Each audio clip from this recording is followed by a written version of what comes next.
Red Bull gives you wings.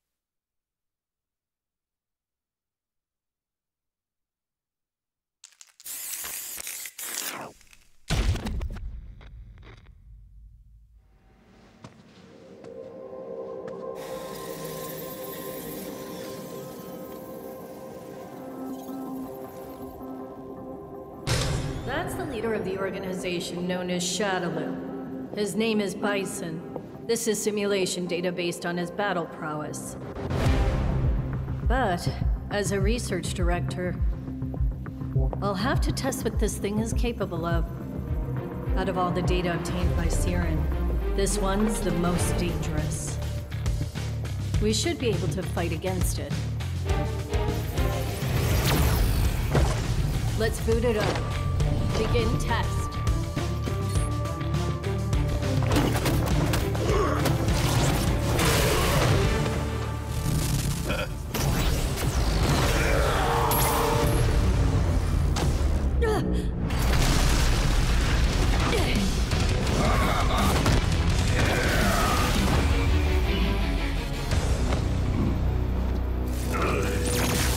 Nice work.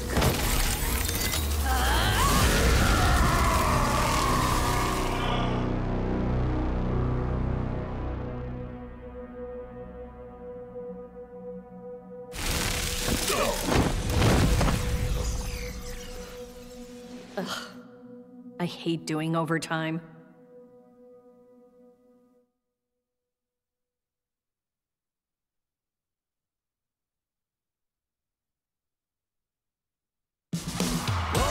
You ready? Top player is here. Continue on the scene! Prepare poisons on the menu. No mercy for you. Ready?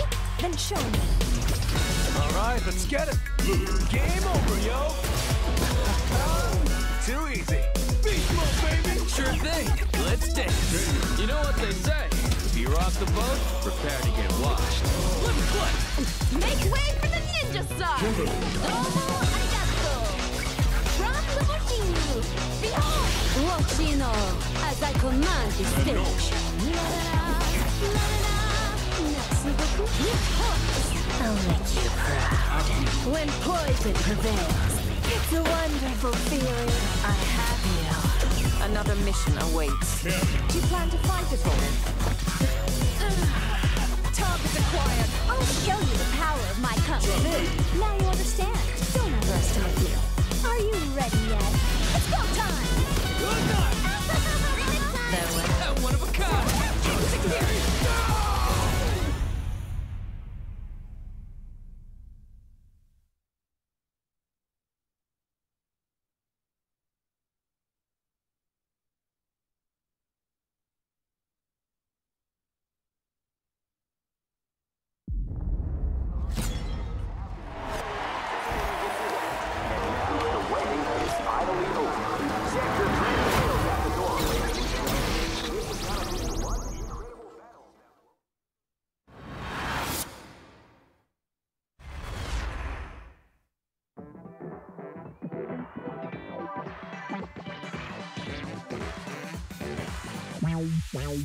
Let's fight. Yeah, come on. Everybody come alive real quick. Battle of the strong, survival of the fit. Take your best shot, hope you don't miss. Yeah, come on. Everybody come alive real quick. Battle of the strong, survival of the fit. Take your best shot, hope you don't miss. Kaboom when I step in the room. Better get up out my way because you know how I do. In my groove, and you know that I never lose. Hit a 1-2 shot with the power move. Yeah, I gotta do what I gotta do. What can I say though? Let me out the cage, I'm an animal. About to tear it up, all guts, all glory. No comparing us, it's my victory. All the way from LA to Osaka. Yeah, you best believe that I'm gon' do you proper. It's a showdown right now, better watch out. Shorty, you can, no man, it's a knockout. No matter who it is, when you match me up, you getting knocked down, ain't no stacking up. Left, right, up, down, super combo. I ain't never scared, never quitting, that's the motto. Yeah, come on. Everybody come alive real quick. Battle of the strong, survival of the fit. Take your best shot, hope you don't miss. Yeah, come on. Everybody come alive real quick. Battle of the strong, survival of the fit. Take your best shot, hope you don't miss. A new challenger is among us. They can take it high, I can take it much farther. Fast with the hands, E-Honda. Defend my legacy with strength and honor. Sonic boom for the non-believers. I'm the greatest ever. I'm the fire breather. Call me Dowsing. Nowhere I can't reach it. It's a showdown. This is my arena.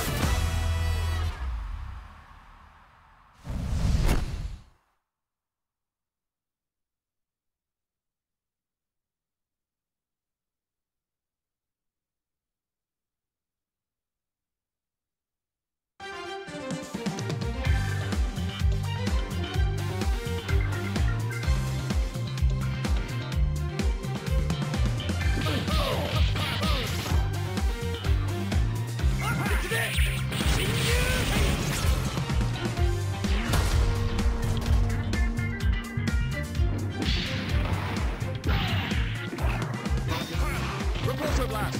Unity! Repulsor blast! Yes!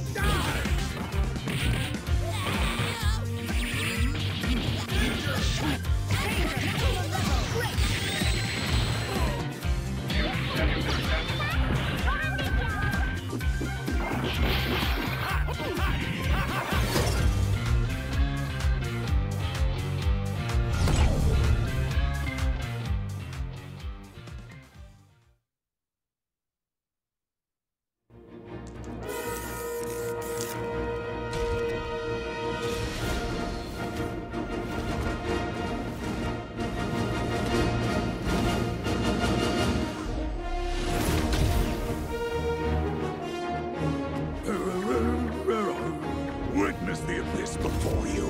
I could be at my favorite salon right now. Time to meet your maker. Now's not the time for jokes.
City Convergence Champion.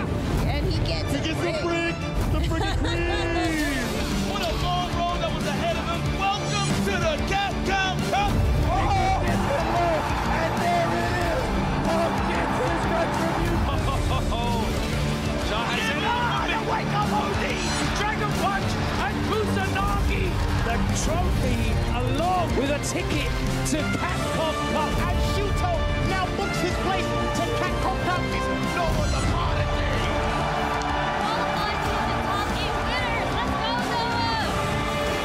The whip punch with the heavy on the engine right. Angry Bird. Show him the door because, kid, you're in grand finals!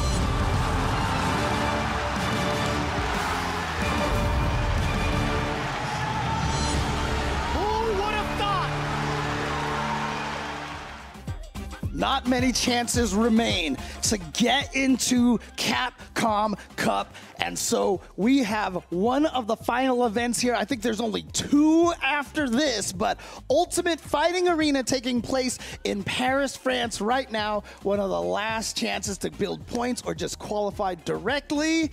Hello, my name is James Chen. What's up, everybody? I'm Ultra David. Yeah, we're going to be talking you through top 48. starting now. We'll go briefly through who's in that top 48, a little bit about what happened yesterday, and then we'll kick into it. It's a big moment, for sure. Oh, yeah. You know, we saw in that set of clips right there, one of the big moments from last year with Kusanagi taking it. And now we have another chance to see who's going to do it this time. Yeah, and the scary thing is, I mean, when you actually look at the leaderboard for the points in terms of, you know, what the Capcom Pro Tour looks like right now, there's a lot of names in that list that you're like, wait, they're not in yet, you know? And so it's...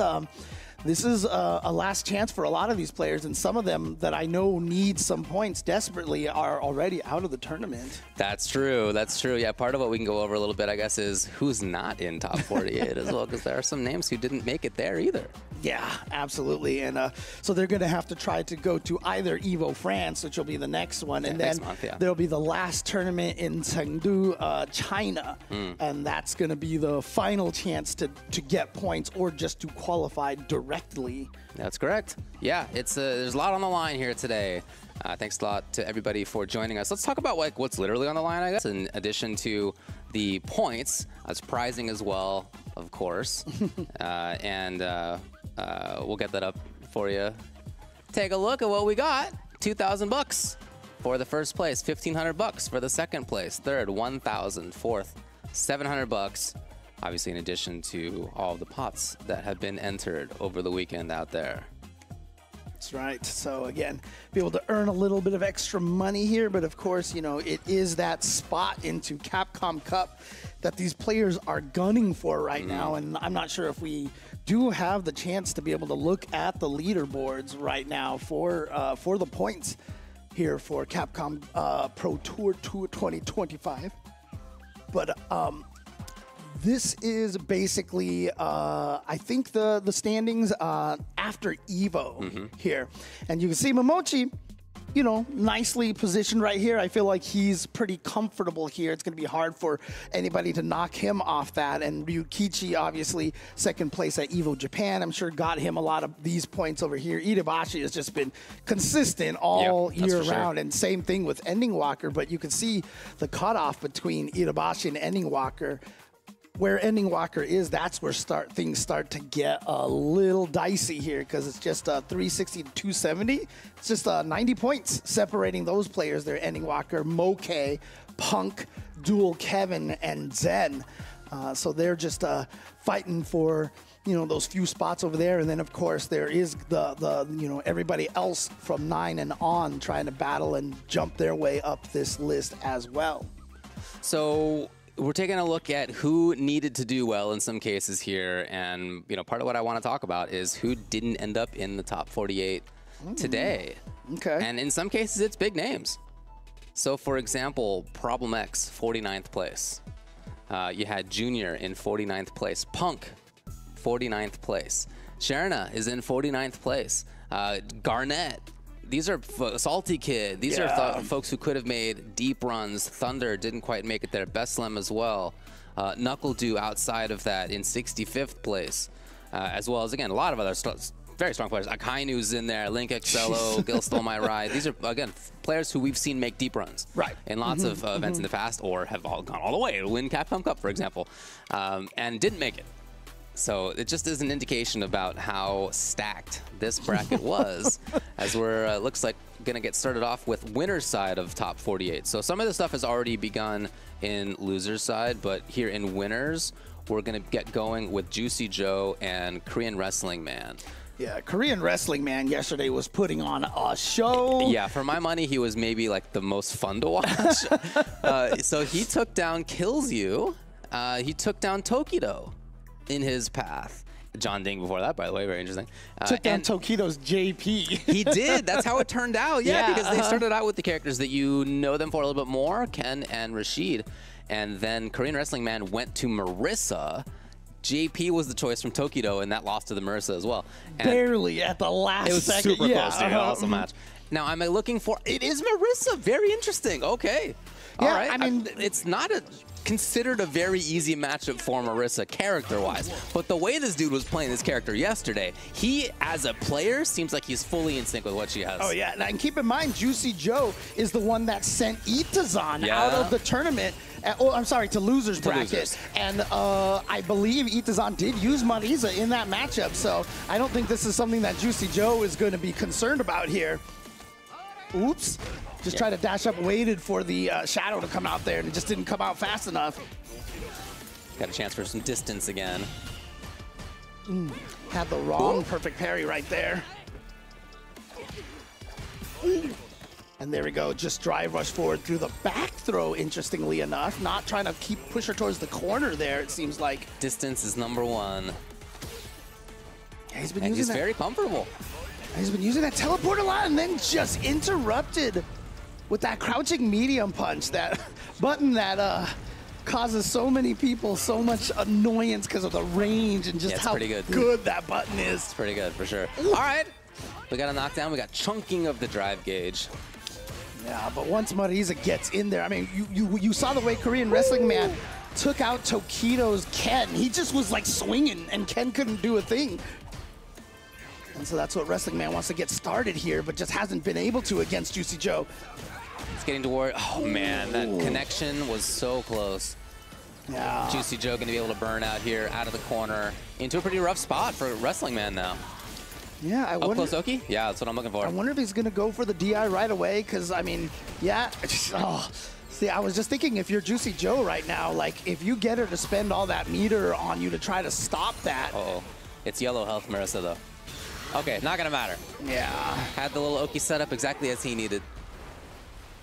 I'm just like always a little nervous when people put Marissa into yellow bar and don't kill her. It's just like, I'm always like a little bit nervous, but okay, all right. By the way, Juicy Joe also beat Knuckle-Doo in his path. We just saw character select right there. That makes total sense to me. Yeah.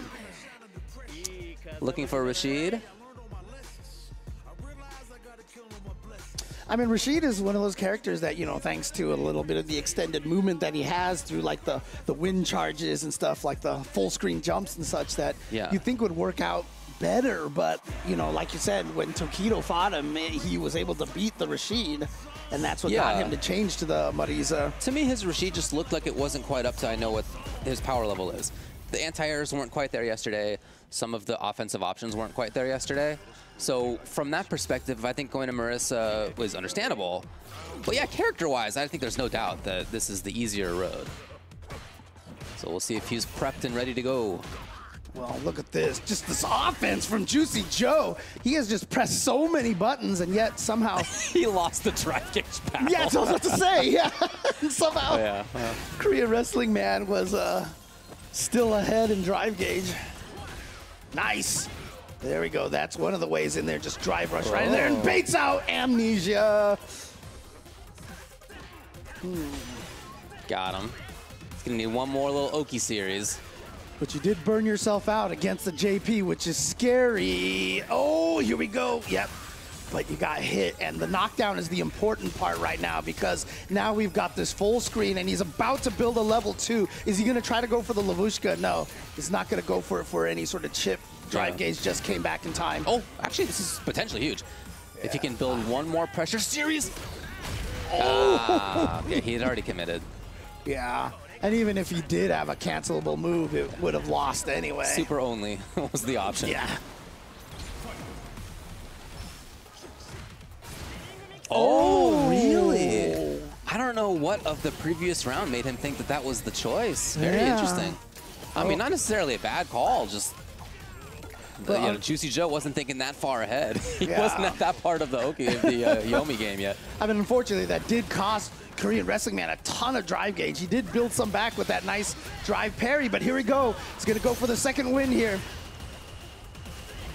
Still there. Nice, and just out of there, and yeah, swing him back into the corner. Tried to bait out a drive parry with the fake ghost.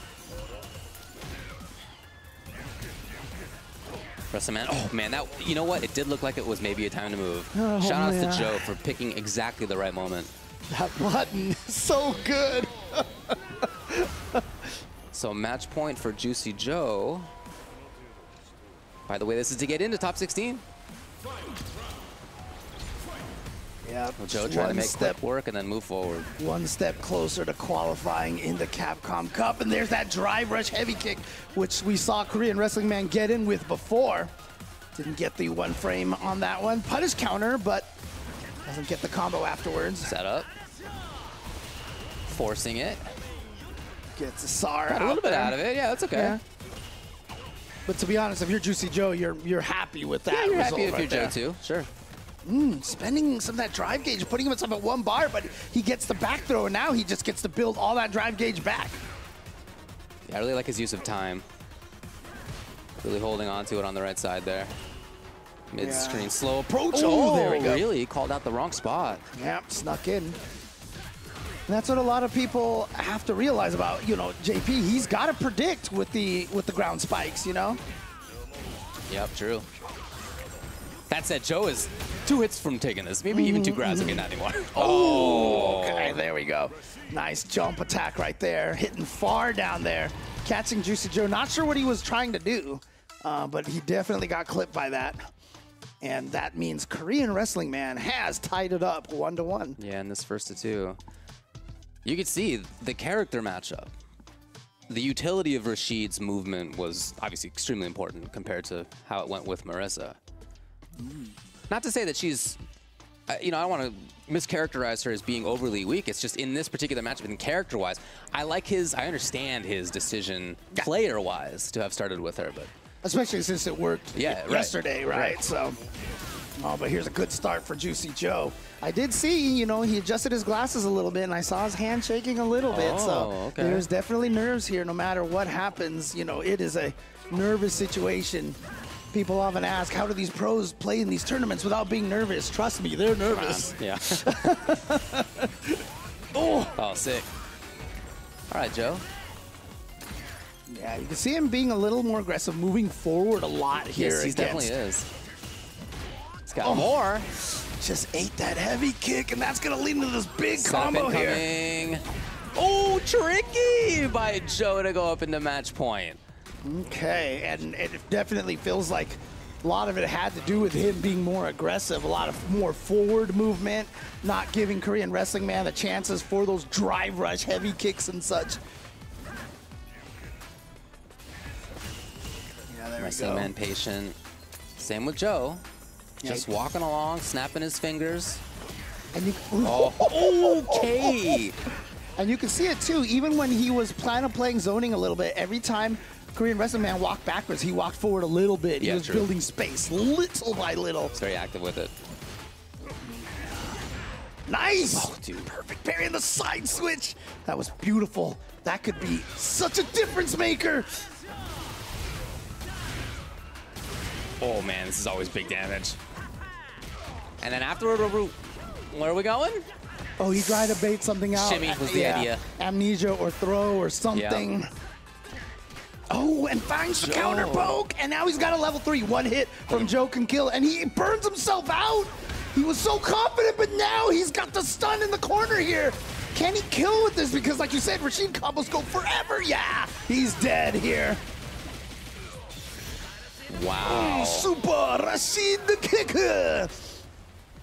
That choice to continue the pressure as Joe did and gray out. I mean, huge impact. Now match point both.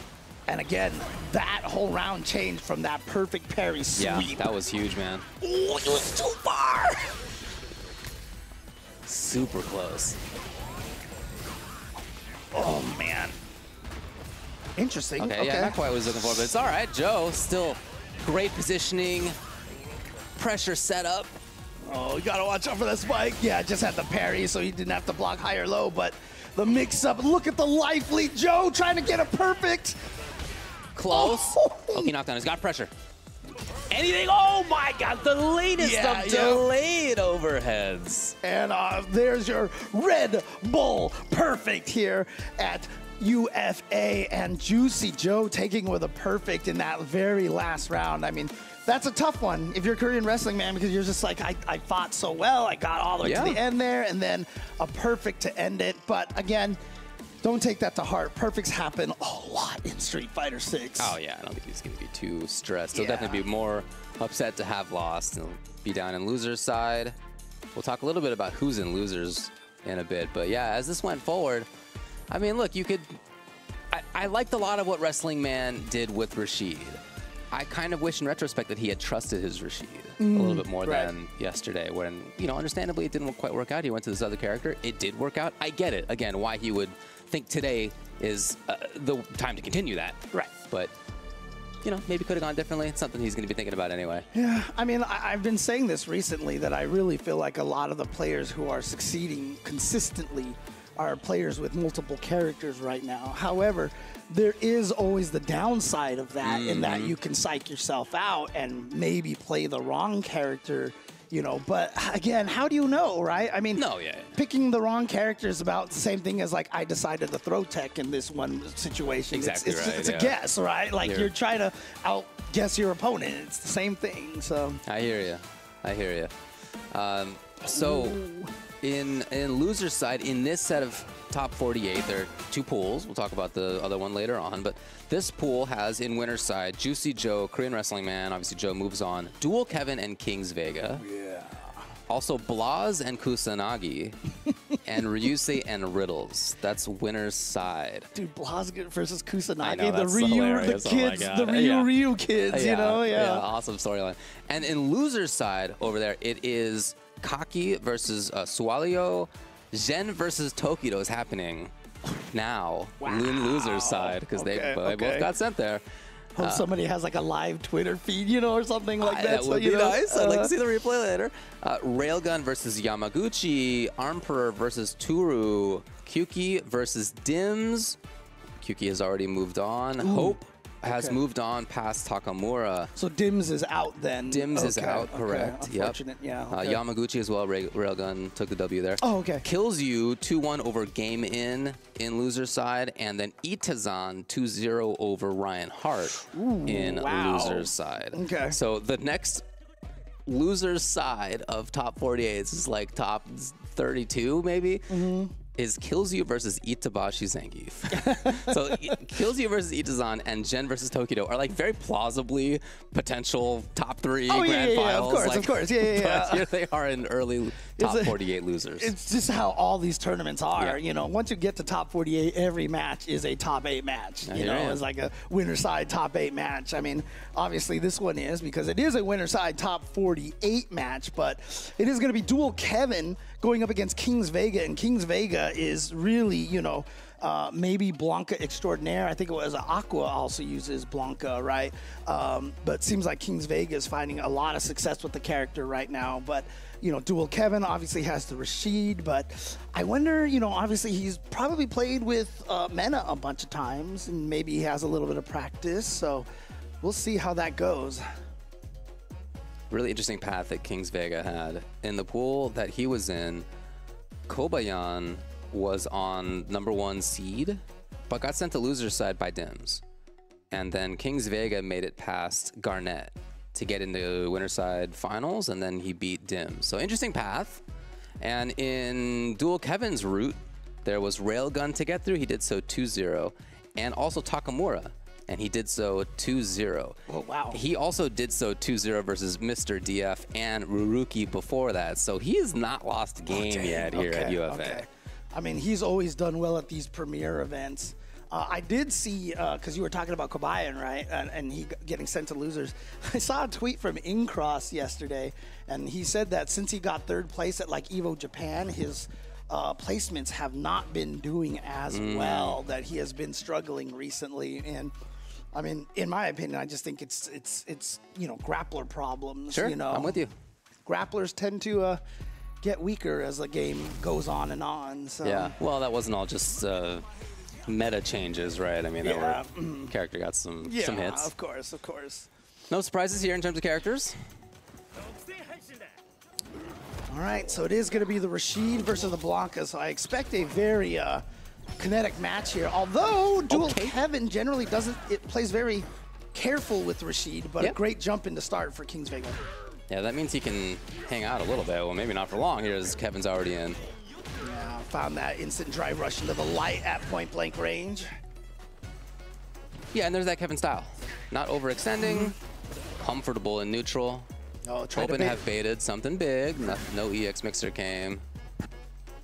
But yeah, you can see Dual Kevin very footsie based. Wow, actually jumped over the standing medium punch. Ooh. Kings Vega taking the classic Blanca mix. Oh, yeah. Just doing the wake up ball to avoid meaty throws and a lot of low attacks. Ooh. No cancel on it. He didn't want to gray. Okay, well, he's out of there, but he's got to chase down. Regular old hop in there. Okay. Kevin expecting a button, instead it was grab. In fact, it was grab a lot. Grab and grab by Kings Vega. So that's something that Dual Kevin's got to be very cognizant of here. Definitely getting thrown a lot here. But that just could mean it's a setup for the shimmy, right? Okay. Can't jump over that one. No, shoutouts to Kevin. Nice little call. Oh, no. Missed the frame killer, or was he trying to whip it on purpose to bait out a wake-up for perhaps? Drive Gauge is in big trouble on Kevin's side. Yep. Great call by Kings Vega. Question is how is he going to take advantage now? Will he take the risk? Oh, he just goes in with the overhead. And now he's got the setup for the Blanca-chan, and you got to guess. He guessed high. He stood up, got caught. Not quite dead yet, but this should do it. Yeah. Wow, and even if it hadn't, there was still no drive gauge back. I mean, still at risk of chip even after that. Ooh. Select character. You think he might bust out the Luke? I think he's probably just taking time to think about it. Yeah, that didn't go how we wanted. And there's a lot to think about. You mentioned how the throw mix-ups were looking. I'm thinking about the jump that Kings Vega had at the start. I'm thinking about the big corner pressure in that second half of the last round with level 2 stuff. A lot of things that Kevin could think about in terms of how to adapt to. Maybe he wants to take advantage of Kings Vega, expecting him to do big EX wake up early in round 1. Now maybe he's got some sort of idea about how to extend after that. Yeah. I mean, again, I still believe that Lightning Beast is one of the strongest level 2 supers in this game. And just the mix-up potential that he gets out of that is just, it's tough to deal with. He's got, it allows him to improvise a lot. And I like that about it. You know, you get some cool mix-ups there. Nobody's going to disagree with you about that thing being strong. You don't have to go out on much of a limb on that. Hot take. Hot take. Hot take. Unlike most people think, I think Lightning Beast is amazing. Okay. Oh, wow. But didn't really have anything after that. Just caught him with the medium punch. Nice. Reacted to the jump properly. Got the heavy spinning mixer. Tried to shimmy. We got the whip punish here for Dual Kevin. He doesn't have any meter left, so we can't do much until he knows it's going to kill. Yeah, really strong round. Again, as Kevin often is, just like fundamentally strong. Not getting the W because of funky mix-ups necessarily. Oh, no. That's cool. Yeah, but still got the plus frames thanks to the heavy. Okay, again, really keeping his eye on anti-airs, keeping the opponent caged in the corner. That's one of the first times that Dual Kevin went for the throw, and Kings Vega had the tech right there. Kevin again, keeping it slow. You know, definitely Kings Vega has at times jumped, moved in, hopped in even. Yeah, okay, here's more of the forward movement that we saw in game number 1.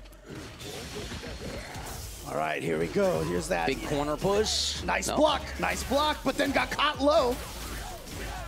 Oh man, if only everybody had listened to James about how strong this thing was. I know, right? Nice. Oh, you got anyway. Wow. Let's start with the boys there. Oh, he jumps over the Blanca-chan. That was sick. And the check on the drive rush. Dual Kevin gonna find the kill here. What surviving that Lightning Beast was amazing. Well done. I love the dissonance between like how solid and patient and fundamentally Dual Kevin plays. And then he has the wherewithal and the willingness to risk it of doing something like Eagle Spike over the boy running across the ground. Because if it had been blocked, that would have been bad news. Yes. Real bad news. But You know, Dude, he just had the right call at the right time. yeah, I mean, because like you see the Blanca-chan in front of you, and you're Blanca, you're like, why do I need to block? No, man. I'm fine. What are you gonna do? Yeah, What are you gonna exactly. do about it? And then he got the Arabian shoe to the face. And here we go. Obviously not a character change, but Yeah. doing the same thing that Dual Kevin did, going back to the characters. Like to think about it, we're still at 2 out of 3 territory here, obviously, as we saw in the previous match. So here we go.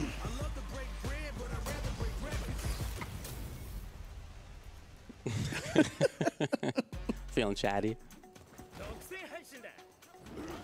All right. 2 guys right here just trying to popularize their businesses, you know? Yeah, One just of a them, couple of small business owners. influencer, and then a Brazilian tour guide, you know? The scam artist. Scam artist, what are you talking about? It's legit. Gets the anti-air to the other side and goes for the tick throw. Gets it. Nice block. Wow, he attacked after blocking the drive rush overhead. Just outside of the range of that. Oh, what a time to go for the Amazon River run. Yeah, it was hard to see coming. Definitely stolen some turns here and there. Oh, Is he not close bad. enough? No. Yeah, but Dual Kevin didn't have the reaction to counter DI that. Oh, yep, sneaks in there. Now Dual Kevin just trying to build some of that drive gauge back. It's going to get a counter hit there. But, oh, he was ready Gorgeous. for it. Oh, what a catch. All right, Kevin. In, overhead start. Big corner carry. Yeah, this is huge here. And gets a low. He didn't expect him to get hit. Kings Vega in there. Yeah, he drive rushed in there with the crouching light kick into throw already premeditated. Didn't see that it hit. And so that means Kings Vega now at match point. Oh, thought that was a trade, but no. Win shot, got the clean hit. There's a punish. Yep. Or just a counter hit, I should say. Yeah, that solid mid-range game really coming into play. Again, very much a part of Dual Kevin's MO.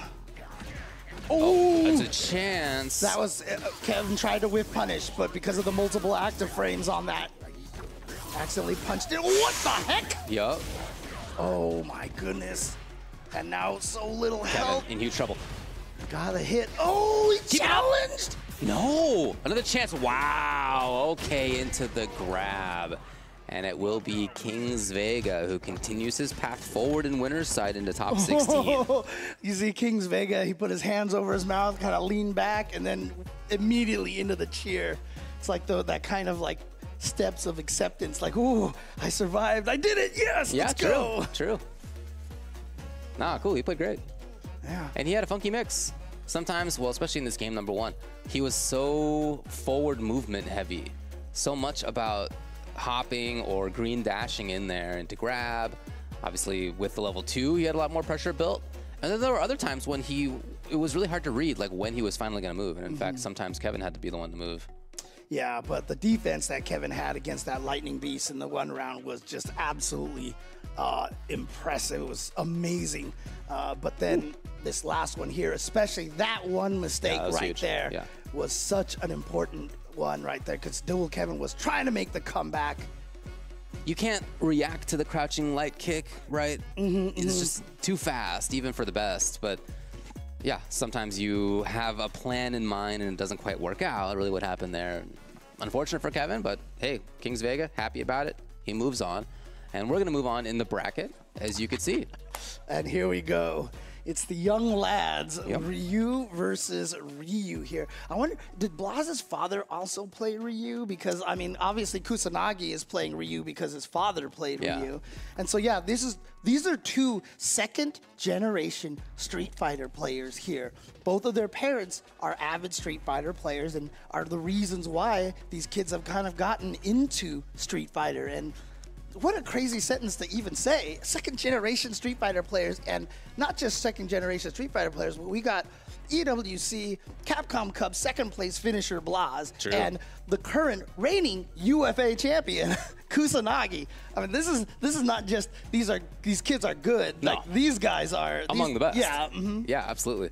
Yeah, I mean, there's such a prodigy aspect to both of them. But, you know, Kusanagi's been playing for a long time, and it's not like, although he's a young fellow still, he's been in the scene for a dozen years, right? Actively playing and competing back to Street Fighter 4. It's not the case for Blaz. Blaz is much more of a recent tournament competitor.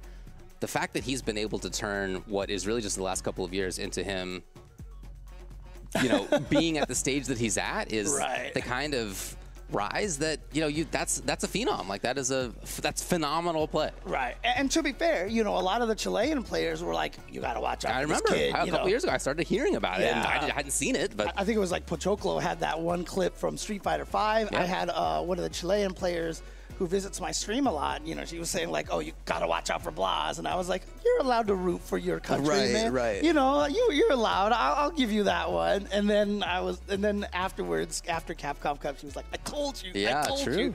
And I was like, yeah, you're right. So many strong players all around the world. Absolutely. Handshake there we go. to begin. I love it. Love it. And again, you know, and every time I say this, I swear there's like, people can like psychoanalyze me and everything like that. But I'll tell you, it makes a big difference when your parents are encouraging you and, you know, approve of you playing games as a hobby and maybe potentially as a career like this. So, you know, I would have loved to have that growing up. Well, when you were growing up, Street Fighter wasn't around yet. So. I was playing a lot of other video games. Street Fighter 1 was around, I guess, when you were Blaz's age. Ooh, okay. Not a true block string. Finds the gap in there with the ODDP. Yep. Right away, you can see Kusanagi focusing on the Hashogeki pressure. Yeah. But then, of course, the light one, if you block it, it is minus. And Blaz went for the throw, but got the meaty from Kusanagi here. Okay. That was odd. Maybe to throw off the perfect parry timing anti-air. Oh, perfect timing. And that's one of the things about Blaz. He's so good at just, you know, at those points where you're both in range and he just presses the button at the right time. Yeah, he's great at that. Getting out of there to try to preserve the drive gauge. Oh, mission accomplished. But still, Kusanagi on the slow hunt. Tried a perfect parry after the Hashogeki, didn't get it. Blaz has backed himself all the way up into the apples. Ooh. Wow. Oh! Okay. Big whiff punish. He's got level 2. He's not going to build 3. No! That is unfortunate right there, but again, it happens every once in a while, and I mean, even if he landed, it wasn't guaranteed kill at that point yet either. So, but I bet you that happened because he was like, should I spend meter? Should I do this? What should I do? And then that little second guessing caused the DP to come out 1 or 2 frames too late. He's so much more active. You can really get the sense of how these players differ. Yeah. Kusanagi just has chased Blaz from one side to the other, and yet Blaz with parrying, with defense, with picking the right moments for things is still in a great spot. And burnout. Yeah, but obviously with all that meter. They're in the corner because Kusanagi put Blaz there. Yeah, like, that's why it started. Oh, and he actually came out with a crouching medium kick, but it was almost trade timing, so I don't even think Kusanagi could have canceled into anything even if he wanted to. All right, Blaz. Oh, Yazzie, right? Oh, okay. That's most of that life bar out of there. Yeah, critical art status right there. Is that life lead even? Oh, dude, I can't tell. Yeah, I think it is, actually. Oh, not anymore, obviously. Oh, wow, the counter poke with the crouching light kick right away. Absolutely no fear. I probably just was like, you know what? I read shimmy, I'm going crouching light kick. That's it. When you're right, you're right.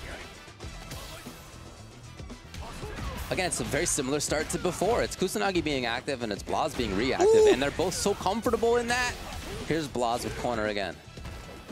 Yeah, and a big life lead. Still has his entire health bar. He kills on the next hit. Kusanagi's got to be patient.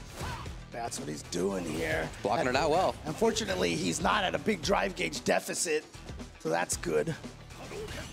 Again, Blaz back to the style of looking to see what Kusanagi's going to do. Oh, there Whiff it punish is. Yeah. For the game. Shin Shoryuken. Classic uppercut.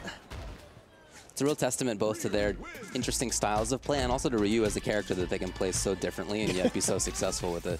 I mean, it's always been kind of the Ryu staple because he's such a fundamental character that he really does echo the personality of the player really well. Yeah. And for Kusanagi, that's much more about activity, pressure, forcing the issue. And for Blaz, it's about reacting with parries and whiff punishes and turning the opponent's cornering of him into his own corner that he ended up then building towards the win with. So fun little trivia here, Shin Shoryuken. You know what was very unique about that? It was the first time on a 2D game that we were able to see Ryu do the DP facing forward. Okay. So always has his back to the camera, but except to the Shin Shoryuken.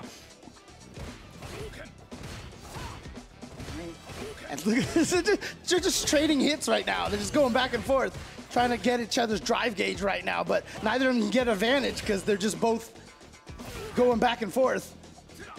Finally, Kusanagi draws first blood, but then Blaz gets the frame trap right there. Yeah, he has actually moved in a little bit here. Not quite as reactive in neutral as before. Yeah, we haven't. Ooh, wow. Burnout. That's huge, and gets him with the sweep. Obviously, it burned out. It's a little bit easier. Yeah, you're not going to get out for free. Yeah, but that's cool. You play the tax. Beautiful stuff right there with the wake-up super, but now he doesn't have another. Oh! But Blaz, like, yeah, I like to jump back because if you push too hard in the corner and he back throws you, he might get a DI on you because you don't have the meter for the super. Blaz, oh, he threatens moving forward now. Yeah, there it is. Oh, Kusanagi nice. was right to expect. Oh, trying to bait something out right there, but Kusanagi did not bite. Also did not punish the whiff throw, too. It is very negative. Just looking at Blaz's movement, it's really hard to get a sense of whether he wants to move in or out. Here he is on whiff punish. He's had it a couple of times, and he has it again. And he's at match point already. Which is crazy, too, because, again, I feel like these two have been pretty equal. That's my feeling about it, too. I mean, watched it, I was like, oh, this is a close match, but well, we'll see if Kusanagi can make it so. Got the Denjin charge. Ooh, almost had that whiff punish right there. But honestly, right now, oh yeah, I see Kusanagi missing buttons in neutral a lot more than Blaz is right now. And every time he does that, I get so scared of the whiff punish. Yeah, a couple of mistakes. Oh. If you're going to bet the round, you might as well do it big. I mean, you know, oh, shoot, was that the wrong? Yeah, I feel like he's had a couple of errors executionally. Oh, trying to finish him off with that. Oh. Okay. So in a round where you have some errors, obviously you need to win it, but it's good in any case to come out on top anyway. Like strategically you were good, even if you had what seemed like maybe you wanted drive rush overhead before, you missed a hit confirm. Like, but no, he settled down. Nice. Oh, wow. Blaz has been blocking there a lot. I wonder if Kusanagi might want to try to represent the throw, but he's going to get a big hit here into the corner. Empty jump throw. Another throw. Okay. Overhead. He got the hit. He burned himself out. He has to spend this meter. Is this going to kill? Pretty sure this is death. And a perfect KO. The Red Bull. Perfect. I love the timing on that overhead. Again, it's an overhead that hits not because it's overhead. It was an overhead that hit because it was late. It counter hit. Like Blaz was trying to do something there. He was trying to challenge with buttons. Yeah, you find that the drive rush overheads that hit the most are the ones where they let themselves slide into you for a while. The weird timing one. Yeah, absolutely. Because you expect the overhead from far away, and then when they keep coming closer, now you're scared of the crouching light kick or something like that. And that's why you don't have the reaction to stand up to block the overheads. And so we're tied 1-1. It almost, I mean, we were just talking about it, like it almost seemed like Kusanagi was going to get blown up, but now it feels like the close match that we were talking about. Yeah. Oh boy. Kusanagi tried to walk too much. And Blaz was there. Wake active up. All of a sudden. Yeah, wake up light kick into donkey kick, man. In and out of that little range where fierce or where crouching medium kick can come into play. Here's Blas all of a sudden active. Yeah. Way more so. I don't know that he's walked Kusanagi to the corner yet, and we're about to see it. Yep, here he is all the way. Oh no, that is bad right there, getting back thrown. He thought he was gonna be far enough away to avoid that throw, but that is a punish into the heavy Tatsu. So he got the side switch back. He's gonna go for the level 1 to burn him out. What a smart decision. Yeah, and it hit. The Fierce hit, so there was no, are you reacting to the DI or not? It was already a done deal. It's Blas at match point. Kusanagi down 0-1 in rounds. Previous one was able to find a way to come back. Can he do it again? Does he have it in him again? A lot of different pressure strings they're bringing out to each other. It's the first time we've seen Kusanagi go for the hop kick, too. He has gone for OD a lot. Yeah, he knew he was going to get burned out. He knew he was going to get burned out. Oh, what a punish. Oh. Hoping to have baited parry. Shout out to Kusanagi being ready. Scary situation here. Is he? Ooh, this walking. Okay, he's back. He's back. He's got it now. Jump away. He tried to shimmy. 3 bars on Kusanagi's side. He's got a lot of firepower. Yeah. Oh. Yeah, it didn't force the issue, though. Oh, here it is. Yeah. Actually, but he's not going to spend it because he doesn't. Oh, here we go. This should be a kill, and Kusanagi's going to want to spend as little meter. No, he's just going to guarantee it. Okay. Yeah, he probably just looked at it and was like, just make it happen. There's no way to guarantee I can kill with 2 meter. Just do it. Just do it. So he's going to go into this last round, but you can see right now the resources is the big story here for this last round. Blas is really good at switching up his strategy when he's in moments like this, too, so I'm curious about how he approaches here. Yeah, much more movement forward. Oh, there's that punish counter again, but Blas is down in drive gauge right now, so he does have to be a little bit careful. Look at how much Blas is walking forward, by the way. I mean, much more than before. Ooh, a chance to move. Finding a lot. He's also concentrating on this Tenjin Fireball a lot, too. Yeah, I didn't know what the read was going to be. I didn't know what the change was going to be, but I do expect him to make these strategic changes. It's something he's really good at. You have to do it, because in between rounds, your opponent can be like, I need to do this. And oh, here we go. Big hit here. It's going to go into the level 3, not going to kill, but it is going to put Kusanagi on the brink. Does he have the comeback in him? With the bar to his name. Back to the corner, making a big read on Wake Up. Oh, burn out. Yeah, that was that. That was the end right there. So Blas is going to clutch it out. And there it is. He's going to advance forward. I feel like a quarter or a third of all fireballs that he threw were in that final round. And certainly EX fireballs. I don't know that I saw an EX fireball until that round. Especially because most of them were Denjin charged as well. Because you even saw the second one that he hit with, immediately Denjin charged. Like he was like, I'm going to win this neutral, you know, with the fireball game. Looking back on that unfortunate drop that Kusanagi had, I don't know that they'll have made it into the replay, but there were also some moments when Kusanagi missed a hit confirm, when he didn't seemingly get drive rush before overhead. So not 100% of what he was looking for in this match, I think, but still, Blas on top strategically. His reactions fantastic. His ability to switch up what the strategy was going to be.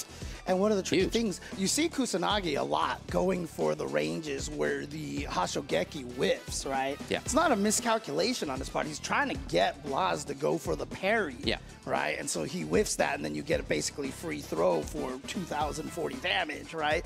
But because Blas is also a Ryu player, he recognizes those distances, and so he's like, he's at the range where if he does a light one, it whiffs, and I can just punch him in the face. Yeah, exactly. Which he definitely did one time there. But yeah, we got down to the final game, final round here, but Blas just had this one in control the whole entire time. That little ending sequence right there, true block string the whole way. And so that is where Kusanagi is going to be sent to loser's bracket. There you go. Coming up next, already sitting down, you got Riddles and Ryusei. So, I mean, one thing I want to emphasize, too, on that, about Blas, at EWC, when he lost to Shanghai, like, you know, he was very happy-go-lucky, having a lot of fun, you know, laughing on the play. But when he lost, like, he looked actually very crushed. Like, he looked very disappointed. And remember, after he lost to Kusanagi not Kusanagi, Kakeru at Capcom Cup, you know, he was going up, smiling and congratulating him and stuff like that. I saw him, he looked kind of like upset that he lost that one at EWC, but like, you know, I talked to his father and I was just like, dude, he's got so many wins ahead of him, right? Yeah. So like, I wouldn't worry about it. And right now, I mean, he is on track for this UFA tournament, I feel like, so. But if you're him and you're that age, like, you don't care about what the future could bring, right? You're not thinking about that. I mean, really, like, okay, cool. Potentially in the future, I could do well. Now you want to do right now what you can do. Like, that's your goal right now. Anyway, he's looking good this weekend. Kids can plan for the future. Come on. Oh, well, you could plan for sure. It's just you want to win now. Oh, man.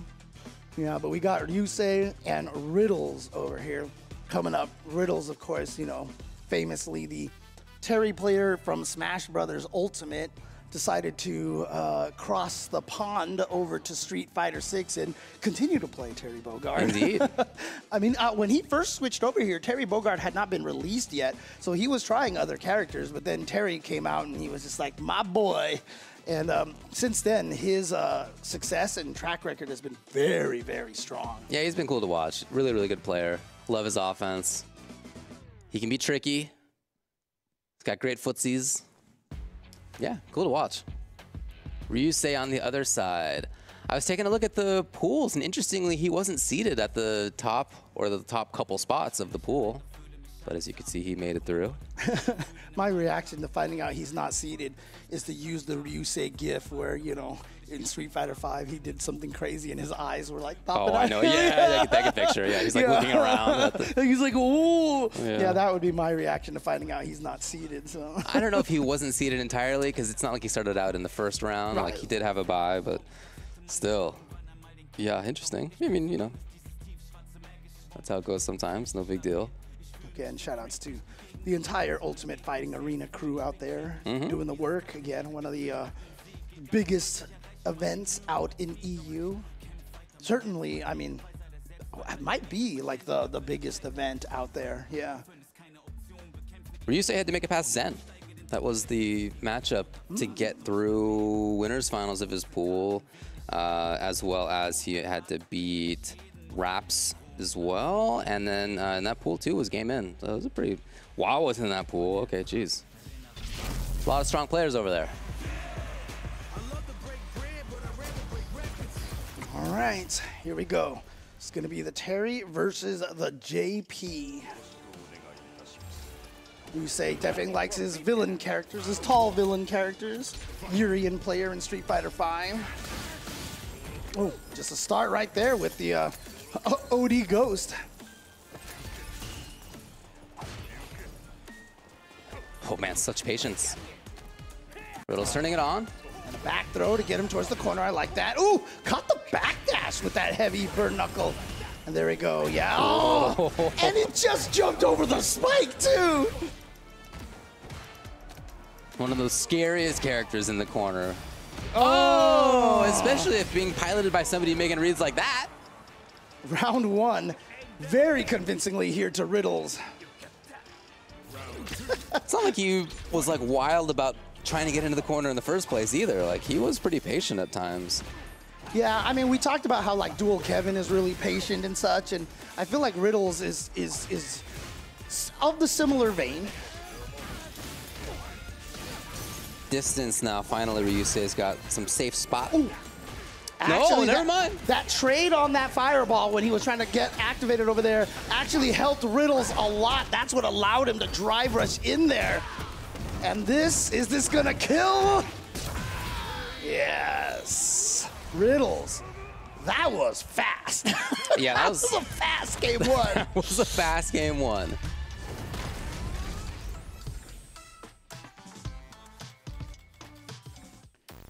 Terry Bogard not wasting any time here. Ryusei going back to the character select screen. See some nodding on Ryusei's side. One of my favorite things about offline is you get to see the players' reactions, and sometimes the players themselves will spy on the other person's reactions to see where their brain is. You gotta look. Yeah, absolutely. I know a lot of people aren't used to that these days, but it is a legit strategy. Well, you just need all the information that you can get. That's part of it. And as I've always said, Ricky Ortiz, best at that for free. She's a big looker for sure. Yeah. She would always have the eye roll to the side whilst there. Yeah. Dude, yeah. Oh, good patience right there from USA, not fouling. Oh, wow, just burn knuckle in there, and that's a trade. That's a great trade for Riddles. Quick burn. Riddles' pressure is killing it.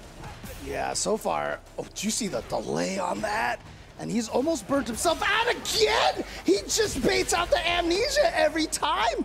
I don't think the clock has ever gotten past 70. Like last round was 77, this one's 72. I know the first round was a perfect, right? I mean, it was super fast. And that's another one of Riddle's strengths too. He's so good at baiting out parry attempts by throwing out medium power waves. Aha, here we go. Do you say finally stopping the forward momentum of Riddles and getting the corner himself? But then Riddles just gets right out again. Yeah, what a read. Super brave read. Wake up, jump. You got to do it sometimes. Oh yeah, absolutely. If they're gonna shimmy, that gets you out of there. Sometimes you do get, you know, the cross cut or the auto correct on you, but like you said, that's the tax. All right, you say, yeah, gotta battle. Nice. Oh, but he just gets to the other side already. But Lavushka, and look at Riddles' drive gauge. Yeah, he spends it, but he's gonna get caught. Ryusei was just patient, waited, and that is a checkmate situation. All right, so we got some fight. Ryusei in there. It's still Riddles, though, making really interesting reads on his own wake up, too. It wasn't just the jump.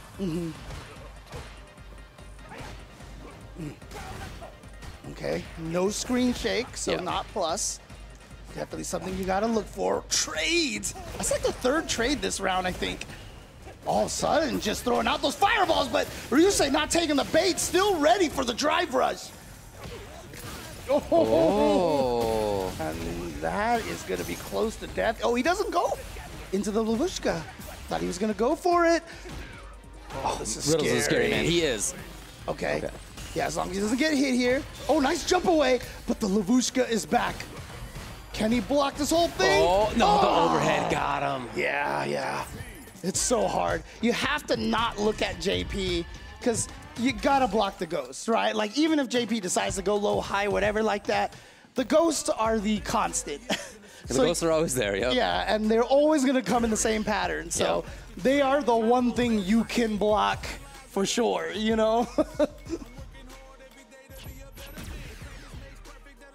Awesome comeback by Ryusei. I mean, he was about to get his butt kicked, and that's 2 games in a row. Back like in the thick of things. Like Kusanagi almost looked like he was about to get destroyed. Well, if it's the same pattern, then here comes Riddles. We'll see. Yeah, Ryusei's gonna want to change that storyline here. Where's our DLC faces? Come on. The diagonals? Like, what would you do? No, just replace different them, buttons, right? I guess. Just Okay, replace them, yeah. Just assign which ones you want. Just like your avatar emotes, you know? Nice, in the pressure. And yeah, you can see in the rounds that Ryusei has won. He's been able to fight in the neutral a little bit better. A lot of it thanks to that crouching medium punch. Oh, not quite fast enough. Nice. So a little stagger there just to get Ryusei. Pressing buttons and then the shimmy, and now we've got corner. What a backdash! Ryusei hasn't really been making reads like that. Okay, Riddles is ready. Still, that late overhead, buddy. Oh, that catches everybody. Yeah, I mean, the player that I first saw using that the most was Nephew. He used to use that a lot, and it just hit everybody. But yeah, so Riddles. Oh no, too far away for the burn knuckle. Ryusei at a comfortable spot. Yeah. Oh, the spike still there. Try to catch him walking away with that low kick, but then does get the low to hit. Oh, you press buttons. And Terry, again, the amount of damage that this character can do is terrifying. Oh, he can kill on the next hit. Oh, okay. The same thing! Riddles! Ugh. Got it. 2 games to 1. It will be Riddles who moves forward in winner's side. That delayed overhead twice in a row, just like we were talking about. Thank you, Riddles, for illustrating for us. Yeah. So that's winner's side of top 48. Wow. So it was Juicy Joe moving on over Korean Wrestling Man, Kings Vega over Dual Kevin, Blaz over Kusanagi, and then as you just saw right there, Riddles over Ryusei. So what, we've got EU, Japan, South America, and US. We have 4 players from 4 very different regions. Yeah, that's really cool, actually. How exciting. Yeah, different continents even. Super cool. Taking That's a look true. back All at this. 4 different continents, you're right, yeah. Yeah, no, taking a look back was Riddles very much in control at the start. Even in the rounds, well, this one was stronger. The one before that Ryusei had, I guess it was this one, there were moments where I still thought that Riddles was looking really good. And then Riddles, of course, in the final, yeah, this was that mix-up right there, that late overhead. And again, the late overhead, and you got a character who can pump out the damage with the best of them in Terry. Yeah, and again, when you saw him rising tackle after the the window teleport, you know, and a lot of people like when you're crouching there, you can actually just kind of wiggle the controller from down to down forward, back, you know, like this, or even like between the diagonals. And it doesn't look like you're doing anything, but basically at any point in time, if you hit the button at down forward, you come out with a DP. So it looks like you're inactive, but that's how you see a lot of people, like you'll see a Honda headbutt and all of a sudden they hit it from crouching. And I'm pretty sure that's what Riddles was doing there as well. Right. So I'm sure you're right. Itazan and kills you up on the stage. So it's cool. We can have a nice little 20-minute break right now. Oh, because of his stick? Yeah, that's right. Yeah, that was a major thing yesterday. And at Capcom Cup. Okay, there you go.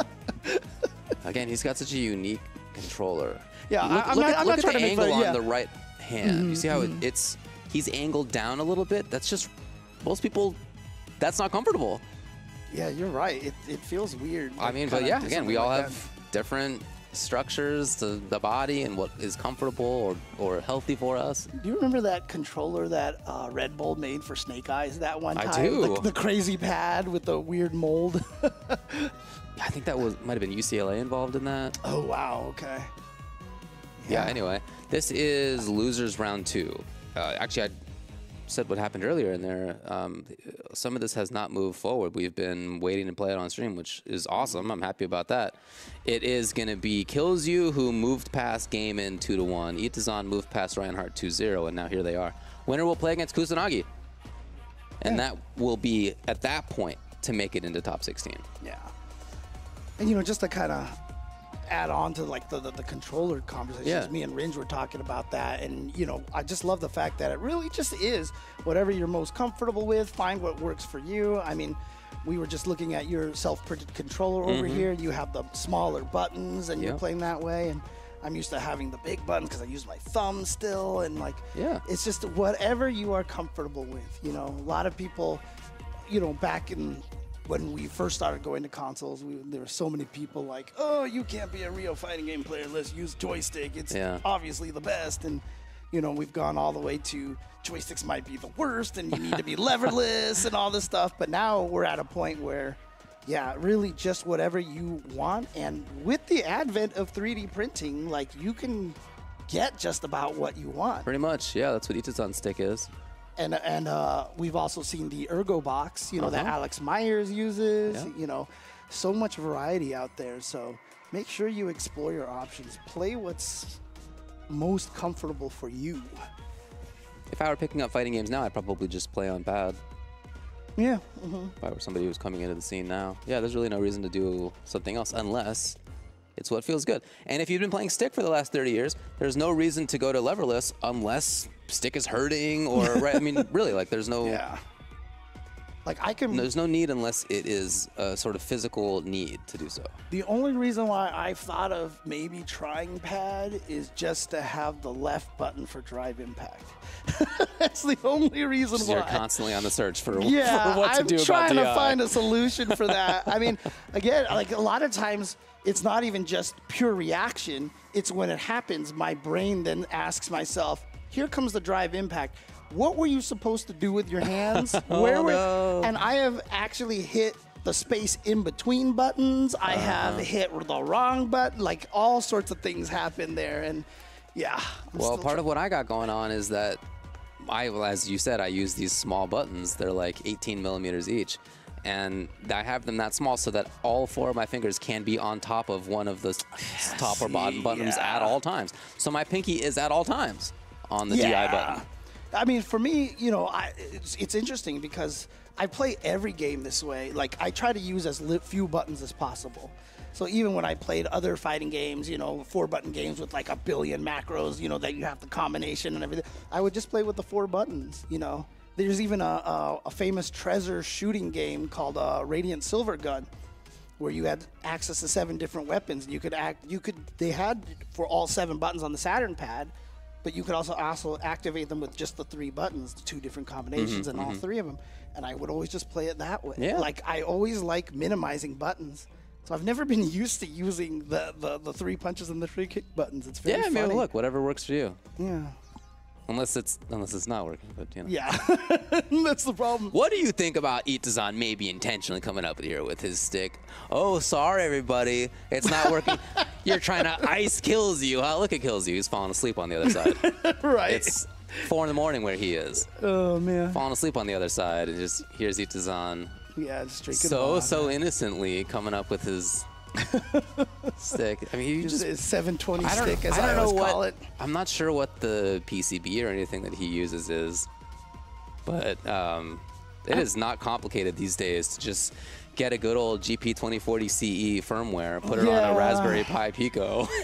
That's literally what I do. Like, it's very easy nowadays. And you know what the beautiful thing about it is, when you have a joystick like this, it you know, the insides you can just change out. You know what I mean? It's not like you have to print a whole new joystick here. You can just replace the insides of it. So, yeah.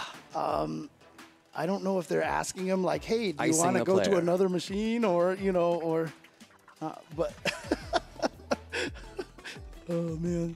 I mean, Itazan's already put down his stick. He's not even, has it on his lap at this point, so. Well, I mean, obviously, I don't know what the issue is. It might not even be his stick. They're not even on Itazan's side at the moment. Yeah, because they're not even trying to figure out what's going on. Now it's Itazan who looks like he's falling asleep over here. So. Oh man. It's not easy to travel internationally in that way. It's something that, as a viewer, you may be really accustomed to. Kills You gets to play in his home region here at this tournament, right? Itazan does not, and nor do most of the players we've seen so far today on the stream. And that's not easy to do. You and I, in the past, went to go commentate an event in Paris, which was Rebel Kumite. And I recall us going there and doing rehearsal and then going back to sleep at the hotel, which was down the block. Dude. And then coming back and commentating and then having to go back to sleep. Yeah. Before the next block. The next year, because we went 2 years in a row. The second year I went there, I didn't realize there was that rule that if your passport is about to expire in like 3 months or something, that you can't go. Yes. And I went to the airport and they didn't let me fly. Really? Oh, yeah. I don't remember that. Yeah, and I literally had to do the thing where I went to the federal building to try to get a new passport, and I had to pay all the money to expedite it and all that stuff like that. No, I had to fly the next day. I literally lost the first day. I see. And I remember doing all that. Oh God, I remember I was just like panicking because like the lines were long and all this stuff, and I was just like, go to the photocopy place, copy this, do all that, and I did make it there. I did miss a day, but man. Yeah, so in case you guys don't know, the reason why that law is in place is because they don't want you to like get stuck out there and then your passport expires. Yeah. Right? So they want you to have a nice little buffer space. So if you ever are planning to travel overseas make sure your passport is very up to date and not going to expire in like 3 months or half a year or something like that. Because, oh boy, that's probably the biggest travel horror story that I've had was that experience. Oh yeah. Yeah, because. Well, I guess the other one was when I was in Spain and I was in a train station and I didn't know how to speak to anybody and I was lost. That one was kind of scary. That makes sense. That sounds like it would be scary, yeah. Thank you to the lady who saw me and could tell that I was completely lost and could speak English. So I appreciated her help a lot. Man, I got some way worse travel stories than that, but yeah. We're on an international broadcast here, so I'll be chilling. Oh, about those stories. Yeah, okay, yeah. I guess I just meant specifically the travel part. Yeah, okay. Yeah, specifically the travel part. See Abu there walking back and forth, checking here. Definitely something going on Kills You's side. I mean, he's not even there, so they're trying to solve something over there. Maybe it's a laggy monitor, because they're definitely tweaking the settings of the monitor. You can see there. You can see him fiddling with the doohickey. I could even see the lighting off of the guy who was squatting down would change a little bit. So they were definitely adjusting something on the visuals of it. And you could see it off of Abu's badge there. You could see the flash there as well. Oh, Itazan's picking up the stick. Picking it up. Look at that bad boy. It's such got all sorts of stuff hanging out the back of it. I don't even know what those knobs are. Oh, man. I mean, it could be like some of your old sticks where you just did it just because. That's true. Aesthetic reasons and stuff. Yeah. I mean, honestly, it almost looks like it's made out of Lego. That little gap on the side totally makes it look like it's made out of Lego. Yeah, it's cool. I really appreciate how weird it is. Has anybody ever made a stick out of Legos? Like, that'd be sick, actually. Not that I've seen. You would need to probably drill stuff or maybe 3D print your own Lego piece that contains a hole in this sort of way you would need. I mean, you've seen Legos making those crazy things like the Pac-Man machines and the Super Mario Brothers TV and all that stuff like that. Like, they're doing like the adult line, which I love their stuff. Right? It's really cool stuff. I have like the Optimus Prime that actually transforms. Oh, sick. Okay. I have the Atari 2600 that they made. They need to make a fight stick that actually works. I think that would be so sick. And I think I know someone FGC and Lego adjacent that I might hit up your Lego contact. I might actually be able to do that. I mean, you know who it is too. Yeah, absolutely. In fact, a lot of people know who he is. Wow, but you know, definitely moved from the States to Europe recently for that. Oh, yeah, that's right. I do. Yeah. I think we could. I'm gonna have to talk about that. Make a fight stick out of Lego. That'd be so sick. That'd be sick. Well, there's Itazan, standing up, looking around. Hey, sorry, man. I really got to go to the bathroom, actually. I know that. I know it was all ready to go. You were just about to come over here to tell me, hey, everything's good to go. Well, I really got to go to the bathroom. So. Yeah, I mean, if I don't, it's gonna get everywhere. It's gonna get everywhere. That's what the hands are. Yeah. Exactly. Yeah, see, otherwise it's going to go right over there. That's what he was pointing at. And Killsy just kind of shook his head right there and was like, yeah, well, okay. Well, okay. Looks like, and well. I mean, there was a little shrug from Killsy beforehand, so I'm a little concerned here. I wonder what the issue is. You know, he just looked kind of like, well, all right, let's go. That's what it kind of looked like to me. But we'll see what happens here. Yeah, he looks a little nonplussed. I got to tell you, look at the facial expression on the left side. Yeah. That's not somebody who looks either super hype or super locked in. That's just, well, here I am.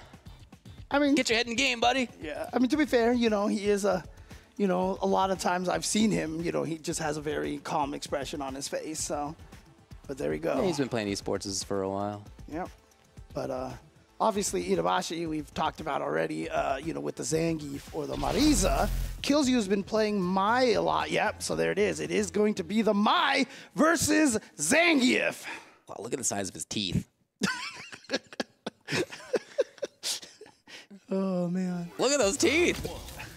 And it's better than tube eyes, okay? That's absolutely true, yeah. guys don't remember Street Fighter V, Zangief in the versus screen.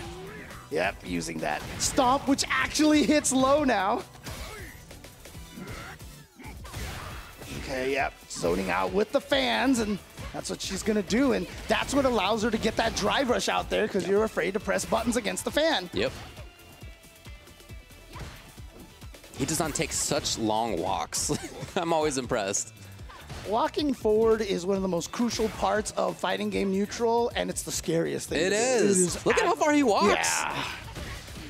You can always tell a good player by the ability to walk that far. Because he's really battled back well. He's got the corner now, or almost, but in any case, he's got a life lead.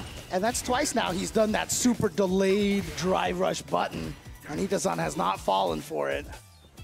He's got to be careful, because that just means Itazan can press a button early and interrupt the drive rush. But it's not like you have to worry about DP on the other side, or even a fast super. True, and now he used it to set up the overhead, the point-blank overhead that we've been talking about. Yeah. So it's such an effective tactic, again, because your natural defensive mind goes scared of the overhead and then low block. And then that's what the timing that you go for the overhead is on that low block. Ooh. Ooh, okay. Ow. Look at that. That's like 33% gone already. Oh, he was just hoping that Kills You would be there earlier. No Dragon Punch. I thought he had walked off to the range for that. Yeah. No. He does on again, taking some drive gauge damage off of Kills You. He's got a life lead again. Oh, what a jump in. He caught him. And with the DRC, he's going to be able to get the kill. There's a happy Zangief with teeth. I'm just looking at his teeth now. Oh, wow. He's got some real rabbit teeth out there. Oh, my God. Okay. Much better start here for Kills You. Yeah. Best one he's had so far. Yeah, not worried about the level 3. Now, obviously, the level 3 is something to worry about. And he did press a button, and we're going to get a side switch. Not just a button, but a big enough button that he would get got by level 2. Ooh, makes it out of there with the light confirm. Nice. That time with a drive parry against that overhead. Trying to chase. What a Instead, Kills You was away, got the whiff punish, and the game. Yeah, obviously, you know, there's a lot of my players in Japan that, you know, Itazan has a lot of practice against, but, you know, Mai is just one of those characters that, as we were discussing yesterday, you know, not a ton of weaknesses. No, very strong. Yeah. But what really sticks out in my mind was Kills You. Was how Kills You fought.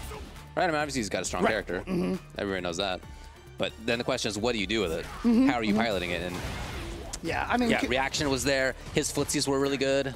It Kills You is not winning because of this character like Xiao Hai when he beat Blas, right? It's like clearly the pilot is still really very strong. Whiffing some buttons there to make Itazan think that it's fans. And then the walk back right there. Ooh. Beautifully done with that perfect parry. And, you know, Mai, one of those characters that can take advantage of that, doesn't need the damage, but gets the power up with the fans like this. Still got 4 stocks. Yep. And anytime you block that fireball, because of the 2 hits, she has better frame data at that point, so she can drive rush in a lot easier. Well, not much drive gauge left, but not gonna matter. Kills You now at match point. Now, we've seen some matches so far that have started off almost as blow-ups and that have been battled back to at least be close. Yep. Oh my goodness! Kills You with the heavy punch. And that is one of those buttons that Mai has that just can cause so much headache. That standing heavy punch is such a good button. Side switch. Ooh. All right, Dusan, this is the time. Wow. Still has corner. Brave right there to do that wake up super, but it worked out. But like you said, still in the corner, but what a whip punish. Couldn't get to the other side, but still was able to get out of the corner now. Red fan. Up close, hit. Oh, yeah, there it is. And Kills You. Advances forward. past Itazan. Wow. So Itazan, you know, very rare to see him misplace a footsie button, but it was actually huge that he just whiffed the Fierce earlier in that final round.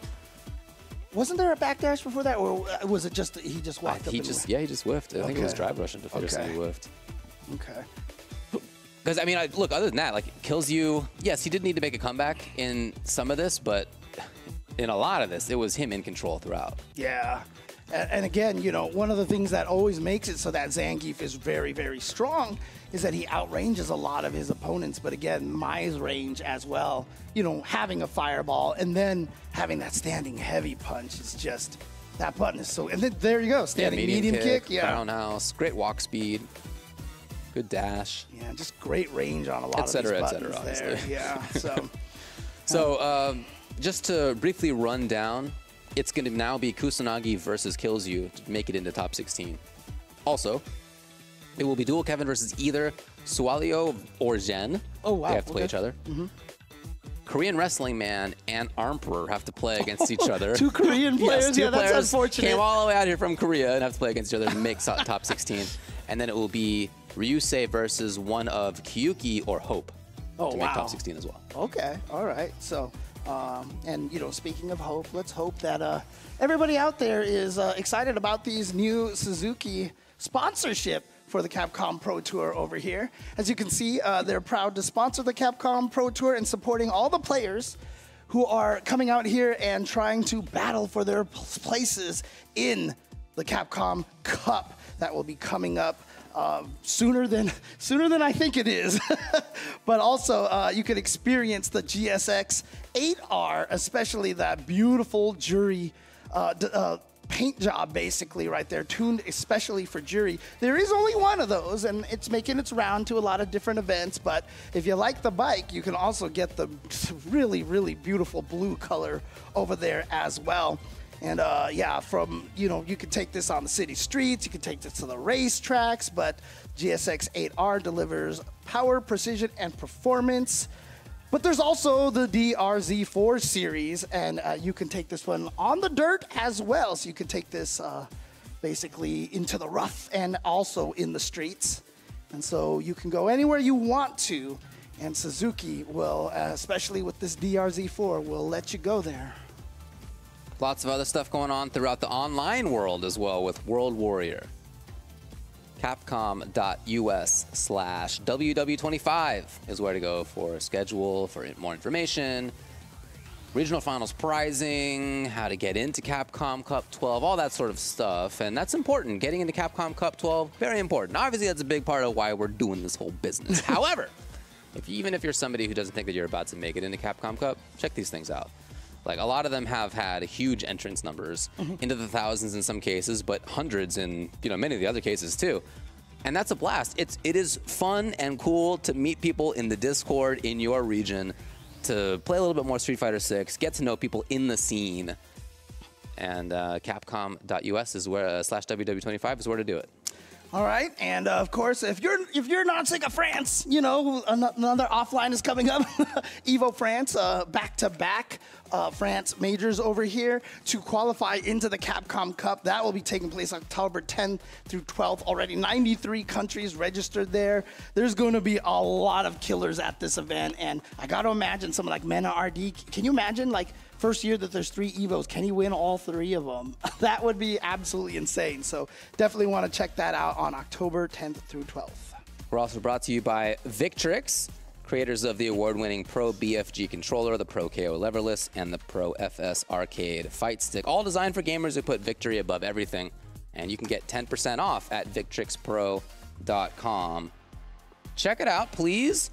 Again, you know me talking about this. We had a whole extended conversation about it earlier. Having customizability in your controller is huge. We got a couple of great options for that. This one with the Pro KO leverless, as you can see, you can put wherever you want to.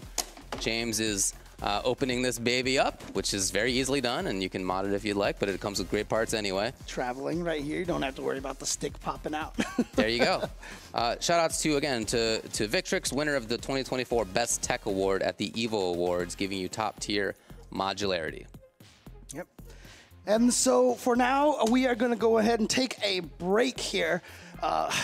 We're going to be whittling this all the way down. We're going to finish this tournament out today. So you do not want to go anywhere. More Street Fighter 6 after this break.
That's the leader of the organization known as Shadaloo. His name is Bison. This is simulation data based on his battle prowess. But, as a research director, I'll have to test what this thing is capable of. Out of all the data obtained by Siren, this one's the most dangerous. We should be able to fight against it. Let's boot it up. Begin test.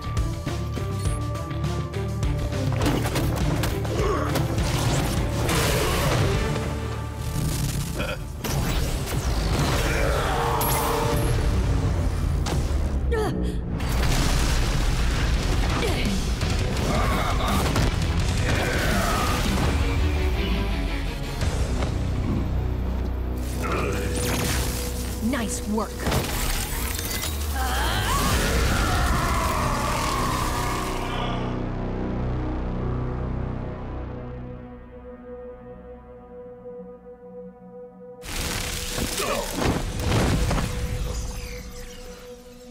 Ugh. I hate doing overtime.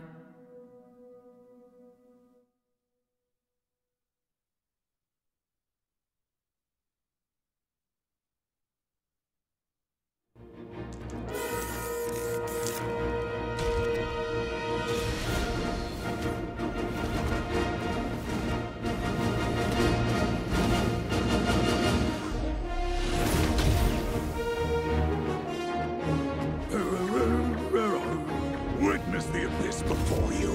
I could be at my favorite salon right now. Time to meet you, Maker. Now's not the time for jokes.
Red Bull gives you wings.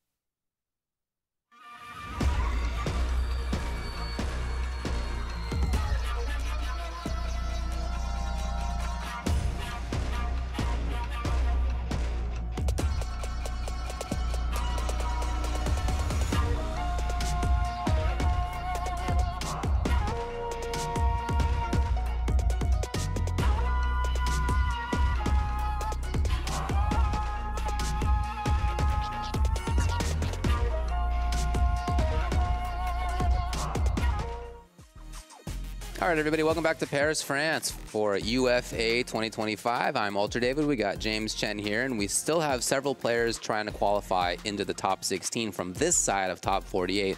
That's where we're headed now in losers. Wow, so yeah, again, it's going to be elimination matches. Yep. Going to be sad to see a lot of these players go, but again, that's what happens at this phase of the tournament. That's how it goes. Yep, we're pretty deep into this thing. It's only one winner of every tournament. Can you believe it? I know, They should right? do something about that. I know, they should all win. They should all win. In this losers side qualifying matches, we're going to have Dual Kevin versus Jen. We're going to have Korean Wrestling Man versus Armperor. We're going to have Ryusei versus Kyuki, who just beat Hope. And we're going to have Kusanagi versus Killsyu. So wherever you look, it's going to be good matches still.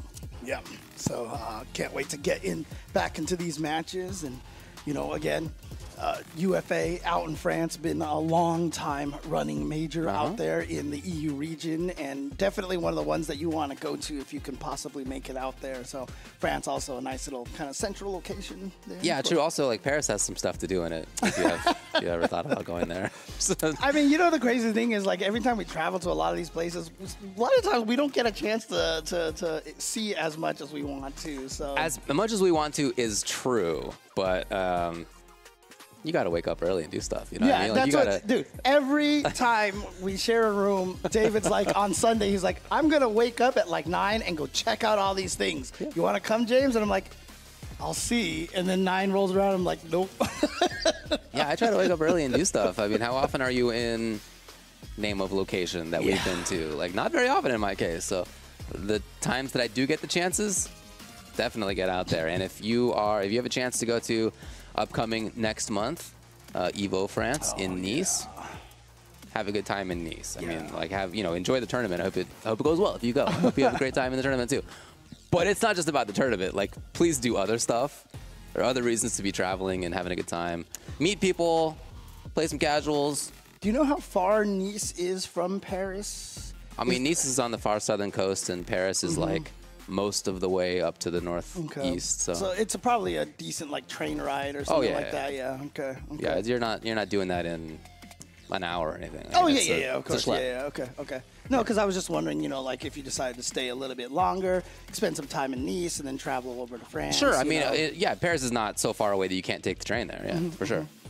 Yeah, because I really wanted to go to Evo France. I don't think I'm going to be able to go this year, but like I really wanted to go with my dad because he really likes France. I mean, he's never been. Oh, interesting. But like the way that Nice looks in all the pictures, it looks exactly like a lot of the paintings my dad buys. You know what I mean? Like, it looks exactly like, I wouldn't be surprised if it turned out a lot of those paintings were of Nice. You know what I mean? Like, oh, sure. That's what it is. And he's always wanted to go to the Louvre in France and stuff. So I was thinking, you know, some way to make it. Yeah, Paris has a few things to do. Yeah, and it's got the Eiffel Tower with the roller coasters and the mime and all the tables. I'm telling you, yeah, exactly. That's where you can go get a nice crepe, according to Street Fighter 6. I have all of Rinja's notes on the back of this. I didn't realize. So we'll get into the matches as soon as things are ready. In case you're curious, we'll get there. I just mentioned to you the losers side, but there's a whole other half of the top 48. Really? Yeah.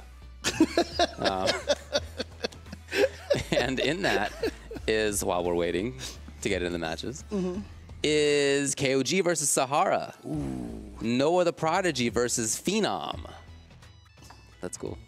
Got a Phenom versus a Prodigy. I love it. We do. I love it. Ending Walker versus Nephew. And Broski versus Higuchi. Were those all different characters? I mean, that's... Yeah. I feel like I think they are more common now than having repeat characters. Yeah, repeats are relatively rare nowadays. It's cool. And then even on loser's side, Yon Angel versus Ryukichi, Nassim Claw versus Valmaster. Wow, okay, the two close training partners. Well, that's how it goes sometimes. Breezy versus Moke, Alphen versus Oil King, Nyanpi versus Samurai, Mystic Smash versus Tachikawa, Jack versus Daigo, and Lex versus Kinchio. And again, almost all different characters. We got a lot of different countries and continents represented in that list. Yeah, like I said, it'll be cool. I've said this, you know, a lot of times on these streams, but I really do like the fact that it really feels like the character specialists are using the characters that they love and they can play, and that they can succeed with the characters as well. So the character variety is really strong. I'm with you. What else is new? Aha! Wow. Here's a look at top 16. Again, we've only been looking at half of it so far. So in top 16 now, Juicy Joe and Kings Vega will play against each other. Blas versus Riddles. And as we mentioned before, that's Sweden in Europe. That's Japan in Asia. That's Chile in South America, and it's Canada in North America. 4 continents represented. Not just 4 countries, not just 4 different characters, but 4 continents represented in the top half of top 16. Yeah, I do apologize. I did say U.S. for Riddles last time, but you know, I mean, yeah, I would understand if Riddles is mad at me for that. So. There you go. Oh man. But again, it's not even just the character variety, it's the regional variety, and we are just seeing so much parity across the board. I mean, we've had 4 EVOs for Street Fighter 6, and they have been won by, so Japan. Oh, okay. Japan okay, World, yeah. Japan Worlds, okay, right? Fair enough, yeah. And it was won by NA, and UAE.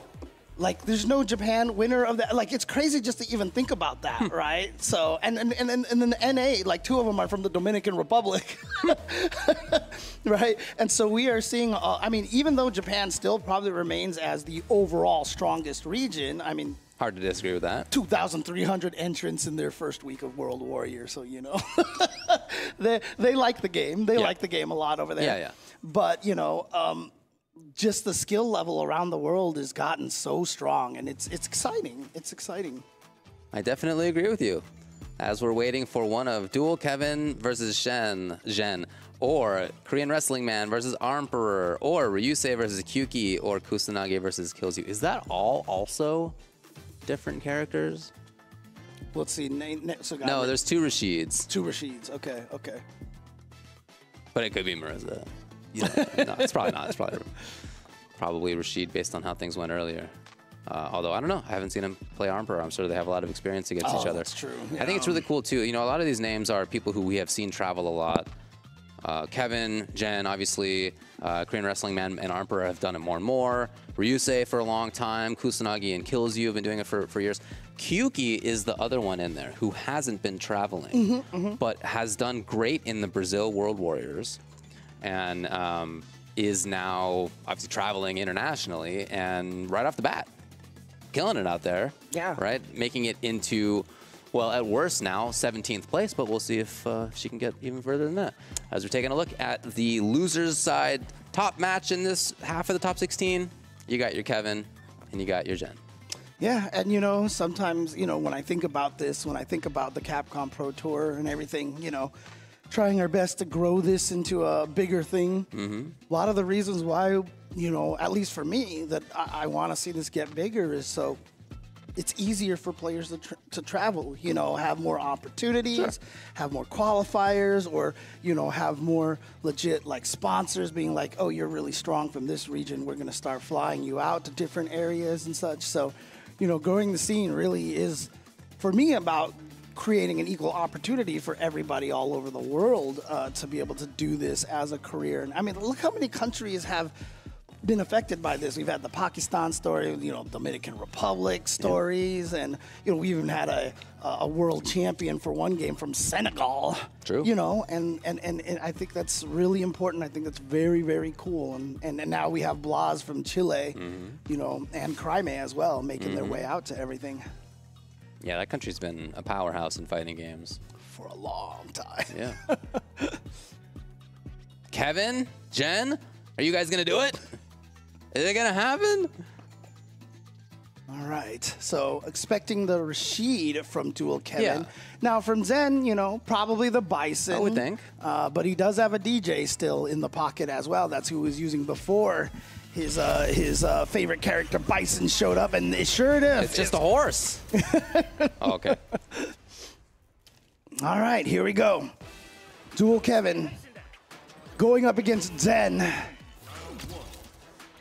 Slightly Tron color, Rashid. Yeah, that's what I always think too. Yeah. Oh, caught him just with that crouching medium kick. Bison's medium kicks are very, very good ranges in the grand scheme of medium kick buttons. Oh, that didn't actually explode to hit. He was recovering from the throw still. Yeah. Tech, So it's nice. Yeah, yeah. Oh, there we go. Back throw. So Dual Kevin trying to get this corner. Going to drive rush in with that heavy kick to keep the pressure going. Oh, trade. Oh, but no cancel. No cancel. And yeah, I can't get out of there for free. But the wake-up buttons from Zen going to find their mark. Ooh, OD mixer from Dual Kevin. So both players showing that they're willing to be aggressive on their own wake-ups. He's good for the burnout. Mission accomplished. Was so intent on seeing that was... He just wasn't ready for the anti-air, so yeah. I think he tried to parry at the last second. Oh, got caught by the wind shot. Wake up super, but Dual Kevin did not do anything, and the throw to gain a little bit of extra super meter. It's gonna go for Dual Kevin round 1. Yeah, great read. Picking just the right moment not to press, especially in a round where he had done a lot of pressing. Mm-hmm. Again, yeah, the hurt boxes on that stomp go pretty far down. You can hit him pretty early, so if you have moves that go up like that, they can definitely catch him. Oh, got him. Counter hit, so he's going to be able to confirm. And he goes for the Psycho Crusher instead of the Mine. Psycho Crusher, of course, better Oki off of the lights. Still there. He's got another chance with the bomb. Yeah, and look at that.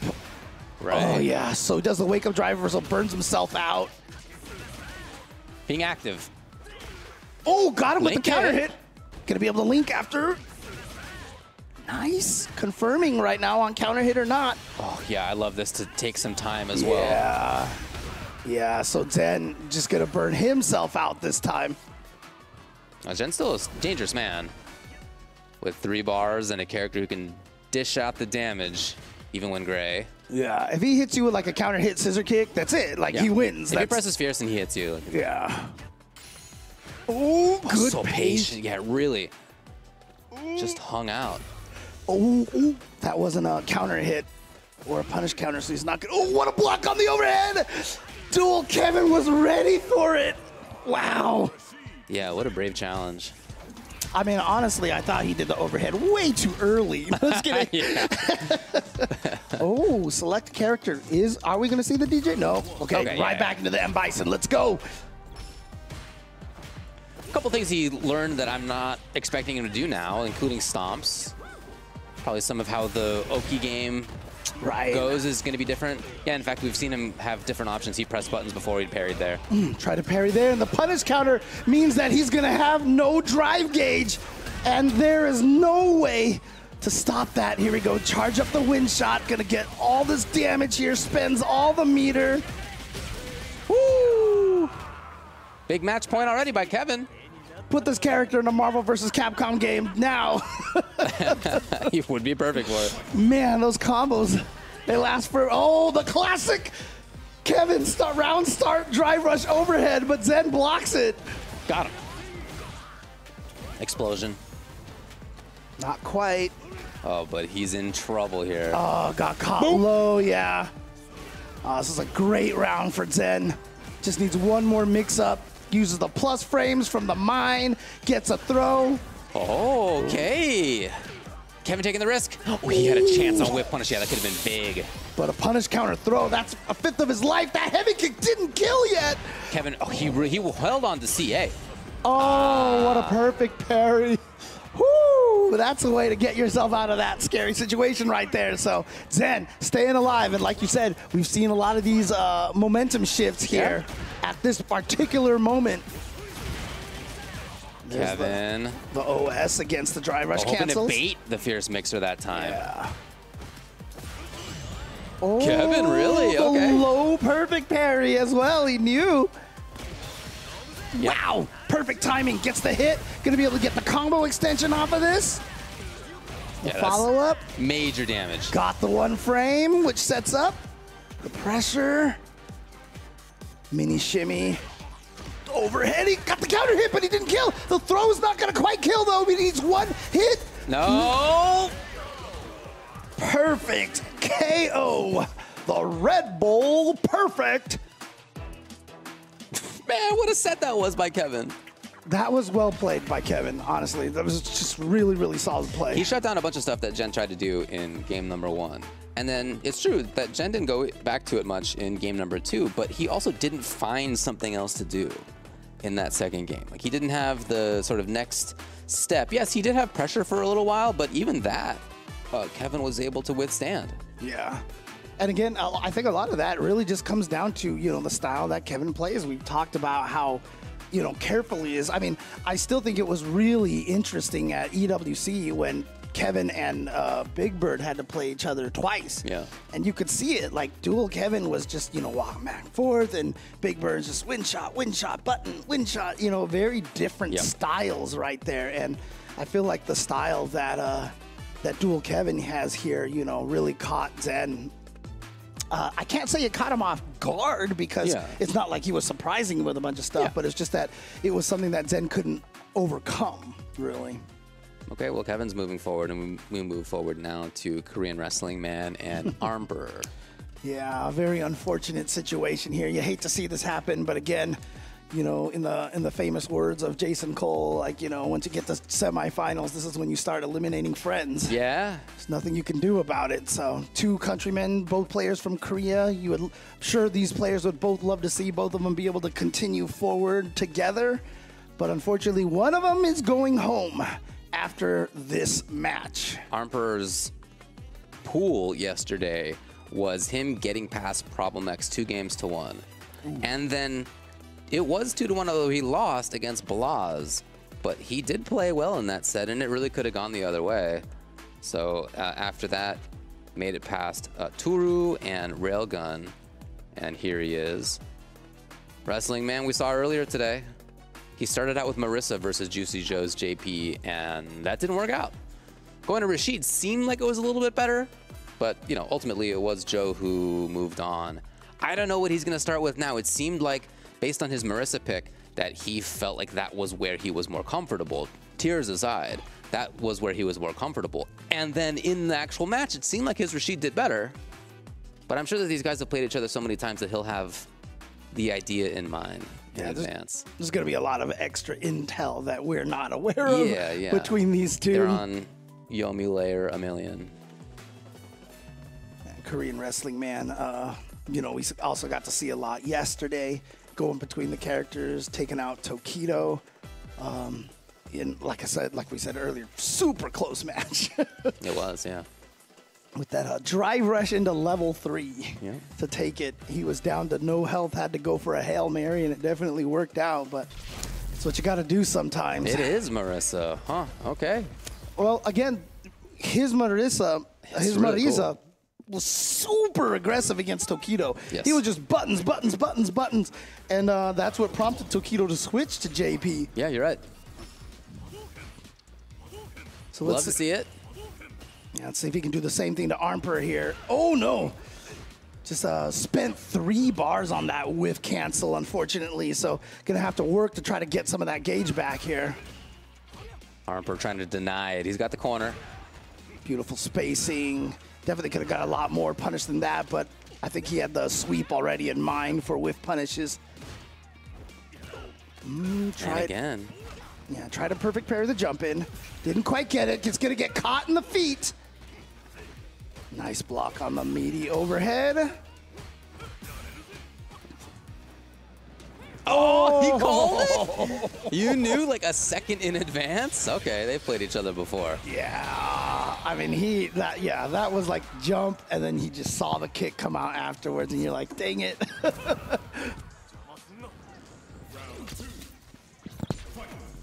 All right. Well, we really didn't get to see too much of what Wrestling Man wants to do. Yeah. Didn't ever seem to get that chance to start that offensive aggression like he had against Tokido. Gets in with the phalanx. A chance to move. Okay. Didn't follow up there. No anti-air at all, but the defensive shimmy right here. So gonna get some good pressure here, but the wake up, level 1. From Armper's gonna get him out of there, and Korean Wrestling Man's trying so hard not to lose that drive gauge. He's just taking hit after hit. The round is just as important. He's just as much trouble. No, that wasn't enough no, chip. you You died. lose the round. You lose the round. Oh, no. Look at his head in the top right. That's a live shot, by the way. Poor guy. Man, just bet it wrong. More than a little off, to be frank. Yeah, that's a good cheer right there. But it's just like, yeah. Time to party. Oh, man. But, you know, going to come in here with a low super meter. But, of course, as I've always said, rounds are the most important resource. Yeah, and the way that this has gone so far, it's been so strongly in Armper's favor until that moment. That yeah. And look at this pressure right now. He continues to do it here. Yeah, here he doesn't even have to worry about the wake-up super. But nice reaction with the DI. Counter from Korean Wrestling Man. Going to set up the safe jump. What? Okay, just backdashes afterwards. Didn't try to take advantage of his plus frames at all there. Probably a layer of the mix-up from these two fighting each other so much. Yeah, I'm sure you're right. And in any case, he can just be safe. Punish counter throw. Wrestling Man in trouble. That is 2,000 damage right there. Oh, yeah, is it in time? Oh, sick. Would have been safe even if not. Nice. Armper, game one. Yeah, you see a lot of the players do that these days. Whenever they're backdashing, they're buffering something, you know, because obviously when you're buffering it that way, it's not, your backdash is going to eat all movement, so might as well. Oh, wow. I think he attacked into that button or something. I think you're right, yeah. It's the earliest the Wrestling Man has had pressure, and yet gone right away. Oh, no. The neutral jump shimmy finding its mark there. Oh, huge too far. whiff. What spacing from Armper right now. And then the air-to-air. Oh, no, he cornered himself. This is a problem. Yeah, he's like, no thanks. Gotta get out of here. Good drive parry. Good air-to-air. Not letting Armper get out of the corner, but Armper still has the life lead here. Oh! The standing heavy punch of Ken. The bane of so many players. Well, Wrestling Man really has only had a couple of series of good pressure throughout the set, and that is so much the name of the game. It's all Armper. His offense. Now there's a chance for Wrestling Man. Got to make this one count. Big plus. Ooh. Oh. Oh my goodness. Oh, this buff. Look at the damage. Ow. Oh, got him. Yeah. Nice. Okay. 84 on the clock still. That was a 15-second round. Red Bull. Perfect. Still trying to find the right intonation for that. Yeah, it's tough. Yeah, you're getting there. Got to call back to the original Street Fighter 2. Perfect. Get your 30,000 points. Oh, standing heavy kick. No hit punish. Wow. All right. That's fine. Take the throw, but the problem is you're just getting pushed to the corner. What a dash. Whoa. He didn't have enough drive gauge to feel comfortable about doing green dash, I guess. Ah, but a back throw. This is huge. Got him. No, he was too late. He didn't believe right away. Oh, that was a huge opportunity for Wrestling Man there. Yeah. Okay, crouching heavy punch gets the anti-air. Nice block on the overhead, but gonna get tossed afterwards. Oh! And he's gonna... No! Drops That's the too combo. far as well. That could have been... Oh, you guys. You bro, guys. Bro. Okay. All right, well, after all that said, 1-1. You know, that is what we in the higher circles of fighting games call a scramble. You guys. Come on. Oh, man, that was a scramble right there. I don't know what was happening. Korean Wrestling Man really wanted that DI, and he finally got it. Korean Wrestling Man wiping his brow. Yeah. Taking his time a little bit. Here we go. Game number 3. Which of the Korean players is going to advance forward? Let's go.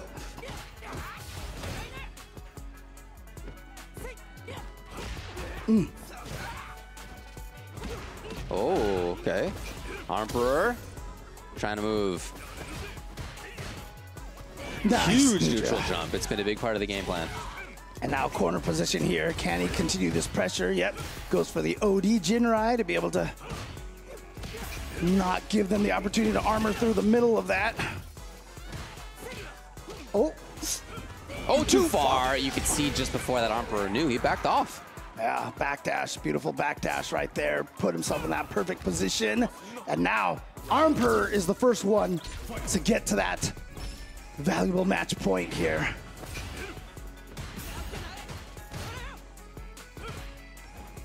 Oh, trying to get some kind of anti-air or air-to-air, and that has just been tough.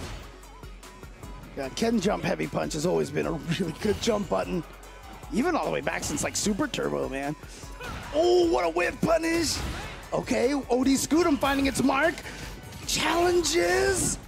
Gonna drive rush forward, baits it out. Here we go. This is gonna be damage, and it's a burnout as well. This is a tough situation. The throw, not quite enough to kill. Wow. Chunky, match point, Wrestling Man, Emperor, both stocked. That's definitely what the C stands for. It's Chunky. chunky. It stands for chunky, yeah. Uh-oh, no anti-air again, then just got caught low. Emperor now has the corner position. Anti-air, ready to go. Oh, the shimmy. How much is he gonna spend here? He is gonna go for it. He wants the corner position. This brings you to the corner, guaranteed. Next hit can kill. Emperor, what do you got? My lord, that was so much damage. But Emperor still sitting on that level 3. So the life lead is kind of a virtual lead, because if Emperor can land that level 3, it'll even it up just like that. What a whiff punish. You see the back and forth from Emperor baiting that out. Drive rush throw, and now fully corner. It's really scary. One hit could kill for Emperor now, so he's gonna go for another throw. Again, this has all been grabs. Finally the tech. Next one to get the touch. Oh, the shimmy! You knew it was coming. You knew the shimmy was coming, and even Emperor is like, oh man, I'm so glad that worked. But there it is. Emperor is the one that's going to advance forward, but I think that expression also was partially of, man, I just don't feel good eliminating my countrymen here. Yeah, I'm sure that was part of it too, yeah. Because you saw the immediate sympathetic stand up and handshake right there. I'm sure you're right. But what a great match between these two. That series in that last round, wow. I mean, we really didn't have anything else like that throughout this set. That was certainly a lot of great reads by Emperor in moments like that. Those are like kind of footsies reads, right? They're not really like Oki reads, but finally he had that corner series, and it was, it's 5 or 6 grabs? Something like that? Oh, yeah. Maybe it was 7? Like, it was a lot. Yeah, it was like close to the full life. He had such a huge life lead, and I was saying, oh, maybe if he could land the level 3, he could make the cut. He didn't even need it, because he just basically threw him to death at the very end there. But that was the power. The threat of the super is what allowed him to get that, because Wrestling Man was like, I don't want to get hit by any of these things, because I don't want to get hit by that level 3. And Emperor read that and was able to use that fear to be able to walk up and throw so often. Yeah, and having established that, bam. Shimmy, yeah. And it always happens when it gets to that point where the throw is gonna kill you. It's like sometimes your brain's like, don't throw, and your fingers are like, doink, and that's it. I know the feeling. Man. I definitely know the feeling.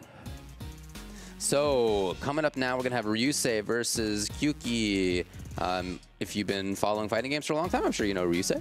One of the best players in multiple games throughout years now, not just Street Fighters.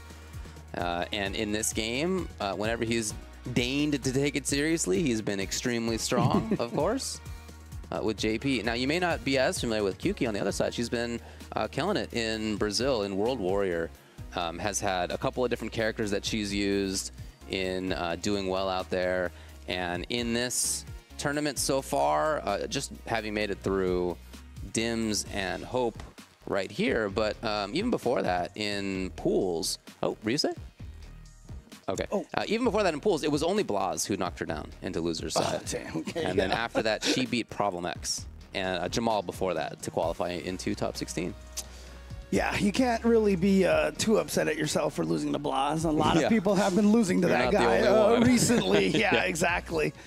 But yeah, we saw Ryusei earlier losing to Riddles. And so now he's here on this loser side, gotta try to survive against Kyuki. Yep, she's got a JP, she's got a Mai. And again, you know, really cool to see, you know, opportunities for her to travel all the way out here to France to compete in Ultimate Fighting Arena.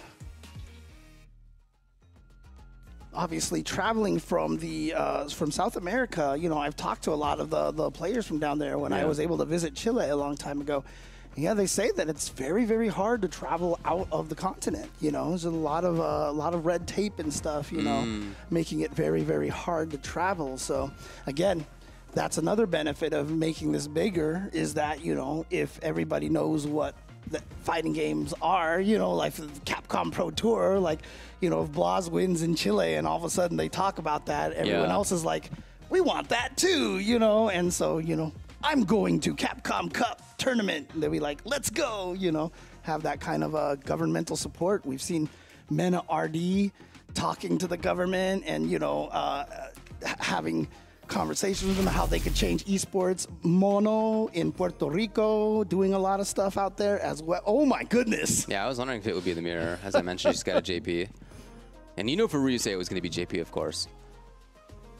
Well, outside of having Q in this match, this is the least amount of letters that you're going to be able to see in a Street Fighter match, JP versus JP. I guess G as well. Oh. So. All right. Not sure about the audio situation here, but that's fine. Yeah, we'll get it if we get it. In the meantime, it's a very interesting matchup between who moves first. Yeah, that's the trickiest thing about this matchup, right? Is because they can both hit each other at the same time at every distance. Almost everywhere, yeah. So, obviously, the Triglav is minus, so if you block one, you can come with yours first. Huge jump. Goes for the empty jump. A good defense from Yusei. Now Yusei trying to fight out of the corner of the trade. Down strong rather than down fierce.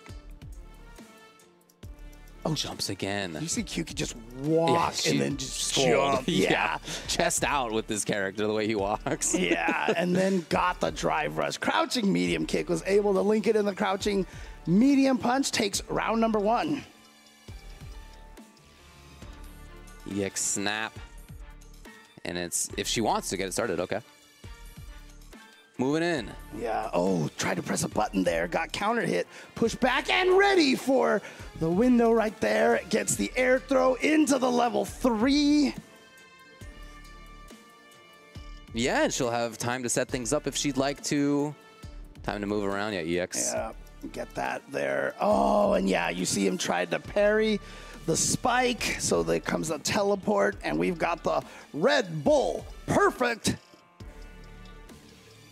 You had a lot of really good zoning there from Kyuki. It doesn't always look like that as JP. You can pressure really well as well. And we did see some of that too, but for the most part, yeah, I really liked the zoning side into the jumping forward or walking forward side. It was hard to know for Ryusei whether she was going to continue bringing out snaps or spikes or what, or time to walk in or jump. But it was really about her setting the pace. Yeah, I mean, that one sequence where she just kind of strolled forward and then all of a sudden jumped out of nowhere was such a key sequence because, you know, like we said, walking forward is one of the scariest things. And when you see someone start pushing that, you're like, oh, I'd better press a button to stop them walking forward. And then they jump, your brain, your mental stack is already off the jump. Yeah. Uh-oh.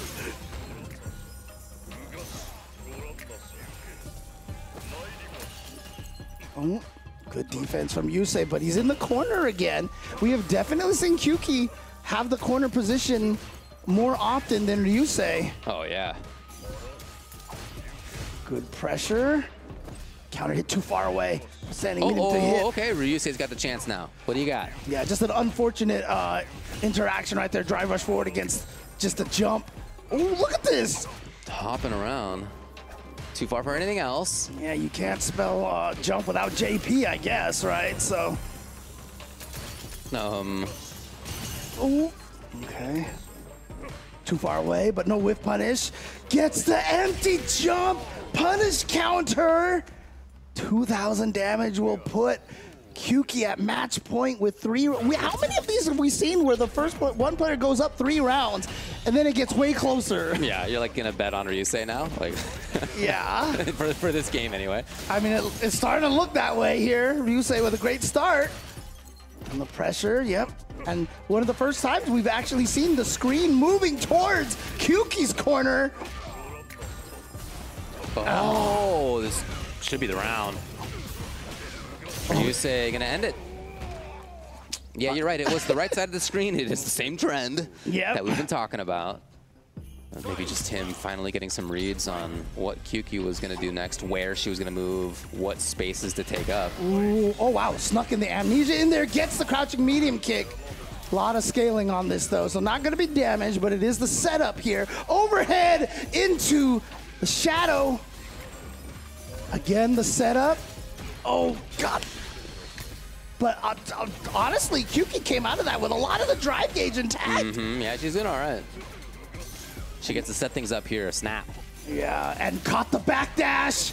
Trying to read grab was Ryusei. He continues to be stuck. Oh. Again, so many punish counter throws. Another level 2. Trying to force the issue again. Punish counter, and that would have, even if that didn't kill, the ghost would have hit right there and it would have been able to finish. But Kyuki, 2 games in a row, only dropping 1 round in that JP mirror. Well done. And again, just love seeing the players, you know, from regions that haven't been able to travel as much, make it out here and just really start doing damage. Yeah, it was a cool JP to watch. Yes, zoning was there. That was cool. But also, because I'm glad we're looking at this, a lot of forward movement in a way that was really difficult to predict. You could see Ryusei got by a good number of it. Yeah. And then these mix-ups, too. When she did have knockdown into Oki mix-ups, it was really strong. She read well. Read versus parry a lot. Here are a couple examples. Yeah. Read backdash when Ryusei thought it was time for another grab, right? And got the hit instead. There was this one round for Ryusei, but other than that, it was all KBM Kyuki. Yeah, Kyuki really read that Ryusei is really trying to drive parry a lot of stuff. Jump ins, you saw right there in the middle of level 2. And so she took advantage of that. It's got so, I mean, like, again, we saw, what, like 5 punish counter throws during the course of those replays. I mean, that's a whole life bar right there by itself, right? Yeah. I mean, so that's a lot of damage to get just through those punish counter throws. So well played by Kyuki. And now we have our final match of this half of the top 48, trying to qualify into top 16. Kusanagi, last year's champ here at UFA, against Kills You, one of the best players in France as well over the last good number of years in Street Fighter 6, and especially since he started playing Street Fighter 6 as his only main game. Right before that, he was a strong player in other esports, but now is in this, and ever since even before that, really was already getting some big results. And now, definitely one of the strongest out there. This is a tough one, especially for the France crowd out there right now, cheering for both of these players. But as we saw with the Korean players having to take each other out, you know, this is what happens. And so now one of these France players has to go home. Is it going to be Kills You, or is it going to be the defending UFA champion, Kusanagi?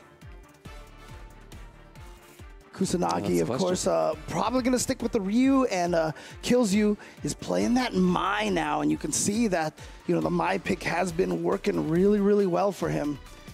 Kills You is one of those players who's really good at adapting to different characters.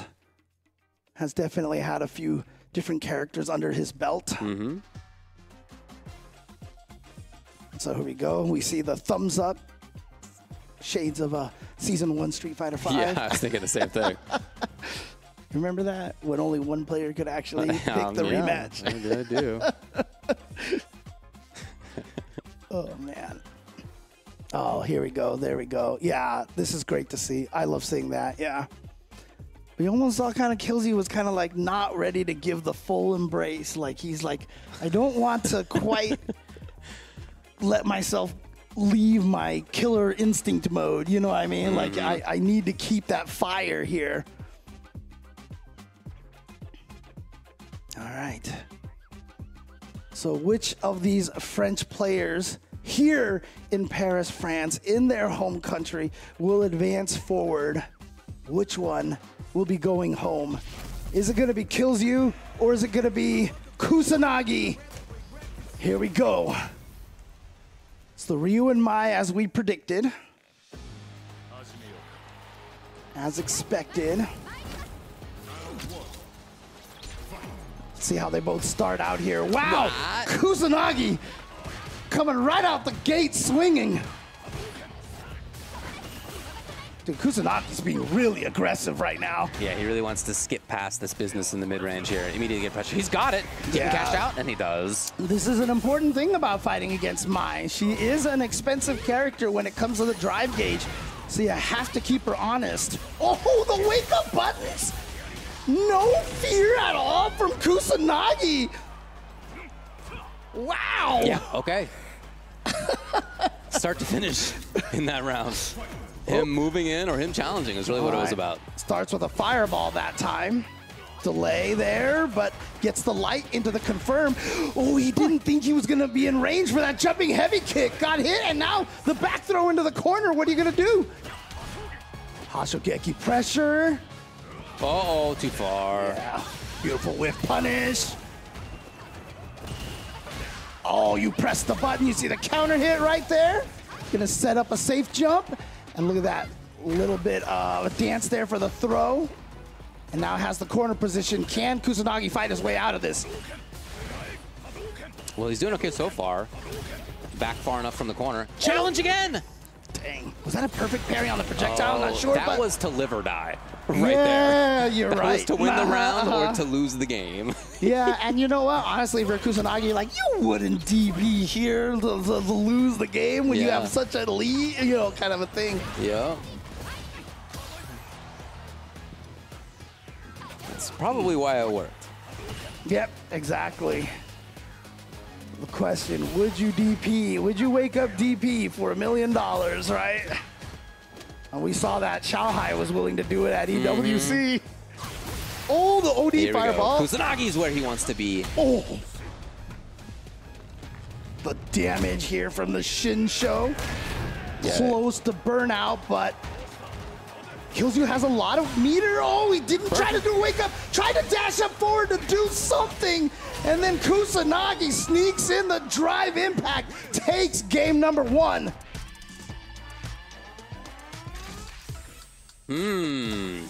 Challenging, moving, going fast sometimes. Kusanagi, here's another start where he moves quickly. Yeah, definitely aggression is the MO for Kusanagi. You can see that when he played against Blaz too. That's definitely the name of the game for him, even in a mirror match. But here, I think it just seems like it's a little bit more important. You do not want to be in neutral versus Mai for as long as you can be. Don't want to give her the chance to throw out those OD fans. But again, Killzoo, you look at his drive gauge right now. He's not in a good position to throw out the OD fans. So that's why he's going for the throw loops here. Yeah, just keeping that drive gauge. Oh, and now it just finds, that button. Swear it feels like a vacuum sometimes. But Killzoo has a good lead here. Kusanagi low in drive gauge and Killzoo hoping to take advantage. Close. Yeah, but he knows the problem. Yeah, and there's that Denjin OD fireball getting, oh, actually just the regular Denjin fireball getting the knockdown. Good block. He did not even crouch at all. He knew exactly what was coming. Oh, he missed the parry, which means he burns out. And so you can see what Killzoo is trying to do here. Definitely trying to play a more steady neutral game, keeping Kusanagi at bay, trying to stop that aggression that he has. Oh, big got him. And he has the corner position, and now he's got the flame stocks, another shimmy. Actually, get the level 2, is this gonna kill? For a second there, you thought it wasn't going to be, but in the end, it turned out to be a Red Bull perfect.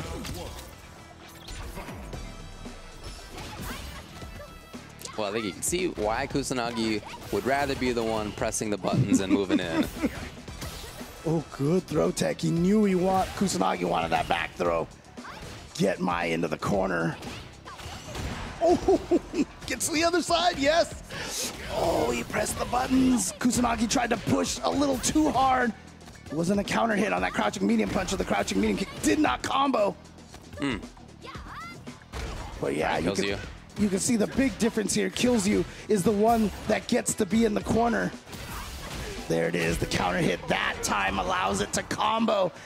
And so Kills You is doing a good job, like I said, playing very defensive, but very careful in the neutral, but as soon as he gets the hit, he transforms that into the great offense, into the corner, pressure the overhead, and here we are, back into the corner. Yep. Oh, out of there though. Oh. Kills You, still brave enough to do it. And even after that, still has the drive gauge lead. Well, not until now. Oh, jeez, down but too far away. Oh, Kusanagi fighting for all that drive gauge he can. Oh my God. But look at the life lead for Kills You. Kusanagi needs to get to that level 3. Okay. Yeah, he's not too far now, but he needs to keep fighting, that's for sure. Kills You would love to end it. Oh, nice. Not quite a level 3, and the counter hit right there for Kills You means that the current reigning champion of UFA is going home, and Kills You will be the Frenchman advancing forward past this phase of the top 42. See the little smile on his face as he walks off the stage, and you know, obviously Kusanagi very disappointed, but again, what a player Kusanagi is. And you saw what his game plan was in the first match, in the first game. Looked really aggressive, was able to take it, and look at that, just buttons everywhere, all over the place. But then Kills You just started turning up a little bit more of that defense. And again, you know, Mai having those long-range buttons like the standing heavy punch, like that standing medium kick, is just one of the things that makes her so capable of playing a really strong defensive game too. Look at this. That is maybe like 55% for 2 bars? 2 super bars? Sure, a lot of people are like, why can she DP after that? Yeah, I mean, I guess you need to have the red fans anyway, so it's really a 3-bar thing. Yeah, but there it is. Kills You is going to take it and advance forward. Well played by Kills You. So absolutely right. So that means that this top 16, this half of the top 16 is now nailed down. Winner's side, just as a small recap here, Juicy Joe versus Kings Vega and Blaz versus Riddles. That's what the top half looks like. The winner's side, I should say. That's what that looks like. And in loser's side, we have Armberer versus Dual Kevin and Kills You versus Kyuki. Look at this: Korea, US, France, and Brazil. That's all 4 regions again. Sweden, Japan, Chile, and Canada in winner's side. So it's 8 different countries represented in this top 16 so far. And in both of them, it's 4 continents. Yep. In the winner side and in the loser side, it's 4 different continents. Hey. Oh God, it's so good. Got a lot of good players out there. I love to see it. I love to see that kind of thing. And you know what else I love to see? You know what? I love to see that Suzuki is being a partner with the Capcom Pro Tour, sponsoring over here. Really appreciate everybody who supports the Capcom Pro Tour. We cannot do this without these sponsors out here. So again, thank you. I know Suzuki is obviously proud to sponsor the Capcom Pro Tour, but we are obviously happy to have them on board as well. And you can check out the GSX-8R, beautiful, beautiful bicycle, motorcycle here. And I mean, look, I've never driven a motorcycle before, but if I did, I mean, that one, that blue one that you see on the left is it's a really nice looking bike. I'd like the jury bike, but I don't think I don't think I could get the purple one over there. But you know, if you want to go off-roading as well, as the GSX-8R is great for, you know, city streets and racing and such, but the DRZ4 is built for both the dirt bike racing as well as street racing as well. So this will allow you to go anywhere you want to go, and Suzuki is definitely ready to take you wherever the road leads you.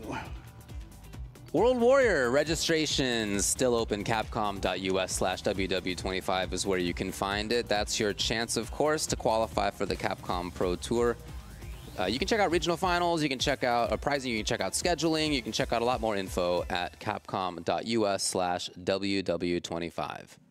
Yep, and of course, Turtle Beach has been providing headsets and being a sponsor of the FGC since very, very early on. Yeah. They have basically supported the FGC for a very long time. Glad to still see them support here. You can see the entire gamut of headsets over there. If you check out turtlebeach.com, you can get 10% off your order, and they have the entire gamut of headsets for all price ranges here.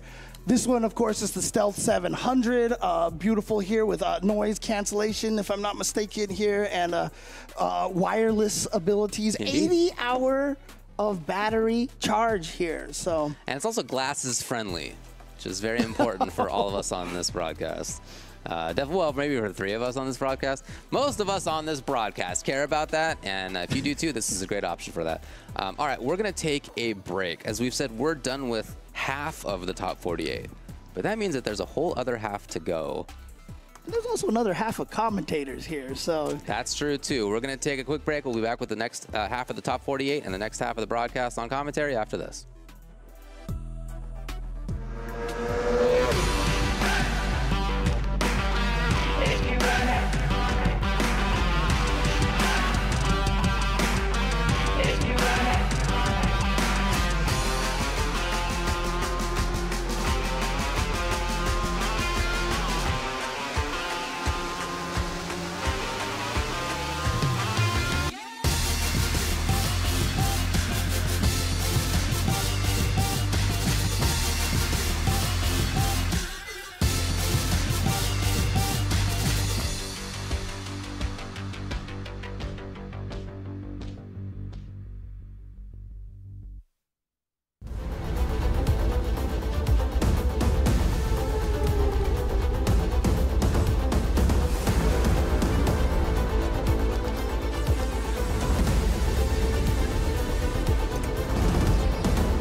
Fight.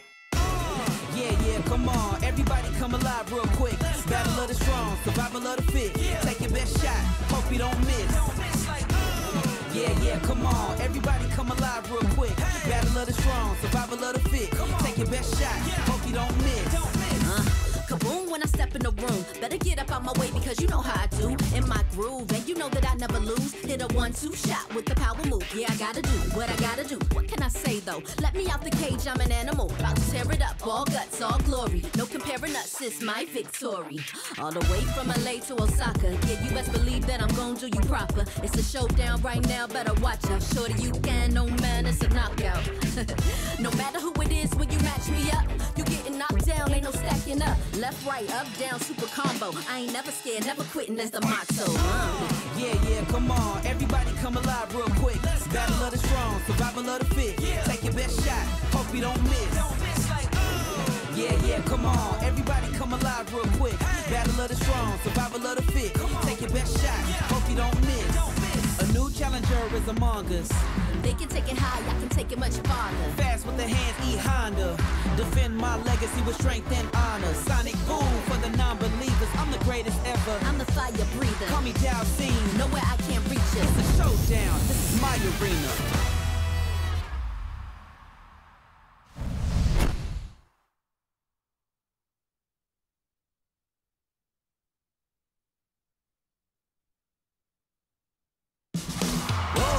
You ready? Top player, repeat. Continue on the scene. Prepare. Poison's on the menu. No mercy for you. Ready?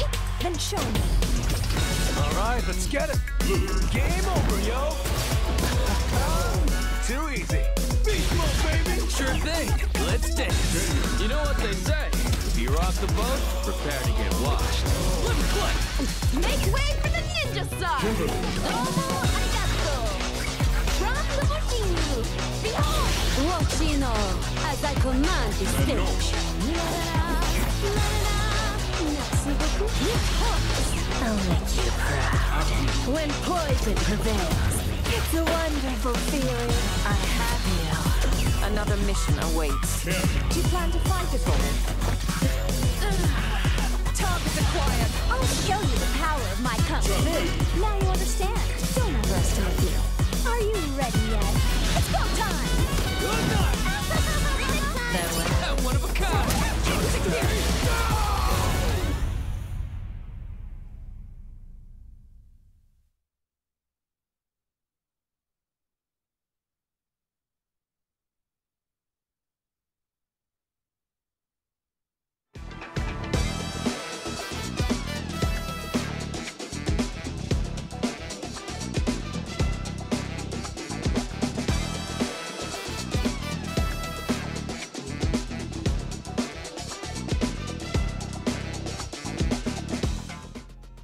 A lot of big matches just occurred, and now we have even more matches coming through with the second half of Top 48 here at UFA. If you guys have missed it so far, we highly encourage you guys to check out everything that has happened up until this point because it's been non-stop bangers. Giving the other guys a little bit of a break, Vicious here with Ringe to talk to you about what's about to happen within this bracket, and man, it's been kind of nuts. Just kind of sitting in the back room in the production, kind of following along with everything. We just saw the former champ of UFA fall just a little bit short. We saw two of the prime Korean players between Wrestling Man, Korean Wrestling Man, let me put some proper names, let me put some proper titles to it, versus Armper fall down a little bit shorter ago. And that was kind of rough to watch because I love watching those two specifically play. But that's the kind of style, that's the kind of stories you're about to see built up and also broken down for the next set of the Top 48. Yeah, it's a testament to the offline aspect of the CPT this year, right? Everybody chasing the points. There's elite level competition all throughout. The depth of every tournament we've seen in the offline side of things for Street Fighter this year has been immaculate. And it's going to be no different, right? We're getting some team kills in terms of regionality because that's just how many players are coming out, right? So many players are coming out from everywhere around the world. So I'm excited. We already got one half of top 16 decided, right? We got 4 players in winners, 4 players in losers. Juicy Joe versus Kings Vega. Blas versus Riddles is going to be the winner side. Sick. Oh, yeah. And Armper versus Dual Kevin and Kills You versus Kyuki in the loser side. So we're going to determine the other half of winners and losers right now with that second block of top 48. Yeah, and we talked about regional team kills. We are actually going to have one coming up real soon, if I'm not mistaken. Koji KOG facing off against Sahara. Now, that's going to be a rough one only because I feel like Koji KOG, in regards to playing against the Ed matchup, has been a little bit like dicey for him these last couple of times. Last couple of instances we saw him not only within the North American scene, EWC, EVO as well, but also like the current record that he holds in Japan hasn't necessarily been the strongest. But when it comes to someone like KOG, best believe he's going to have something kind of tricky versus Ed. And honestly, I've seen a lot of Lily versus Ed recently. Don't ask me why. It's been kind of weird lately. There's been a lot of like SoCal locals that have been doing like Ed versus Lily. And honestly, I kind of like the kit that she has to kind of get past some of the things and some of the ways that Ed can control the neutral. Okay, yeah, definitely. I can see that, like having the wind stalks to get the Condor Spires going, maybe check his game at that range that he likes to play, right, where he can switch through Fireball and Flicker and Drive Rush and kind of throw a bunch of different options at you if she can get the stocks in the first place, right? Yeah. I think that's one of the things is that Lily has some decent range on her normals, has some options that can frustrate people at a certain range, but against Ed, he's got that same range and beyond, right? So I can see why that would be trouble for even somebody like a specialist like Koji KOG going up against Ed and Sahara. So yeah, I think it's going to be tough, but as you mentioned, that's why you need something up your sleeve, right? If you're KOG in this matchup, because when you're playing against somebody who's as skilled as you and playing a character that has a little bit more range, maybe a little bit more to the character in terms of strength, you're going to need something to take them by surprise and knock them off their game. Then right after that too, it's not going to be a regional thing, but it's definitely something we're very familiar with. Noah the Prodigy going up against Phenom. Now that is a matchup I feel like it has occurred occurred within the year a couple of times over, perhaps, right? I don't know the exact record, but it's something that is going to be seen at most high-level events, or at least towards the high-level portion of a lot of these events, right? So Noah the Prodigy, I'm kind of curious to see if he would actually test Phenom in the mirror match, but majority of the time, I don't really think so. I wonder actually what character he's going to be pulling out for that matchup specifically. Yeah, right, and 2 out of 3. I know he's feeling good, right, just being in this position, winner's side, top 48 for Noah the Prodigy. I feel like he's been kind of trying to find himself this season a little bit, right? Yeah, with the changes to the game and his character. It still feels like he's trying to get his groove back to where he really was excelling at previous seasons of Street Fighter 6. And Phenom, hey, obviously Phenom is always a threat. I think taking down Phenom, there Noah is right there with the lime green shorts and the turquoise jersey. You gotta love it. Making sure to be loud as possible. But yeah, this is going to be our first match, as we talked about, set it up. KOG going up against Sahara. Yeah, one of the other things that I do like about Lily specifically is her being able to approach the air. Like, I think Condor Dive is a little bit underrated in this matchup. Like, being able to see whether or not they try to charge for Flicker, whether or not they try to do a Spark into commitment to the Fireball, right? Especially if it's the slower one. Koji KOG has those two options of either being able to dive towards it or even being able to spire around it. So we'll see if that actually comes to fruition, whether or not Sahara is going to notice what Koji KOG's game plan is. Majority of the time, because of the control that Ed has, him being able to close the gap and kind of like force his will within that mid-range space kind of gives a little bit more pressure against Lily, not being able to get those win stocks, and forces Koji KOG to kind of play the normals game, or at least a little bit more of an avoidance type of game against Sahara most of the time. Yeah, it feels like Koji is so good at being able to pick his spots and recognize when he can get the win stocks going, right? And yeah, it's just going to be very hard to do that against Ed. So I want to see if he brings some shenanigans to that style of gameplay, right? Where he's going to try to play some mind games with the block strings and maybe sneak in an extended win stock or whatnot to catch Sahara trying to overcommit at a certain point, cancel the win stock early the next time into an attack to catch him trying to interrupt that. Whole lot of mind games to be played with these two characters for sure at that range.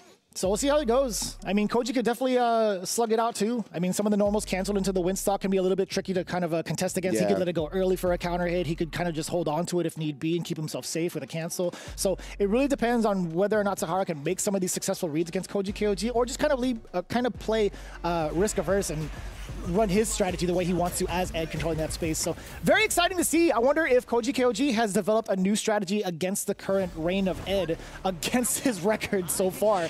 Or will Sahara be able to trample over him? We'll find out. Game 1, second half of top 48 begins now.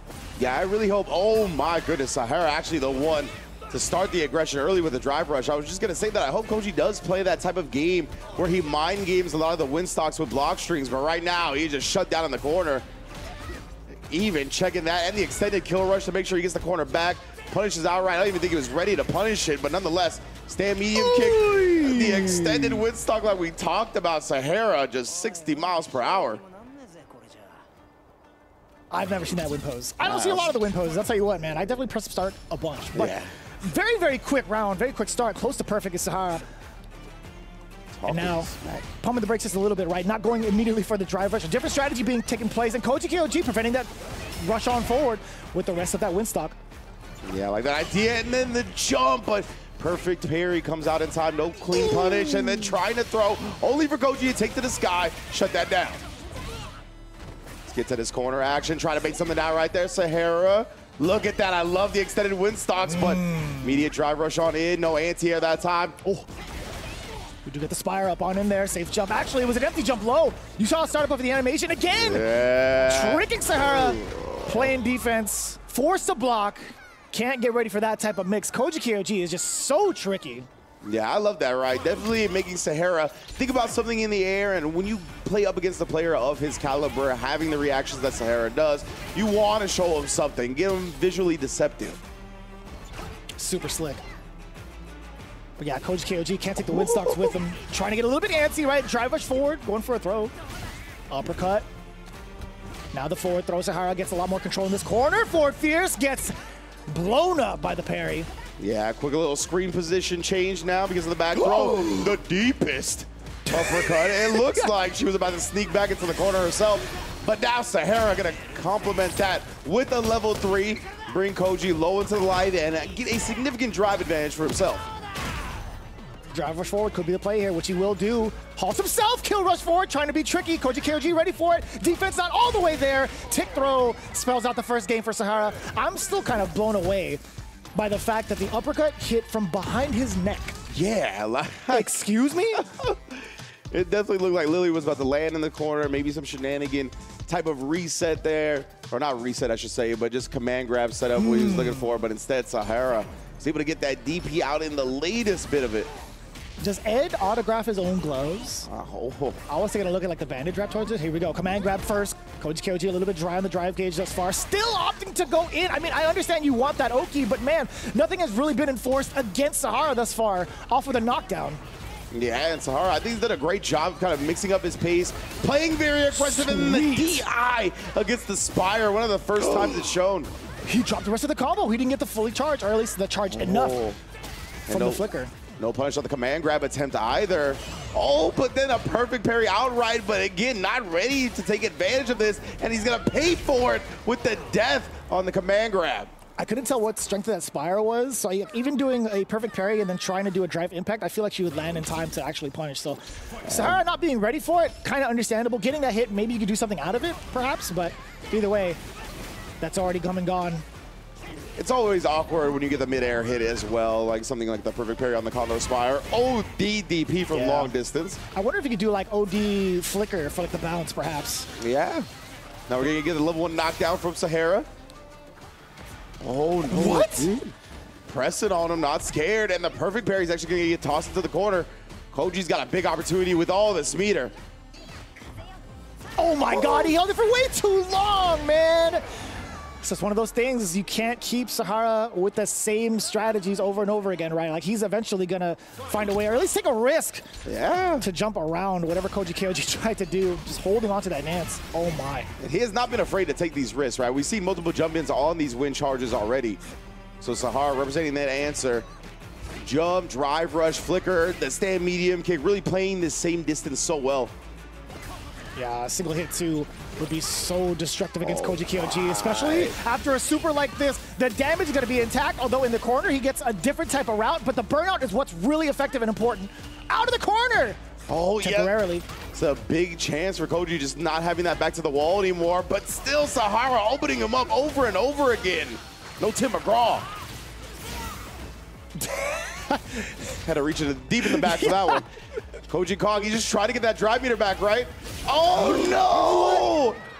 I'm not sure what went wrong at the end, if he tried to like parry thinking that the drive gauge was back and he did it just a frame before the drive meter returned. He definitely had time. I don't know. Yeah, I don't know what happened. I got to take a look a little bit slow down to see what the move actually was that came out that got counter hit at the end. But very unfortunate for Koji to go down like that. But fortunately for him, that was winners. Still going to be alive, while Sahara going to qualify into top 16. Nice work. Just taking a look at the replays here too. Against Sahara, rather aggressive at the start of the round, drive rushing forward, and Koji KOG actually getting some of his strategies implemented, right? Trying to take advantage of like Sahara's tendencies on defense, throwing out some of the normals that are just a little bit too much startup to fake him out for the empty jumps. I like that initially, but not being able to control the pace was obviously a big deal against Koji KOG. Yeah, absolutely. And it felt like there was a couple of times where Koji thought that Sahara would maybe drive rush in past some pressure that he ended up canceling into these win stocks, like maybe something like right there, right? While Sahara was just jumping for the most part. He would save the drive rushes for more neutral, try to get it in that way. When it came to the block string, that was his main counter, was he was willing to take to the skies, try to bypass that. I still didn't actually see what happened at the end, but nonetheless, unfortunate break for Koji, as we talked about. Sahara still in the winner's side for that top 16. Inching closer to that top 8. But now, we're going to have Noah the Prodigy versus Phenom. Damn, I'm actually kind of curious if a couple of things, like maybe Koji KOG pressed parry just before he got his drive gauge back, or if that actual hit was what gave him the drive gauge towards the very end. Like, we'd have to get like a freeze frame, like frame by frame kind of thing. Yeah, it was close, definitely.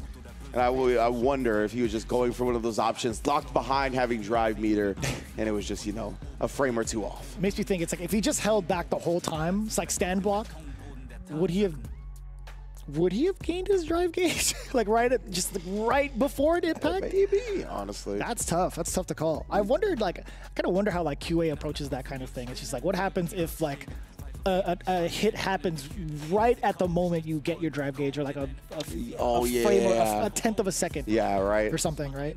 Man, yeah, like relation to when the hit actually registers. Exactly. Combined with your meter. Yeah, that's actually really interesting to think about. But these two also, you mentioned that. I wonder if Noah is going to test Phenom in the mirror match, right? That is one of the characters that we've seen Noah play more and more here in the newest season of Street Fighter, is that Cammy. But I'm going to imagine he's going to go with the Luke and just try to rely on the things he's learned on Cammy to hopefully help him in the matchup against Phenom. And yeah, I mean, Phenom, it's always tough for me to predict how he's going to play, right? Which I think is part of why he's such a strong competitor. He definitely has all the aspects to him that make an incredible fighting game player. He's willing to get in your face. He's willing to rush you down, but he's got such patient, fundamental, great ground game as well. I want to see what he brings to the table up against Noah. Yeah, he really kind of shows off the best of both worlds, right? We've seen those types of examples being shown off on an EVO top 8 stage, also against a variety of different opponents. Like, we've seen what had been done against Mickey in the mirror match, so that kind of like causes a little bit of concern for a lot of the viewers at home. It's like, I think you're absolutely right. I think you are on to a good call of assuming Noah the Prodigy is going to go for the Luke. Yeah, it's Luke. I can see it off the reflection of his glasses. Run on. Man's already practicing his flash knuckles, making sure those are on point before we get into a little hand warmer action. But yeah, man, Noah, that's what he's going to be going with. The tried and true, right? That's what he's going to be most comfortable on. He's got the benefit that there's not too many Lukes out there now, so a lot of these players are not going to be super in shape practicing against them. But the problem is that Luke was such a problem for so long that it feels like it's baked into our bones, right? It's like riding a bike playing against Luke again, even if you don't see it in a while.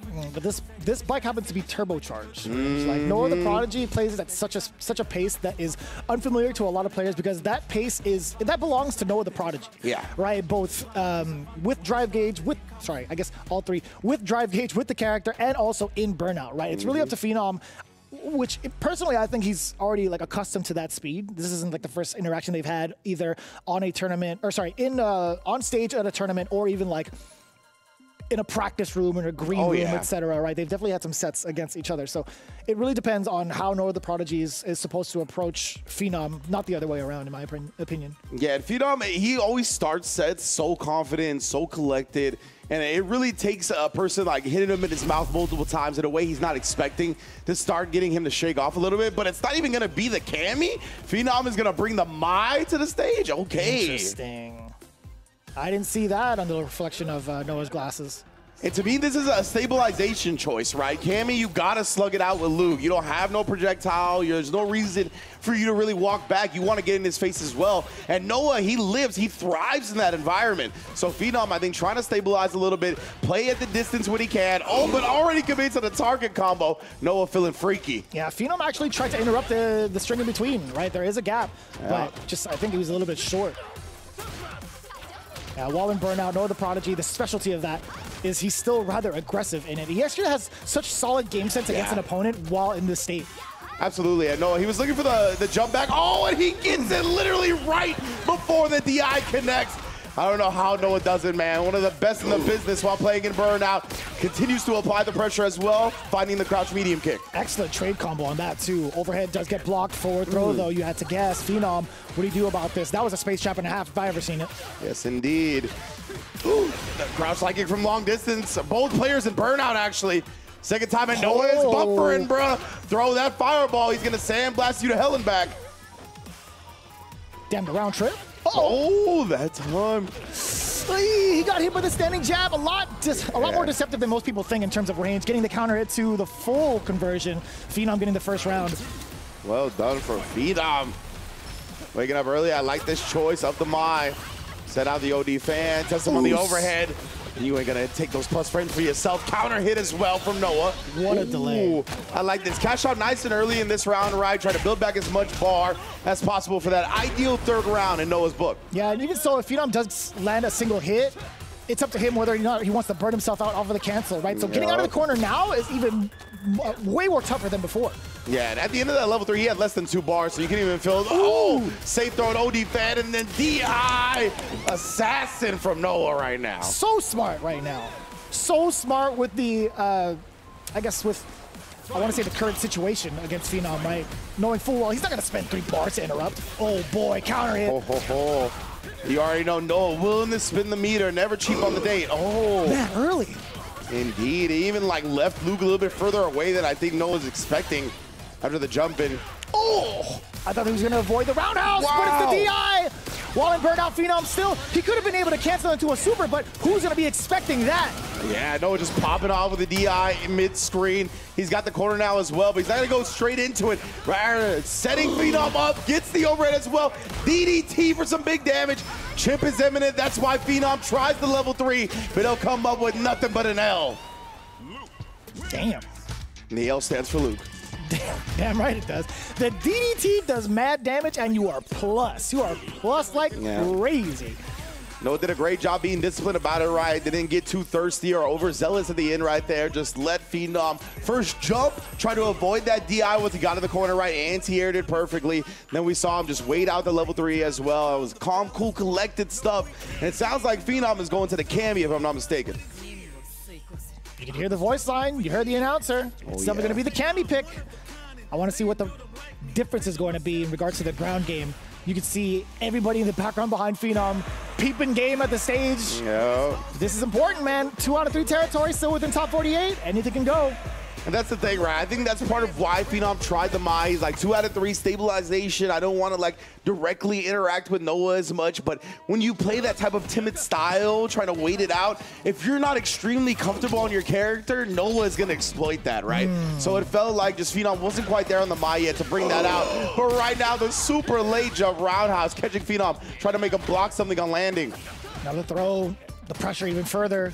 Noah the Prodigy coming in with the flash knuckle. Not a lot of, I was gonna say not too much damage on the drive pitch up until this point. Going for the full OD flash. Frame kill on the bait to the throw. Hella damage incoming. Back roundhouse to continue the combo.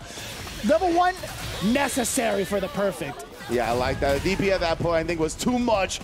Red Bull straight to your dome. Oh, we gotta watch this whole thing, bro. Oh no. We gotta watch the whole thing, man. You gonna let him emote on you, Cammy? That's crazy.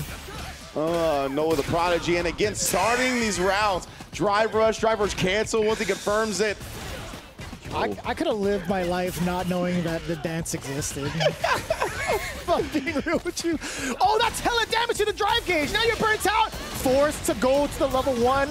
Phenom gets a big bust out punish counter. Noah the Prodigy getting whiff punish off that stand jab. Phenom, what kind of control do you have against Noah?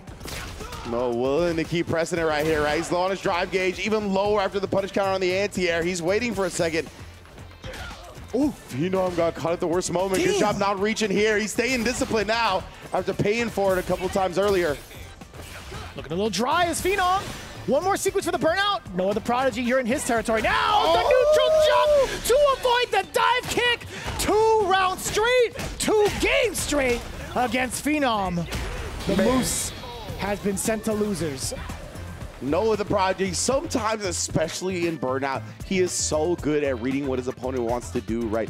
Obviously, Cammys really love abusing the opponent in burnout with that dive kick, right? All of a sudden, dive kick, damn near anywhere you place it becomes plus or at the very least safe. So it's a very appealing option for the Cammy players to go with. Noah knowing at that range, crouch medium kick, if he goes into the dive kick, that's gonna punish counter me, right? So he's probably looking for something like that. Jumps, baits it out, punishes it for the game victory. Incredible stuff. Yeah, we talked about this sequence exactly too. Noah the Prodigy being much more patient on the approach because of the amount of life he has, right? Playing risk averse with all the resources behind him, just so smart. And speaking of resources, being able to catch out the rest of that round with the level 1 was perfect, no pun intended. And then the final read that led to this level 3 was catching Phenom trying to perform a dive kick while in burnout at the space where Noah the Prodigy had a little bit more to react, but possibly, I want to say, that had to be read-based. There have been a couple of instances where he's shown off and tempted the neutral jump or tempted the dive kick a couple of times by showing off that neutral jump. So really, really great call out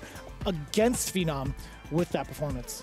Yeah, Noah's got some of the best jump call outs in the business. He's always good at reading when the opponent exactly wants to DI him in the corner, right? He gets a jump back punish. We see it right there with the neutral jump on the dive kick. I want to go back just shortly before we move on to this match as well, to that second time we saw Phenom burnt out in the corner, right? And we saw the DI in the counter for a level 1. I really liked both decisions for both players, right? Being ready for that DI when Noah had showed you in that previous round, right, that he was waiting. He got the anti-air. He was trying to really kind of milk that burnout. And then this time he immediately went into it. I like that switch up. Yeah. And the fact that Phenom was still ready for it, just a testament to how great both players are. But speaking of great players, we got 2 more on the stage now. Ending Walker going up against Liquid Nephew. This is a matchup I was very much so looking forward to when we established our top 48. Ending Walker has been phenomenal this entire weekend. Nephew, pretty much the same thing. He's gone 2-0 almost every single match since he started UFA day 1. That is mad impressive. Yeah, incredible performance so far for Nephew. Always looking to cook. Always like seeing him in these positions, right? It feels like one of those players, to me, that's inevitable before he takes a big major victory in Street Fighter 6. He's always been knocking on that door. Literally got 2nd place at the first Street Fighter 6 major to man RD at CEO 2023. So he's always been a monster. Ending Walker, I think a lot of people will say the same for him, right? A lot of people, I think, are waiting for Ending Walker to get that big major victory in Street Fighter 6. Is how incredible he's been since he's bursted onto the scene in Street Fighter 5. Very young, still incredibly young, and still putting bodies in bags every chance he gets.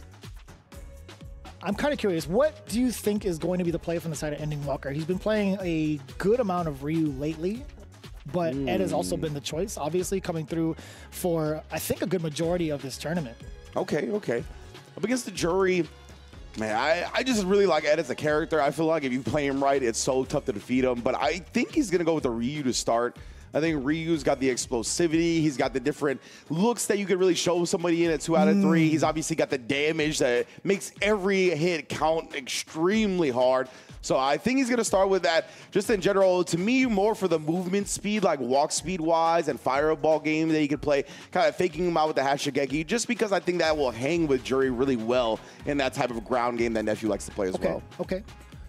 I can't remember what it was from like yesterday. I think Nephew was facing off against another one of the Ryu players from EU to make it to the top 48 placement. But he had a pretty firm understanding of like what needs to be done in the Ryu match from my opinion. Actually, I was talking about that with David. I was talking about like forward heavy punch from Jury being like the kick version of the solar plexus. That is most definitely a matchup that I gotta kind of like go back into before we get into our top 16. But Nephew seemed pretty well versed in regards to like what Ryu can present, both middle ground and also against like Hashogeki specifically, against some of those fake outs that some of the players tend to do or tend to enforce while applying offensive pressure. So I'm kind of curious to see if like Ending Walker really does stick it out with the Ryu on this matchup. But Ed, I don't mind, right? Ed from mid-screen against like Jury's further advancing normals, precisely, even against like a slow-moving fireball, I think that's totally fine, because if Jury's plan is to follow behind the fireball, Ed could still nullify her from moving forward. Yeah, exactly. Yeah, being able to hold the flicker, being able to just, in general, have multiple ways, got to stuff the forward movement, the advancement of characters. Now, Jury, like the fireball at least goes under, right? So a lot of the time, Ed can kind of nullify your fireball drive rush in by nullifying it with the first hit and then going and following it up with a projectile launch. But that's not going to be really a concern if we see that matchup here. But again, Nephew going with the Jury like we always know him for. Wonder what Ending Walker is going to bring. We're going to find out now. It will be the Ryu to start. We shall see. He just looks so comfortable on this character, and it's very tough to pin him down. That's the most Ending Walker emote he could have picked, by the way. Same mentalities, same facial expression. Here we go, game 1. Ryu versus Jury, Ending Walker versus Nephew. Yes, indeed. Winner gets to the top 16. As the Renko kicks you were talking about, obviously going to be well represented. Ending Walker already showing the Sobot over the fireball as well as an option. We do get the Denjin locked and loaded for Ending Walker. Nephew forcing his way in, actually gets stuffed out by the Odie fireball. Yeah, I love that fireball pattern from Ending Walker, but I love that perfect pair even more. Fortunately for him, whiffing on the meaty stand medium punch attempt, and Ending Walker's fireball game has been so good. The DP, I don't know if that's what he wanted. I assume he did to try to beat the jump over the fireball. Possibly. Oh, got caught trying to walk away. The crouch medium kick, not going to let that happen. Damn. This character's cool. Posing. The martial arts poses. Oh, pose on this foot, though. Nasty. Yeah. You get big money for that. No paywall necessary. Nephew Now enforcing his will. Ending Walker stuck in this corner. And it's so far reaching. That fears too, just kind of like deter a lot of people. And the roundhouse as well, covering that ground, but we do get the punish counter. Ending Walker finds himself out of the corner. What do you do now to encroach upon Nephew's space? He doesn't want to cancel into a burnout situation perhaps, right? Maybe he does if he has enough life to do it with. Yeah, Ending Walker's been showing him Hashigekis here and there as well. It's a good to come out even on whiff because Nephew has been looking to parry a lot of them, but instead this time Ending Walker just a bit late on the whiff punish, allowing Nephew to take full advantage and tie up the rounds. Footsies, brother. Yes, sir. Nephew threw out a normal. Ending Walker reacted. Didn't happen to be within range. Nephew punishing appropriately. All tied up, one apiece. Very back and forth thus far. Wow. A little bit too shy. Drive rush medium, getting stuffed out. And now the punish counter's on point from Ending Walker. The big bust out. Oh, that time he was not late on the whip punish, and he is going to make Nephew pay, bruh. It's level 3, big damage, life support on the drive as well.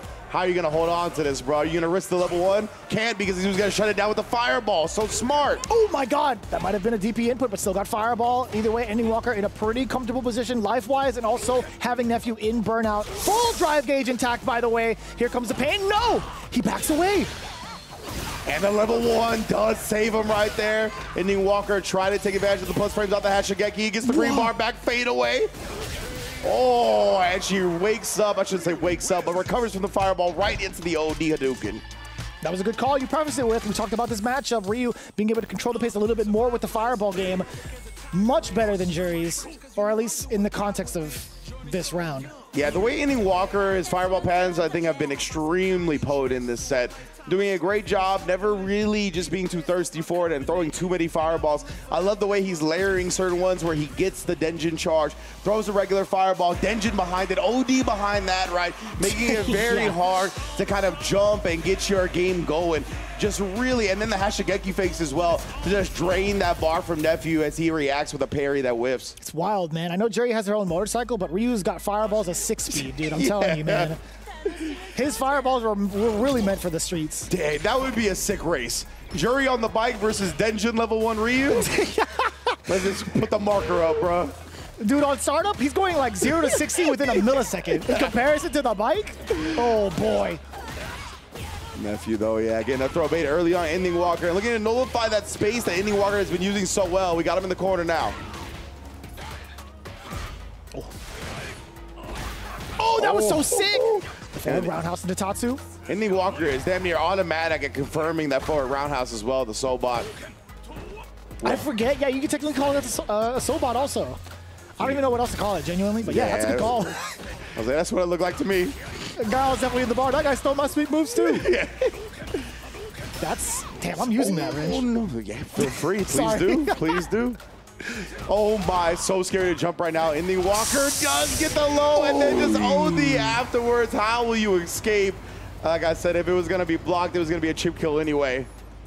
I wonder whose invulnerability would last longer, the level 1 or the OD uppercut? Yeah, that would have been like, it would have been interesting to see a clash. I honestly thought a Nephew was gonna do it. Dude, 2 invuls walk into a bar. It's rough. Ending Walker. Excellent start so far. Looking at match point. 3 bars to his name as well. Single hit, maybe he'll dish it out. He is locked and loaded right now. Oh, too far, the second crouch medium punch. Ending Walker punishes it outright because of that. Tries to get him to whip, but Nephew instead responding to the Hashigeki block string with the level 3. I love that. Now the question was, is it worth it? Can he work it? He's already flipped down Ryu, and now reversing the momentum completely in the corner. Ending Walker now stuck here. What do you do about that? The pressure's just too much, Nephew. Staying alive. Nephew catching a misdemeanor on that one. Ridiculous stuff right there. Yeah, I was picking up what you were putting down, Vicious. That was pretty good. I was picking it up. I know. I know. I just wasn't ready for the follow-up, that's all. But now, again, Nephew trying to stay alive in this set, right? Ending Walker obviously has a game advantage, and that's a great way to get him in the corner. Calling out the throw attempt. Couple of jabs threatening. Excellent escape to getting that punish counter off of the jab. Ending Walker goes for the solar plexus. Nephew guarding the body. Indeed. Looking like Bud Crawford last night. Yeah. Legit. Still catching up on all the highlights. You already know Ending Walker is going to be looking for those haymakers. Woof. Oh, man. What an assassination on the drive gauge. Oh, Nice. you still catch. Ooh, I thought he was going to actually be able to convert off that. Terrifying stuff, isn't it? The roundhouse. Damn, speaking of roundhouses down below, overhead now. He's hitting from all angles and now chipping away slowly but surely. The DP's coming in. Throw will do it. Level 1 again from Nephew right there. It felt a little delayed as well. Called out Ending Walker's timing. He got the drive gauge back as well. He's not going quietly into this good night. OD, he was well aware of that one as well. I thought Ending Walker was going to let off the OD DP, but it was Nephew that did it instead. Catching Ending Walker, trying to take his turn. Shuts it down to tie the set up. Jesus. What a time to bust out with the OD. Tied up 1 game apiece. Wow. Been such an intense set so far. Nephew trying to show the parry in response to the Renko kick after. Thought Ending Walker would immediately press the button. Great punish. Not letting any damage escape him. Oh, very interesting. Maybe he let go of the parry a little bit too early, hence the punish counter. Yeah, might have been might have been the back as well, right? And then he just got hit low because of the directional input required for perfect parry. That is fair. That's right. Oh, and then again the whip punish outright this time. He built the level 2 with the back heavy kick. Oh, man. Oh, my. Actually caught the timing of the fireball's recovery. Yeah, Jump back jab, that would have killed if, and it still does. And it still does. Ending Walker. Keeping it safe. Jump back jab against Nephew. Looking at match point again. Yeah, I like this little opportunity for Ending Walker here, right? We've seen that a couple of times where he's just jumping back, hitting the jab, make sure he gets some damage in while avoiding the throw at the same time. But Nephew, when he's able to start this round in the corner, he's been really well utilizing the level 1 now. Damn, what a way to cover when you're avoiding your throw. Oh, boy. Oh, no conversion. Yeah. Rare got hit really late on it. Perfect parry, just not the right direction. Yep. Perhaps concerned because of that down back that he got hit with earlier, right? Mm-hmm. Oh, he's so tempting, but still within range. Low forward clips. Ending Walker very close to burnout, too. Great block of the overhead right there. He knew where Ending Walker was going to get a big conversion from, right? That probably would have killed with a drive rush cancel level 2 conversion. Forward throw is enough. Man. Nephew, so scary to deal with. A single hit did happen. No drive rush cancel, though. And then still managed to sneak in. Match point for both. Nephew sitting at 3 bars. Does get the big opener. Level 1 coming in off with the target combo. Force Ending Walker into the corner. Now play your game. Dash up, throw, layer it in.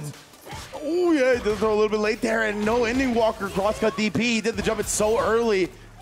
Back throw here to take the corner for himself now. Respecting the solar plexus. He's coming for that drive gauge. What a button timing from Nephew. Oh, and the empty jump. Ending Walker crosscut not in time. Nephew completes the comeback. Takes it 2-1 into top 16. Bam! What a way to play against a pro player's strengths, right? By habit, most of the time you see somebody jump out of the corner or jump to the other side, you want to get that cross cut. But man, Nephew coming in with the empty jump instead. Mm-hmm. So smart. And preceding that, right, was that really early, I believe it's the jump fierce button from Jury that hits really soon, right? Like at the top of the dome. So I think showing him that and then letting the full jump in rock kind of messed with Ending Walker's timing a little bit. He was just a little bit late on the cross-cut attempt, and because of that, Nephew being very smart, just empty jumping, allows him to block on landing, get the punish for the kill. That was immaculate stuff. Yeah. It looked like Ending Walker was going to run away with the set, but Nephew, clutch of all clutches. It's so smart, too, just to kind of like tack onto that. Just in case if Ending Walker wanted to try to punish upon landing with a normal, Nephew would have been just fine, right? He didn't commit to any sort of normal on the way out with that jump, so he wasn't going to be susceptible to any type of punish counter. That was actually a big brain, honestly. Like for Nephew, right? Like as long as he actually lands from that empty jump, he's huge chilling. Because as you mentioned, the normals get blocked. The DP, if it's too late, gets blocked. He probably bakes in a delay tech as well, right? If Ending Walker tries to throw him back into the corner, he probably techs the throw and gets the meter from delay teching. So yeah, I think that was a very smart decision from Nephew to close out one of the most intense sets we've seen so far. I never thought that jump fierce from Jury would have been like the way to preheat the oven at 350 degrees. That was actually mad smart of him to actually get himself to cook towards the end of that round. Not bad at all, but also even better, Broski versus Higuchi.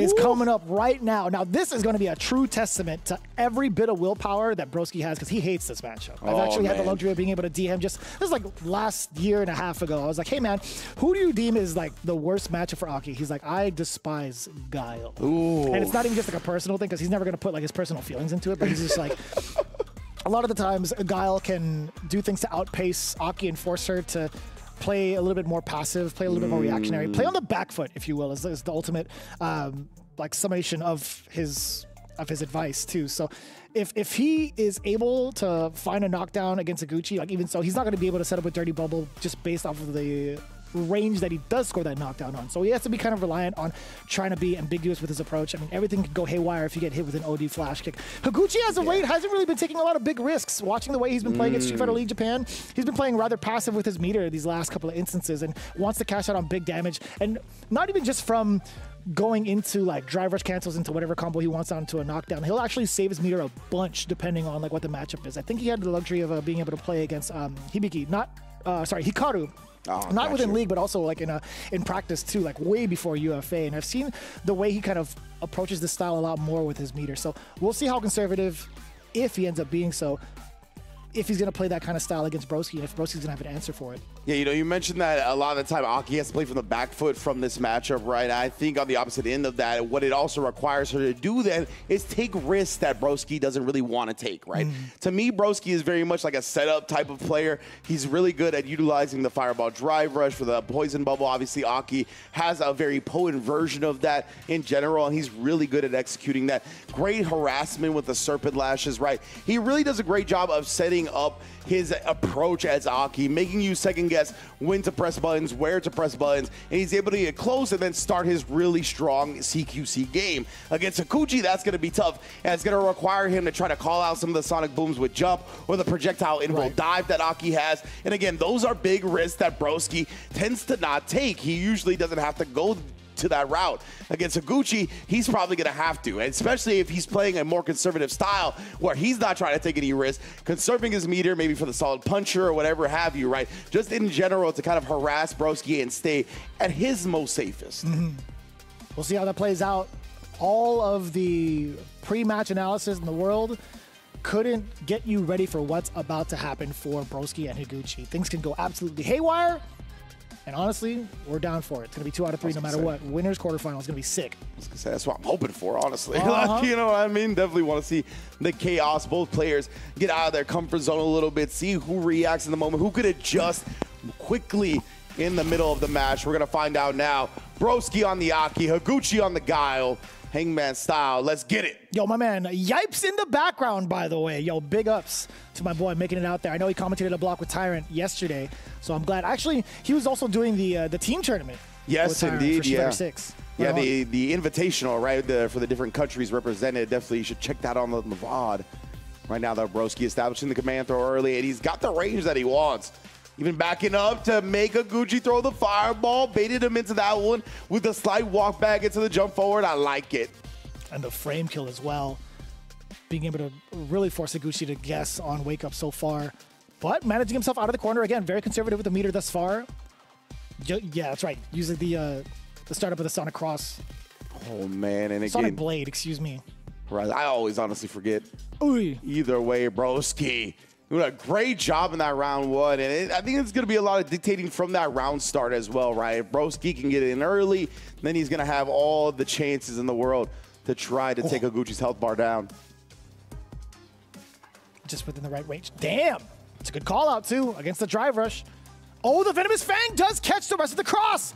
But Higuchi, big rebuttal, too. Tick throw, goes for the back throw instead. A lot of estate behind him, actually jumps into the OD bubble. Now the solid puncher comes in. He sees yellow from the side of Broski, forces the burnout. Can he do it? He's just about to. Ooh. No, slithers past the last 2. Broski hanging on for the rest of his gauge. Venomous Fang again, punish counter. Yeah, I knew that Sonic Boom was coming out right. They try to continue to keep him low and eventually burn him out. Broski did such a good job evading the burnout here and evading that overhead as well. Anti-air as Higuchi gets aggressive. Broski is playing so clean right now. But for how long, right? Being at the deficit. Cruel Fate actually at the tip. Still plus. Oh, man. Now he's trying to look for that crouch roundhouse into the super activation, but instead, the perfect parry to shut down the fireball drive rush. Broski having the CA on deck as well. No chance at life for Guile. Oh, that touch felt something, I'll tell you what. He is sick. What's crazy about that, freak. too? Yeah. that threw me off so much. I don't even know what I was going to say. I really don't. That came out from left field. Not like that. That's pretty funny. Oh, the sick freak. That's some type of wrestling reference that I forgot exactly where it came from, to be honest with you. But Broski going to be going up 1-0. Like, I think he couldn't have played that first match better, honestly. That's possibly. I'm still thinking about it. But yes, possibly. But man, what a way to set yourself up. A lot of really great calls against Higuchi's timing with the Sonic Booms so far. Let him know. Damn, I didn't know some of the likes on Guile's profile. One of them is dog walking. Okay. Trying to dog walk his opponents.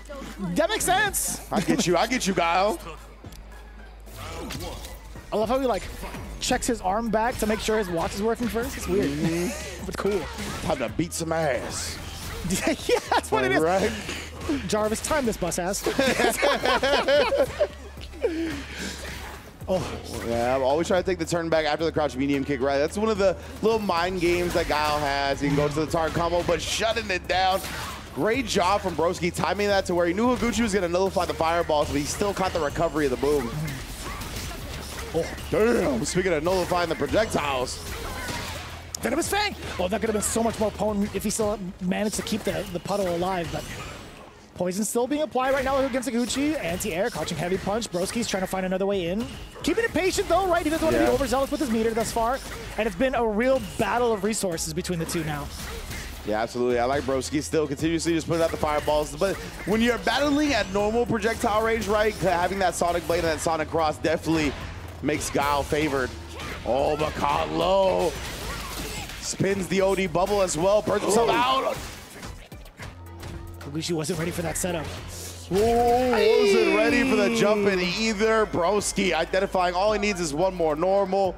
I don't like this. I was going to say I got nothing appropriate to say about that. Broski, one round away. I don't like how she threw the bubble right on top of him.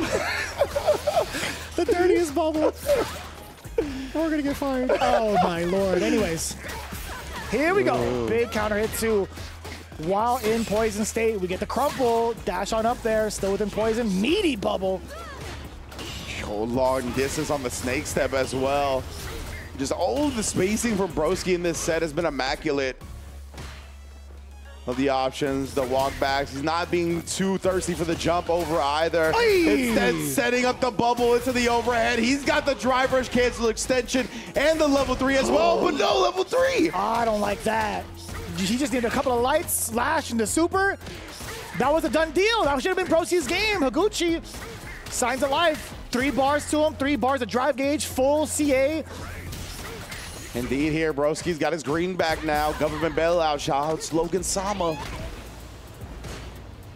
Again, harassing right there and beats him to the button with the crouch. Well done for Broski, taking it 2-0 over Higuchi. Damn, you saw the startup of that forward, sorry, the upside down kick. Higuchi still getting clipped. And I honestly, I was terrified as soon as Broski had dropped that round. I don't know what he had to say about that later on, but man, I've never seen him ever like drop like a very, very important combo like that. I couldn't even tell if it was like nerves or anything like that, but that's either near nor there. I think his control and like control of the pace against Higuchi was such a perfect example of how to approach that matchup. He was exceptional in regards to what he was throwing out there against Higuchi. Yeah, he did a great job. So many different like ways to combat the Guile. You can tell he really does hate Guile, like, because he has so many things planned for this matchup at this point, right? Like, he was very much ready for the drive rush timing where Guile was going to nullify the poison bubble with his own fireball. He made sure to punish that way. He had great resource management and really knew when to push the priority of the OD bubble to kind of put Higuchi in a bad spot for his own meter gaming, or if he tried to match that priority, what am I trying to say? You tell me. The fireball prioritization. I don't know, man. I'm making up words. It works. Yeah. I was kind of picking up what you were putting down. Yeah, kind of. There was a moment too where I thought was really interesting. Broski had actually gone for the slither, the snake step against the fireball. It was a slow moving projectile, right? Higuchi had plenty of time to recover and jump in to punish accordingly. So last second, Broski decided to cancel it and get hit by the fireball intentionally while within a certain distance away so that he doesn't get hit by the big jump in. So just good situational awareness overall with the matchup and also the positioning of Higuchi. I think it's what really excelled him. Like, you don't have to play near perfect where you don't get hit. There's often cases where it's like, what would hurt me more, this jump in or this fireball in like a split second, just based off of the actions of your opponent.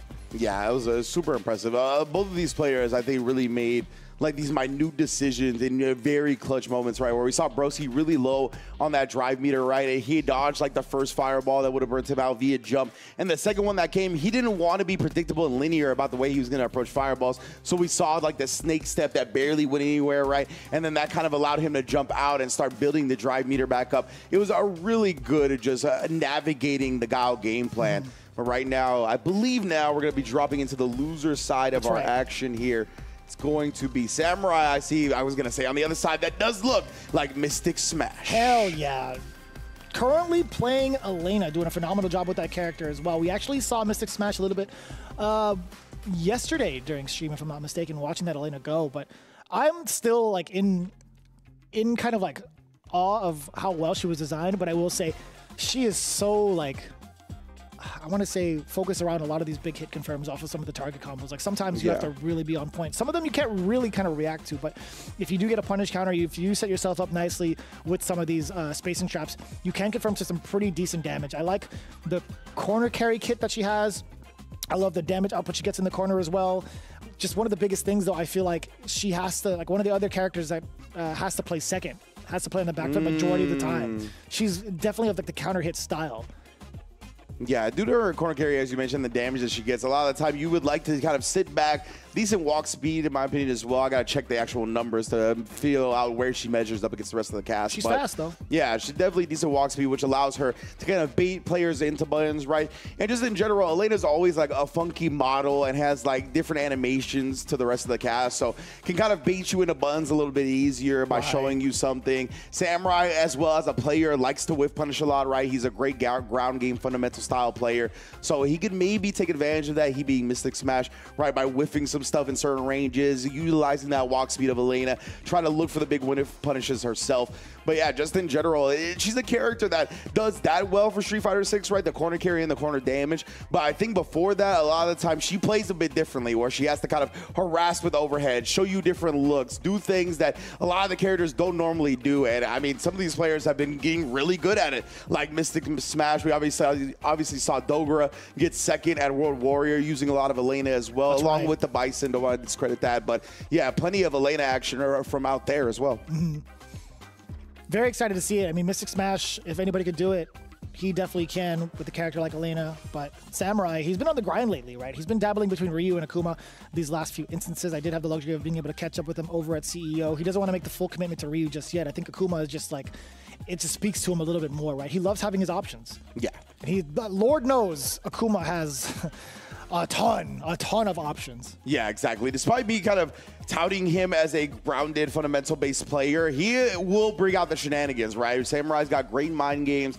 Even he's one of the main characteristics of him is he's known to just sit in neutral, right, up against the opponent, not down, back, and not nothing, just character completely still. So he'll play mind games in the neutral on the ground, but even with the demon flip, try to bring some shallow demon flips out, bait out an anti-air, has obviously the demon in his back pocket, the command grab from the teleport, different shenanigans to offer to kind of overwhelm that opponent's mental stack. Always a good thing to have in some Street Fighter. Damn. This is the battle of besties. Akuma versus Elena. No, bro. You hate to see it.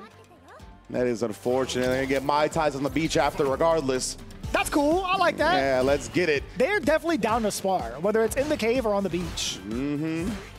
Who knows? This probably happened because there was one drink too many. Probably.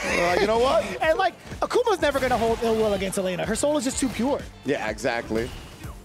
I love that in the lore, by the way. The fact that they are actually besties is probably the coolest thing ever. Yeah, amazing pair for sure. Oh, and Samurai, he was just looking for the perfect parry OS really right there. Thought Mystic Smash would immediately press the button back. Didn't, so he just canceled into the drive rush. Caught Mystic a little bit late. Now on the prowl is Mystic Smash, trying to find an opening against Samurai, knowing full well that Samurai's actually a little bit low on the drive gauge. What a call out, too, against a neutral jump overhead. Seals it for the first round. My man was what? He drew a line in the sand, literally? That's godlike. Yo, like, does that, like, specifically play for the stage, or that was just, like, a sick coincidence? I think it's a sick coincidence. Like, that was actually really cool. Damn. He splatters his own power on the sand. He's like, I got too much in my hand. Yeah, you stay over there, Elena. Yeah.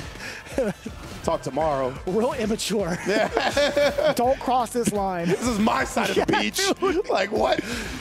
He just took more than half. He took the good side. He took the bar side. What a jerk. You need to sober up over there. Yeah, by yourself. Over ahead as well. That's what we were talking about, right? Obviously, Elena got plenty of options for that. Looking to harass Samurai instead, though. I love the DP, especially with the way the drive gauge is right now. When a pop off, if he can get Mystic Smash even lower, just keep him in this situation, it's going to be tough to make this comeback. He's been attacking that drive. Oh, Mystic Smash in an awkward position, too. If he mistimes any of the parries, okay! Damn! Oh, yeah. Just a roundhouse, huh? Roundhouse, Igloo Oh, buds. damn, she got the bar assist. What is that? That is crazy. It's Michael's secret stuff. She thinks she's Stone Cold Steve Austin, just calling for the secret stuff mid-game. That's crazy. Signed to K-Brad at CEO? Yeah. Somebody just chucked it at her? Oh, man. These win poses are sick. I like that we got like 2 contextual win poses, like just an off coincidence.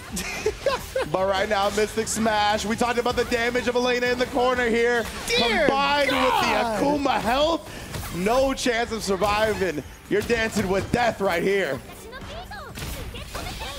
Damn. Forget your lines, son. I'm reestablishing the boundaries with a perfect Mystic Smash. The damage output from Elena and also the big whiff punishes. I'm liking this. And Samurai gonna take some time to go back to the character select. I don't think necessarily to switch to the Ryu. I love the fact that like, guys is just chilling in the background here. He's just hanging out, man. That's our guy. Shout out. There he goes. Yeah. He's like, Vibing, baby. That's what I'm talking about. So this is going to take a while. Samurai is definitely one to utilize the full jurisdiction of whatever timeouts are necessary. No jokes around that. It's genuine. It's real. Yeah, legitimately pushing the boundaries.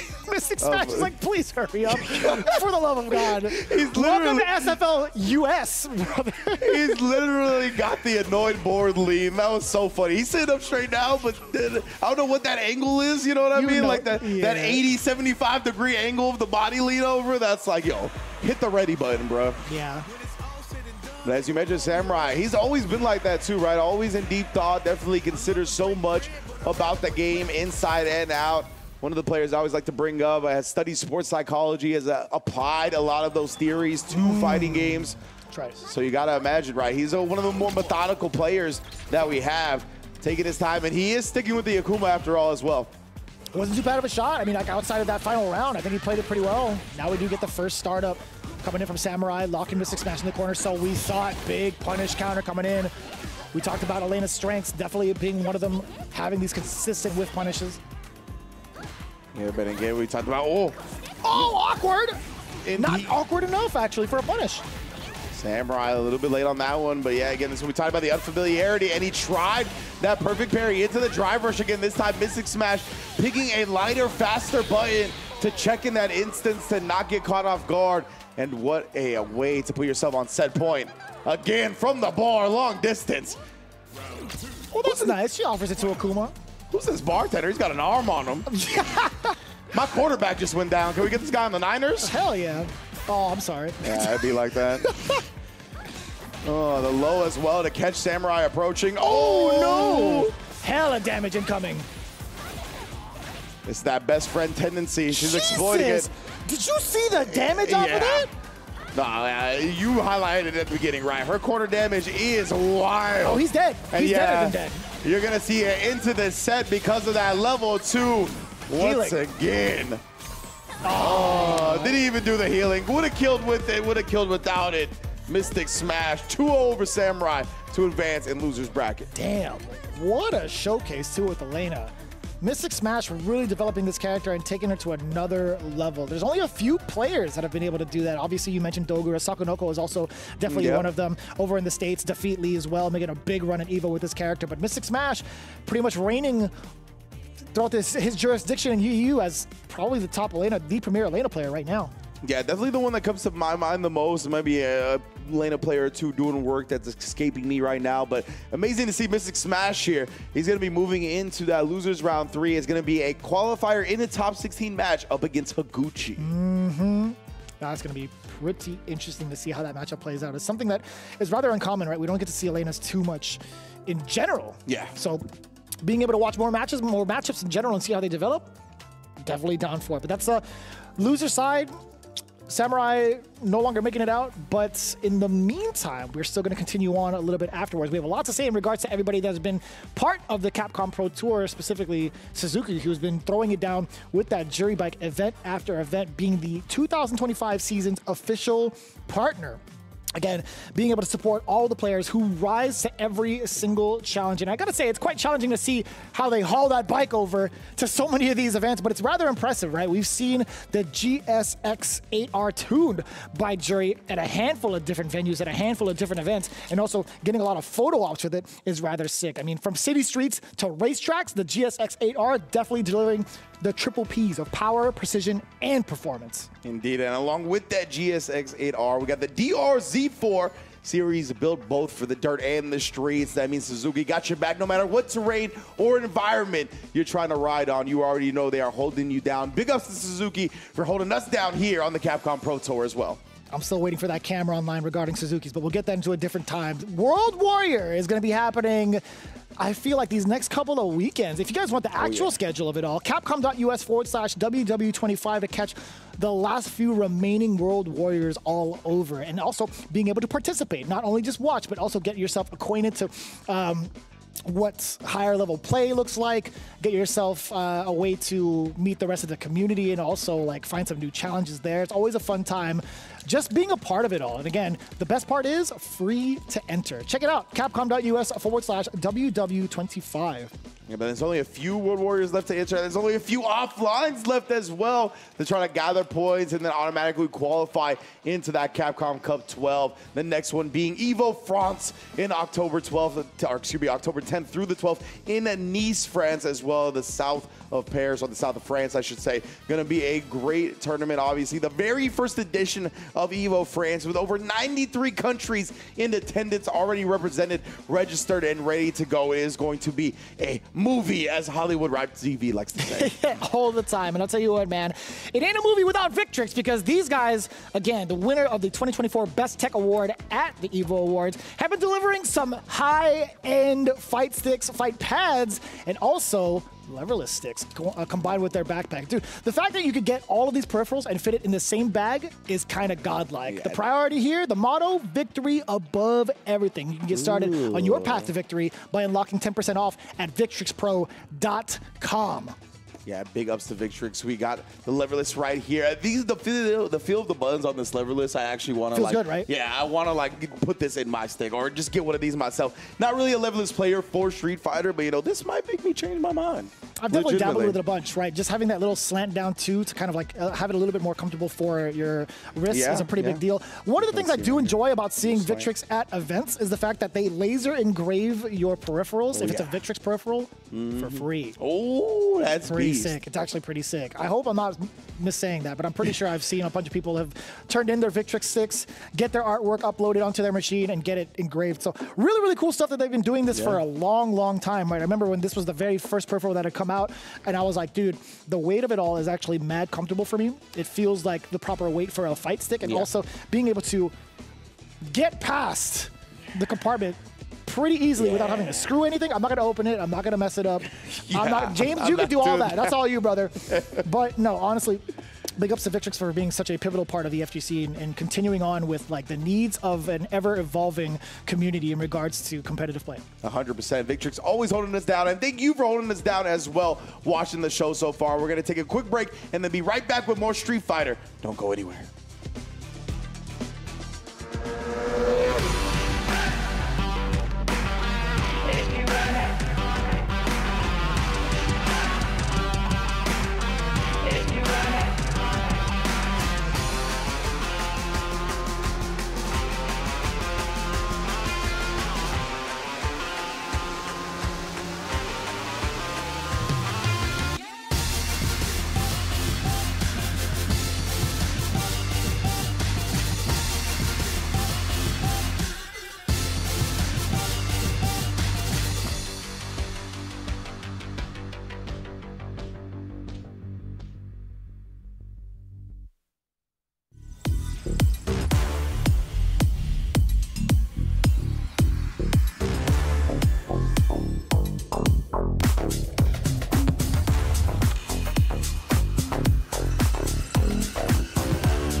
ignorance is proving fatal.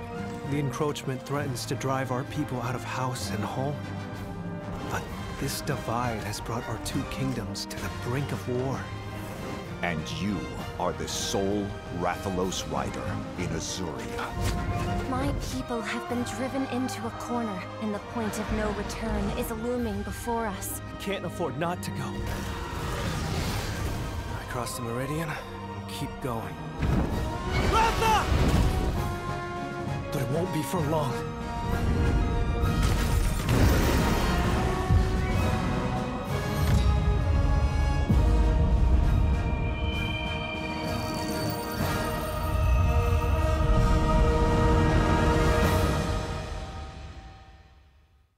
I can hear them. Two sounds. Overlapping each other.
Red Bull gives you wings.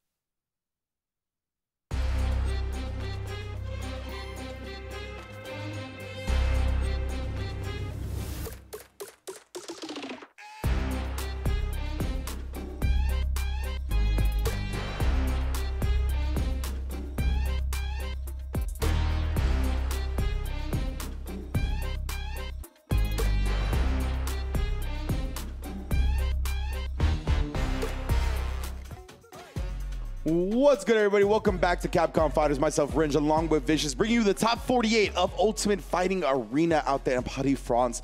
And it has been amazing matches already. We already got the top 8 of our, I should say the top 16 of winner's side settled down. And now we're going to get the other half of top 16 losers, as we got 4 competitors already waiting there, right? I believe it's going to be Kills You, Armper, Dual Kevin, and Kyuki already in losers. And we're going to get 4 players joining them in our next 4 matches. And it's going to be so wild, too. Well, we can see the bracket. I was just about to talk about who's left remaining on the loser side, but as Ringe mentioned, this is the first 4 within the losers side. It's going to be pretty impactful to see who's going to be moving on, as these guys have been playing for their damn lives throughout the entirety of this tournament. Looking at the winner side, though, Juicy Joe and Kings Vega, that's going to be mad exciting to see it. Blas versus Riddles, also insane in regards to the talent pool thus far. But giving a little bit of a flipped script, let's take a look at the, okay, also updated. Nice work, production. Sahara versus Noah the Prodigy. I hear you guys laughing back there. That's on you guys. That's Nephew, what broke me, is hearing them laugh. Yeah, dude. Come on, man. Sahara, Noah the Prodigy, Nephew, and Broski. Pretty godlike. Yeah, man. Definitely some great matches that we're going to see all the way through in top 16 winners side, of course. But yeah, as we mentioned, these next 4 matches we're going to have for you is going to qualify the rest of that bracket on the loser side, right? We're going to start with Phenom and Valmaster. Then we're going to go to Koji KOG versus Oil King, Higuchi versus Mystic Smash, and then ending it all with Ending Walker versus Jack. Can you believe you just said Phenom versus Val Master? Again, I repeat, Val Master still alive and kicking it, still this far. This guy, he is like a professional through and through. There's no sleeping on this cat ever because he is just so diligent. He's one of the more dominant players that we've had within our era as well. Within Street Fighter 4, moved on into Street Fighter 5. He was dabbling with a bunch of different games, but he came back eventually, and now seeing him in full force again at UFA, I'm as excited as ever, right? If there's any EU player that we do pay attention to, obviously it's Z2, but man, Valmaster is easily one of those names that are like, damn, he is still godlike. Yeah. I love that. And it always feels like Valmaster plays especially well in Europe, right? It feels like that is when he is at his peak, and obviously UFA taking place in France. That's where he's going to be. Now, he started this top 48 in losers already, right? He qualified out of his pool in losers. He took down Nassim Claw, who, remember, Nassim Claw defeated Punk in this tournament. He was the one that sent Punk to losers. And then to get into this match, Valmaster took down Ryukichi. Yeah. Oh, snap. Yeah, Ryukichi, an extremely lethal competitor, obviously. Second place at EVO Japan, one of the premier Ken players and just in general the premier Street Fighter players out of Japan. And yeah, being able to take him down to get into this match up against Phenom, that's got to be a big confident booster. No doubt, no doubt. So we'll see how that plays out, right? Phenom taking a pretty significant L against Noah the Prodigy. I want to say in regards to him being red, but now I want to see whether or not Mai's going to come into play against that Chun-Li. Like Valmaster, he has been the prime minister of all Chun-Li players since I've known him. So I want to say this is going to be kind of interesting to say for sure, or interesting to see for sure, not say. But yeah, Phenom, I want to see how your rebuttal is going into these next couple of matches. But also, Koji KOG versus Oil King. We talked about players that have come in from the loser side rather early. Yeah. Oil King falling short to Nyanpi 2-0 in a very convincing set, having to claw his way back into this position. Yeah, he defeated Alphen and Moke to get into this position, right? In that top 48 losers. Yeah. So, and Alphen, damn. Yeah, like these players, right? We talk about how deep these tournaments go, the depth of talent. And so once you get into that top 48, every single match is going to be extremely difficult, right? And a lot of the time, the matches that were extremely difficult started before that. That's why Oil King got into losers in the first place. As you said, Nyanpi was able to take him down 2-0, right? But yeah, being able to bounce back from those losses, take down Alphen and Moke to get into this position, up against KOG, excuse me. I don't know why I keep wanting to say KG. But regardless, we're going to have Mystic Smash versus Higuchi in that next set, right? Where we just saw Mystic Smash take down Samurai. And before that, Mystic Smash defeated Tachikawa. Word? And yeah, man. These players are out here for blood today. Damn. Yeah, that's impressive stuff. And then Jack on the other end right there. Our last match is going to be Jack versus Ending Walker. Jack's the one that starred in top 48 losers. Took down both Daigo and Kincho in the process. That's how he feels today? Back to back, taking down two of the strongest Japanese players in existence right now. Jack is on one, and that's going to be a great clash. And Ending Walker, right, he's got to be on the other end of the spectrum where he was up on Nephew. He was very close to closing out the set, then came back on, right? He's going to have to shake that off. Short-term competitive mindset. While Jack, he's riding the high right now. He has like all the momentum in the world, not only taking down Daigo, the legend, the beast, but taking down Kincho as well, an extremely lethal Terry player. Like, you know, going into a 2 out of 3 up against Kincho, it could just go up and smoke in an instant. True. So the fact that he got that victory as well, he's got to be feeling great. I never know how to read the mentality when it comes to like players from both ends, right? Like you just come from a loss on the winner side, you're gonna play off in round 2 or 3, right? And then you're facing off against an opponent who's on a hot streak, right? That's like such a clash of mentalities and momentum.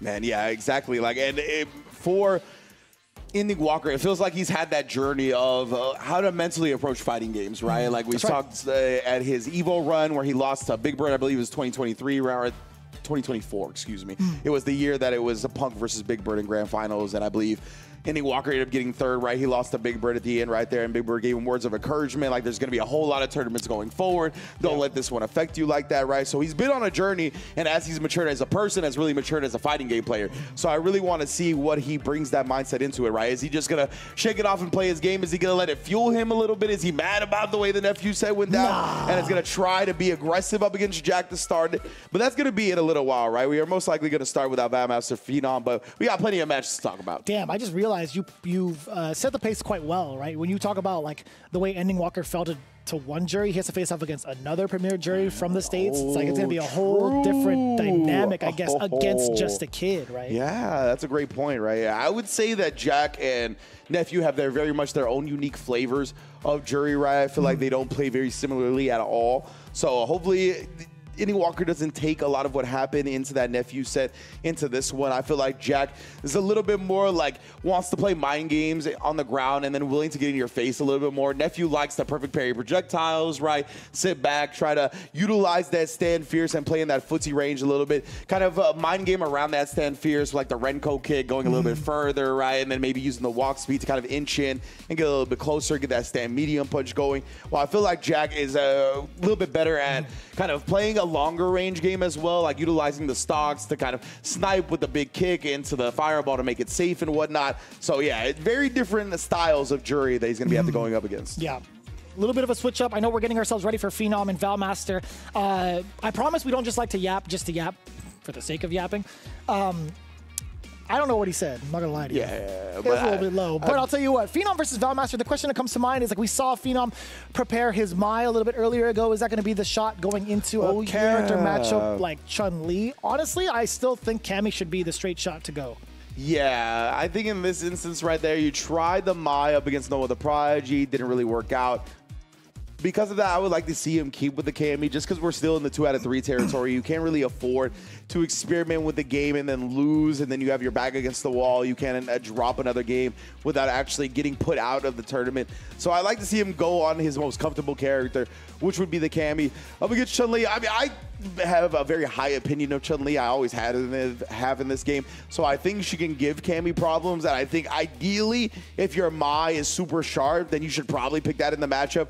But again, with Phenom, the way his Cammy looks is just so great, and I think he's not quite there yet on the Mai, so that's why I'd like to see the Cammy in this matchup. Yeah, I like the approach from both characters, right? I think Mai definitely takes much more of a grounded approach. Problem is she could be a little bit hefty in regards to spending that meter, spending that fan, OD fan to kind of like neutralize the space that Chun-Li wants to play at, force her back a little bit.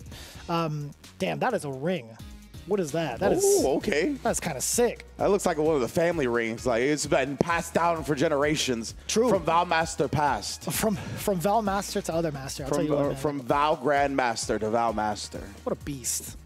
Totally lost my point there, but 2 different approaches, right, that can be taken between Mai and Chun-Li and Cammy and Chun-Li, right? So I think I think overall, I'd much rather see like the Cammy approach, right? Being able to spin knuckle through a fireball, a well-read fireball is a pretty important deal. Yeah. Being able to go for like an OD dive kick upon reaction also is a pretty significant deal around fireball. I don't necessarily like the ground game that Cammy has to play, or like might be forced to play against Chun-Li, but I do like her options of being able to possibly whiff punish. But someone like Valmaster, there's not going to be a lot of moments where he does whiff normals, right? There's going to be plenty of opportunities for him to utilize the walk speed to kind of encroach on people's spaces and also keep himself rather tight in regards to his approach. So I don't think there's going to be a lot of gaps for... Okay, never mind. It's going to be the Elena pick. All right. Yeah, Valmaster, of course. Out the window. Definitely known for the Chun-Li. That's why I've always expected him to play. But Elena showing up to the stage yet again. You gotta love that. Hell yeah. And yeah, we'll see how ready Phenom is for one of the newest DLC characters in the game. God, Elena's so sick. Damn, you go for the roundhouse right away, huh? I was gonna say a little bit too close on that one. Maybe thinking that Phenom wouldn't try to be in your face at the beginning, but why not? Already got the corner out of it. Yeah. I can get rolling the dice on that, being -4. That's fine. Oh. Scythe into the song. We get the horn. Sing it on through. Indeed, here, Phenom, you can tell, thinking about his approach a little bit, let the hooligan rock all the way through. That was a smart decision. Force in the attempt to the guess off the drive rush check. Valmaster got caught reaching. Not quite dead yet. Drive reversal. Damn, that was a forceful push. Trying to get here a little harassing with the sweep while Phenom's in burnout, right? Damn. Yeah, I was gonna say, like, I think that that check on the walk back multiple times over. Phenom was just totally settled with just sitting there. Yeah, I think Phenom, no matter whether it would have been the Elena or the Chun-Li, he was gonna have to utilize a good amount of walk forward jab, kind of play that punk style a little bit because of the range on these characters. He's doing a great job. You see the counter hit into the crouch medium punch now, really looking sharp. Yeah. And staying crouching on that as well to get the clean punish. We've already seen that multiple times. Back-to-back crouch fierces, draining all the meter here to adjust the back. Bam! Oh, not quite dead yet. Dive kick on through. Valmaster does get the overhead, a big opportunity to stay alive, but there's just so much behind Phenom's defense and also the amount of life left too. Valmaster looking rather dry, and the sweep comes in. Nice and easy. That was that defense. I felt like sent a message at the end of that round, right? Yeah, Valmaster's gonna go back to the character select screen, like just blocking out all of the pressure on the drive rush cancels, the extended strings, blocking the overhead, getting the throw tech at the end to get that big chunk of drive meter as well, and bring it back into the green. That was just impressive for Phenom. Valmaster still deciding on a character though, right? He's not just gonna outright switch to Chun-Li. I think he's gonna take some time to think about it, despite that message being sent from Phenom and that incredibly strong defense. I was trying to hear what that sound effect was, like going through like multiple options in the character select screen. It is gonna be the Chun-Li. As we had talked about prior, I was actually quite surprised to see the Elena, I'm not gonna lie to you. I didn't know that if he was gonna bust it out for this stage of the game, right? But Chun-Li is going to be the pick. This is do or die, essentially, for Valmaster. Down one game. Let's see what the change of pace is. Starting things off with a little bit of a charge back, fireball. Trying to set the pace, low forward, spending the drive gauge early. Does get the punish counter. Nothing big out of it, right? It would have been rather expensive if he did. Yeah, exactly. It felt like if he canceled it to that, it would have been too low on the drive gauge, right? It would have been like at 1 bar below. Didn't want to do that to himself. Great backdash to punish that dive kick. Not that time, though. Caught her right on the ankles. But that was bad. Awkward. Phenom was at an angle where he didn't want to commit to the uppercut. Didn't know what to do. Valmaster now trying to attempt a lockdown against Phenom. Finds an escape a little bit, or at least momentarily. Slowly walking out, checking with the forward medium punch, back medium punch, either way. Man. The handshake is the best way to say it. Legit, the business deal. Chun-Li always looking to get the better end of that, and it looks like she's going to here as well. Built the level 2 on that very last hit. Valmaster, yeah, the stomp empty low afterwards. Phenom again holding that back in parry to try to find the perfect, and because of that, opened up low. It's rather difficult too. I've definitely seen some safe jump sequences where like the stomp would actually just have her land right away too, which is even extra tricky, but also difficult to pull off. But yeah, talking about the escape now. Damn, stand jab. Oh, sorry, stand medium off of the 2 crouch jabs, huh? And Phenom again.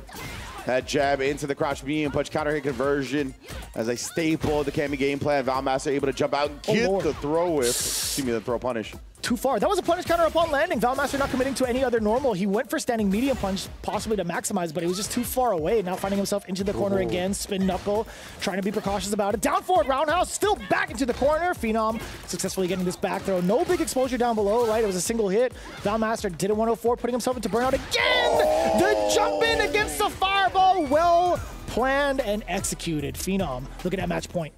Yeah, great stuff from Phenom right there. Showing Valmaster just a little bit of movement before jumping, right? Kind of inviting him to throw the fireball to cut off the ground movement, only to take to the skies and get a clean punish. Expert stuff. Now big shoulder with neutral, the big punish counter down below. Pretty solid start for Phenom with the lockdown. Doing a great job just playing outside that crouch medium kick range, utilizing the Kami walk speed. Jesus. That was mad expensive just for the back throw, and totally worth it, right? So much real estate now behind Valmaster to kind of keep himself ambiguous, right? He could strike the deal, he could throw out the fireball, but you can see he's not really maintaining his charge. It's got to be a big signal for Phenom, or a confusing one, right? Yeah, and Valmaster, he keeps like trying to get into the Chun-Li range and then backdashing to bait out the dive kick, but Phenom wasn't giving it to him. Jump over, not ready with a parry or anti-air. Word. He's been fishing for that the entire set, by the way. That crouching heavy punch finally landing the mark. Level 3. Whole Ten Ranka. A lot of damage incoming. Getting the drive gauge back. Do you drive rush on in, or you play it safe? Just playing it safe for now. Yeah, even the Serenity stance cancel, right? Wanting to hold on to the drive meter, not looking to force a strike throw situation, but instead the dive kick, punishing that crouch medium kick attempt. Oh, and again, another crouch medium kick. That might cost them dearly here. The CA damage is going to be hot and heavy. Will it be enough? Oh, Pixel living. No way. And it's all. Oh, Valmaster getting clipped at the very end. There was a chance at life, and think about it, right? Phenom completely burnt out. Yeah. Not a lot of life left. 0 bars to his name. Yeah. That could have been a big rebuttal for Valmaster after a block sequence, a single block sequence. Yeah, 100% right. If he was going to be able to like get the down forward heavy kick or something like that to get out of the corner and then maybe switch the stage advantage, try to get there to get some DIs going, it definitely could have been very different in that round if Valmaster was able to get out of the situation, but didn't respect the range on the walk-up crouch light kick, got clipped, and that was all she wrote. Yeah, and I got to say, like, Phenom had some really excellent decisions within that Elena matchup too. Just very, I want to say, like, some people are very susceptible when it comes to like trying to let go of pressure, walking back a bunch. There was an instance where Valmaster had thrown out multiple crouching medium kicks and Phenom was just not budging and not getting exposed. And the switch up between one character's pacing to another has been phenomenal. No pun intended. I was gonna say no fun, but I guess that worked too. No fun intended. I guess would technically work out here, but nice work from Phenom taking down both characters pretty convincingly. Yeah, definitely great stuff. Just immaculate usage of the walk speed on Cammy, not getting caught up, but trying to dive kick unnecessarily, right? Like we talked about where Valmaster was looking for that a lot. He even found a couple backdashing the dive kick and then getting a punish on it. But towards the end right there, Phenom had kind of caught on to that strategy, wasn't giving it to him. Just outspacing the hell out of that crouch medium kick from Chun-Li, which is not easy to do, right? It's got good range and it's 7 frames. So it's very quick, has strong range. The fact that he was able to manipulate the walk speed to bait multiple of them out, getting whiff punishes afterward, that was just textbook Phenom fundamentals right there. So he's going to be qualifying in the top 16 losers. Right. Our 5th participant to do it, our first in the second half of top 48. I completely forgot that most people were like, damn, that's the guy who crashed out on Evo stage, right? Koji KOG. I know, right? Yeah, that's like what he's known for now. When he's like, been around forever. He's been doing it. He did the exact same thing at a different event. I feel like damn near the same amount of length, same facial expressions. Yeah. The slow headset removal. Come on, guys. Come on.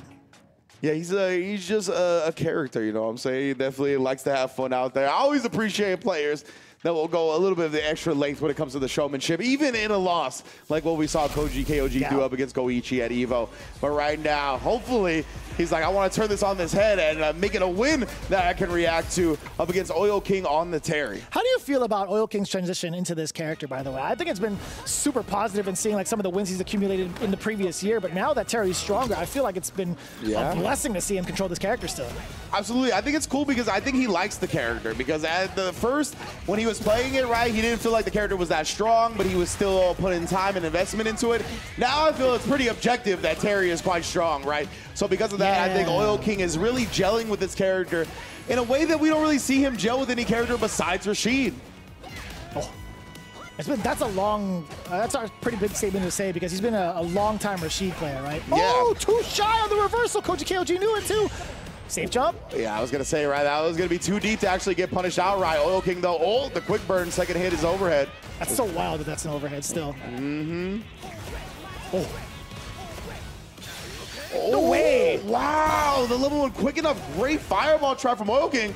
Didn't have meter, or else I think he might have been able to do it again. Instead, now command grab. He did get the level 1 meter off that, though. Oh, he was holding up, thinking a command grab was coming one more time. Great switch up from KOG. That's a fair assessment, man. Koji KOG is known for slipping a couple of command grabs when you least expect it. So Oil King rolling the dice on that one. Condor dive OD against the fireball. One of the things we were talking about in the previous set when we saw KOG. What a whiff punish with the knuckle. Yeah, that's honestly one of the big things about Terry, right? Being able to kind of whiff punish with bird knuckle in those situations where we see the big whiffs, and now we see a big command grab. Oh, man, that was a long distance. That was great awareness from KOG. But a level 2, not going to spit anything else, right? He would have burnt himself out if he went with the Twin Geyser. To get the forward throw, dash up on in there, checks the low, baits out the super successfully. Not quite burnout either. Oh, that is so unfortunate. Oil King didn't want to immediately do parry because he was so low on drive that if he messed up the timing at all, he was going to get burnt out, right? And it still actually didn't burn out even with the block damage. So because of that, Oil King just had enough meter to convert for the kill. That was so close. Damn, that is an excellent call. That was a really good realization, too. Like, I didn't realize how much drive gauge he had left. It was under a bar, right? Yeah, so it was like under half a bar. So 100% would have burnt him out if he did it wrong timing. Nice work. Now stuck in this corner. Yeah, you know what? I like that. Just spend the drive reversal, get the Spire out of the way. Why not, right? Drive reversal yet again, creating that space for himself. Plenty of time to throw out a couple of the fireballs, gain some of the drive gauge back. Putting himself in a burnout, you mean, might as well, right? Yeah, I mean, the quicker you can get back to that full 6 bars at this point, right? And Koji KOG is playing a little bit of a slow-paced game. Level 1 to challenge the plus frames there. Oil King is just feeling it right now. The meter management has been so on point with the amount of life he has, too. Another burn knuckle back-to-back at the right distance. First a punish counter, the second a counter hit. Oil King playing it right. You got Usher playing in those headphones, Oil King? Let it burn. Oh my goodness, bro. I love seeing it as a whiff punish like we saw on the sweep, and then afterwards, right, kind of establishing it behind the fireball. It's just such a good jump scare. Me and David talked about it a few weeks back on the World Warriors Spotlight. It's a little bit of a grounded dive kick type scenario, right? All of a sudden, it's just in your face when you're not expecting it. You see that screen shake, you're like, uh-oh. Yeah, exactly. And I then you're can't like, press anything. Yikes. Jeez, I can't say yikes anymore because of David yesterday. I'm gonna say yikes, dude. Oh, nah. Yeah, that's what I'm saying. He's a grown-ass man. David, gonna have to be put behind bars for that one, brother.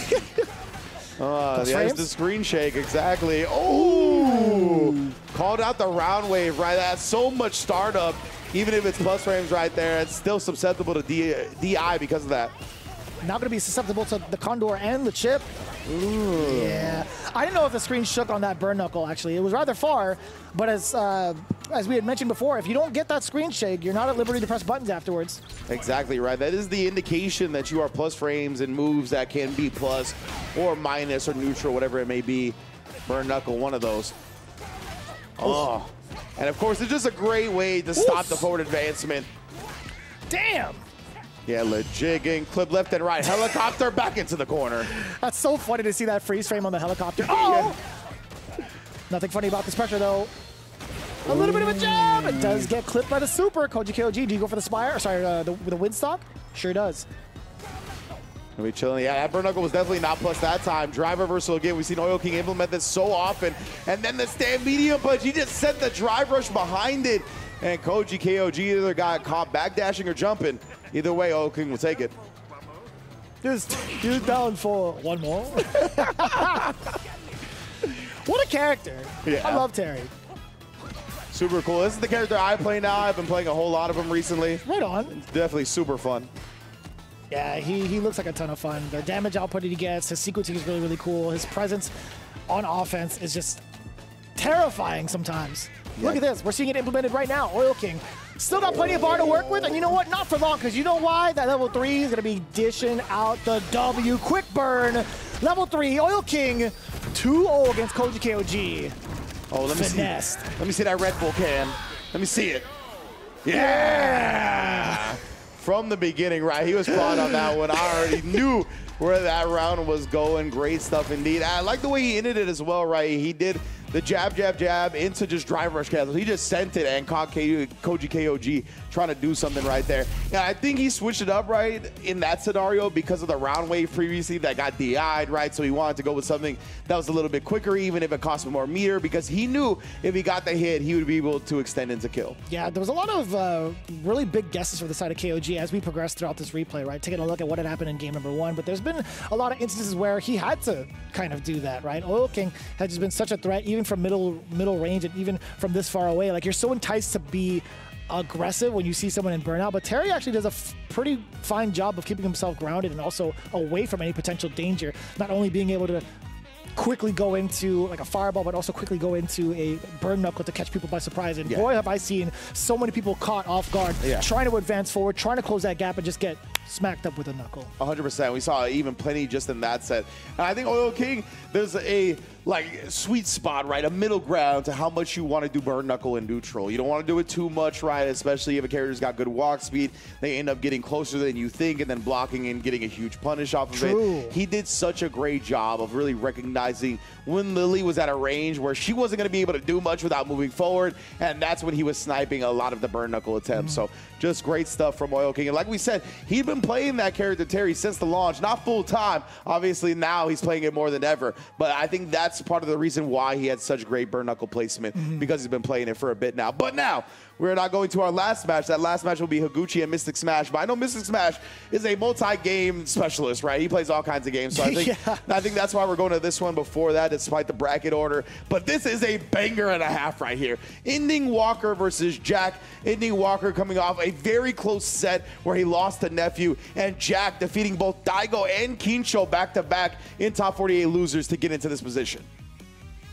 It's so wild to see like both of these young men up on the stage in such a very, very important top 16 to make it through. Only one of them can make it through, but just seeing like the growth between these two, right? Like the eras of like both players and seeing what they had to go through in Street Fighter 5, building themselves up into Street Fighter 6 is quite phenomenal to see how much they've progressed and evolved. So very happy to see these two. Unfortunately, that it has to be against each other. Yeah. But that's just how it rolls, man, within the top 48, actually within the next step into top 16. But we talked about this earlier, right? We set the precedence between Ending Walker and Jack.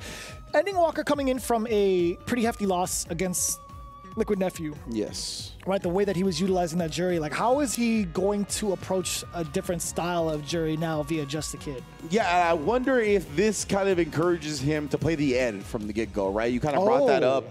During our setup against Nephew, you were talking about how maybe you'd like to see the Ed a little bit because of the control that the character offers. The range, obviously, is very difficult to deal with, right? Still has ways to shut down Jury approaching even with the grounded fireball. We saw that kind of sneak past him a couple of times on the Ryu because obviously the projectiles aren't going to clash.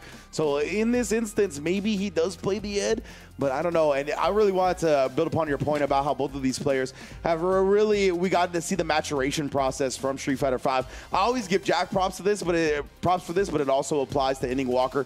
Both of these players grew up under the spotlight when it comes to the competitive Street Fighter scene, right? True. From a very young age, even when they weren't reaching their super high potential just yet, they were still under the spotlight. They were still part of stuff like SFL and being in international offline tournaments. And now they've both become such amazing players. And Jack is actually putting the jury on the bench for the Mai to start this set. All right, then. We've seen it a couple of times before. Didn't think it would hit international waters. He's ready for it. Let's see if Ending Walker has a response. I do love that he picks the purple Mai color, still shouting out jury in the process. Right on. I love the color scheme in general. Yeah, it's super sick color. Ending Walker. Oh, my goodness. I was going to say, what's the first defense gambit against the fan? Perfect parry on the drop into immediate button. Great stuff. That was double time as well. Yeah. Oh, and then switching it up, utilizing the ODDP on the drive rush in. Showing amazing defense against this character already. And then willing to press that crouch medium kick after blocking the jab.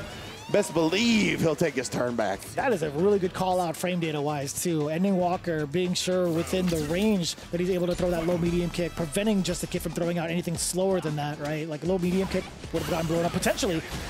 Yeah, I think that's what Jack did, honestly. I don't know for sure, but definitely was probably a medium or a heavy for it to lose to Ryu's crouch medium kick. We do get the Denjin charge up. Damn! Man, getting that sweep in time to whip punch the stand heavy. Ending Walker looking in the zone right now, holding the parry, getting all that back, then getting the perfect parry again, taking away your drive meter. Oh, nah. Oh! What in the world is that range? I cannot believe, bro. The shoulder blade just scratching the wall sent her bird watching, and I think it's going to send Jack back to the or not to losers, but to the character select. God damn, that was far. My man, I thought he was going to recover, and then that last bit, that last frame of the that's crazy, son. My man went from bird watching to bird watching right now, picking between Mai and Jury. Let's see what happens. And Jack, he's thinking about it, right? Both players, hand on the mouth chin, trying to make sure they are locked in as much as possible. Because again, this is a top 16 qualifier match. Winner goes on to the top 16 losers side. I believe they're going to face the winner of the Higuchi Mystic Smash match, if I'm not mistaken. All on the line here because it is 2 out of 3, right? So Jack has to commit to the character that he's going to play for the rest of the set now. That's why you see a lot of contemplation going on. That's why you see him deep in thought, because he knows from here there is no switching. It's either Jury or Mai for the foreseeable future. Wait. They have different walkout songs? I was going to say, this is the first time I've heard the remix to the usual walkout song. That's crazy. I'm definitely mashing start. Okay, then. Most of the time. Yeah. All right, all right. Cool stuff. And we are going to see the aespa Jury. Hell yeah. Coming through. Making sure you got the collab costume. You already know. Sport mode, baby. You know what I'm saying? Yeah. Yeah, a lot of liberties throwing out these fireballs too, while in Denjin full screen, right? Being able to control that space so well with the cannon. Cannon. Yeah. Ooh. Right now, though, Jack already having a better start. It feels like he did more with the jury in this round than he was able to do in Mai in game 1. But man, those whip punches with sweep, bro, they've been immaculate from Inning Walker again. Jack, he cannot afford to whiff this much, clearly. I mean, Inning Walker's been walking at a certain pace to avoid just that, right? Just a kid now, he was resorting to that roundhouse to kind of catch up to Ending Walker and the spacing he's been implementing. But now Ending Walker, he was in the back foot temporarily. Jessica didn't want to press the issue. Nice work. Crouching medium punch to catch the preemptive normal. Yeah, indeed, Jack. Oh, with that first Fierce, Gog, Ending Walker pressed the button. The second one, and now you dropped the combo and burnout. Ending Walker. Oh my, Jack. I know your life flashed before your eyes, bro. I just wanted to see that. So, kind of similar to how Ending Walker fell short to Nephew, right? The empty jump is the one that did it. Yeah, Yet again, true. not timed well for the uppercut. Just a kid. So we saw that in that set too, where he tried to do the fireball spacing travel with fireball into drive rush DP, and it didn't work there either. So some being left to be desired by Ending Walker. But man, level 3 here, smart stuff. Hella damage. Being able to pick up after that, control. Okay, never mind. Just a kid on the gas pedal. Overhead. No, he was standing first. Yeah. Fuzzy the wrong way. We had level 2 on deck, though. Indeed. This is a big investment for Jack right here, right? He had 3 bars ready for the next round, but said he's going to spend 2 on the Feng Shui to try to make this comeback and tie up the set. He's doing a great job of it so far. Oh, no! To do so much so right, and in the end, to miss-space the throw, mistime the throw. Yeah. That's going to let Ending Walker get on set point. Will we see Ending Walker move on over Jack? If it's not one jury, it might be another. But Jack still got something to say about it, right? We do have this quarter control rather early. Could be good signs of life, but just a kid. How do you get past the activity from Ending Walker, right? Very ambiguous with the... Okay, that's actually a great start. OD Fireball. Indeed. Oof. Oh, and then beating him to the button with the heavy kick. Caught Ending Walker, letting him escape that time, but didn't make too much out of it. Oh my. The sweep again, man. Ending Walker, he's gotten so many punishes with that. Damn! Oh. Hold the down kick. There's going to be so much burnout coming in. Indeed here, Jack. I was going to say the crouch fierce into the doggy is going to be enough to burn him out. Got 3 bars on deck, though. Yeah, I don't even know if like a single conversion, maybe a punish counter could possibly get him down to maybe a kill, but Ending Walker's not going to push the issue just yet. I think this is fine. Just a kid does have the momentum. He does get the drive gauge back. Drive gauge into a guess against Ending Walker. Not too bad.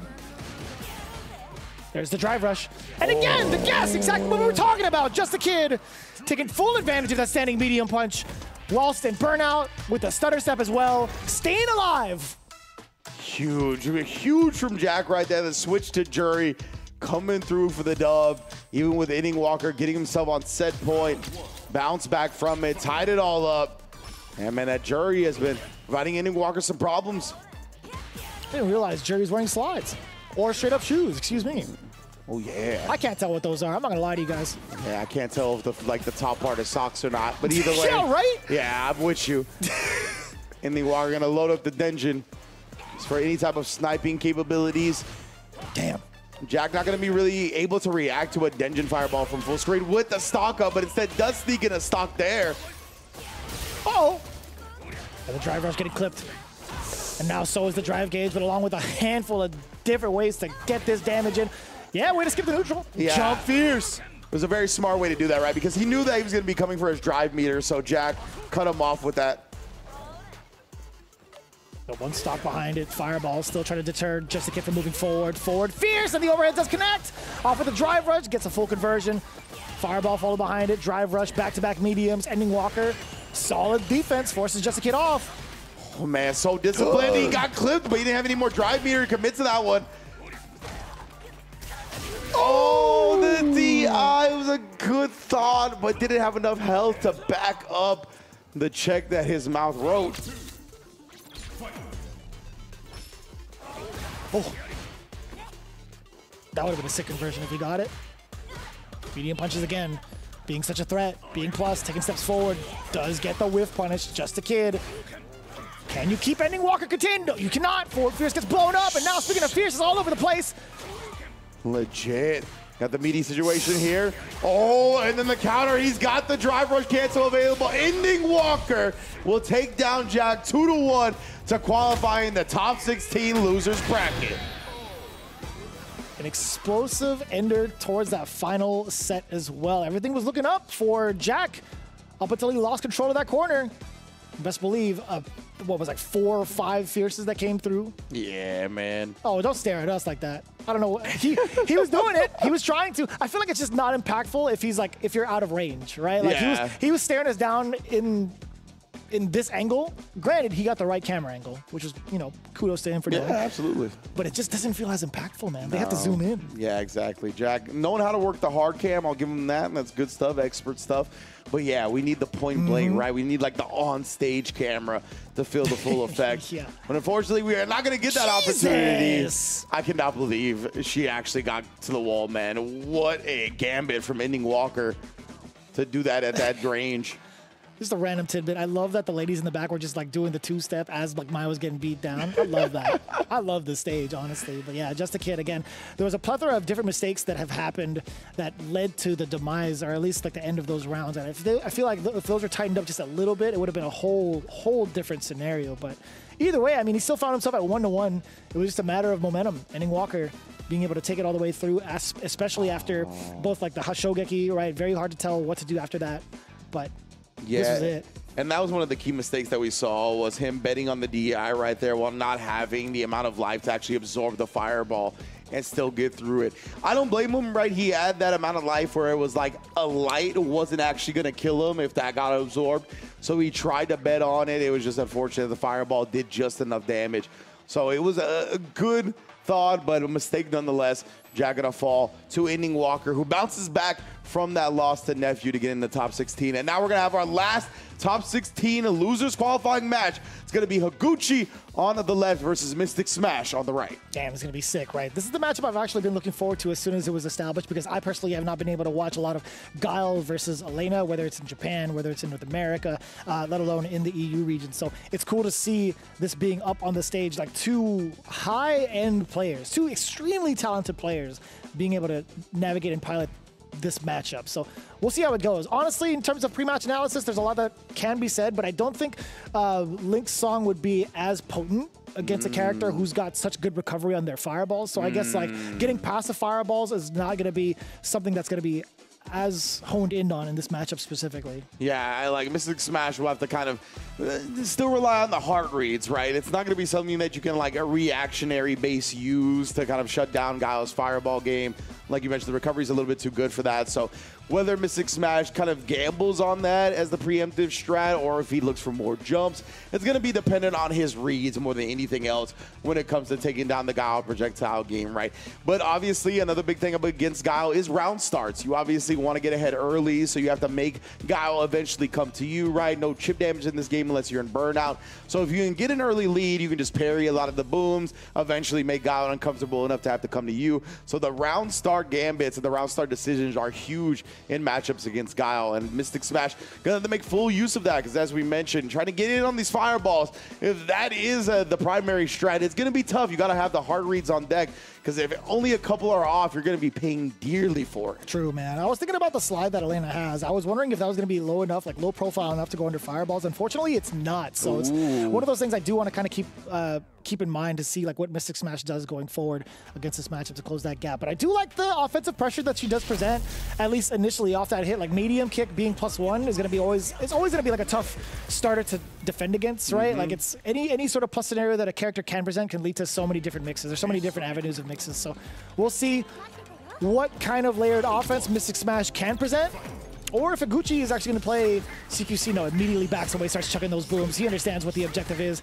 Parries are going to be the objective now for Mystic Smash. Yeah, right. I was looking for the parries, protecting the drive meter, hopefully getting a perfect parry, drive rush punish in here and there. But again, just outspacing. And we got to see how familiar Higuchi is with the ranges that Elena can excel at. If there's anyone that can teach him this matchup, it's definitely Sakonoko and Dogura, right? Yeah, exactly. He's got top-level Elena talent in Japan, and we just don't know how much experience he has practicing against them. I'd imagine with the region that Mystic Smash is from, I'm sure he's had exposure against Lex, too. Yeah, Lex. We got Kainu in Europe as well, right? There's definitely some strong players, but to your point, right, both of them being in England, definitely. Lex a little bit more so. Higuchi, though, going to put a bow on that round one. Damn. Ooh, pardon my back, though, as Yipes likes to say. That's crazy. He is so ecstatic about that W. Legit. The win animation-wise. Does get the exposure down below into the target combo. Do get the horn, Link's song for the frame kill. Higuchi, ready as ever with the tech. Here, just shooting. Oh, perfectly outspaced right there. Step kick with the swift punish counter. And again, Mystic, he's been pretty on point with some of the perfect parries, but hasn't really made much happen to get past these fireballs. Work, man. Excellent conversions off of these target combos so far. Mystic Smash! Caught him reaching right here, and yeah, with the burnout, Mystic Smash is gonna play no games, right? He'd rather have a whole nother round to try to take Guile down rather than risk this burnout. Jesus so I like Christ. that a lot. What a close-up. Damn, she gets the water bottle listed from Nashon too? Crazy. Nice work. Oh, hell yeah, give me that man. That's what I'm talking about. Elena got peoples everywhere, huh? This song is sick. Oh, that's a big jump in. Could have been a lot bigger, but either way, this is what the objective is now. Rhino Horn, uppercut, scratch wheel. Let me see what you do on offense, right? Yeah, establish the throw here. Drive rush in, trying to fake something out from Higuchi. Beautiful. What a whip punish. Using the backswing blow type. Oh my! Immediate wake up level 1, right? Higuchi wanted to stay pretty healthy on the drive meter, so I assume that's why he used level 1 over OD flash kick, and it specifically now still has access to the solid puncher via the 2 bars. You get a continuation, corner to corner, the reset off of the overhead. Plenty of drive gains. He tried to go for a second reset. He knew a full combo wouldn't have killed, so he needed to do that.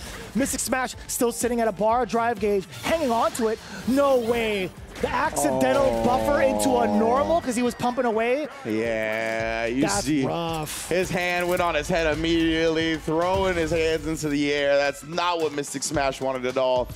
But your inputs be under lock and key in this game sometimes, right? You got to be aware that when you move around like that, the stored input can give you a super. Unfortunate, but that's the way it played out.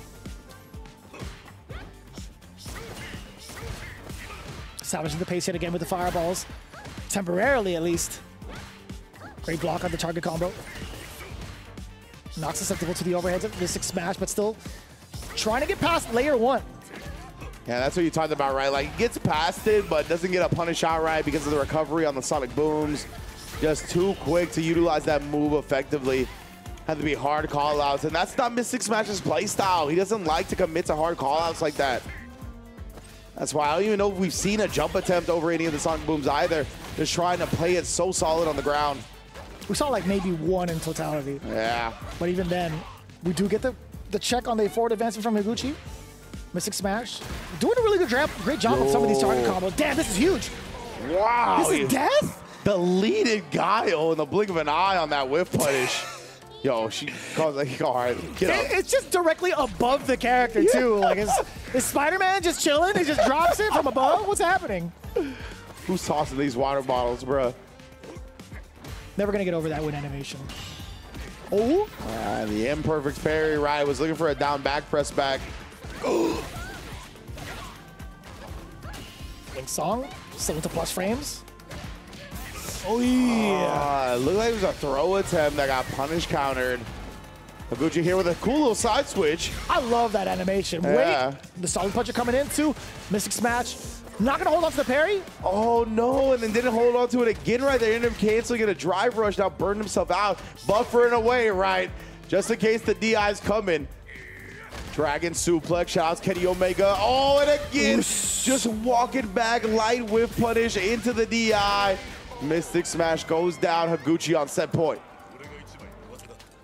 Oh, the buffering was definitely telegraphed from the side of Higuchi. Sorry, from the side of Mystic Smash. Higuchi knew exactly what to do after that, right? He was just trying to bait with a couple of those life and eventually got that drive impact reset. Oh, just outside of range to get punished, at least. Yeah. Survived this time, but a perfect parry on the overhead attempt to put her in the corner. Check the drive rush overhead, it looked like. Oh, roundhouse counter hit. Too far to get anything off after the light. We'll try to take his turn immediately after the crouch medium kick. We know how target combo thwarts that. Oh my. Bruh. Oh. Word. Higuchi here. Are we going to see another no reset attempt this time? New Mystic Smash. Wasn't going to fall for it.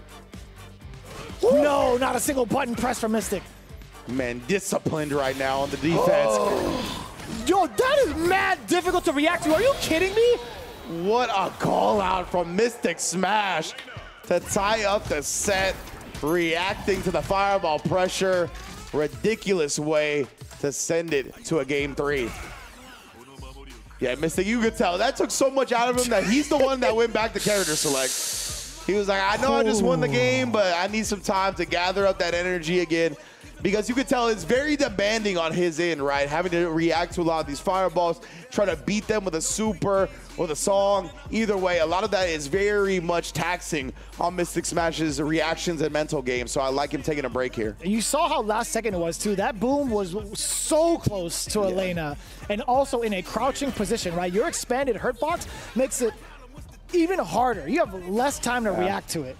Great point, right? Being in that crouching, that means it's going to hit earlier. Yeah, that's honestly a fantastic point right there. One up between Higuchi and Mystic Smash. All to qualify in the top 16 losers. All these players, again, vying for points. I need him to do the Elena face at the beginning last time. That was so good.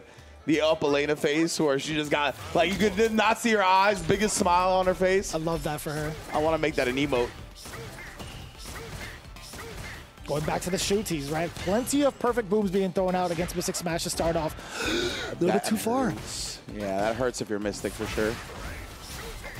Oh, attempt at a song? A little bit drive reversal and then tried that same thing right as Higuchi woke up with a sonic boom.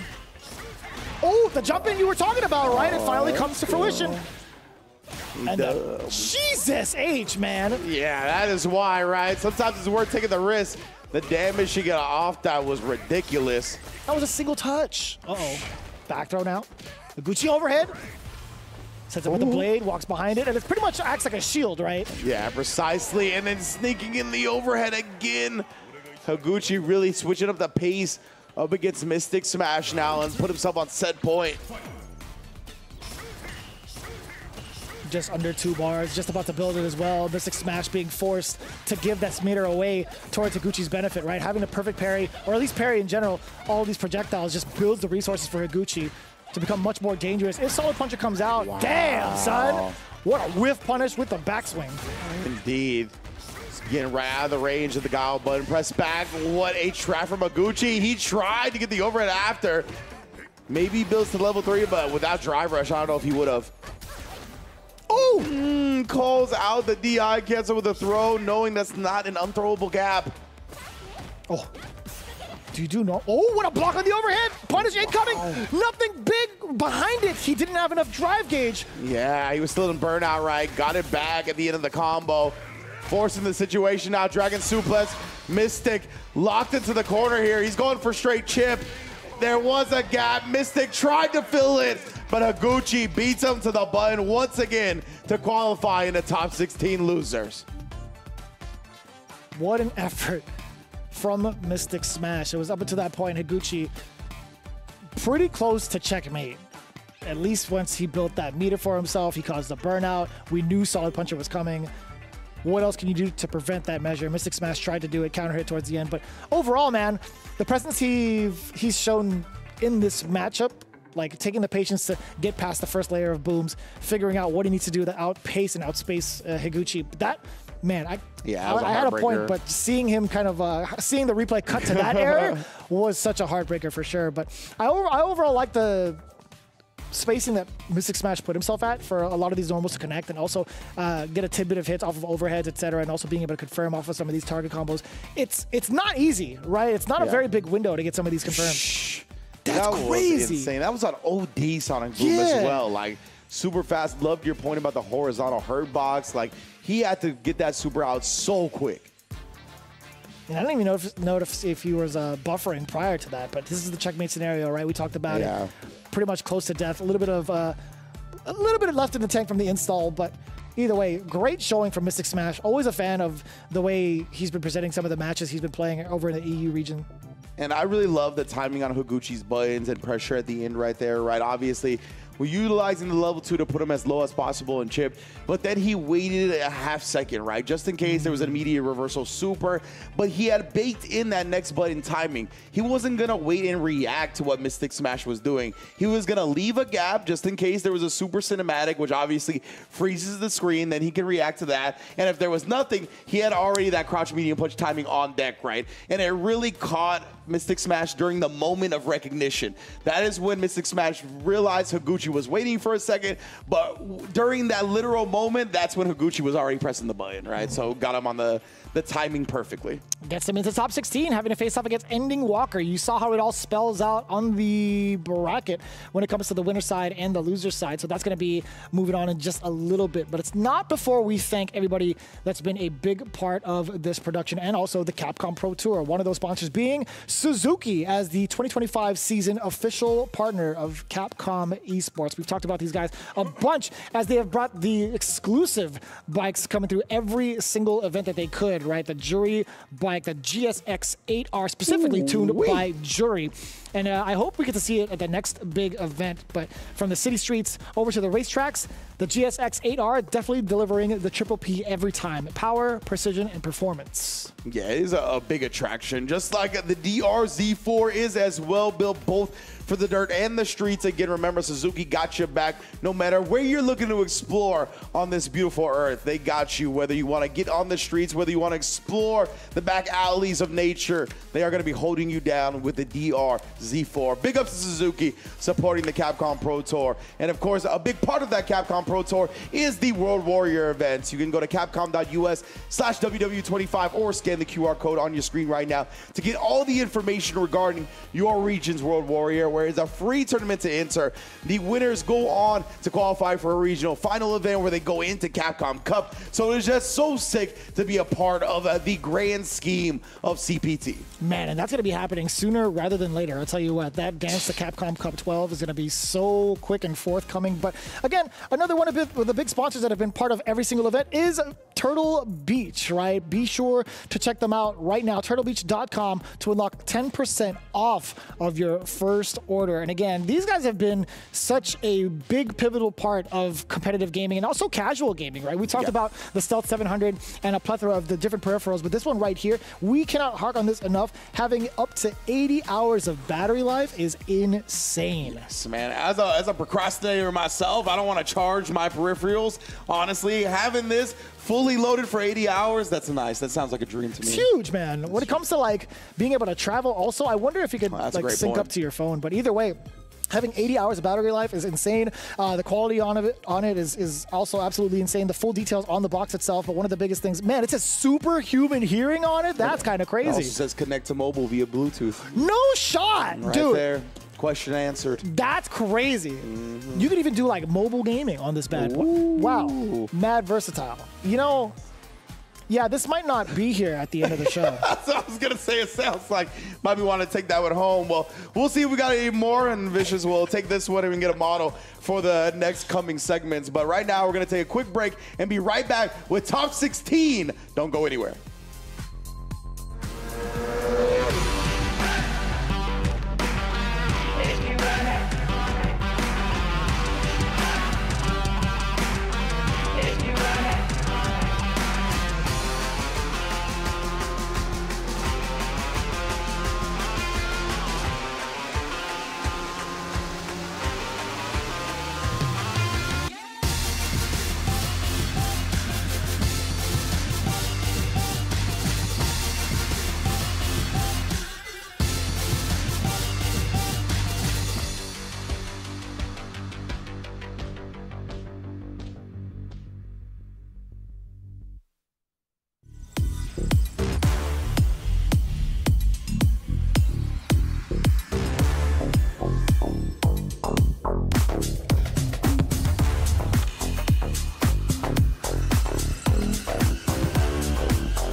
Red Bull gives you wings.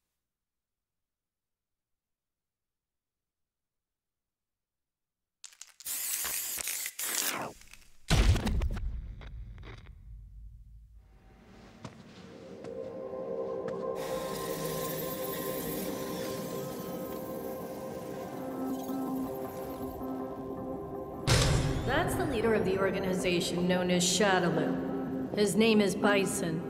This is simulation data based on his battle prowess. But, as a research director, I'll have to test what this thing is capable of. Out of all the data obtained by Siren, this one's the most dangerous. We should be able to fight against it. Let's boot it up. Begin test.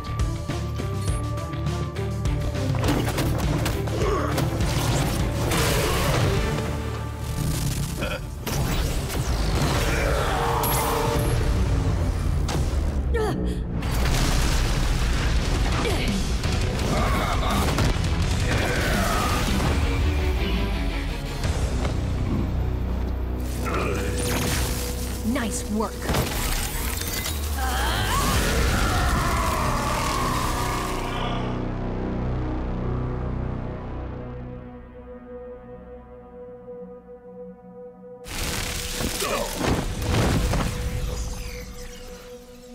Ugh. I hate doing overtime.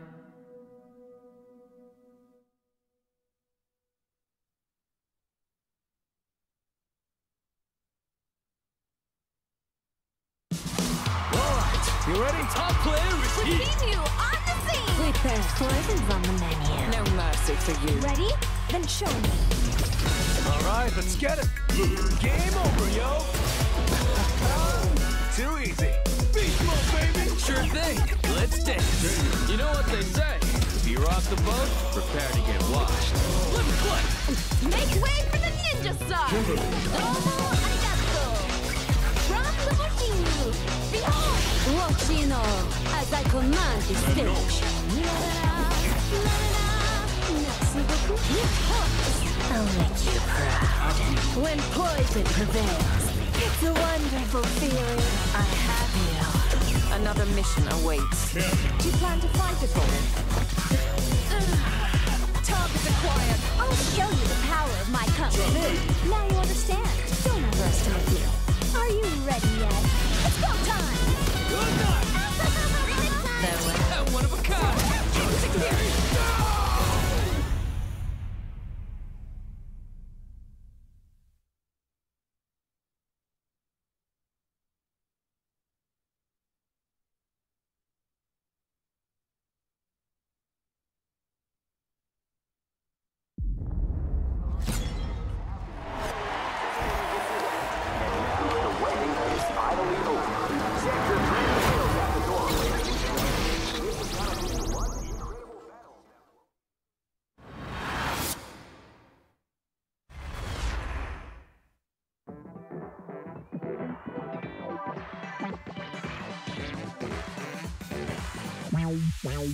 Let's fight. Yeah, come on. Everybody come alive real quick. Battle of the strong, survival of the fit. Take your best shot, hope you don't miss. Yeah, come on. Everybody come alive real quick. Battle of the strong, survival of the fit. Take your best shot, hope you don't miss. Kaboom when I step in the room. Better get up out my way because you know how I do. In my groove, and you know that I never lose. Hit a 1-2 shot with the power move. Yeah, I gotta do what I gotta do. What can I say though? Let me out the cage, I'm an animal. About to tear it up, all guts, all glory. No comparing us, it's my victory. All the way from LA to Osaka. Yeah, you best believe that I'm gon' do you proper. It's a showdown right now, better watch out. Shorty, you can, no man, it's a knockout. No matter who it is, when you match me up, you getting knocked down, ain't no stacking up. Left, right, up, down, super combo. I ain't never scared, never quitting, that's the motto. Yeah, come on. Everybody come alive real quick. Battle of the strong, survival of the fit. Take your best shot, hope you don't miss. Yeah, come on. Everybody come alive real quick. Battle of the strong, survival of the fit. Take your best shot, hope you don't miss. A new challenger is among us. They can take it high, I can take it much farther. Fast with the hands, E-Honda. Defend my legacy with strength and honor. Sonic boom for the non-believers. I'm the greatest ever. I'm the fire breather. Call me Dow Scene. Nowhere I can't reach it. It's a showdown. This is my arena.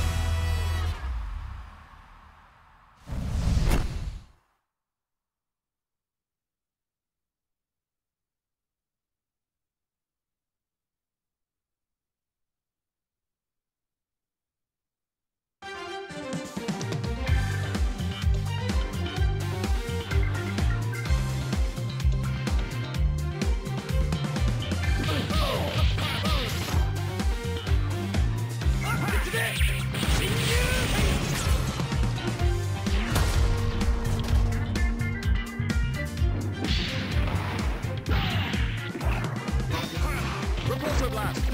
Unity! Repulsor blast! Yes!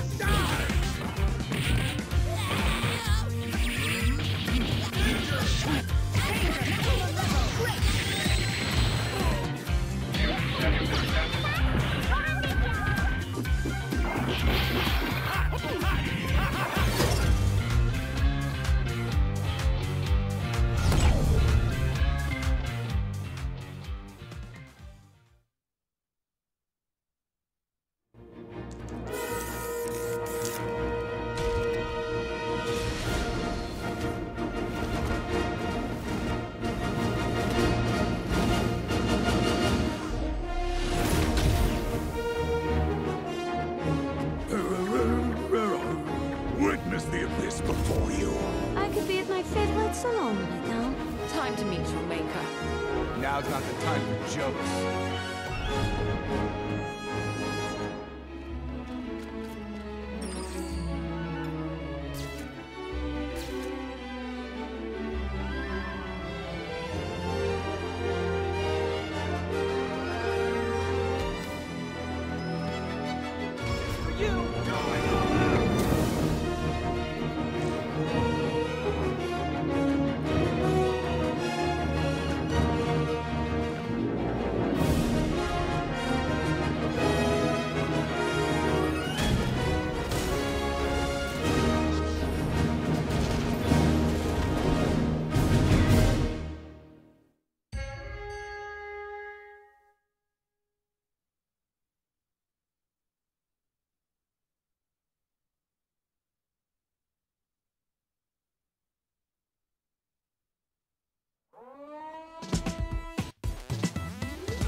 We're at the home stretch here for UFA Top 16. Only 16 players remain to find out who is going to qualify to Capcom Cup instantly. Hello, That's everybody. right. My name is James Chen.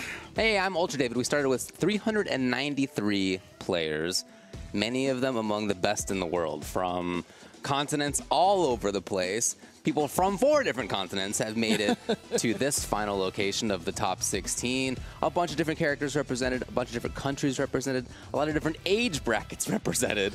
And you love to see it. Yeah, no, it's really shaping up well here at UFA. I mean, you love to see it, especially, you know, for a game this global, just the variety of everything, you know, young players, new players, and just all. It's great to see that, you know, there's just so much life in the game. You know? For sure.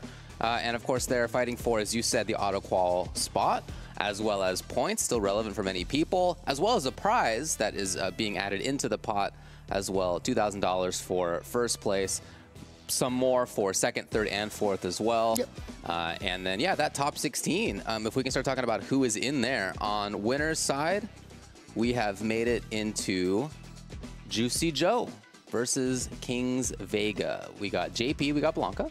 So you can see Sweden and Japan represented. Blaz and Riddles. So that's Chile and Canada. And Ryu and Terry. Then Sahara versus Noah the Prodigy. Japan versus the United States. It's Ed and Luke. And then Nephew versus Broski. US showing up again. Great Britain this time as well.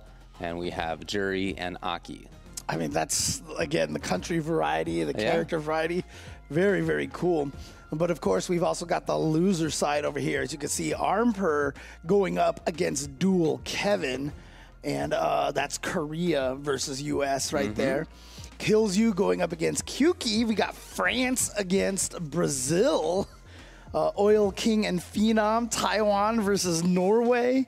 And then Ending Walker versus Higuchi, Great Britain versus Japan. So the sole remaining French player in this top 16 is Kills You. They started out with a bunch, right? In fact, he had to eliminate Kusanagi along the way to get into this situation. Yeah, how about that? I mean, it's a really great set of players, really great set of characters. Ken Rashid, what is that? Mai. Mostly Mai. Yeah, Kyuki JP. with JP, she has a Mai as well. Oil King, Phenom, that's Rashid. Phenom, Mai briefly. Right. Cammy also. But Oil King with the Terry. Terry, excuse me, Terry, yeah. Ending Walker and Higuchi, so Ryu and Guile. Oh, we're going to get a classic Ryu Guile match. Good old Ryu Guile? Yeah, I know, right? Still one of the greatest just matchups in history throughout all the different versions. It's always been such a good matchup. Yeah, no, for sure. A little different nowadays, but it has classically been a really interesting battle of projectiles. So Juicy Joe and Kings Vega lining up there. Ooh, boy. Okay. Thumbs up on one side. The Blanca from Kings Vega has been looking very, very nasty this tournament here. And, you know, Blanca, as I've mentioned, is just a character that has, like, so many different ways to get in, right? I mean, he's going to either just, like, do the coward crouch hop, he's going to Blanca ball, he's going to command grab, he's going to rainbow ball, or he'll just dash, or he'll drive rush. He might do the heavy Blanca ball, he might do the light Blanca ball, you know, lots of different ways in. So, you know, it's going to be tough for Juicy Joe to try to keep him out. Yeah, but Joe's not just about the zoning side of JP, although he's strong at that. But he's really got full command of the character. Yeah, I mean, the last match that we commentated when he was playing, you know, he got the victory from becoming more aggressive towards the end. Yeah. But you saw the handshake right there, so we're ready to go. It is time for the top 16. Winner of these first 4 winner side matches automatically get into that top 8 and are that much closer to getting that coveted spot to Capcom Cup. Yeah, let it play out. All right.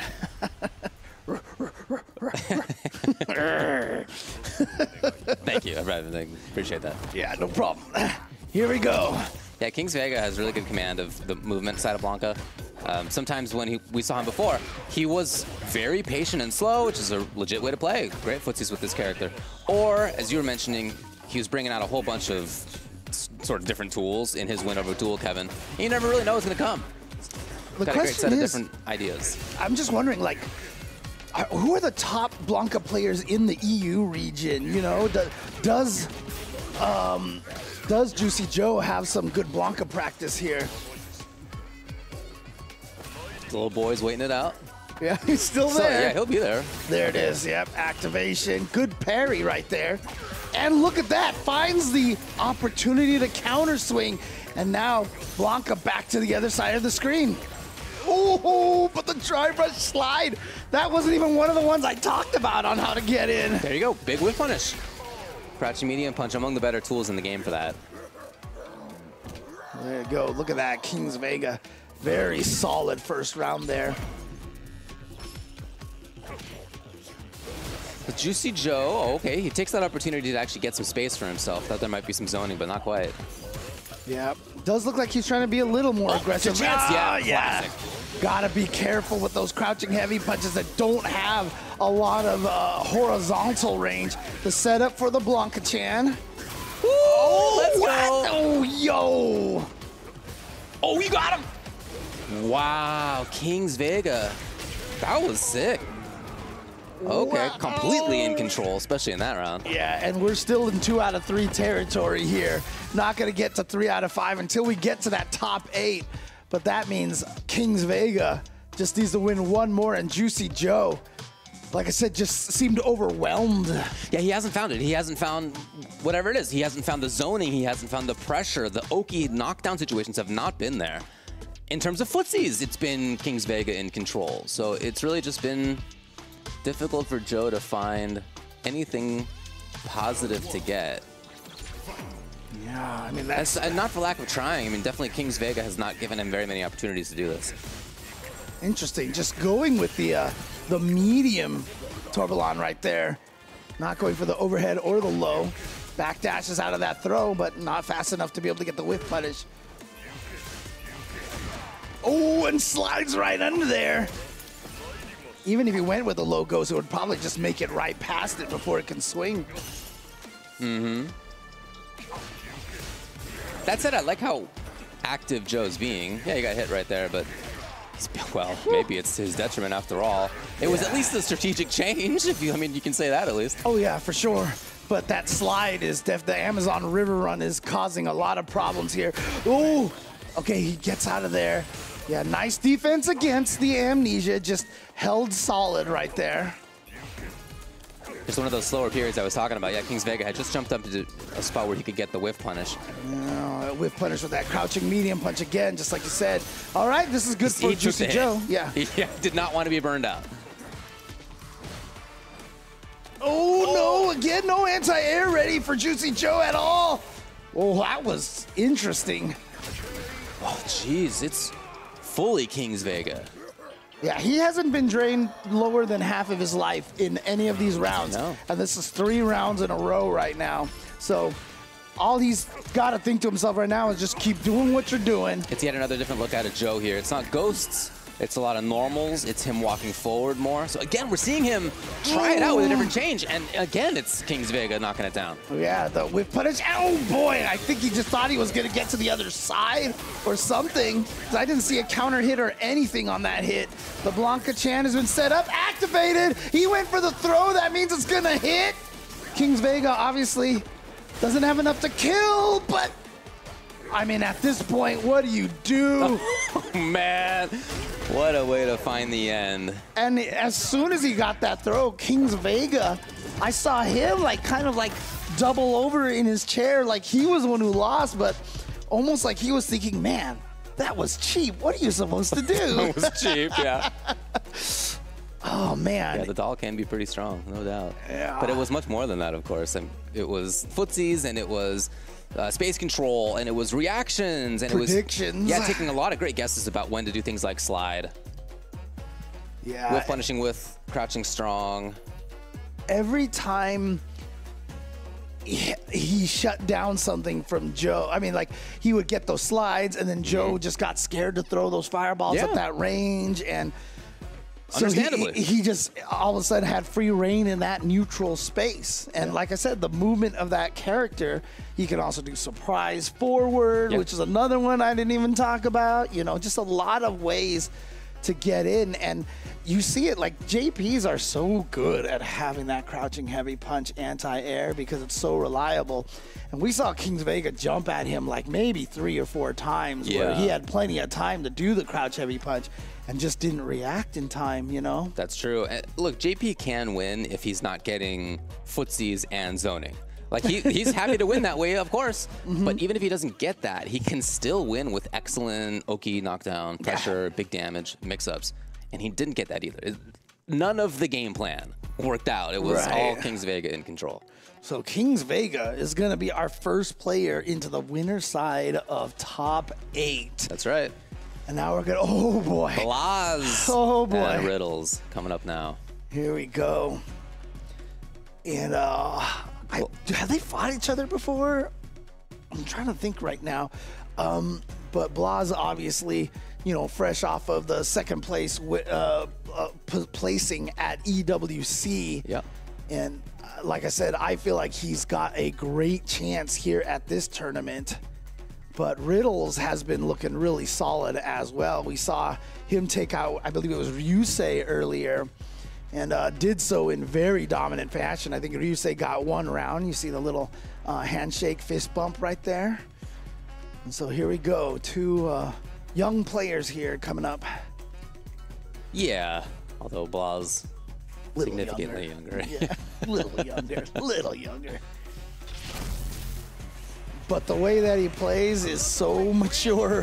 That is the crazy thing. It is. Yeah, the match that he had versus Kusanagi, of course, Blaz came out on top, was really a showing of 2 very different styles. Kusanagi more active and offensive, and Blaz more reactive, footsies based, and then obviously able to turn it into big pressure. That kind of style, I think, is going to be really important against Riddles, whose offense is so strong. His footsies game, also great, but his real strength is wanting to get the knockdown into pressure. Yeah, Terry, of course, with great range. Yeah, and that is a common tactic right there for Riddles, is to throw the medium power wave and then drive rush afterwards, hoping that you try to parry it. Yeah. And then he throws you out of that parry.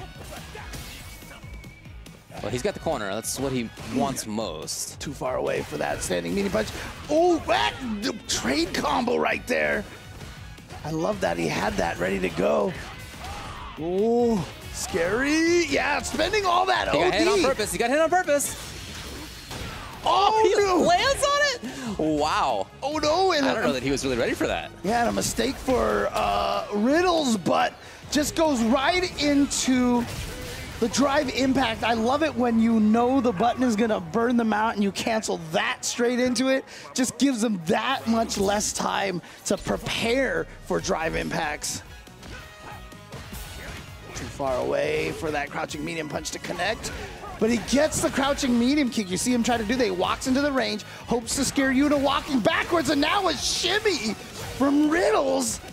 Ooh, that's a different ender right there. Maybe caught Blaz a little off guard. There's the challenge finally coming out of Blaz. Oh, nope, not gonna happen. The idea is pretty cool, but got busted right there. Game 1 goes to Riddles. Okay, so Riddles looking really solid here. 2 very good rounds against Blaz, but looking for more activity from Blaz. One of the advantages is that, you know, Terry does have the great range on his normals, but Blaz, I mean, oh, wow. Yeah. Thanks for the plus frames, Capcom. I know, yeah. You're stealing a little bit of a turn in doing that, but like it's not that big of a turn. Oh, look at this. Oh, okay. Blaz catching with the crouching medium kick. Yeah, you saw the screen shake on the burn knuckle. Oh my God, look at, where did all the drive gauge go? And now the burn knuckle back in. Blaz trying to make sure he doesn't get burned out. Great defense from Blaz so far. These ranges have been perfect. Riddle's attacking from exactly the right spot. Parry! Perfect parry! That was so nice. He had the parries all going. Doesn't choose to spend any meter. Burns them both out, and so... Ah, you got, man. Oh, okay. Not sure what Riddles was trying to snipe right there. Blas was just walking backwards. Yeah, you know, he is buffering for it, hoping to see something, and occasionally your finger gets a little ahead of you. Yes. Oh, yep. Drive rush with the light right there, trying to catch the check, but plus frames, and Riddles finally goes for the throw after that burn knuckle. Wake up, OD, rising tackle. He's mixed that stuff up really well. And now even Riddles with the cannon, counter, but yeah, shoots him with the rail gun. Oh! Is he trying to kill on this? I mean, it's going to do some decent damage, but it's not going to be quite enough thanks to the perfect parry scaling. OD versus OD, and he burned himself out with it. I think Riddles maybe thought, like, you wouldn't risk that. You know, you got to keep from being burned out, but Blas did it and caught Riddles by surprise.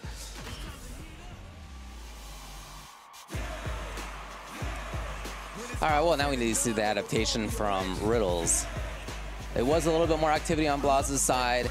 Not that he was rushing in all that often, but more buttonsy. Fought with a little bit more button timings from the corner, for example. And I don't know, maybe Riddles is thinking about that.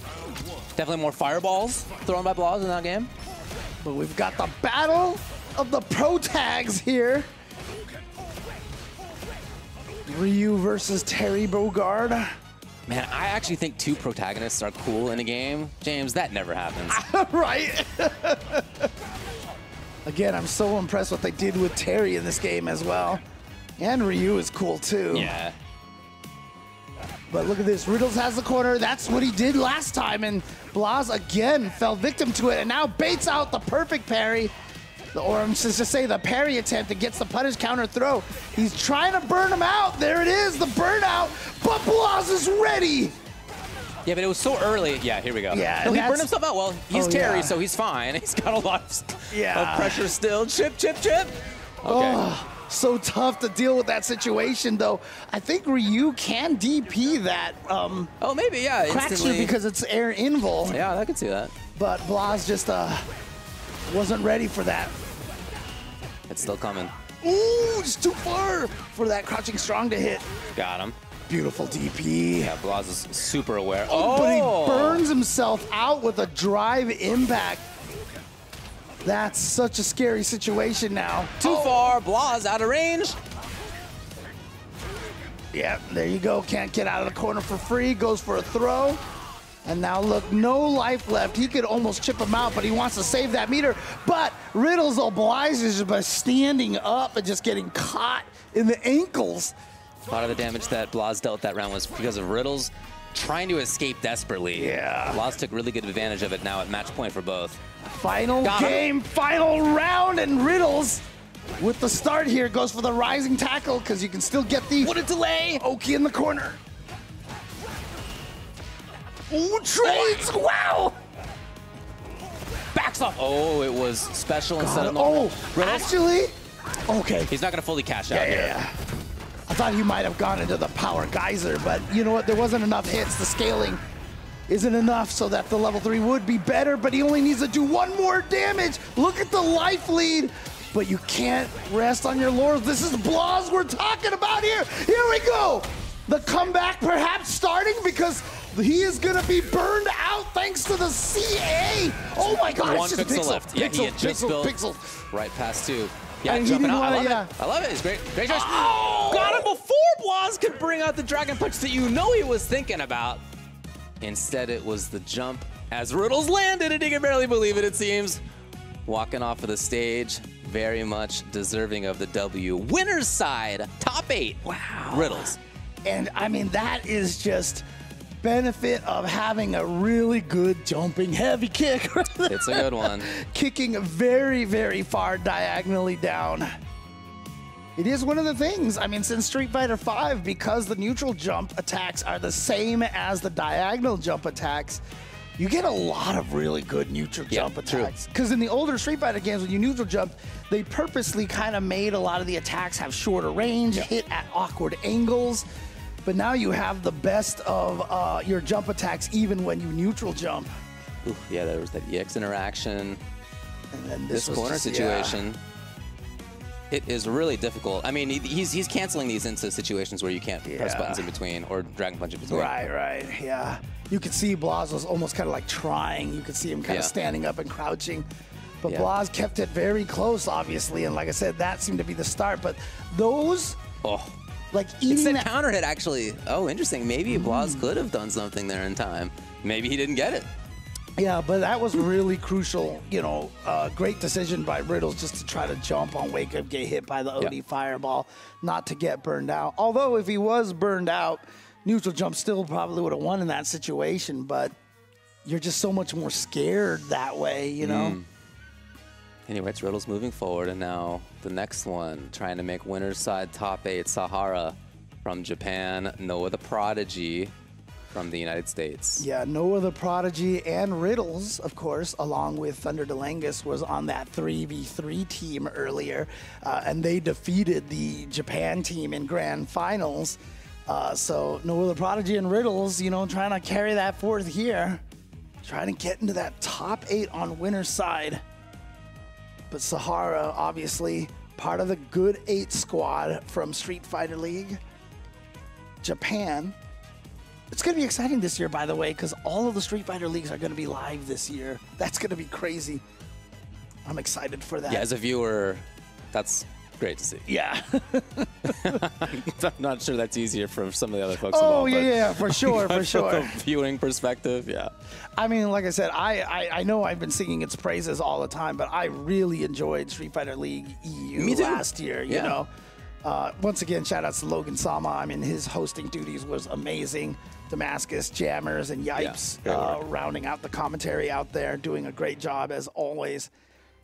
But Street Fighter League, yeah, it's going to be exciting this year for all 3 regions, all of them live. Of course, you know, Street Fighter League Japan runs for like 4 months, so, you know, it's a little longer than the other 2. Oh, man. So Noah, just before this, he had to get through Phenom. He did so 2 games to 0. And before that, when it came to his pools run, had to get past Mystic Smash and Zerna. And he did both. All right, Sahara going up against Noah the Prodigy. Again, one of the hardest things about fighting Noah the Prodigy is you cannot find another player out there to practice against this style. He's got his own character on the select screen in a way.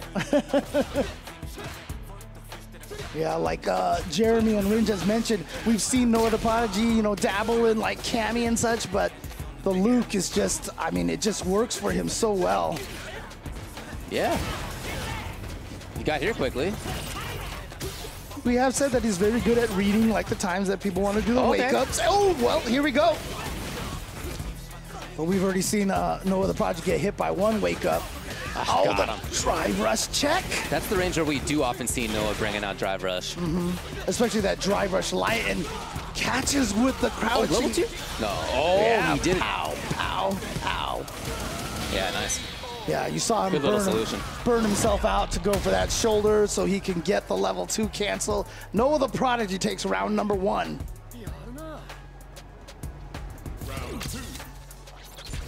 I am happy to see, though, on Sahara's side that he did check that range where Noah so often starts off well. I mean, the result was the same in terms of the round win, but it's just a good thing to establish. Wow, okay. And the back throw, this is huge. Look at the drive gauge for Noah, but Noah, wow, gets out of there. I mean, he has said that he is... Ooh, is he going to go for the super? No. Okay. Oh, what a meaty, and yeah, now he's going to go. But he only goes for the level 2. Interesting. Not the level 3, wants to save meter because maybe he figures he has a big enough life lead and... Oh! He's so good at it. You just can't get Noah the Prodigy with the driving back, I swear. It's so hard.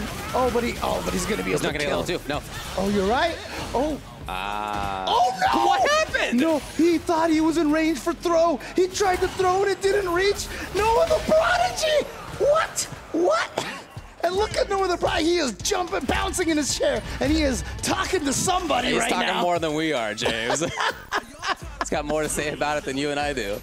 And I mean, this is one of the things that happens when you fight someone like Noah the Prodigy is you get kind of in this like frazzled, not frazzled, but like hyperactive state, you know? And he just went for the throw. He was too far away. I understand. It builds a lot of meter. Right? If you're going to try to kill with something, okay, fine. But he just didn't quite get what he was looking for. Sahara had a tough path, too. He had to make it past Valmaster and then Jack. And that was in pools, by the way. That was his pools match. And then his match versus KOG was a little bit more successful for him as he made it past 2-0. Do you feel like Noah the Prodigy was actually succeeding in getting the crowd to cheer for him? Oh, that's a good question. He was like, come on, Rio, come on. And I don't know if the audience actually obliged him. Let's just say yeah. Okay. Go Noah. Oh, this is the Nintendo Entertainment System. Yes, exactly. Oh, man. Oh. Okay, both of them going for the drive rush, but Sahara getting the better of that one and checking again. Like you mentioned at that range. You got to check that range against Noah. Shimmy now. This time gets back in there. Nice throw tech from Sahara. Going to gain a little bit of drive gauge. I was trying to mention in the last game, Noah has made it a point to try not to burn himself out as much as he has before. Okay. And you can actually see it in this tournament that he hasn't burned out as often. I say that as he does get burned out, but still, it's not like every second like we're used to. But now you can't parry against the charged Psycho Flicker. Just gets frame trapped and then chipped. Yeah, I really like that Sahara put that gap in there just to take advantage. So he checked Noah. Yeah, he moved in well. He had good corner. Carry into pressure. All the stuff you're going to need. Oh, try to perfect parry it again, but baits out. The OD catches him with the start with that suppressor. Leads into a lot more hits. Frame kill into the meaty setup. And now you're trapped in the corner here. He does the wake up, but Noah just dashed forward. Should be able to kill here. How much meter does he have to spend? Maybe nothing at all. Pretty good. Looking pretty good out there is Noah. And I like the start of that round too by Sahara. It was just eventually Noah found those moments yet again. Here he is. The little jab whiffs really to throw your game off before the crouching strong got things started. Yeah, I mean, that last round kind of fell apart as soon as Sahara went for that ODDP. Oh, finally, Noah gets in with that drive rush, crouching light punch. Again, gets in there, but he does burn himself out here. What a back dash. Here we go, Dream. Carry him. Let's see. Nope, mistimes it. So has to go for the consolation combo right there. Did he press a button? What? He fully bet all three on that thing. Yeah, he'll need a little bit more, but he can jab in there. Oh, he's going to jump instead. Okay, but you know what? Oh, he just got his gauge back. Oh, he blocked in time. He was able to block in time. To preserve that drive gauge. It's not a perfect one. Noah overextended. All of a sudden. And Sahara ends up taking the game after all.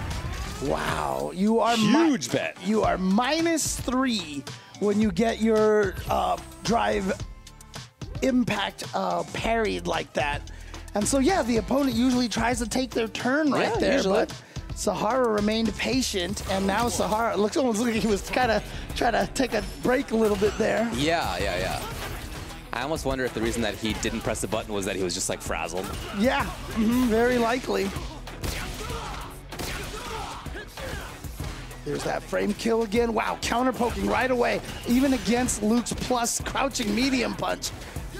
All right, well, he had to go great to do it, but here's Noah. One. He has burned himself out. Two. Oftentimes, yeah, there's the difference after three. Yeah. Or at three. It's very common. Okay, but he's got his drive gauge back already. He went green right away. Look at this man getting in there. Noah. Match point. As soon as the drive gauges came back, he was throwing them out there. He just doesn't give you any time to think. Just burning a hole in his pocket. He's got to spend it right away. I mean, interesting, like I said, he's not trying to burn himself as much out, but I feel like he feels like he needs to go to Noah of old right now. Well, look, it's working clearly. Yeah, exactly. Look at this, burns himself out again, right away. Oh, and boy. again, Sahara's in trouble, back to the wall. Oh, he spent 3. I think here's the bait. Yeah, this is big. All right, let's see if he can get the dream this time. Yeah, that would be key. Noah's gonna have a bar by the time he gets there.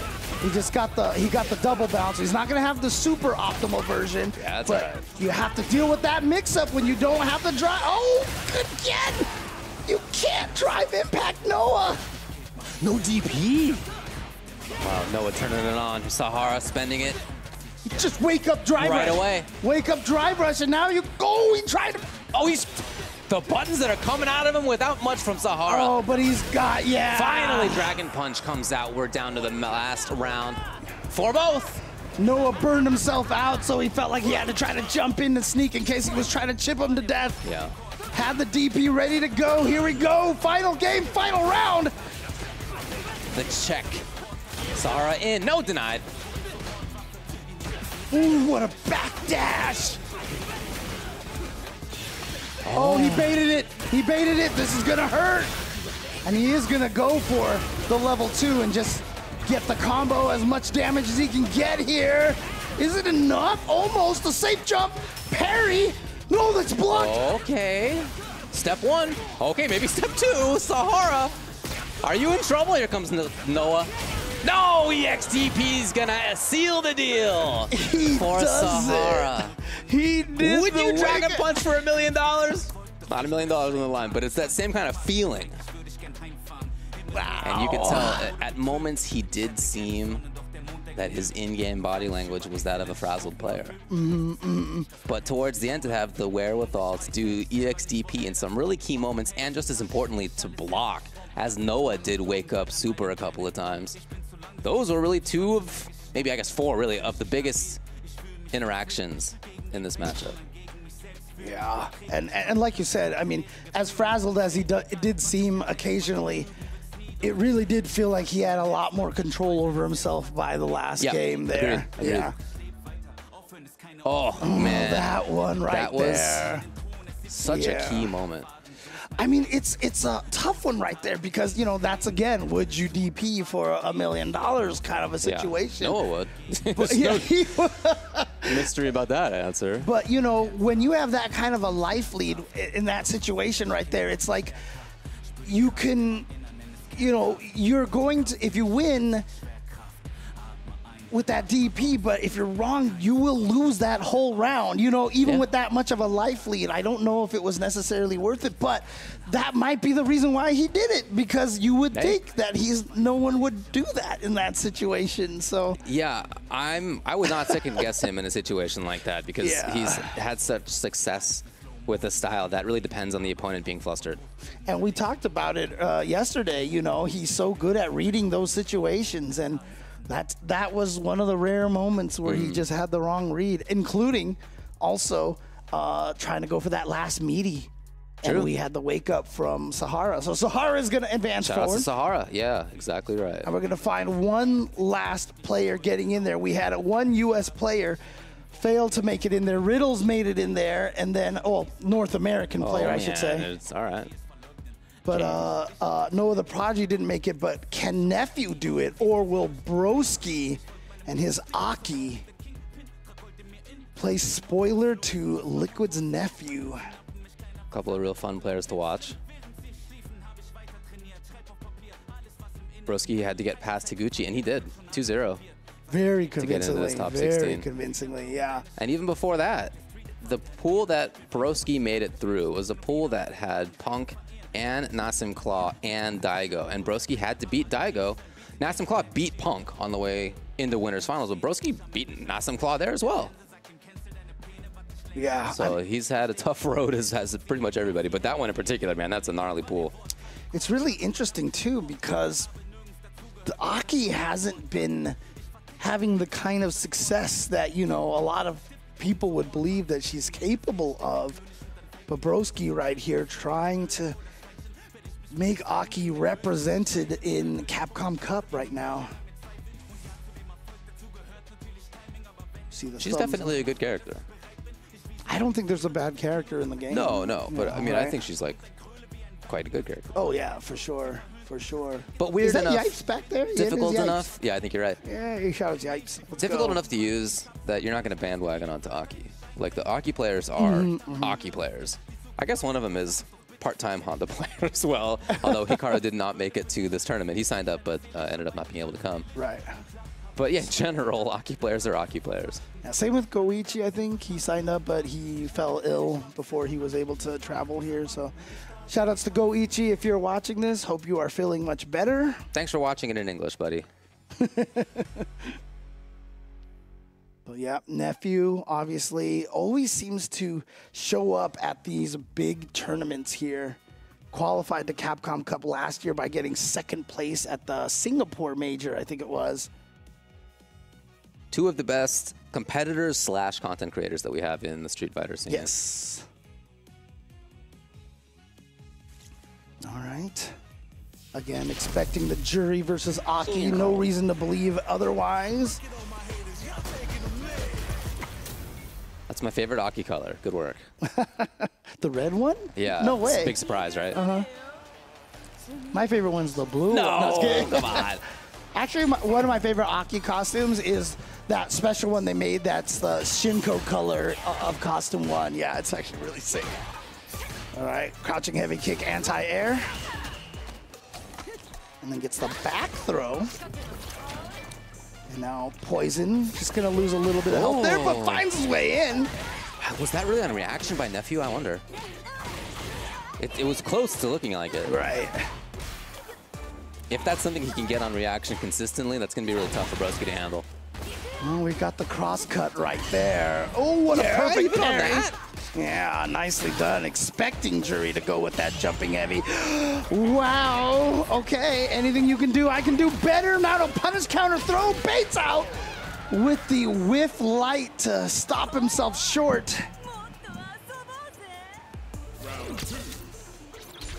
Couple of contortionist characters.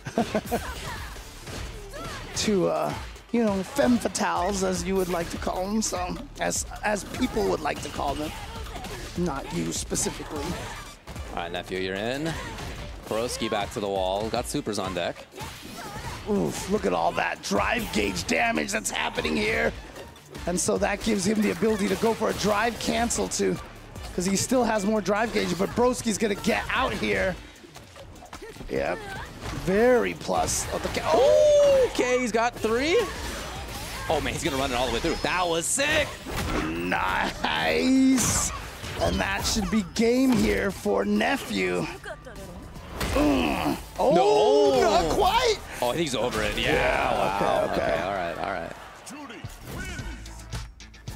All right, Nephew very quickly going to a 1-0 lead. Broski taking a little time to think and jumps right back in. And there we go, sends out the fireball. I mean, Nephew had a crazy comeback on Ending Walker by finding the time to get those ODDPs. He seems to be really good at finding the moments to use those. He just walks through it like whatever. And the way she walks, you know, Jury just matched her walk animation really well. Oh, jeez.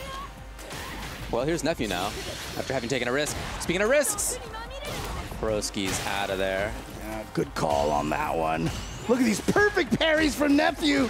Got caught low, tried to do something, and should be able to finish the job right there. Yeah, that's Broski calling out some kind of movement. Jump, walk, backdash, whatever it was.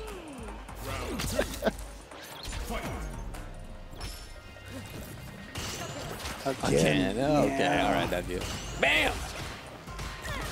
Notably, we have not seen a whiffed Serpent Lash at all since that first one that got whiff punished by Drive Rush. That made Broski change the game a little bit. Not that he's struggled still. Just gone for much more of the pressure side. Oh, and now this time, Nephew finding an opportunity to go for the level 1. Try to steal that turn away from the can-can kicks. Ooh, nice cross cut. Super aware. Yeah, he did that early to make sure that down heavy punch didn't catch first. Gets the throw. Here comes Neff, corner. Really? Oh, he went for the overhead, but nice block by Broski. But can Broski get out of here? No OD command yet. Oh, he tried. It's a perfect parry, and he counter poke after that stand heavy punch, but Nephew didn't press a button at all. He just walked up and saw the perfect parry and was like, oh, thank you. I feel like something went wrong with Broski there. Caught it. He gets to get in. Yeah. There it is, the plus frames. A lot of drive gauge damage, by the way.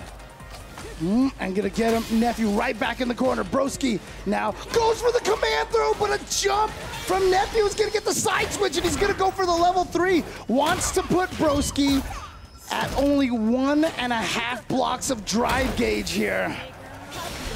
Is he right? Uh-oh. Burn him out. Yeah. That's a KO situation, and James. There's nothing you can do.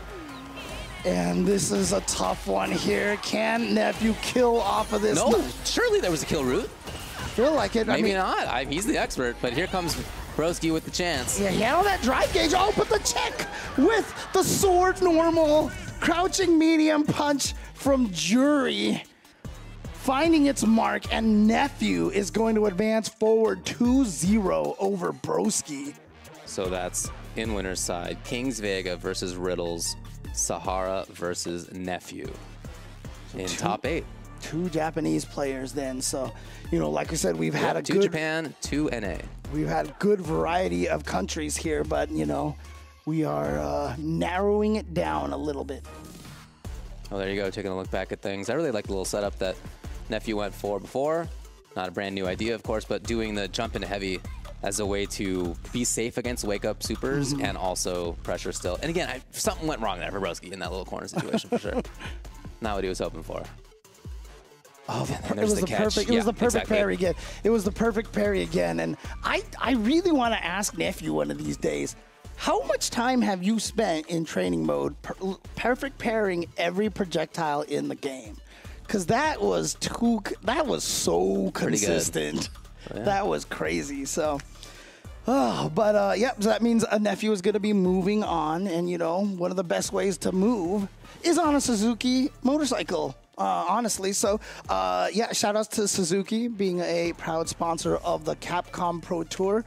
You've heard us talk about them all day long here. So, again, we can't do a lot of this without these sponsors. So, definitely thank you to Suzuki very, very much for supporting the players who rise to the challenge of trying to get to Capcom Cup. You can see the GSX 8R, especially the beautiful version there, tuned by Jury, and showing up at a lot of venues. It was at Capcom Cup earlier this year. You could take this on the streets or to the racetracks with the power, precision, and performance of the GSX 8R. And if this is not necessarily, you know, your style, you want to do some off-road biking as well, the DRZ4 series is there just for you. This thing can work on the on the roads as well as, you know, in the outdoor roughs, you know, on the dirt tracks out there. So definitely, if this is something that you're interested in, might want to take a look at the DRZ4 Suzuki motorcycles. Shout outs again to Suzuki for helping us keep this Capcom Pro Tour going. Still got some time on the World Warrior to get involved. Some regions have a few of these left. Some are down to just 1 or 2. And you can get involved with capcom.us/WW25. Yes, try to get into Capcom Cup, okay? Do it. If you can do it, get out there. What are you waiting for? But even if you don't think that that's as realistic for you, if that's not your personal goal, you can still get in there, meet some friends, make some new acquaintances, get a little bit more knowledge about the game, about what it's like to be in a tournament. You can do that all by checking out capcom.us/WW25. And there's not very many of these offline events left where you can qualify directly into Capcom Cup or get some more points. Evo France is the next one, October 10th through 12th. and that is where you are going to try to qualify once again in France, but this time in Nice, France. So definitely check it out there and spend some time there. Also vacation, because it's a beautiful, beautiful location. We're also brought to you by Victrix, creators of the award-winning Pro BFG controller, Pro KO leverless, and Pro FS arcade fight stick. All designed for gamers who put victory above everything. And if you'd like to get 10% off, visit victrixpro.com and get that when you sign up as a new customer.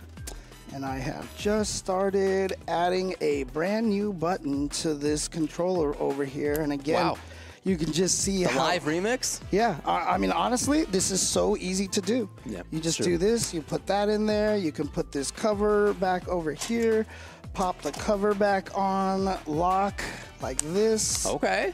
And I have added another button right here. Like, literally, I just did that in like 15 While seconds. that little promo was going on, that's true. And that's how easy it is. And again, all the buttons are designed the same. You could take off some of the other ones. It's beautiful. I love it. Like you said, you love the modularity of controllers, and this is a perfect one for that. Exactly right. That's why it won the 2024 Best Tech Award at the EVO Awards with that kind of top-tier modularity. Ultimate esports weapon that you got here for competitive fighters, PlayStation 5, 4, Xbox, PC, whatever you're looking for. Check it out from Victrix. We're going to take a quick break. Of course, we still have more of the top 16 left, but we'll get to that after this.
That's the leader of the organization known as Shadaloo. His name is Bison. This is simulation data based on his battle prowess. But, as a research director, I'll have to test what this thing is capable of. Out of all the data obtained by Siren, this one's the most dangerous. We should be able to fight against it. Let's boot it up. Begin test.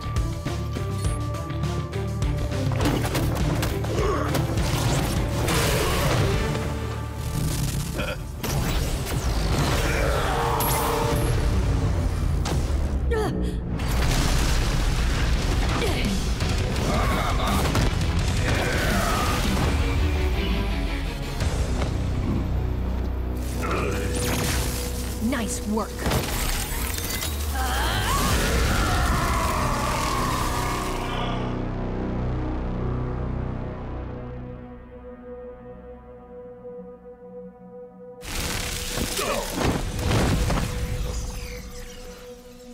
Ugh. I hate doing overtime.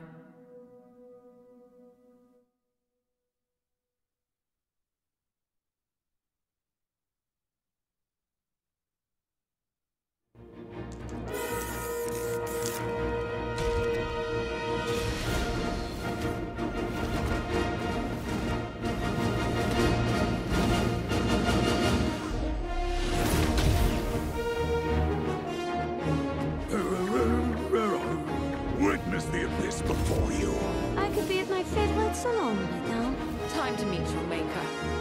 Now's not the time for jokes.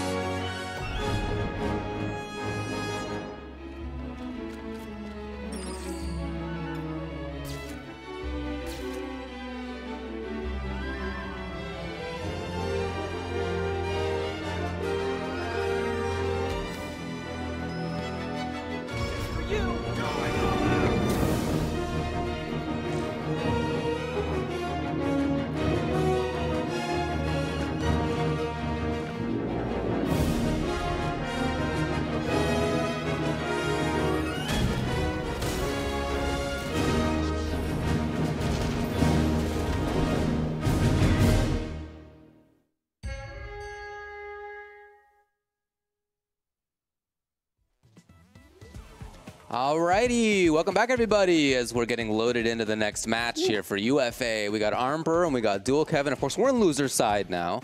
We just ran through to get into winner's side top 8.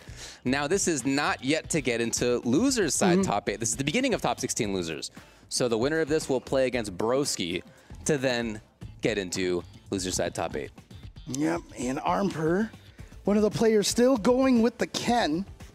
I know a lot of the Ken players out there are a little worried about him, but Armper is doing well here, succeeding with the character. Of course, you can even say the same thing about some of the Rashid players out there as well, but Dual Kevin's still doing well, but Armper coming right out of the gate. Backing off. Interesting to see some different strategery there. And all right, man, we've already seen some, well, quite a start, I would say, from Armper. In terms of both what his pressure looked like and then what his defense looked like. He's coming out big. Yeah, oh, what a back dash! Continues to come out big. And gets the side switch over here. That's really good damage, actually, on just a throw escape. Love it. Yeah, and a beautiful perfect pair right there. Goes for the Jinrai loops. And now throw into the corner here. Baits out the Odie spinning mixer. Should be able to get the kill without needing a super meter. And talking with other Kens, including high-level, like top-level player Kens, not that any of them think that Ken's bad. It's like, if you want to play Ken, and you can definitely have success. If you're trying to play the best character in the game, it's probably not Ken at this stage. Yeah. But if you are a Ken player, if you like Ken, if you want to win with Ken, absolutely still viable. Yeah, it's always that situation, too, because, I mean, I feel like it happens with the Ryu-Ken Akuma situation. Yeah, exactly. A lot of players are probably like, Akuma's probably stronger overall, you know. Oh, he was hoping to see the grab. None of that came. It's Kevin aware. Yeah, go gets the shimmy right there, and now gets the hit. Does he choose to spend anything? No, he's going to try to save it for the next round. It's going to work. Back-to-back shimmies on Armper. That is pretty important information to gather right there. True, especially because Armper had already done backdash into crouching jab to get good damage on a punish. He'd already done EXDP in the situation. Yeah, but, you know, I think Armper was just probably thinking, oh, okay, you shimmied me once. You're not going to think I'm going to no, exactly. That's do it again. Yeah. All right, but look at this. Armper with a super successful start here. 15 seconds in already, 50% of Dual Kevin's life gone. A little bit too far. Oh, wow, that was cool. Oh. Kevin finds it. Yeah, he just went for more Oki off of that drive rush stand heavy kick. Yeah, push him out of there.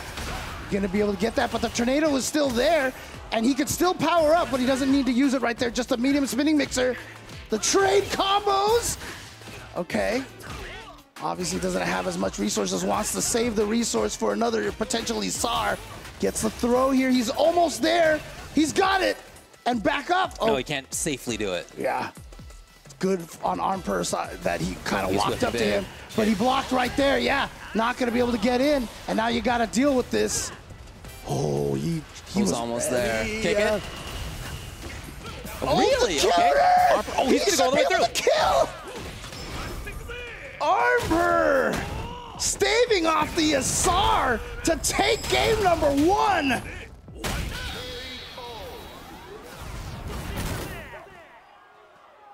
You could really see some of the experience he's got in this matchup.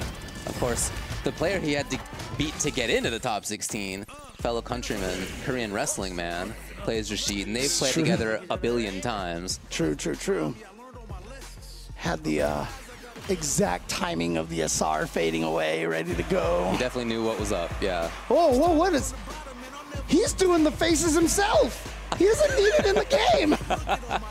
Dude, Arbor, that's down, and then he had the left and the right. I mean, he was going crazy there. Bro. Let's go.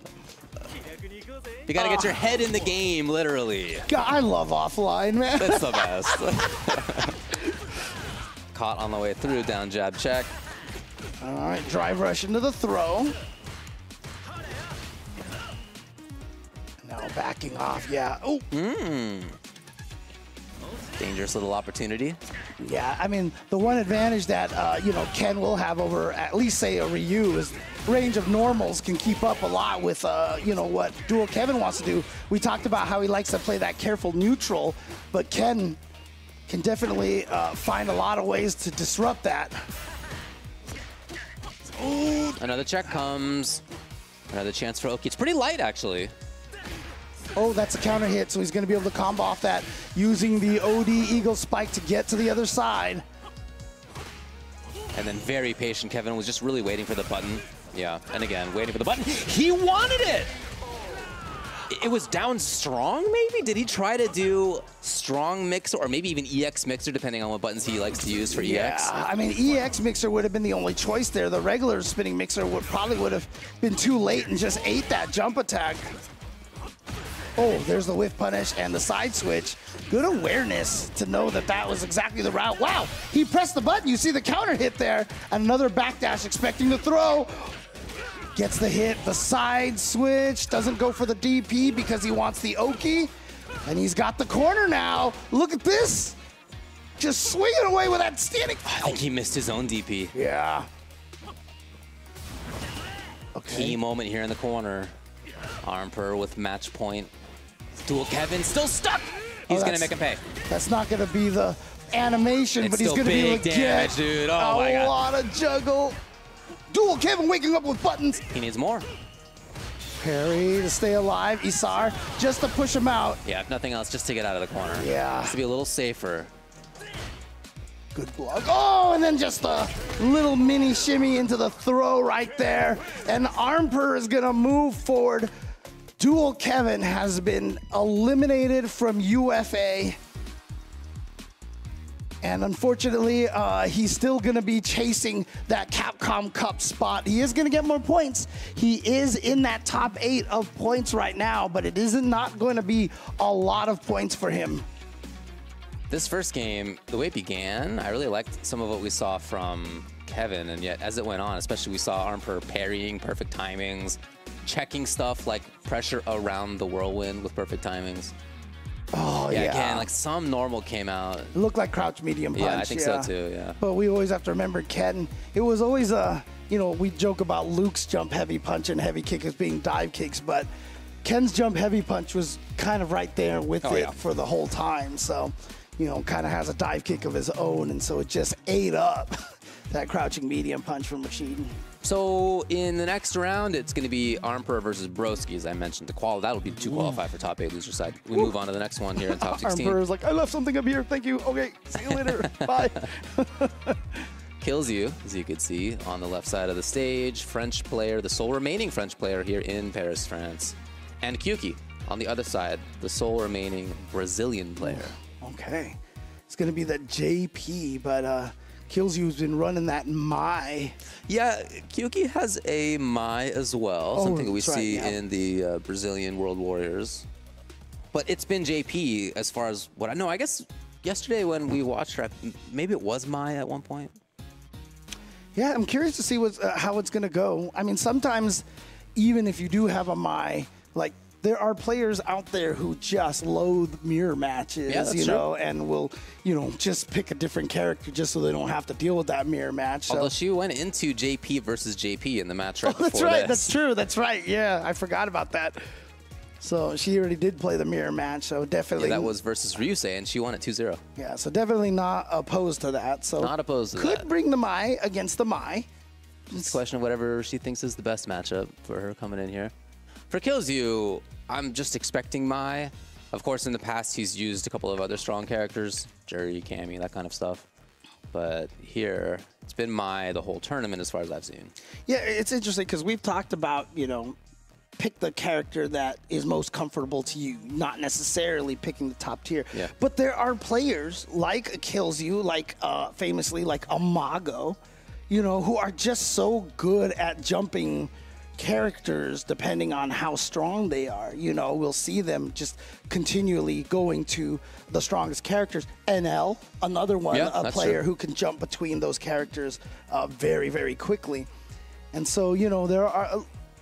that's a different skill of its own. Yeah, you know? That's definitely true. I think there's some similarities between each of the characters that Kills You has played in terms of what the strategy tends to be. But Yeah. Yeah, I think it's probably Mai. We'll see what the choice is shortly.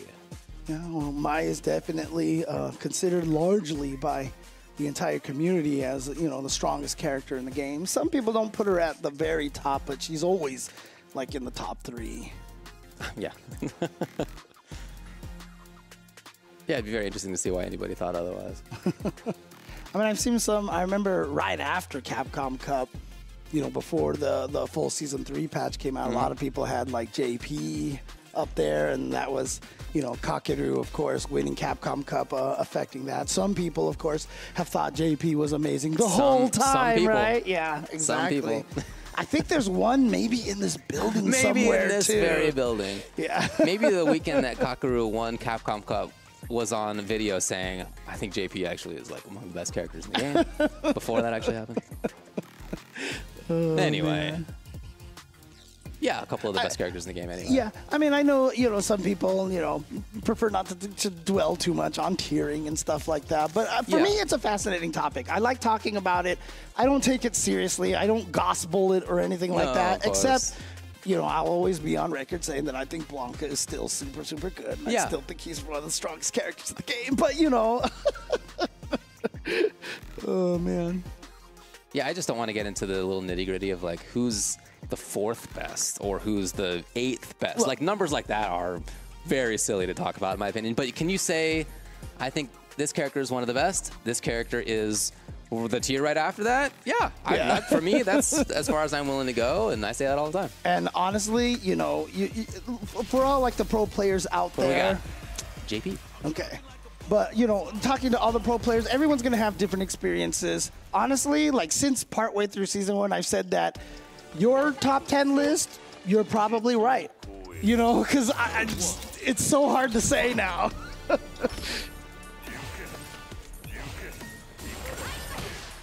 Oh, okay. Counter hit, so there was an attempt at checking it. Yeah. Oh, wow.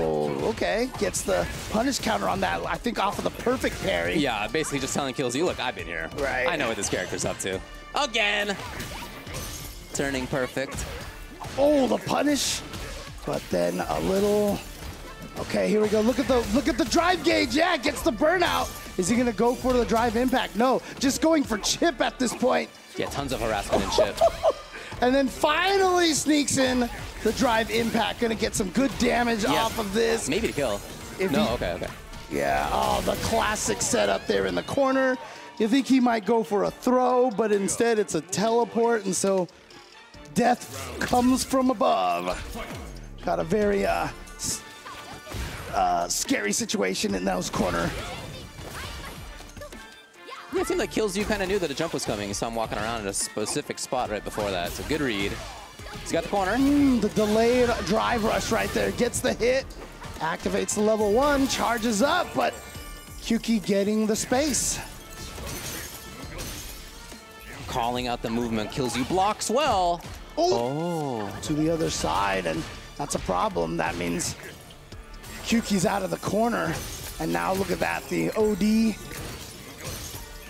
departures set up. Look at the drive gauge change. Big gain by Kyuki. Yeah, just pushing. She's so patient. Okay, finally moves in. Okay, doesn't have a level. Oh, well, she did have a level 3, but she chose not to spend it just yet. Oh, where are you going? And there's the level 3. Obviously not going to kill, but going to put Kills You at a very, very precarious position here, especially with the drive gauge. Trying to bait out the drive parry. Still hasn't burned out yet. Boy, Kyuki was absolutely... Whoa, can he... He could have, if he had drive rushed, he would have been able to get some juggles right there. Ooh! didn't go for the throw early enough. Kyuki was in recovery of that drive parry. Both of them waiting for the other one to move first. Way too far.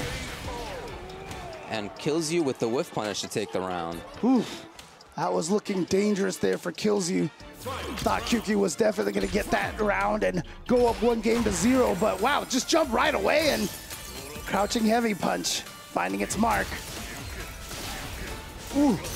Here's where Kyuki wants to be. Oh! Too far for the rest.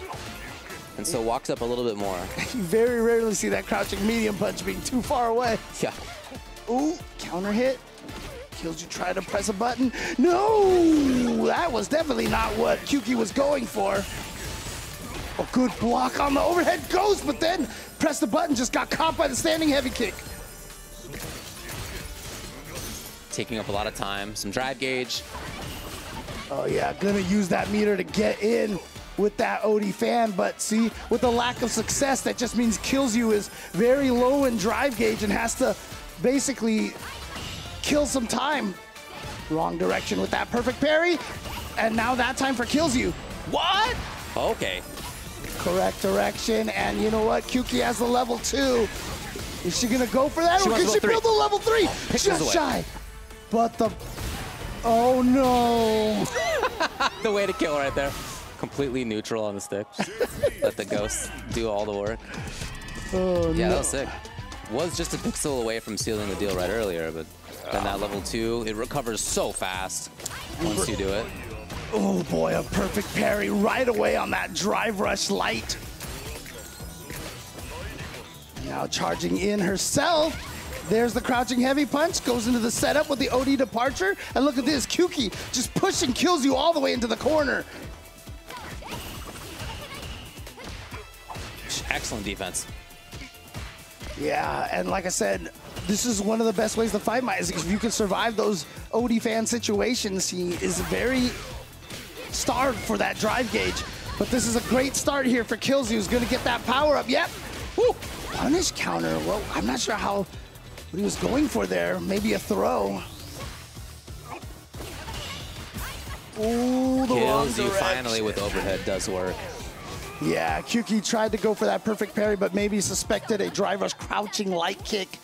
Had the low parry, so got the perfect parry, but was just in the wrong direction. Stay back. Oh.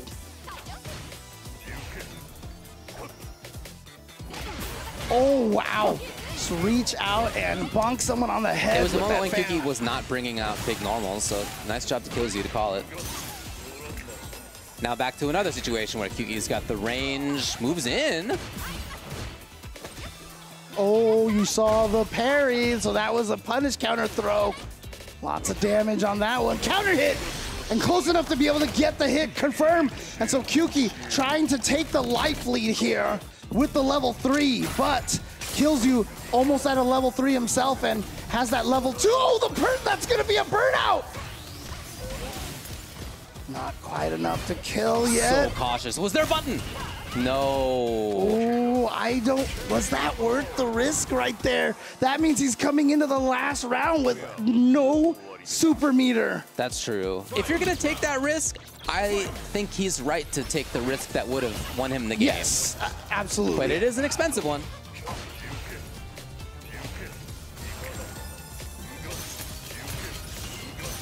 Oh, he's stuck on the other side. Has him. Oh, there it is. The drive rush heavy kick going right past the Tourbillon. And now back throw. It's a counter hit, but it was more of a defensive throw. Some forward movement here from Kyuki finally. Mighty Mouse. Ooh, the punish counter. Still there? Jeez, that was a while. And back to this distance game. Kyuki feeling comfortable. Down in life a little bit, but you can tell she's not rushed. Oh, just press the button there, unfortunately, or something. There wasn't even a counter hit, so I'm not sure how Kyuki got hit. Might have just been walking forward. Almost at level 3. There it is. She's got the level 3. So Killzyu's got to be looking out for that in neutral here. Some of the movement he'd like to do. Oh, almost got that cross up against the stand heavy kick. Trying to go for the overhead. Good defense from Kyuki still. Yeah, it's been amazing. Has not given into some situations where it kills you would like her to parry even. Stan Pearson did nothing, for example. No charged fan. Kyuki did not parry last time. See how powerful the OD departure is. Just made kills you walk backwards. Oh, nice. And there goes the Lavushka. 12, 11, and kills you. Finds the hit just in the nick of time. And it's going to tie it up 1-1. I mean, honestly, it's crazy because we have seen so few timeouts in Street Fighter 6, but this one coming all the way down to under 10 seconds just shows you, honestly, how good the defense of both of these players were that entire round. The creeps. Ew. That's what she's saying. Gross. Grody to the max. Oh, man. All right. 50 years old. Yes. Okay, fair yes. enough. Yeah. A lot of lessons learned in that last game, about the defensive choices for both players when they want to go in. Okay, drive rush into a late throw that time. Yeah, and that's why that OD Ghost is so good. The OD Tourbillon just pushes the enemy all the way across the screen. Kyuki, look at this, trying to get, and Killju goes in, even with that low drive gauge right there. Thought he was gonna back. Oh, that time we did get the cross up against the stand heavy kick. And now you're trapped in the corner and you could kiss your drive gauge goodbye. Oh, just got the level 1. Regular dash, that's all he's got. And snuck in the charged fan there. Oh, was there a little overhead in that? I don't know. Was that overhead ghost? I'm not sure. Overhead right there. And yeah, Kyuki not trying to push it too hard for the drive impact, but the back throw for Killju is really important here. Once again, kills you mixing up between Fearsome and nothing. No anti-air. No anti-air again. Can Kyuki kill with the Lavushka here? It's gonna be a lot of scaling on this. Oh, I'm not sure. Pixels remaining. No, EX wasn't enough with match point now. Oh boy.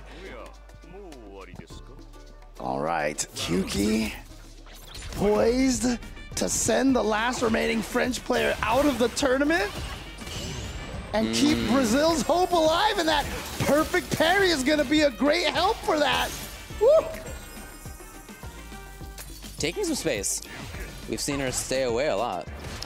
But honestly, again, that was the perfect parry combo. So you can see Killju. Oh! Okay, no button in the air. Yeah, no landing frames to punish right there. And here we go, the setup. Oh. Boom. Yeah, there we juggle. go. Another one. Another one. Juggle in a level 2. Yeah, I think we're looking at the end of this thing. There it is. Kyuki from Brazil is going to defeat Killju, the last remaining French player here at UFA. And that means the French audience is gonna have to root for somebody else here. That's right. Yeah, of course, last year it was taken all by Kusanagi. Mm-hmm. But not gonna happen this year. French player is not going to win UFA this year, but honestly, shout outs to all the French players. They've all played fantastic in this tournament. There's just so many good players here. Oh, yeah. Including ones that, you know, we don't get to see travel that often, and it's awesome to see Kyuki come out here and really start doing some damage. Yeah, that was cool. He looks on. Yeah. JP's just standing there. It's such a JP thing to do. Mm-hmm. One of the few times drive rush overhead actually worked for Killju. Yeah, I think it got perfect parried more than it hit. Mm-hmm. Taking a look back at some of these successful situations. Yeah, and that was to finish that round there. Kyuki kind of in a desperation mode with the timer so low, but, you know, didn't panic at all. Had that perfect combo right there, just enough damage for the kill, and then we had the back-to-back OD departure setup into the throw juggles, and then the Lavushka was there to end it. Some of the most difficult Oki to deal with in the game, right there. Oh, yeah. That situation. It's crazy because, like, when a third of your health is at risk for not doing a throw attack, right? The whole rest of the mix-ups become so much stronger. Yeah, I mean, that's one of the strengths that, you know, JP has, Kimberly has now, Yeah, you true. know, with the cans as well. But I mean, that's always been one of the scariest things about JP, right? Because zoning character, you know, known as a zoner at the start, but he has some of the most elegant corner mix-ups out of all the characters, thanks to the departure, just sitting there above your head, being a threat the entire time. He is cool. IMO. Yeah, I think JP is super cool. Really cool addition to the cast. Yeah. Here's Oil King and Phenom. So Phenom in pools made it through Junior Leo and Nyanpi. And then in top, 48, I guess, lost to Noah the Prodigy and ended up having to get past Valmaster to get here. For Oil King, though, it was in pools that I believe he got sent to loser's side. Yeah, he lost to Nyanpi. Nyanpi, yep, that's right.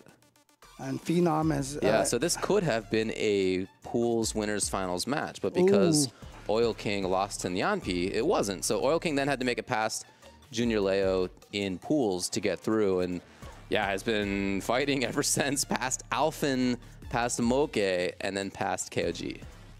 You saw earlier on the screen there, Phenom rocking that Victrix pad, the BFG right there. So, you know, once again, shout outs to Victrix, giving you an option for all controller needs. Mm-hmm. Pad, leverless, joystick, whatever you're into. Yeah, whatever else you can invent.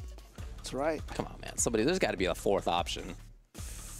Did you see there was like a video of some girl playing like a Dark Souls game with something on her head. On her head. And it was reading her brainwaves. What? Is that right? Yeah, seriously. And the way it worked was that if she wanted to like attack, she had to like think of like a spinning top. You know, she mapped certain things that she thought of into buttons, and so she would actually play that way. And it's kind of crazy out there. I don't think we're gonna have that in fighting games anytime soon, and I kind of hope we never do. But you know, it'll be very weird. I played a game like that at CES 2011, where it was literally just like the shtick of it was supposedly whoever's brain power was stronger would win the match. So you just like both put on this whatever the gimmicky doohickey was, and you know, then whoever's brain was stronger would win, and I beat Keats. In junior high, me and my best friend in junior high, we would always do mental arm wrestling. Okay. We just stare at each other. We just, and I was undefeated. Okay, nice. So, yeah. you know. That's probably just as legit as the brain power tester. Exactly. That's why I told the story. Exactly. Oh, man. But you know what? These guys are doing a lot more than just using their brain powers here. It's a lot of mental reads as well as controller dexterity. It's going to be Terry versus Cammy.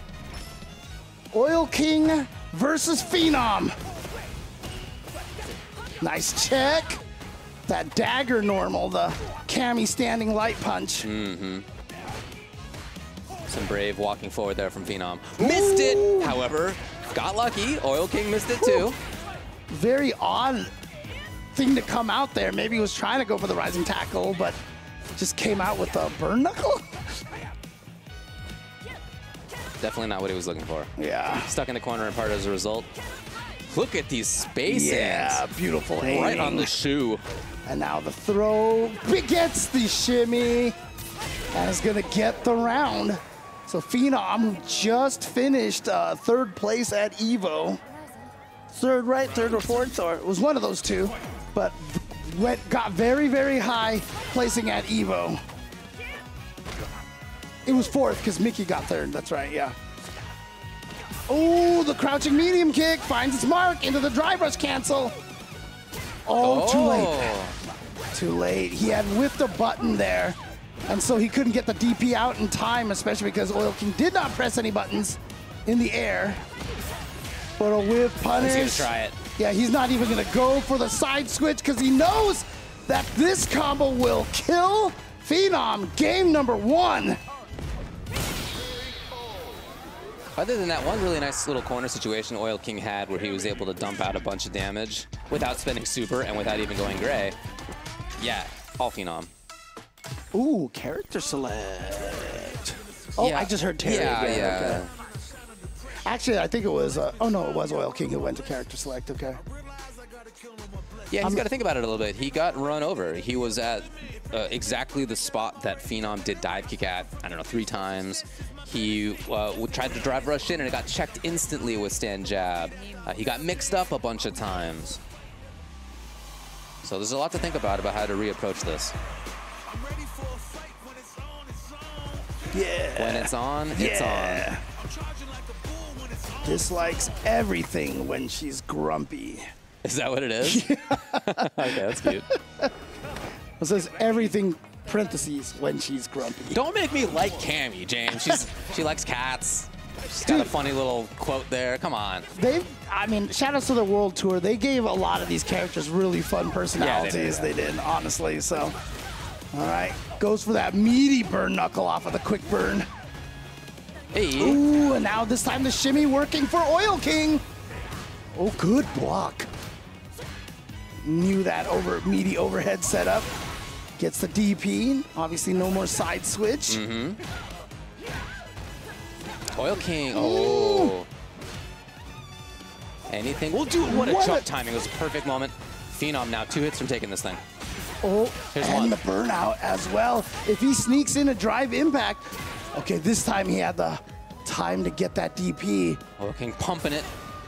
Oh, tried to sneak in. He was pumping it right before that. Didn't bring out a DP. There it is. I heard Jeremy and Ringe talking about that. Ringe was saying that one of the recaps, you and him were talking about how that move was like a jump scare a lot of the times. Has a lot of Terry headbutt, you mean? The power of it is that the startup is very, very subtle. You don't see him like do some flourish with the fist. If he had that, then it would be much easier to block. But he just kind of crouches and then all of a sudden launches at you. Anyway, all that said, it's Phenom again finding the hit. He can end it. Okay, chooses not to. He's got so much life. Uh-oh. Oil King is, I mean, maybe a hit away from doing okay. Not anymore. Oh, boy. Now 1 hit away from taking it. So that, oh boy, that lack of meter spent by Phenom might come back to bite him. He got the crouch light punch, but he didn't believe, and he's going for the chip. Is that enough? Ends up spending the meter anyway, so spend it early. Oh, man. Yeah, he's got to feel happy that he took it, but boy, could have been a lot smoother. I mean, all he did really was give Oil King more super meter into this round, you know? That's kind of how you have to see it. All right, Oil King, what do you got in the corner? Oh, what a check. And using the OD drill to switch sides. Good block on the standing heavy kick. Oh, interrupted the jump scare. Oh, what a perfect parry. He's been trying it, finally got it. And now the throw. Is he going to go for throw loops here? No, just immediately goes for the medium punch, meaty. Oh, he went for the throw. I saw it. Yeah, okay. Danger range, that mid-range right there. Yeah, that Cammy stand jab is always so scary, but then knew as soon as Oil King wanted to stand up and walk away, or even walk forward, catches with the crouching medium kick, drive rush cancel. Phenom takes it and shows why that crouching medium kick drive rush cancel is such a powerful tool, because anytime you're trying to build that distance, you are leaving yourself open in the legs, and those crouching medium kicks reach far in this game. Yeah, they do. Phenom moving on pretty convincing fashion. Oh, you saw Oil King sitting down there shaking his head. Yeah, it sucks. Yeah. Losing never feels good, No. man. It does not feel good. Yeah, I can see Phenom there taking that game #1 with that level 3, and you know, this one was such a scary situation here, but got him with the burn knuckle. This is the chip death right here. Good awareness on how much chip that is a lot of chip. And that worked in part because Phenom battled out of a situation where Oil King had Oki in pressure and just didn't think it was time to press. So good reads by Phenom.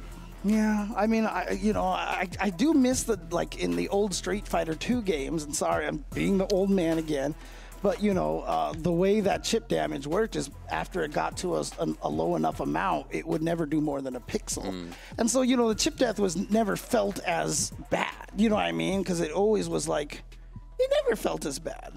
Because if you got chipped, you deserved it, honestly. You deserved it. Never felt as bad. Who knows how many thousands of times I've died to meaty boom. Okay, not even meaty. Okay, Honda player, you know.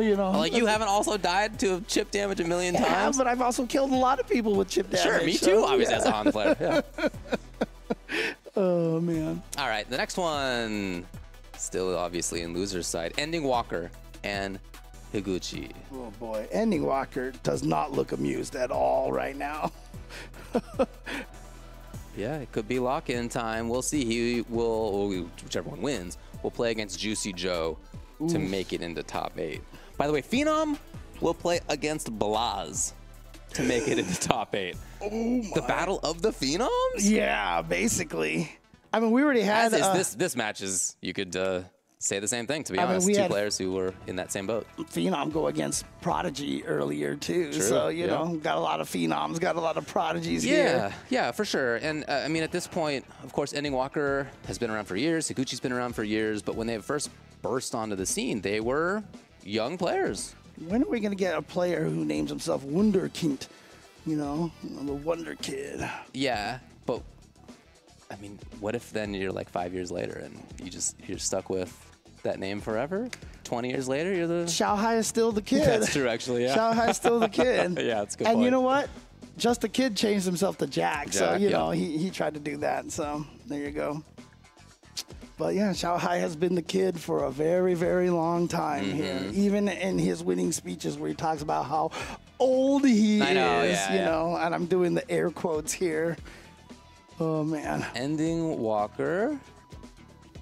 Looking for Ryu. Higuchi looking for Guile. Yeah, as we mentioned earlier, one of the most classic matchups in Street Fighter history, that Ryu versus Guile matchup, you know, really predicated on the fact that Ryu has a lot more mobility, but a lot more delay on the fireball. Guile, you know, can move much quicker after the sonic boom, but has to charge for it. And it just creates such an interesting dynamic. Now, obviously, in this game, it plays vastly different than how it used to play. So, but a lot of the same principles are still going to be there. All right, Higuchi, yeah, I think you got enough of the Red Bull. Let's go in. Man, got to get those wings, man, especially for an Air Force character like this. Come on. He's got huge arms. Look at this guy. That costume for Guile almost makes him look like one of those parodies, you know, like total exaggeration here. Makes him look like that Clay Fighters character, you know. The Muscle Man. I forgot what his name was. Tiny? Tiny. There you go. Thank you. Whip. Patience right there from Ending Walker. Yeah, and same from Higuchi, putting in some space just in case of EXTP. Higuchi actually expecting him to perfect parry. Nice whip punish. And of course, that lets him combo into the Guile high kick and into the Sonic Hurricane. Ending Walker, big stuck in the corner. Yeah, trying to fight his way out of here. Oh, he's charged in time. Higuchi to a safe spot. Yeah, Higuchi's been using that standing light kick so well, but oh, he just did it. He did it. Okay. Yeah, I appreciate that. If that had been blocked, it would have been him burned out. He may not have had a super at that point still. Okay, good start for Ending Walker here. Getting a little bit of fireball damage, and then that whip put and another punish. Counter. And then just the meaty. This is a 15-second round. It's not even a 15-second round. It's a 13-second round. He didn't have to spend any meter on the super. No. Yeah, like the super freezes the timer, you know, so it makes it easier to get that. Oh, we had a Red Bull. Perfect.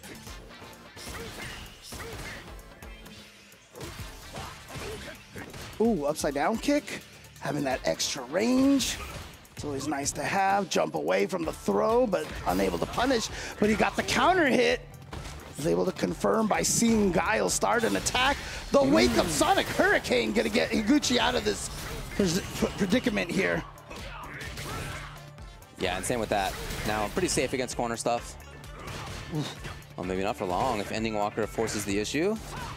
Beautiful spacing with that high blade kick. Oh man, the amount of perfect parries versus projectiles in this top 16, top 48 even. Ooh. And did you see Ending Walker did the drive rush to try to throw off that perfect parry timing. Higuchi gets to the other side, gonna be able to extend this combo. Only goes for the level 1. Didn't go. Ah, what a cheeky guy. No, you didn't kill? Oh, that's uh-oh. Gotta finish your plate. Oh my God, he tried like a triple shimmy, and the knee is gonna kill right there. Higuchi. That was like when Blancas do the like EX up ball setup when they have level 2 going already and the boy's already out there. Like that's what it reminded me of. Yeah. That was awesome. I mean, I like I said, I ran into Dagger G online one time, and he just did that to me all day, and I died. It was bad. Okay, gets the sweep in here. Oh, maybe he was expecting him to go for a throw, tried to tech or something. Again, perfect. Yeah, back in the day, there was no perfect pairing of projectiles, let me tell you that. That makes it a little different, for sure.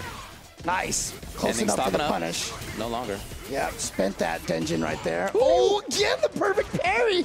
A huge jump. Oh, wow, he did recover in time. Jeez. Okay, Ending's going to seal it.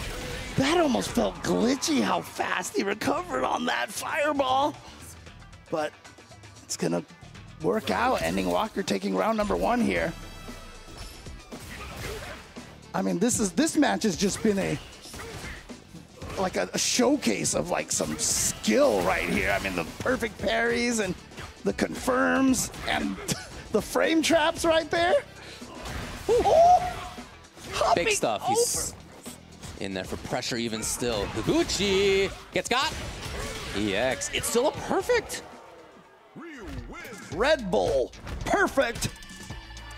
Very convincing second game. And I'm thinking back even to the first game. There was that literal 13-second round that Ending Walker had too in the midst of that, even though he lost the game. It's funny, right? Because after the first game, they both went to rematch instantly. Like, it was like frame 1 rematch.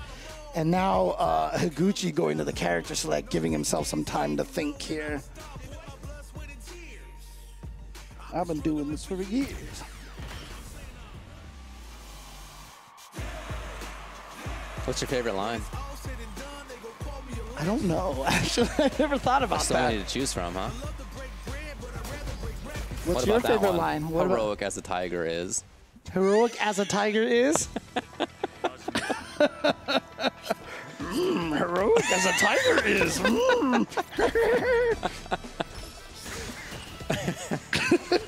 All right, here we go. Back to the Guile Ryu matchup here. Oh, a little too slow on that whiff punish. Nice punish counter, yep, and that links into the flash kick.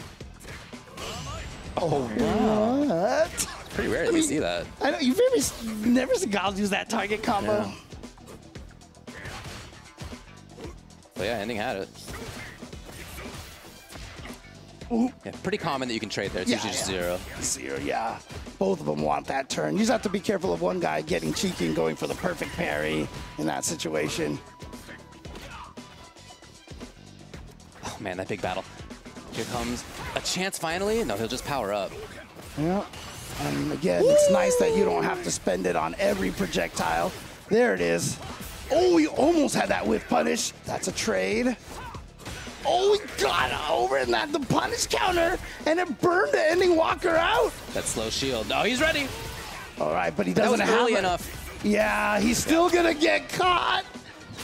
Yeah, doing that early as you can. That drive impact there. So even if the opponent does do super, you still have another chance to try to get them against the wall. And it's match point Higuchi. I personally think if you hit someone with level 1 out of a drive impact, you should recover from burnout. I really like that you still get got. Oh, man. That's fair, too. Oh, wow. Just outspaced him. Kyle's crouching medium punch reaching further. Higuchi at match point. Doing really good with his movement. Finally getting that crouching medium kick. It's been rare throughout this set that he's been able to find that. Oh, Little wow. late. Oh, he'll pay me. Yeah. No, he doesn't not go with for the whole level 1. Yeah, he wants to save it because he wants to kill on the level 3, and especially just having that threat of it being able to kill. Ending Walker right now, I think all he wants to do is try to build up that level 3. That wasn't a counter hit, though, and he burned himself out. Oh, did he get him? He got him, but it's not enough to kill. Oh, Yeah, the perfect he's got CA, parry! buddy. The perfect parry and the counter poke right away.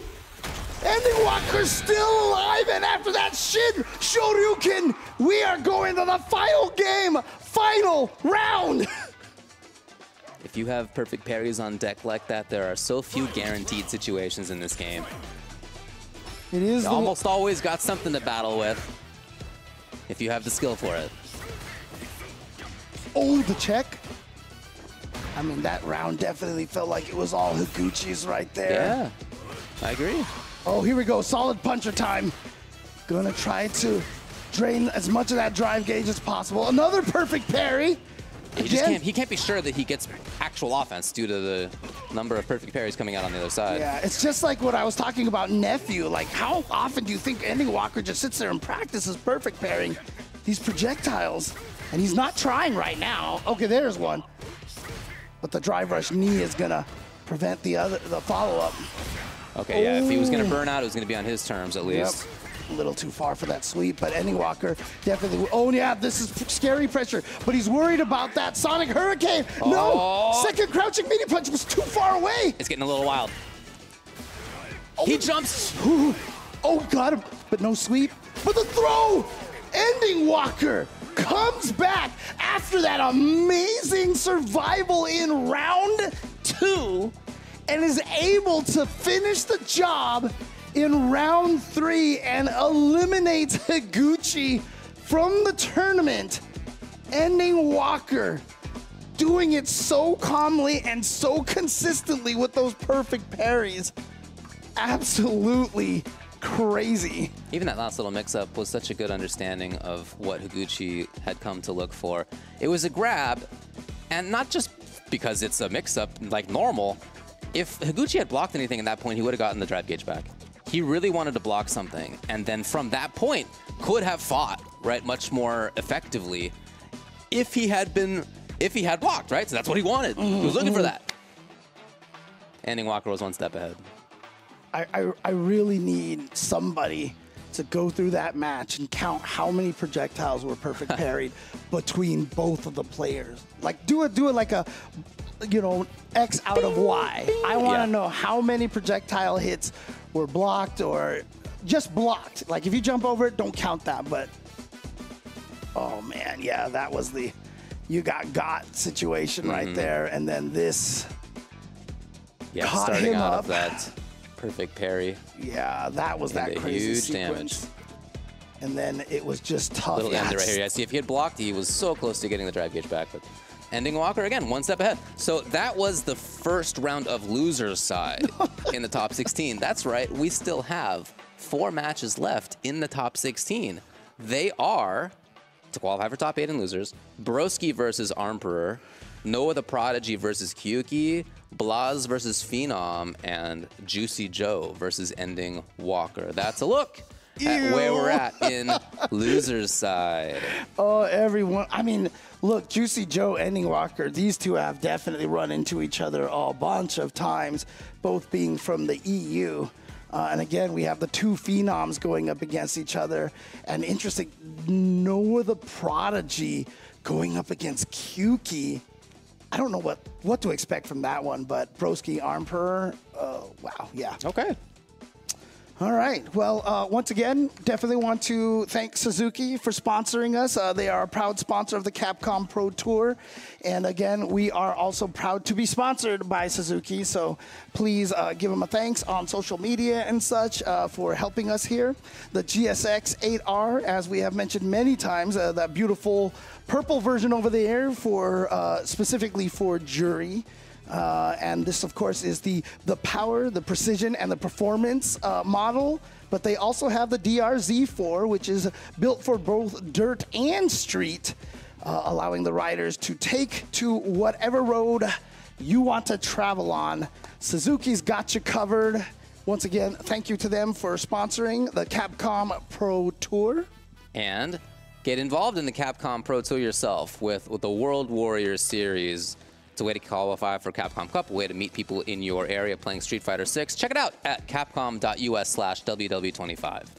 Yep, and Victrix, I'm sorry, Turtle Beach, Turtle Beach with their headsets, again, you can check it out, all sorts of different price points, all sorts of different features. You can find the perfect headset for you. Just go to turtlebeach.com and you can get 10% off your first order here. We've got the Stealth 700 model here in front of me over here, crossplay system switch button, metal reinforced lay flat design, high bandwidth flip to mute mic, and you got to do the Vanahans, right? You got to do the. Oh, maybe I should be the one to hold it then. I don't know how to do it either, so okay. you know, there you go. Well, anyways, thanks Turtle Beach for supporting the Capcom Pro Tour. Premium audio has never sounded or looked this good. We still have 4 matches left in the top 16 on loser side. We're going to take a break.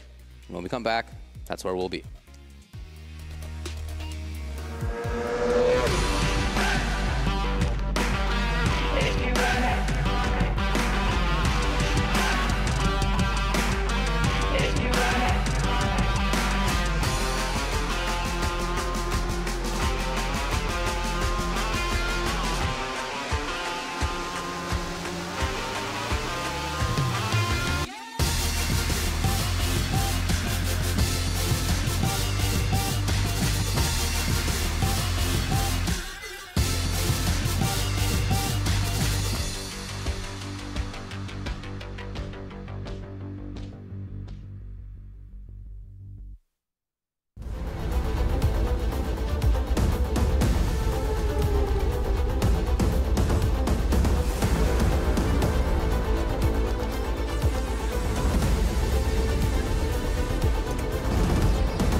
Fight! Yeah, come on. Everybody come alive real quick. Battle of the strong, survival of the fit. Take your best shot, hope you don't miss. Yeah, come on. Everybody come alive real quick. Battle of the strong, survival of the fit. Take your best shot, hope you don't miss. Kaboom when I step in the room. Better get up out my way because you know how I do. In my groove, and you know that I never lose. Hit a 1-2 shot with the power move. Yeah, I gotta do what I gotta do. What can I say though? Let me out the cage, I'm an animal. About to tear it up, all guts, all glory. No comparing us, it's my victory. All the way from LA to Osaka. Yeah, you best believe that I'm gonna do you proper. It's a showdown right now, better watch out. Shorty, you can, no man, it's a knockout.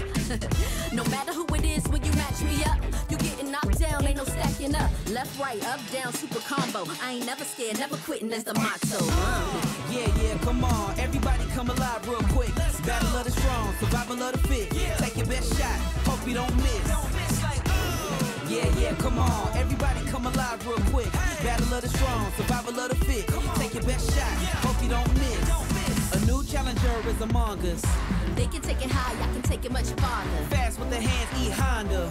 Defend my legacy with strength and honor. Sonic boom for the non-believers. I'm the greatest ever. I'm the fire breather. Call me Dowsing. Nowhere I can't reach it. It's a showdown. This is my arena.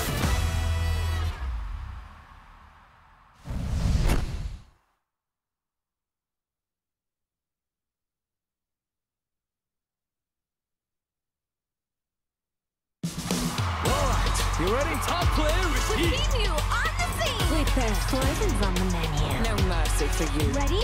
Then show me. All right, let's get it. Game over, yo. Too easy. Beast mode, baby. Sure thing. Let's dance. You know what they say. If you're off the boat, prepare to get washed. Let me play. Make way for the ninja star. Domo arigato. From the Mojingu. Behold. Watchino as I command the stage. I'll make you proud. When poison prevails, it's a wonderful feeling. I have you. Another mission awaits. Do you plan to fight this woman? Target acquired. I'll show you the power of my kung fu. Now you understand. Don't underestimate me. Are you ready yet? It's go time! Good night. One of a kind.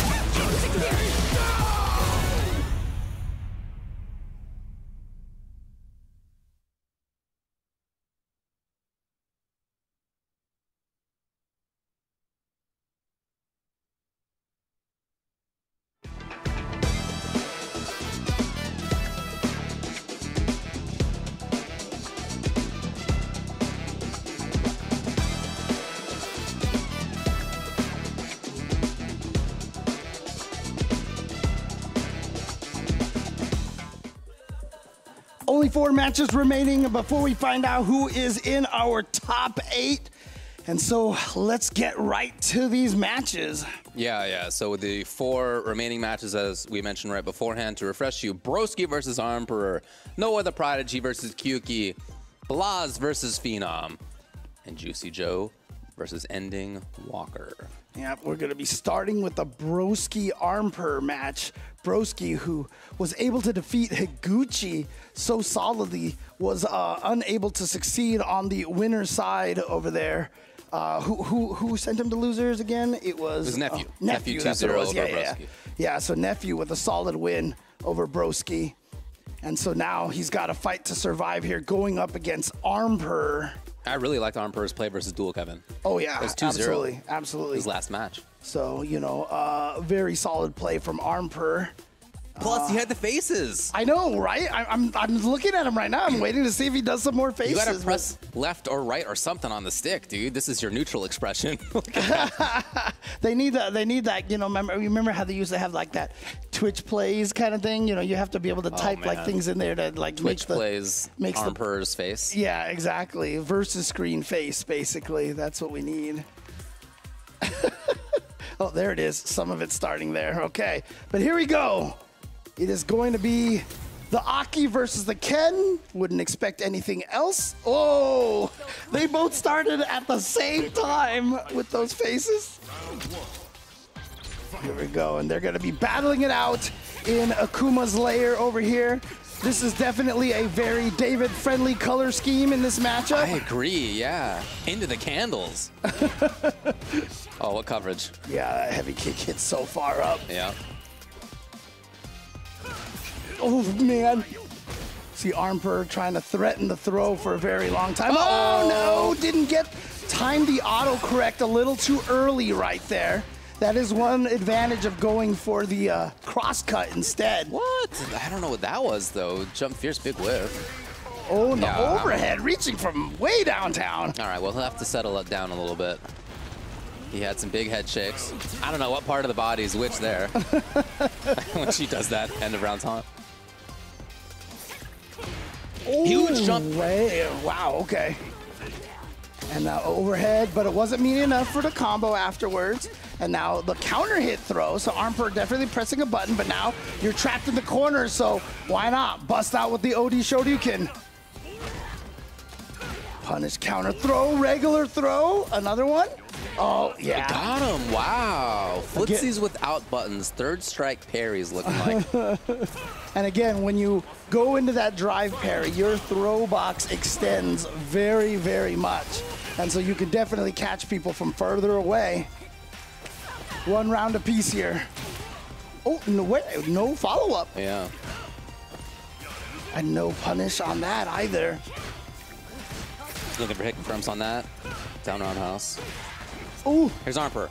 There's that counter hit, the change. Now it knocks you down. Yeah. Set it up. Oh, wow, okay. I figured he would go into that because his drive gauge was low and he can get Armper down to a very dangerous level here. My magnum opus. Look at, did you press a button? You did. I mean, look, obviously that's not gonna kill, and Broski has a big life lead, but it was for the drive gauge that he went for that there. Counter hit. Oh man, that is a big impact right now. The poison slowly draining down the life. Slowly draining down the life. It's adding up, and now all it takes is a tiny hit like that. Just the second hit. And Broski takes game number 1. Hard fought though. Especially after the first round when it seemed like Armper woke up a little bit more.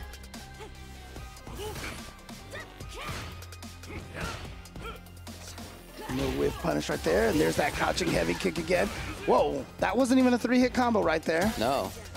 Just caught Broski perhaps standing up. 2 drive rushes in just like that.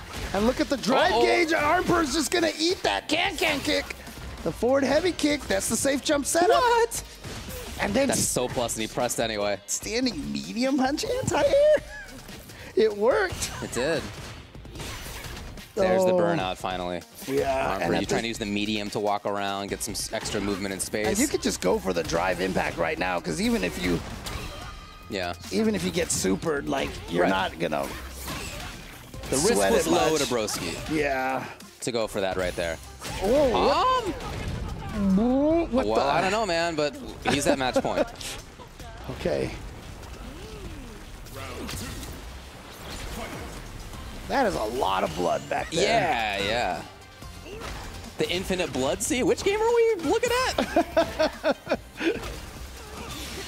Oh, and the wake up, gonna get the hit. And you know, this whole game, I feel like Armper has been in dire drive gate situation, and that punish counter throw not gonna help, and now there's a guaranteed burnout here. He's just gonna go right into the level 1 to achieve that, and yeah, just go for the drive impact. There's really not much reason not to. Right. You're gonna get hit, it's okay. Ken at least gets out of the corner, it's something that he can do. But he's still gonna get stuck. Oh, and that was gonna be the alley-oop to yourself, but doesn't even need it, and so it's kind of a checkmate situation. You can't jump, neutral jump like that, because obviously all normals out of drive rush cause knockdown. And so she kicks you with that standing heavy kick out of the air, you fall on the bubble, and that's it. And it goes, pew! You know the noise I'm talking about. I do. Yeah, but that sounds like the Genesis version of that sound. So. Check out the WASD that Armper plays on. That's cool. I never knew that. Oh, does he have one of the mix boxes like that? Okay, nice. When Retribution pops. Makes me think of sounds like the reason why I said Genesis is like I think it was a Moonwalker definitely had like these cats that would go meow, you know, very terrible noises. Oh man. Yeah, Broski had some sick stuff. I don't know what the deal was right there. Yeah, it definitely messed them up. Yeah. But yeah, this was just a really tough situation for Armper here with no resources. Had to make a bad bet. If you block there, it's time for mix-up, which also you might die in. So it's just a question of when and where you want to stand and fight, and that's hard to find. It's a tough situation because if you jump, you're guaranteed to be dead. So, you know, like, you should probably stay on the ground and take your chances there, you know? Easier said than done. I get it, though. Of course, of course, of course. But yeah, I do really like that instant DI, as we talked about before. Just as a way to, hey, if you get out of here, cool, you're still in trouble. Right. And you still have to play in that panic situation. You're taking away that resource from them. But now, Noah the Prodigy versus Kyuki. And so far, I mean, Kyuki has basically been, I think, like MVP of this tournament so far. You know, coming here from Brazil, having not had the chance to travel to as many tournaments and getting this far with the potential to get into top 8 right now at UFA. The only person to have beaten Kyuki is Blaz. Other than that, she had to get past in pools. It was Problem X, that's right, Problem X, and she did so. And then in top 16, it was Dims, Hope, and then Ryusei, which is 2-0, by the way. And in top 16 earlier, 2-1 over Killzoo. Pretty good record. Yeah. She's been doing this with mostly the JP. So Noah the Prodigy, gonna go with the Luke, most likely. I don't think he's gonna go with another character here. Yeah. It was hard fought versus Sahara. That's why he's in losers. 2-1 he lost. All right, we've got the new Pro Tag versus the new Antag here. Antag? Do people say that? I don't know. Why do we say Pro Tag but not Antag? I'm not sure. Come on, like, I think Antag. All right, you know what? You try to make it work, and I'll be there for you. I don't think either of them wanted that kind of interaction to happen. Not the anti-air, and then not actually a combo. Yeah. All right, but the crouching medium kick going to find its mark. And like we said, the oh, yep, that's going to be a punish and going to get the juggle. Of course, the damage is not what you're looking for anymore after the nerf, but the positioning and the corner side switch. Oh, man. Yeah, but if you burn Noah out, is that really a problem? Yeah, Especially he's got that level 1. Aha! Anti-air on the mark, but down forward heavy punch did not reach. He's playing at a range that I really like. Okay, finally. But it's... Got him! Oh, wow! Noah taking his 1 DI for the tournament so far that I've seen, man. Anything that wasn't guaranteed? And there we go. Kyuki taking round number 1. A lot of interesting things in that round, not just the DI and her corner control, but the very first knockdown that she got knocked down into the corner was Wake Up with EX Amnesia. And that was the big difference maker right there because she went immediately into the corner pressure. A nice check on that drive rush that we have seen Noah get away with. And now, wow, Noah maybe trying to steal a turn after that drive rush heavy kick. Kyuki called it out, and Noah burns himself out, but gonna go right into the level 3 here. It's gonna be a lot of scaling thanks to the 2 lights at the very beginning of it. Yeah, and he's got no resources, and he's against a character that's really strong. If anything goes wrong here, he just doesn't want to get caught in any sort of Lavushka trap right now, and he's gonna get out of this. Look at this. Got his drive gauge back. That's why he went for the level 3. Ooh. Got caught low, but it wasn't in time to combo. But the cross-up side switch is going to work. And here we go. Level 3. This is going to do a ton of damage. Not nearly enough. She needs a grab or something. Whoa. Noah with extra plus frames. Kyuki's in big trouble. Oh, gets out of there. She'll take that. Cut. Yep. About to get the drive gauge back. And Noah burning it all out. Nope, here it comes again. She is so ready to give him space to do EXDP or super. Yep. Oh, just gets shot. But he didn't have enough meter left for the extension. In and out, Noah trying to be really tricky here. There it is, finally! Ooh. In and out movement by Noah in that situation was really hard to get a beat on where he would go. I mean, honestly, that was one of the most cautious I feel like I've seen Noah play in a long time. Really well done at the end of that round there to take it. Oh, good stuff. Got the amnesia against the overhead. Actually, Noah hit the button so early that was a punish counter on that crouching heavy punch.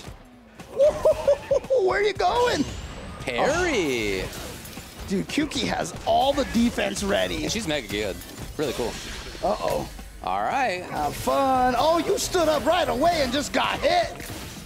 Here we go. What's the setup here? Are you gonna go for a DI? No, actually, and that means Noah gets out. Yeah. Too far away to connect any more of those light punches. 2 hits, 2 reads.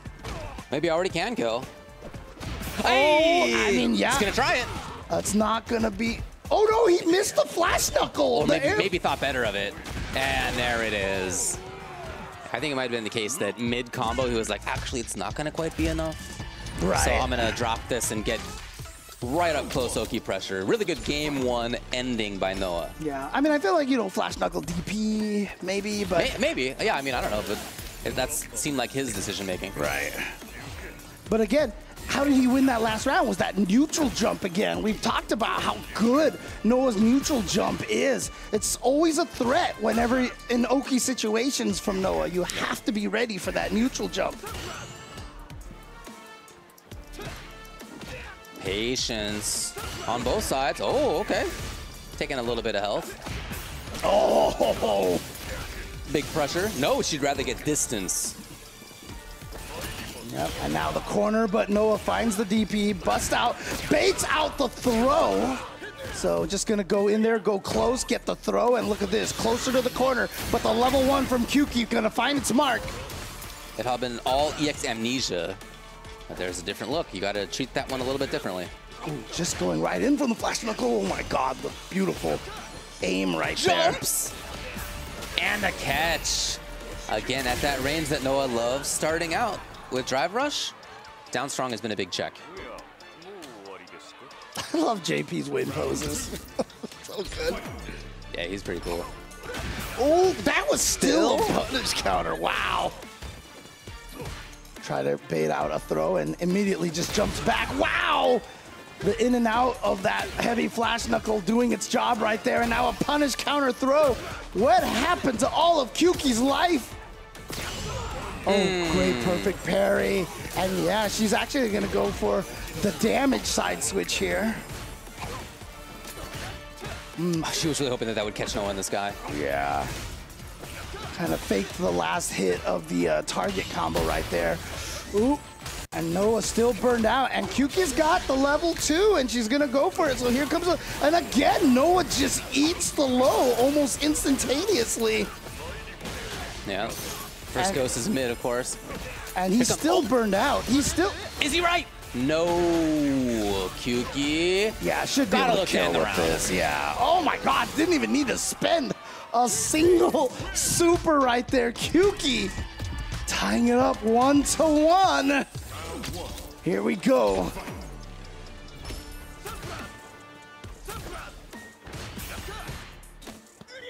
Noah starting off so quick. Corner already? 2 drive rush attacks into throws. And there's that neutral jump. And he always does that at that proper range. We saw him do that to Latif a bunch at EWC as well. Oh my goodness, and finds the ODDP. Tries to bait out an amnesia. He really wanted to maintain that corner. It's not going to happen. Yeah. Oh, good parry at the last second right there to make sure he didn't get burned out. Again! Again, and Kyuki even shook her head on that one. Yeah, but he doesn't think the level 1's gonna kill, but still baits out the amnesia again. Noah the Prodigy with these reads, and they're working out. There are other options that Kyuki could be going for there. Just the crouching fierce is so consistent. Yeah. Like, as long as it doesn't whiff, right? That's the problem. It's consistent and it's also habitual too. Yeah, exactly. Yeah, you know? you're just used to it. Oh, huge reads coming out of Noah, left and right. Big trouble. Like I said, you always have to be careful. He knew there would be the jump. Oh, I love that read right there. You're gonna back off, so I'm just gonna hit you with a heavy kick. We got the side switch, and she's gonna be able to burn Noah out if she, but she doesn't have the meter for it. Yeah.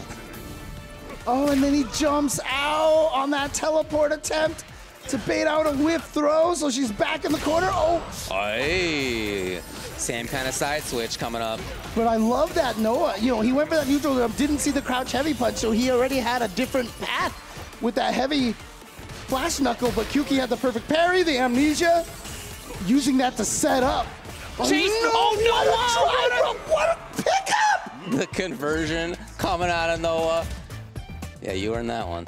Oh, man. But, I mean... you earned that one. That was pretty sick. Not going to lie. What a solution at the end right there by Noah the Prodigy to move on into top 8 losers.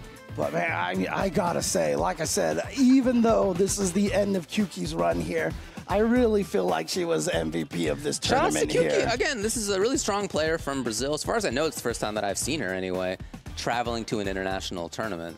9th place. And got 9th place out of...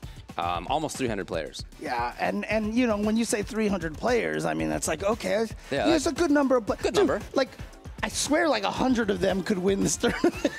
Yeah, everybody in top 48 was legit. Oh, my goodness. And many people who didn't make top 48 were legit.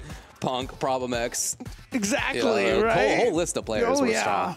Knuckle Dude. That's what I mean. Like, almost 100 of these players I feel like could win. And that's just the stackedness of the field for Street Fighter 6. Yeah, for sure. There is no safe matchup here.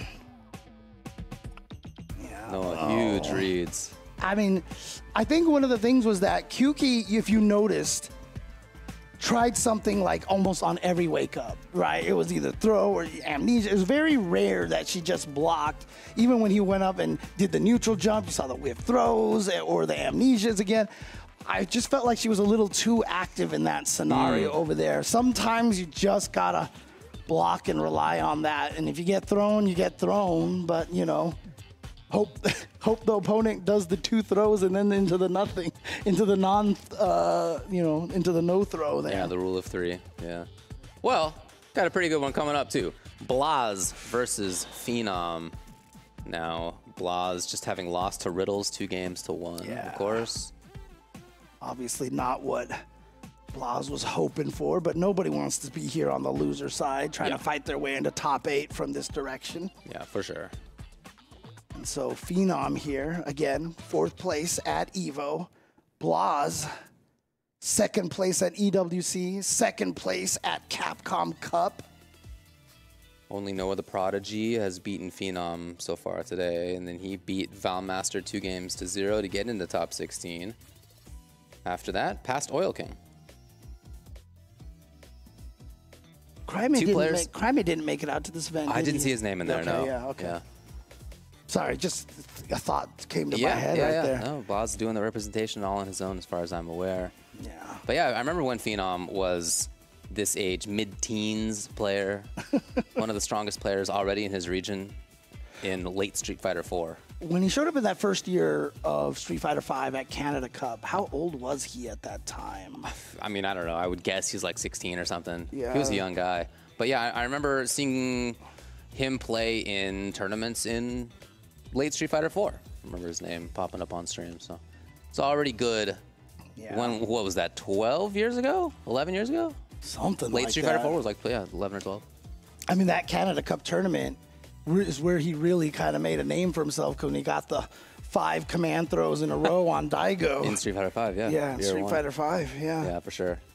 Very fast learner, really quick with adaptation, amazing reactions and spacing. Yeah. When he's focused, you know, when it comes to like, you know, hit confirms and stuff like that, there are few players I think that are as good as Phenom is. He just has something innate in him that just, he can, I mean, I remember he was confirming Cammy's crouching medium kick, which had the lesser frames to confirm, not like Karin's in Street Fighter 5. Here we go. All right. Again, to make top 8 losers, Blaz versus Phenom. Yep. Again, very credibly could have just been grand finals, but it'll be here. Yeah, taking it to Dulcimer Temple over here. We got the stage background music playing. Blaz, you can see, being very active against Phenom. Very interesting. Yeah, that's not always his MO. Sometimes he's the cautious one. Oh, with standing heavy punch. And again, the beautiful spacing on those high blade kicks. Oh no. But a little too shallow to be able to get the combo off of it. Oh, the crouching medium kick finds its mark. Gonna just spend the level 2 to ensure the kill. I wonder if Phenom was expecting that kind of activity, that kind of like forward movement, pressure-heavy style out of Blaz. It might have been that he was thinking about something else. So now coming into this round, I'm looking for an adaptation on his side. Yeah, might have caught Phenom a little off guard. Phenom might have to play a little more defensively. Well, a read on that throw with the OD dive kick. It's a good start. Only gonna be +4, so only combos into that crouching light punch like that. Hey. Ooh, okay. 2 throws, yep. If you get punish counter thrown, you might as well be in the corner since you can't roll back. Same mix-ups apply. Oh, the standing light kick interrupting after getting hit by that standing heavy kick. Oh, that's it. Just like that already. Blaz with level 2 is going to take it 2 rounds to 0 in that first game. But you saw little moments there where it seemed like Phenom was trying to change up what the game plan was. We saw the dive kick, for example. We saw him press forward a little bit, but other than that, still got by Blaz, moving forward, finding the knockdown, and getting that big damage. Phenom taking a couple of seconds there to think a little bit. All right, good start for him right here. Gonna use that target combo to get towards the corner. First time. Big corner, Oki. And there was the rule of 2 again that we just saw. Oh, wow. Okay. All right, Phenom. Oh, he went for it again. And this time, Blas had the ODDP. Going to use that target combo, ability to chain into the Denjin charge. Ooh. No cancel. Yeah, I don't think he was expecting that to hit. I'm sure you're right. Woo. That's an unfortunate trade for Phenom because it does cause him to get knocked down on that forced knockdown situation. Ooh, standing heavy kick, sniping from afar. It ended up being footsies, but before that, it was about getting the corner, getting that pressure. So if he's able to mount his own offense first, that's one way to deal with the opponent having good offense. Deny it even from happening. Yeah, he's got it quickly now. Oh, wow, that hit it out of the air, and it was a, I think he started the dive kick. I think he had just started, that's why that knocked down. And he was able to get the juggle off of that. Yeah, it was a really cool normalization of the combo route. Blas, option selecting through. Oh, wow, he took a couple of steps. And now Phenom has to find a way out of this corner. Not gonna happen here. Blas finishing it off with just a target combo, and now they're both coming into this last round with so much super meter. Phenom has to take this to stay alive. Good patience, not falling for the shimmy. Not gonna use any of that super meter just yet. If he gets another hit, he for sure will try to get that burnout, but not anymore. 3 bars for Blas. He could bust forward. No, it's not the option. Here it is. Okay, and Blas goes for the throw. Again goes for the throw. We've seen Phenom do the jump dive kick before. Now, just, yeah, now the level 3 for sure. Get the burnout, and he barely didn't burn himself out. This is a tough situation for Phenom now. Yeah. But he needs to be brave. Just being stuck in the corner is not going to cut it. A couple of dive kicks. Third dive kick, but backing off was Blas outside of that range, and Blas moves forward with big control into top 8 losers.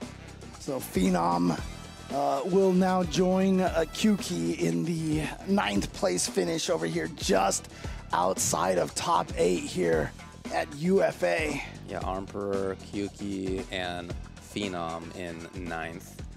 We're gonna add one more. We got one more match. That. Yeah, looking back at this, you know, again, we've often talked about Blas over the course of this weekend, and even before, of course, of being somebody who is excellent at all areas of the game, but his typical play style is more about neutral. Yeah, and knowing when to press the buttons at the perfect timing. Definitely, yeah. But this match was more about him drive canceling forward, more about him moving forward, mixing up in the corner than you usually see. It's a really good adaptation to this specific opponent. Yeah, you know, I mean, one of the more, last players that I remember that was so good at those button timings and neutral and up close was a Peruvian player. Of course, I'm talking about Mr. Alex Valle. Definitely one of the best at that.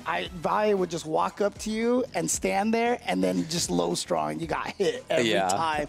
He was so good at that. And honestly, that's what I'm talking about. Like, I feel like Blas has that skill as well. When he was fighting against Xiao Hai at EWC in Grand Finals, when Xiao Hai was with Bison, Bison has better range than Ryu on with all the buttons, like stand, medium kick and stuff, but somehow Blas just like throw out the standing heavy punch and it just hit every single time. It was crazy. Yeah, he's pretty good at this thing. And we'll see him later. He gets to chill for a little while as we're going to have one more match to determine the top 8. Yep. Juicy Joe and Ending Walker. Joe lost 0-2 to Kings Vega in winner's side top 16. Ending Walker's had a little bit longer path in loser's side. He was sent to losers by Nephew in the qualification match to get into top 16. So that was winner's side top 48. 2-1. Not a blow up at all. 2-1. And then he made it past Higuchi just a little while ago, 2 games to 1 himself. Yeah, again, that Nephew match against Ending Walker. I mean, Nephew in the second game had to make the craziest comeback, and he was able to do it. But Ending Walker, yeah, I mean, I gotta wonder to myself. I mean, obviously, you know, shout outs to Ritas in EU, always running the Salt Mine League out there. I know he's running a lot of the World Warriors, but, you know, the regular South Mine Leagues, I wonder how often these two had run into each other in those events. I got to imagine these two have faced off a bunch of times online. Oh, I'm sure. Yeah, no doubt about that one. And so, yeah, we'll see. Probably a lot of, you know, the hidden knowledge that we're unaware of right now of what they know from each other. Curious to see how this is going to go. It'll probably be the Ryu. Yeah. Versus the JP. Remember, this is Ending Walker at EWC. He was able to 5-0 Mena RD. Yeah, that was incredible. Crazy match right there. And now to get into the top 8, he needs to defeat Juicy Joe. But Juicy Joe also made it out of his pools at Capcom Cup, playing incredibly there. According to flashkick.gg, their lifetime sets in big events are 5-2 in favor of Ending Walker. Ooh, okay. I wonder how many of those were with Ed instead of the Ryu, you know? But yeah, they go back to 24, 23 even. But I mean, so far, Ending Walker is looking great here. Has already pushed Juicy Joe all the way to the corner with, oh, he tried to go for the perfect parry into the crouching medium kick, but it was the double ghosts. It was the OD Tourbillon, and he was just outside of the range for the crouching medium kick. Look at those perfect parries. Yeah. Navigating the minefield really well. Still getting pushed back, though. Ooh, wasn't close enough to get that sweep, but he wasn't punished for it either. Oh! Juicy Joe saying, you know what? I can perfect parry projectiles as well. Very patient there is Ending Walker, even walking towards the corner again. Watching these top 16 matches, top 48 matches, you see how important it is to learn how to perfect parry those projectiles, man. Oh, that would have been a sick bounce. Oh, yeah. You have to have the perfect timing, but great start for Ending Walker, but since then, it's been all Juicy Joe. Even jumping away from that throw, Ending Walker burns himself out. Oh, this is so scary. Oh! Yeah, that was smart. Okay. Yeah, because obviously, burned out, you can't punish the drive reversal, but you know you're +4, so you're gonna like try to go in there. I'm sorry, you're +2. Yes, 2. When you block that. And so, of course, you're going to try to take your turn, especially when you're down like that. And so, smart Juicy Joe busting out that level 1, which probably would have chip killed anyway. Bounce. Oh, no, it was a little bit too early. Funky. Yeah. But look at this life lead that Juicy Joe counter hit, so not going to be extra damage there. Got to watch out for the spike. Red Bull. Perfect. Immediately jumps into the rematch. Yeah, that's something you often see out of Ending Walker. Yeah, and Juicy Joe taking his time. Yeah, perfect parries have been huge. I guess everybody in this universe must be accustomed to people throwing plasma and whatever outside of their hands, because look at them in the background. Like, they seem pretty nonplussed about it. Maybe everybody learns how to perfect parry. I mean, you go into Metro City and you like challenge all these people, and some of them just throw projectiles back at you, right? Do. Yeah, that's just the universe. It's just how it is. Okay, there we go. Challenging the drive rush cancel. Oh, punish counter, but he didn't confirm that into a Tatsu or anything. There's a punish counter with a sweep. Hey, okay, challenge time. Pick the right moment. Ending Walker's gotten leads like this before. What an escape. Oh, the still great out anyway. Anything? Wow, okay. Oh, just sweep? I guess he wanted to set that mix-up up right there. Wow, that is a big surprise to me. Yeah, I know, but he's got the Lavushka here, and you can see, he got hit. He got hit. Is it enough to kill? No, he did not go for. Chip. He was a pixel away from getting the green bars back. Oh my God, you're right. He was so close. Oh, man. And maybe Juicy Joe didn't try to interrupt because he thought he was going to get it back in time.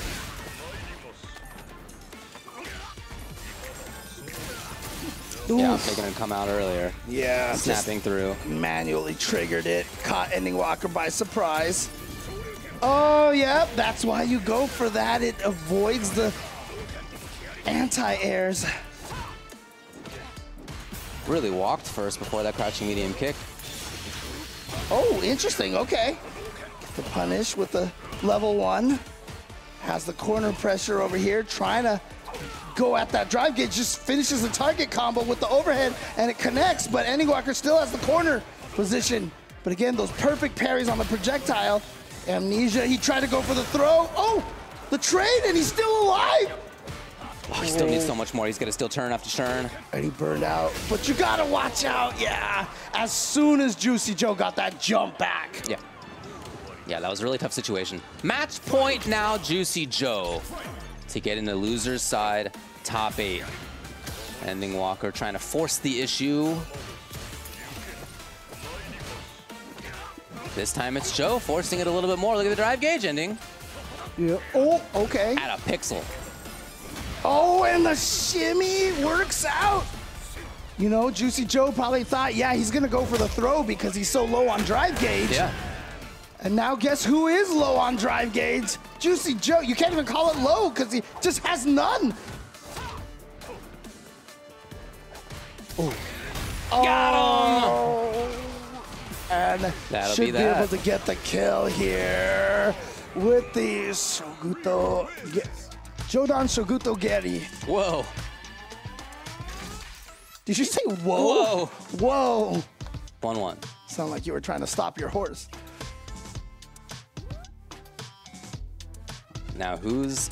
They're both Neither taking their one time. actually has. Yeah, ending there finally locks in. All right, here we go. To make top 8. Huge whiff punish. Juicy Joe had just walked back a little bit, now gets to set up. Still there, using the time well. Oh, yeah. Oh, the perfect parry, and then the side switch with the light Tatsu. Oh, that is going to be a punish right there. Oh, I feel like Juicy Joe tried the side switch there, but doesn't matter. Yeah, it's no big deal. Pushes him so far anyway. Right. They're back in the middle of the stage, as you can tell from the background. Really? He did challenge before and he got hit, but went back to it. Ooh, turned around with that DP and then caught the hit. Oh, that was cool. And now the punish counter throw again. If you whiff a parry like that, you are stuck in that animation for a long time. And Juicy Joe, I think, had let go already, so he couldn't drive rush forward to prevent the punish counter. Match point now, suddenly it's Ending Walker's turn. See how Ending Walker just like walked right past those departures? Yeah. Again, Juicy Joe has challenged that situation a lot. So Ending Walker now finding some hits through it. Finding now that he's made Juicy Joe chill out. Okay, perfect pair. And doesn't jump over, actually. Goes for setups again. Oh, avoids the drive reversal. Those sick, and he got him again. And now does get the back throw, and look at how, oh, that's not going to be enough. Explode? Yes, that was sick. And now if he just goes for the level 1, but he doesn't. I think if he went for the... Got him. You know, Ending Walker tried it out. This time it doesn't work. And we're at final round now for both to make top 8. Final match before we start the top 8 in just a little while. Who's it going to be? Ooh. Juicy Joe finding the connection first. First blood here in the round. Watch out, the spike is still there. That's why he went for the throw. Oh, he tried to check. Wasn't fast enough. And here we go, into the corner. Look at the drive gauge. Ending Walker's burned out. The level 3. This is such a... I mean, if he even survives... Oh, he's going to live. He's going to live. But... He can't take a grab. He can't take almost any chip. Not the bounce, but that's it. It's a guaranteed meaty situation, and Juicy Joe will qualify for loser's side top 8. 9th place for Ending Walker here at UFA. Wow. Beautifully done. As you mentioned, 5-2 in favor of Ending Walker in the past, but Juicy Joe getting the best of Ending Walker here at UFA and is going to be playing in the top 8, which is going to take place a little bit later today. According to flashkick.gg, the most recent 2 times they've played were Juicy Joe winning 3-0, and before that, Ending Walker winning 3 games to 2. So it's definitely been more for Joe over time. But anyway. So in other words, he's won, if that is all the times they fought each other, Juicy Joe has won 2 out of the last 3 times against Ending Walker. But again, I've always been, I've always loved the fact that Juicy Joe has never stopped playing this character, you know, kept going with him, even off to the nerfs and everything. Yeah, when it was tough times for JP. I mean, to be fair, one of my favorite things about that situation is that, and you see the chip to kill right there, but one of my favorite things about that situation really was the fact that it kind of it took away all the people who were picking JP to pick a top tier, you know, and it was just now all we have left are the true players here. But here's our top 8 bracket here. We've got 2 Japanese players, 1 Canada, 2 US players, Sweden, Chile, and UK being represented by Broski. Yep, Kings Vega, Blanca, Riddles, Terry, Sahara, Ed, Nephew, Jury, Juicy Joe with JP, Blaz, Ryu, Noah, Luke, and Broski with Aki. 8 different characters. Ah, you love to see it. You love to see it. Yeah, and all with different paths, right? Not just in this tournament, all have pretty tough paths, but I mean that more broadly, right? Like we have a situation where some folks have been playing this game for quite a while, and a lot of these are players who are, now or at least have been throughout their time among the young blood. Really cool to see. Yeah, we can see right here. So we have 2 from the Asia region, 3 from the NA region, 2 from the EU region, and 1 from the South America region. Yep. And that's what we have set up here. So this top 8's going to be kind of ridiculous. It's going to be a really, really good time. So for sure. Yep.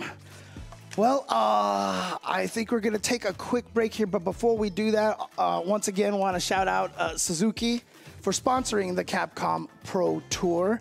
They are proud to sponsor the Capcom Pro Tour and to support the players who continue to travel and to continue to fight for their spot for the finals that will be taking place next year. Not an easy road, but it's much easier to travel the road if you're on a nice bike like the GSX-8R. Once again, the models that you can get, including that blue color over there, and then of course the fancy schmancy Jury tuned bike over there. Again, beautiful design there. I mean, you could have just made it purple or whatever like that, but they did a really good job. Even got the Jury name scribbled on there on the front. But they also have the DRZ8, which you can take to the dirt roads or the asphalt roads as well. So these bikes from Suzuki, of course, always allowing the riders to go where they want to go in beautiful style. So shout outs once again to Suzuki for sponsoring the Capcom Pro Tour. World Warrior still going on. One of the major ways to qualify for Capcom Cup next year. Capcom.us is where you can find out more, /WW25, about it, including scheduling and prizing and how to get involved. So there you go. Please get involved. Hey, if you think you got a chance to win them, get in there for sure. But even if not, let's play games together and get to know each other a little bit better in the scene. Yep, and of course, as we have mentioned a bunch of times already here, Victrix, providing you with every type of controller that you need over here. You've got the Pro FS, the Pro BFG, as well as the Pro KO. Pro BFG is an award-winning controller. And of course, the Victrix Pro KO leverless was the winner of the 2024 Best Tech Award at the EVO Awards.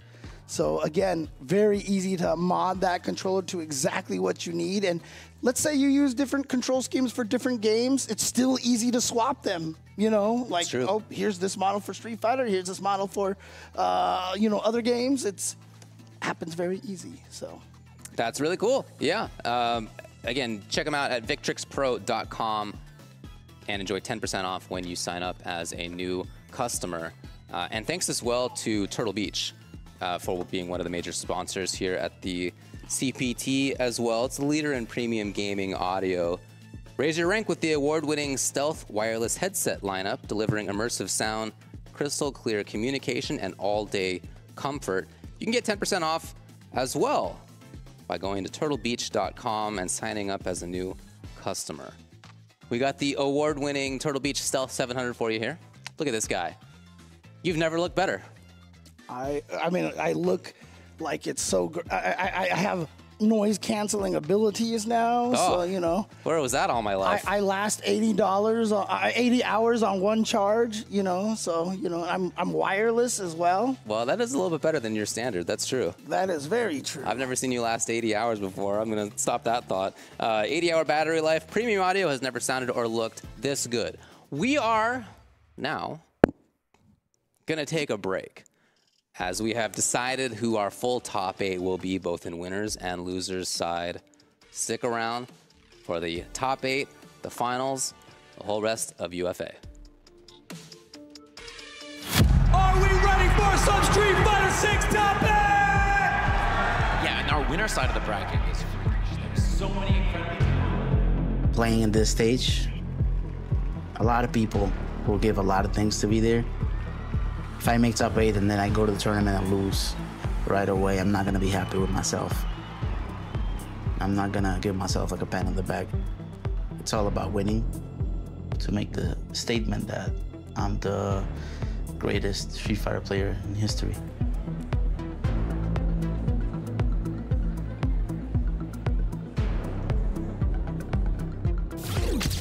Ready, fight! EVO 2025, day 1 for Street Fighter 6 is now hot and ready. And I do mean hot and ready because it's going to be insane with the amount of people that have entered and also the level of competition. Always dreamt about winning EVO. This is my first EVO, so I'm being really impressed about the magnitude of this event. It's the biggest honor a fighting gamer can have. I feel like I've already shown I can win at the biggest stage. My family already knows what can happen. Everybody knows. Winning EVO will be the culmination of a lot of things. But what it means for my legacy, I want to complete, you know, having the EVO Japan, but also having the original EVO. How are you doing so far? Still winners, but I gotta fight Japanese Honda, Rangasamy. Maybe Yugang, Kuma or Kenny. Like he'll do like the medium punch into the cancel command grab. Very little headbutt. He'll do like a delayed option, so he'll do like delayed jab or like delayed tech. And then if you beat that, he'll start mashing reversals. 100% Kuma. But I think this guy, maybe he moved too much and do a lot of stuff. Go Ken. Okay.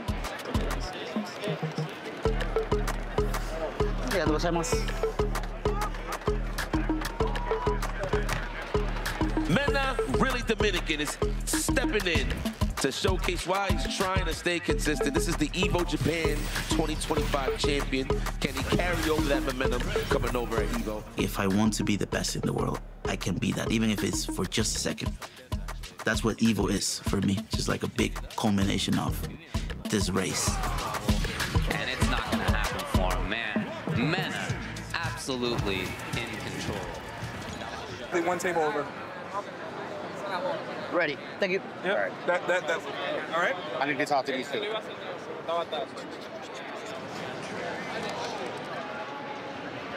Habibi, can I get next? You want to play Go-Cap? Yes. Let me know. Thank you, Feisty. Habibi, you down to do 3 each? It's more about how I feel when I get to that spot and I'm close to winning, if I'll be able to maintain the composure or if I'll, you know, get ahead of myself. I'm not sure if I should be like wasting time trying all 3, or if you like the Zangief, I could just go Zangief. I mean, realistically a good matchup. Bison, the problem is it's a good matchup, but it's first to two. Let's play one more and then Blanca, yeah. Last year, everybody said, oh man, it's the best player in the world, winning everything. This is our final set of the tournament. You've been here. Incredible run in that loser side for Mena. But deep down, I know I couldn't dominate. This is it. Fudo is going to eliminate Mena RD. I was there, I was consistent, but I couldn't get the big win. And at the end of the day, that's what matters to me.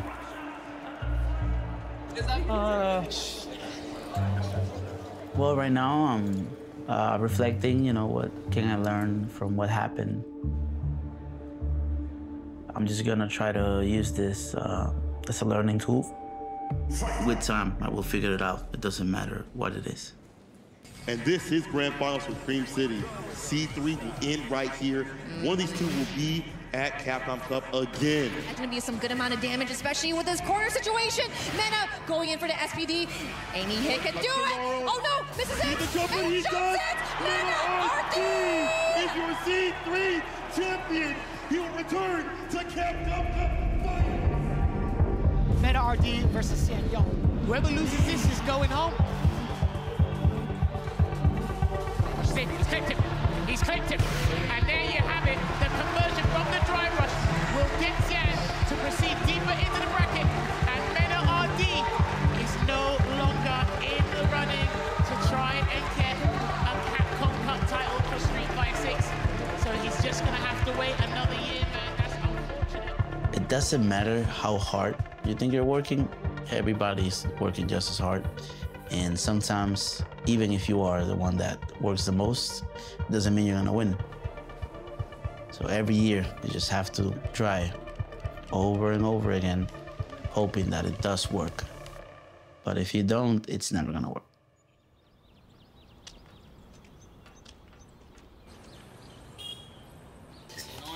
Se va para adelante no sirve. 4, 8, 13, 19. I think about the past every day, actually. It's not necessarily nostalgia or a bad thing. Oh, I wish I could go back. No. Where I was raised showed me the beauty of gaming. There were a lot of talented players and a lot of passionate people about the community. I just felt like all the community was lacking was opportunities. Yo vi que era scissor kick, le da. Como que le da el fuego. Sí, yo lo probé con Kevin.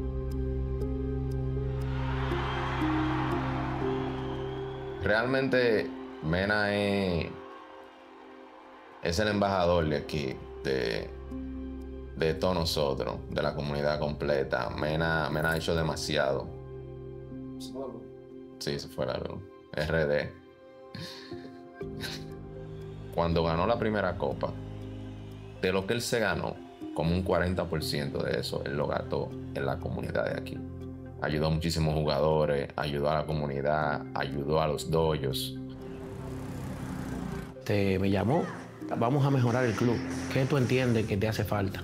Hicimos unos cambios, varios arreglos, donde Mena llegó hasta impartir clases una vez a la semana. When I needed something, the community gave it to me, and my family gave it to me, so I tried to do the same.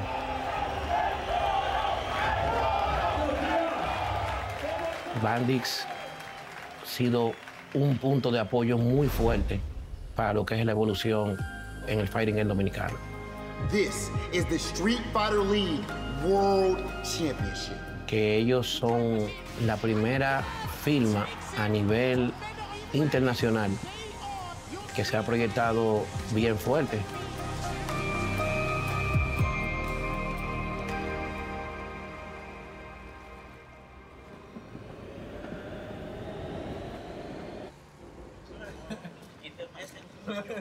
Coming to Japan is always special. It means a lot to any fighting game player because it all started here. It's been different. I've learned so much about the game and about myself, about the way I like to work. It's been a special trip. I've been here for a while now, so I wonder, like, how different I will see life after I leave the country, you know. But it's been special. Whoa, my brother. What I would love for you to do is watch the replays. Check everything Furo Blanca, Furo Bison, Furo Blanca, Furo Bison. I train in Japan because Japan is the strongest country in Street Fighter. They have the most players in the top. They have too many players that are so strong and that can beat anybody. Fudo from Japan. Evolution 2011. There's no better environment for a Street Fighter player to learn. And RD Weibo Gaming looking to bring it back to back. He's always been super consistent, even after season 1. But season 1 was like, that was his like current like prime. But now he's trying to find the prime again, right? So I'm curious to see, will he reach it at this tournament? Coming to Japan to practice, I became a way better player than even my best year. Oh my God! He put him on a big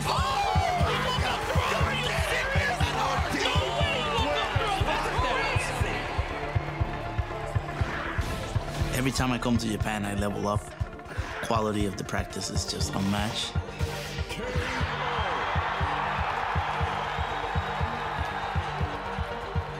I'm just sharper, faster, I have more knowledge. I get more experience in different situations because I play more. I'm able to play different players, different play styles. That makes me a better player. I love that fireball too because it was as Meta's meter was running out. But Meta now one hit away. KO. That cross jab! Meta RD back-to-back Evo Japan Street Fighter 6 champion. Everyone knows that this was a very difficult season for me, but something that I learned this year is that you never have to stop believing in yourself. I think we all need a little bit of delusion. It's impossible life.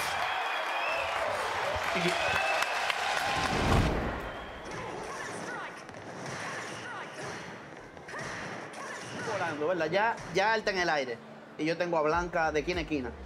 Mira, él te va a tirar Yoga Fire fuerte. El fuerte no se le va, de Blanca no se le va. No puede hacer el slide. Yo solamente la puedo tirar en defensa para ganarle al throw, nivel de parry, jugarle sólido, darle a los golpes.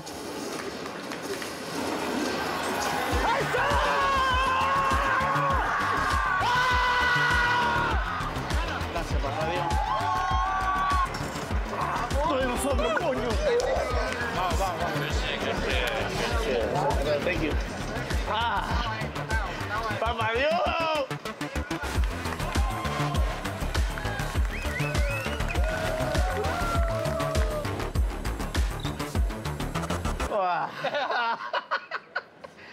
Come de todo.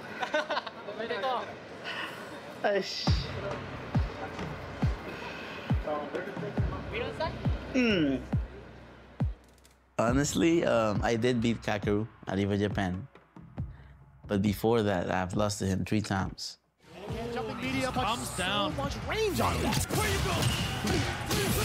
The stagger. I love the stagger practice from Meta. It doesn't seem like it's possible to grow from where he's standing, you know? He does every day. Closes it out, and Kakeru. Meta versus Kakeru. Saw that coming. He's a hard worker. He has everything perfectly practiced. Kakeru closes it out versus Meta. Damn, that's crazy. That's crazy. Grand finals, and now with a chance to be the EVO champion. Baited Meta RD, EVO Japan 2024 champion. Even on my best day this season, he could still get me. Like Kakeru and I, it's just, he's strong enough. And I recognize him as that. He's the EWC champion. Now he's the Capcom Cup champion. And when he won, I was like, I don't know if I can beat this guy. Today, he looks perfect. He is the toughest player that I had to fight in Street Fighter 6. But I'm confident in my game and in how much I have evolved. Nice to meet you. Nice to meet you. You help him Capcom Cup? Yeah. Yeah. A lot of Tomorrow, no help, okay? You know. Very, very popular. Really? So it's hard to purchase. Really? So yeah. Wow. Thank you. Wow, very good. Oh, yes. Very, very wow. Coca. Just talk a little bit, practice. Yeah. What I've tried to do is have the mental strength and the psychology and the mind games of how my people play and try to copy what the Japanese do. Yeah. How? What do you do? Their sharpness and just having everything already planned out. Practice everything a million times. To beat Kami DP in the corner. Watch note. Sorry. So if you don't know that, it's hard to deal with it. Okay. Wow. It's all about practice. It's all about being warmed up, being focused. I'm never gonna feel perfect, and it's never gonna be enough. So I gotta make sure to also be rested, like I did yesterday, and be focused. Try to not get burnt out. Yes. Whoa, really? Try to enjoy it too. It's an opportunity that you don't take for granted. Being able to play at that stage.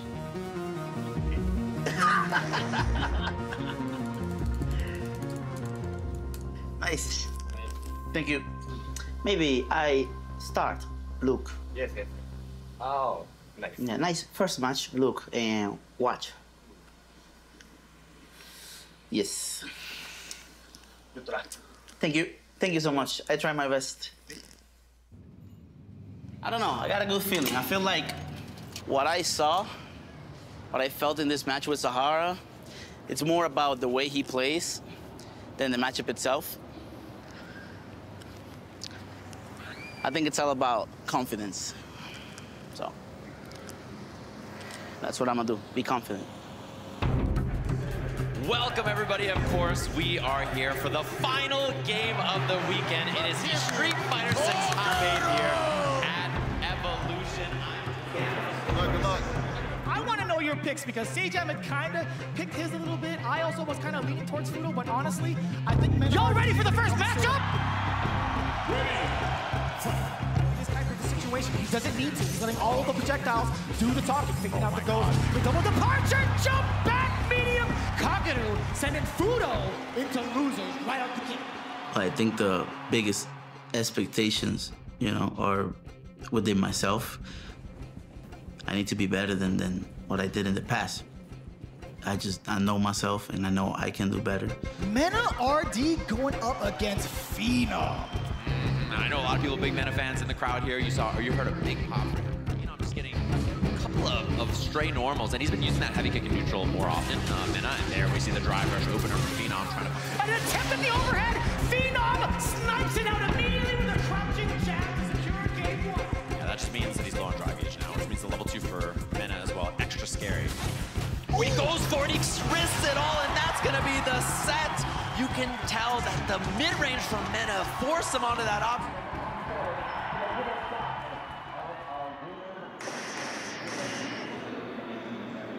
He can't make a conversion. The ball, too strong. I like, Habib, I like this. You have another plan if things don't work out? Honestly, I think they work out. Confident? Very confident. Inshallah. Yeah, inshallah, Habibi. So confident, I don't prepare, just him. Just you want this guy, Yes. The perfect parry prince himself, Kakeru, strutting to the stage to have his face-off against Mena RD, the two-time Evolution Japan back-to-back champion in our winners final. Despite all of his success, there feels like one empty piece to his legacy, a win at Evo Bay. Wait a minute. Wait a minute. He's getting ready. He's already in place. Menardi's not even on the stage yet, and he's already aura farming. Are you kidding me? He's waiting for him to walk out, of course. And you need a worthy challenger, and he's on the stage. Mena RD here in North America. He's not even looking in his direction. He's not even acknowledging the fact that he's waiting for him on the stage. He's got it ready! That's what I'm talking about! Two of the most bad men on the planet in Street Fighter 6. And Kakeru says, you want to beat me in Japan? I'll come to North America and do the job myself. And I'm sure we're going to see the match of JP up against Blanca, the very fate for Kakeru, where that amnesia got baited and then sees that he's going to whiff and goes for the drive rush forward. Shaking his booty on the main stage. No parry connection means Mena low on drive gauge. And the punish counter continuing on with the spiked portal. Oh my god, that's $1 million combo if I've ever seen one. This Kakeru guy. Dude, a couple of bad guesses away here. Another throw, and does he amnesia or not is the question. Doesn't go for it, but the empty jump to bait the anti-air. Mena ready for every interaction. 3 solid reads, back to back to back. Pretty much space. Now he goes for the hop. He committed. Kakeru, the drop. What a chance now for Mena. He goes for the command grab. The punish counter for the kill. He's right all along as he marches to winner side grand finals here at Evo.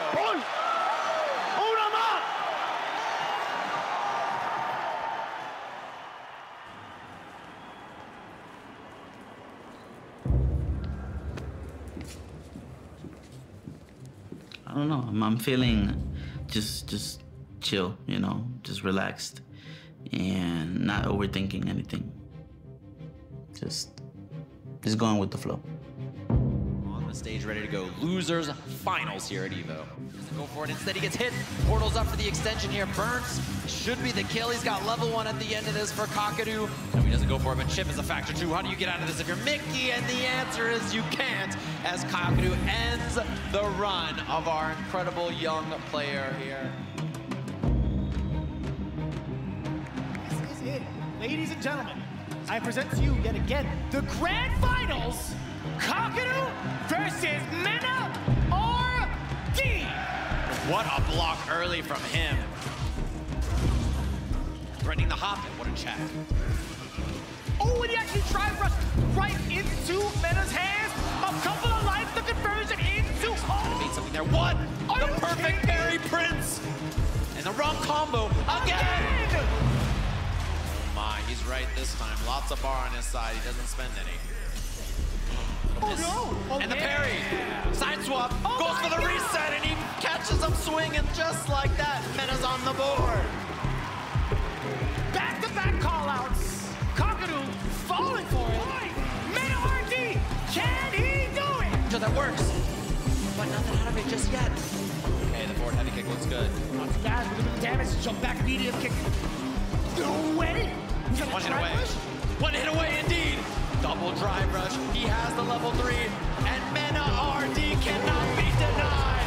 2 times here in Japan. And now your Evolution 2025 Street Fighter 6 champion, Mena RD. No end in sight.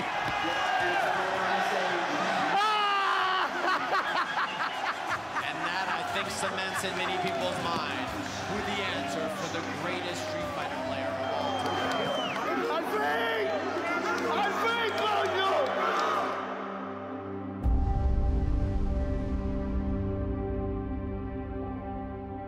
It feels like a blessing, you know, like it was destined to be, because if you ask me how it happened, how it got to this point, I can't even tell you. Do you feel proud about that? Yeah, of course. I feel very proud about that.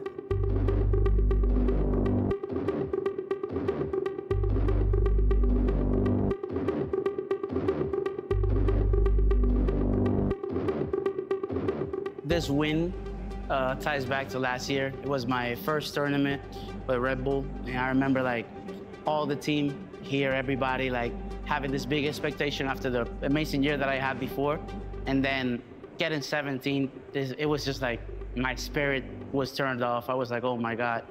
But I read somewhere today that as long as you live, you have infinite chances. And this is a show for it. That's how I feel. At the end of the day, it doesn't matter how hard you fail. If you win, then it's deleted. So last year, didn't happen for me.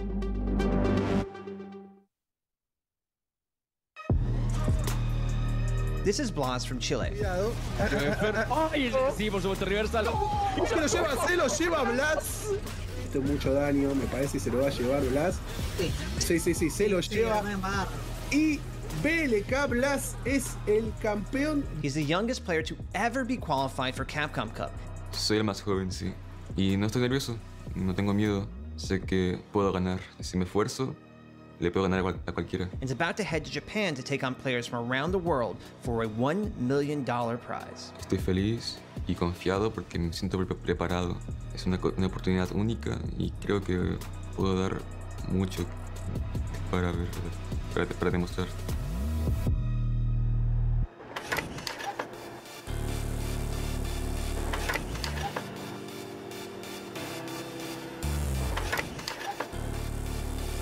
Estudio las matchups, veo repeticiones, jugadores más fuertes de mi región y siempre veo mis repeticiones. In order to take home the championship, Blas will have to survive his group, which includes strong competitors from around the world. Blas coming in, 15 years of age, representing Chile. Goes for the super, this time Blas blocks, and Phoenix foul drops. Finish it, the stand fears the finish, the job. Blas takes it 2-1. Elbow too much pushback, but does get it now. Crouch mini kick. Oh, wait. In Hashogeki. It's enough. They recognized it and then gets the throw bait on top of it.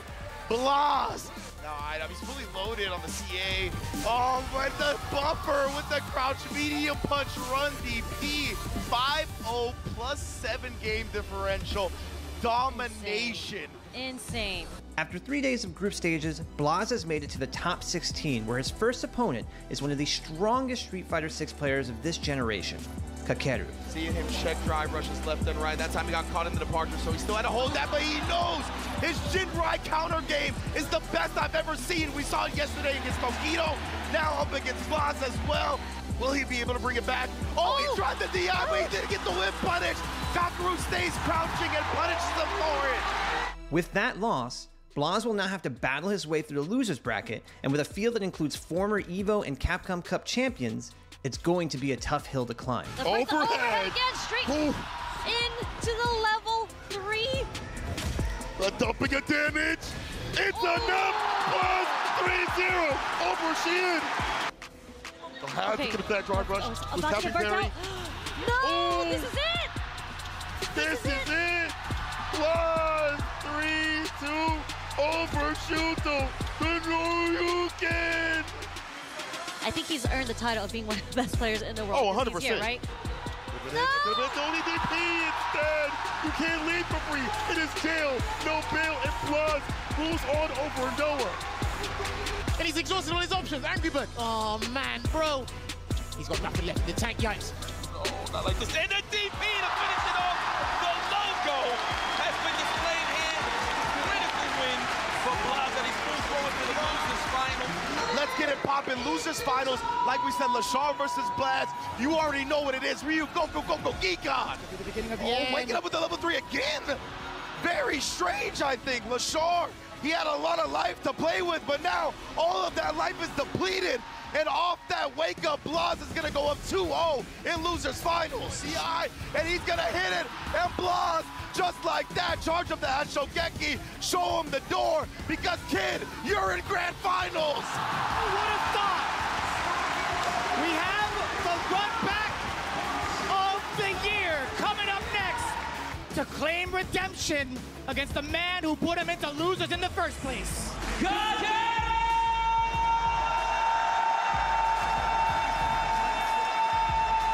Gets a huge clutch back throw, though. This could change everything, especially when he throws the parry. He puts the level 2 on top of him as well. And one more parry. He knew what was coming. Kakeru off to the races. Oh, Hashogeki, there goes the remaining drive gauge, opening him up to being chipped out. Bails him out in this instance, and again, the drive reversal, because he knows he's going to get burnt out. He might as well relieve some of that pressure. They empty jump to dodge the ground spears, and then the shimmy. Oh my goodness. Get it right, yeah. Kaguru is going to use level 2 before he gets his drive meter back, nullifying the chance at parry, but he's got it. He didn't combo all the way through. But the snipe with the crouch medium kick and his timings with the departure are mind-blowing. Jumping back here, he's just going to take the chip damage. Blas has the drive meter available. He's still got 1 bar and the trip from long distance and the back throw. Kaguru still has the chance here. Oh, and he does it! Ibushi Jingaku is your Capcom Cup 11 champion! Against all odds, in the corner. It was a remarkable performance from an up-and-coming Street Fighter player, especially for their first time at Capcom Cup. Defeat, however, is only the beginning. Mi comunidad es pequeña, talentosa y muy activa. Se caracteriza porque tiene jugadores de muchos años de experiencia. La preparación con mi papá es algo casual, de repente es algo más riguroso, pero me fijo más en estudiar los matchups, en ver los patrones de los rivales y básicamente entreno con los jugadores más fuertes de Sudamérica, que son parte de mi equipo de 2 Games, que los cuales son Juninho Raz, Zangief Volado, Brian Joe. Y cuando juego contra ellos, estudio las peleas con mi papá. With the end of every Capcom Cup comes excitement for the following year's Capcom Pro Tour, as players from all over the world prepare to compete for a chance at glory. And Blas is no exception. Sería un sueño hecho realidad. Sería algo muy importante para mí y para Sudamérica, porque nunca antes en mi región habían ganado una Capcom Cup. Entonces para mí me abriría demasiadas puertas y es como un sueño.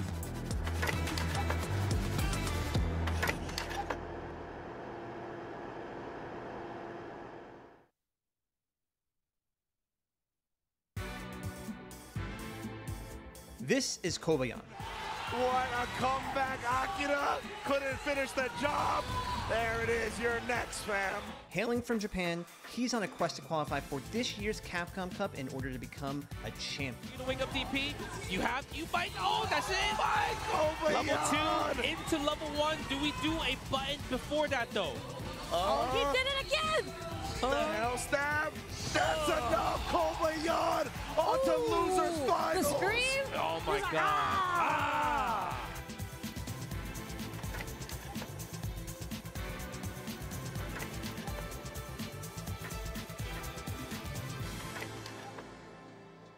始めたきっかけは、梅原大吾さんが、コミュニティイベントをやってるのを見て、こんなに強い人がいて、でこのストリートファイターってゲームすごい面白そうだなと思って始めたのがきっかけです。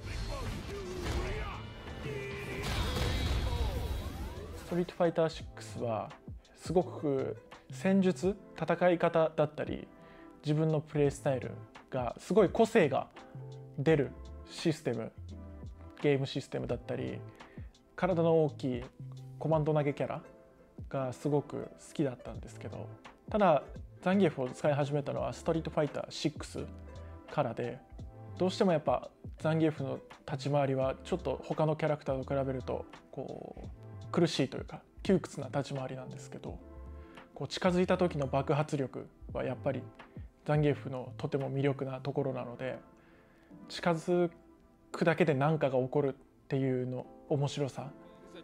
He's gonna jab it out, jab it out. Oh, spiral there. Oh.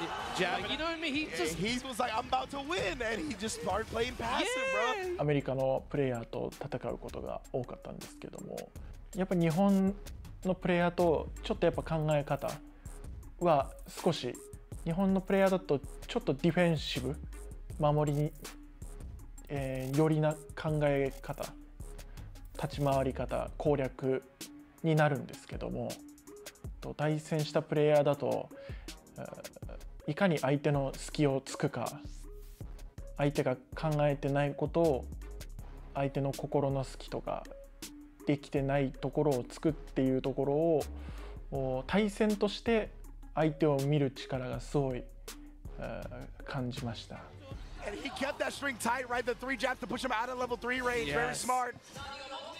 Oh my God, Kobayan. You know Ryukichi's not going to give you the level 3 just from a driver, so you have to somehow land it from a jump or from a combo.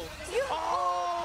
And Ryukichi catches the whip punish. That right kick meant doom. He's going to get his revenge match against Meta RD in Grand Finals.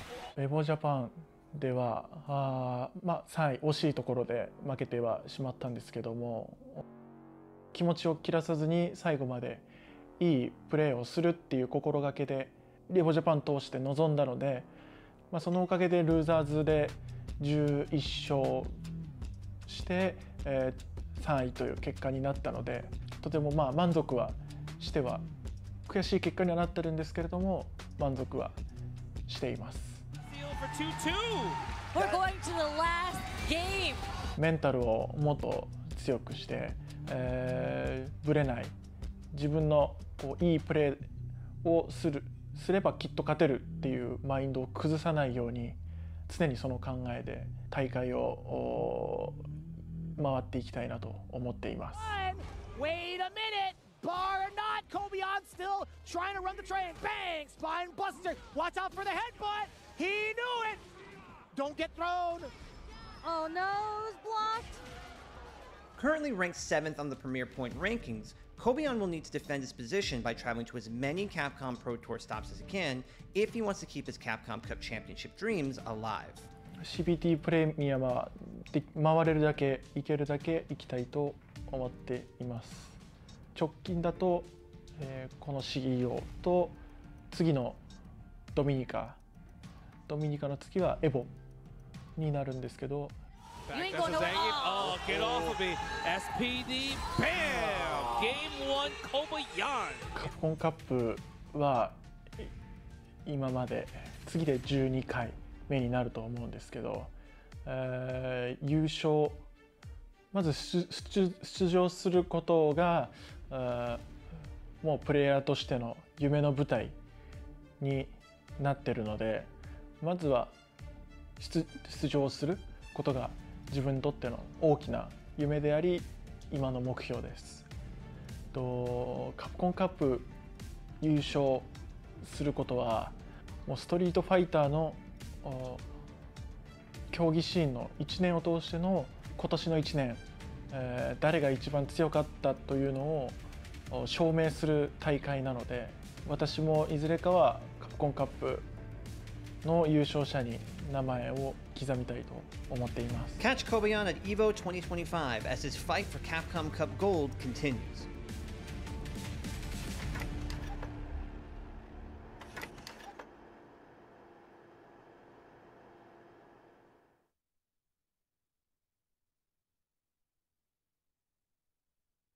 This is Dual Kevin, one of Street Fighter's rising stars fighting out of the Midwest.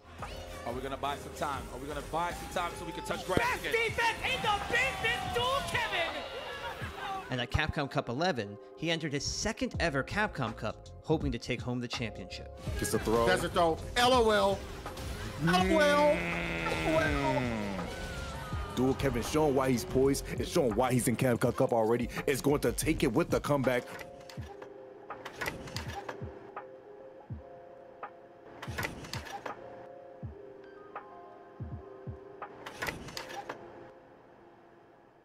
The competition is at an all-time high right now when it comes to Street Fighter. Everyone's trying their absolute hardest. Will he use it?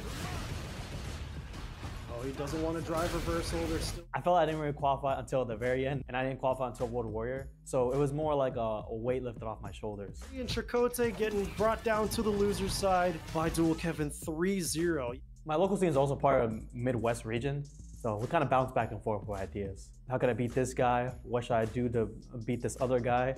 When you're out there competing against other players of all kinds of regions, all parts of the world, you know you have a scene back home always rooting for you. Do exactly that. Dual Kevin standing up with a win over Ren. For me, it doesn't really matter about the stage at this point. I've been in the scene for 10 plus years, and I think it's best if you were to see as every stage, whether it be as big as Capcom Cup or EVO, or as small as your local scene, you kind of have to picture every stage the same way, just to avoid your nerves from taking over. Only walking through the baggage, and that's going to be level 3. Yes, sirree. Safe moves on in the bracket over Dual Kevin. Dual Kevin is gonna go out as the last US player, is now eliminated. Safe from Canada continues forward here with the Ken. My skill has jumped tremendously since last year's Capcom Cup. And ever since then, I feel like I've just been improving non-stop. At last year's Capcom Cup, Dual Kevin had to try and survive his group stages, but standing in his way was Tokido, one of the fighting game community's all-time greats. I feel really good, actually. Some heavy hitters. Tokido is in my group, and is actually my first round opponent throughout the whole Capcom Cup. I haven't played him since a 3v3 tournament in Korea. I do think it could be in a really exciting match. We have Dual Kevin, the Tornado, all the way coming from the Midwest of the US of A versus Reject Rotoz's Tokido. Oh, wait, what is the answer? That's a very good question. Fourth throw. Keep throwing it. We Keep can take throwing another it. one. Keep It was a fifth one. We're not going to spend the level 2. I think we want them to hit for the level 3. Yep. There you go. One apiece here with the Altair. Going to close this one out for Dual Kevin. That was a very good turnaround. He needs to save that bar. Oh no, and that's going to be the game, I think. That's so much damage. Optimal.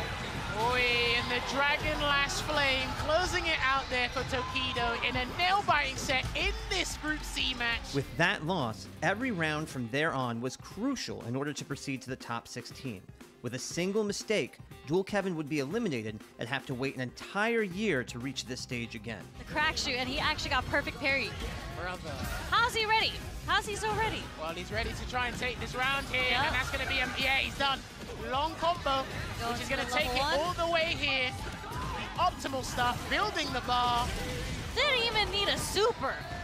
You know, we've talked to him a pretty good amount throughout the CPT. There was a moment where he felt like he was about to give up and quit if he hadn't qualified for EWC and kept on pursuing it. There was a moment in time where, you know what, we might not even see Dual Kevin. And we get the side switch either way, brilliantly played, and so much meter built up as well. Oh, the departure, the amount of pressure too. This might turn it around. We haven't seen this kind of sequencing thus far. The punish counter to bait the throw. Kakadu level 2 is actually incoming. Labushka time, he's not gonna drop it. 2-1 with the rebuttal. We have Dual Kevin versus Zengi Pilato. Dual Kevin really needs to stay strong here. He needs to get at least one dub under his belt, preferably winning the whole set, and that's going to put him in the driver's seat, and then he'll leave his fate to Kakadu, and how that matchup will play up against Shabby M. That's right. Yeah, he wants to drain the gauge. Now the SPT, drive rush forward. You get to harass him as much as you want. Now sweep, that's one. No shot, no shot. No shot indeed. Zengi Pilato able to perfectly read multiple reversals from Dual Kevin and made him pay dearly. First with a one-round victory, now with a set match. Straight up, and then jumps out, gets to the other side. Has built 2 bars, puts the headbutt on him, caught him trying to jump out, and that is not gonna be all she wrote just yet. Oh my goodness, a little delay SPD, and Zengi Pilato, the crowd comes alive. Unfortunately, with that loss, Dual Kevin's run at Capcom Cup 11 was over.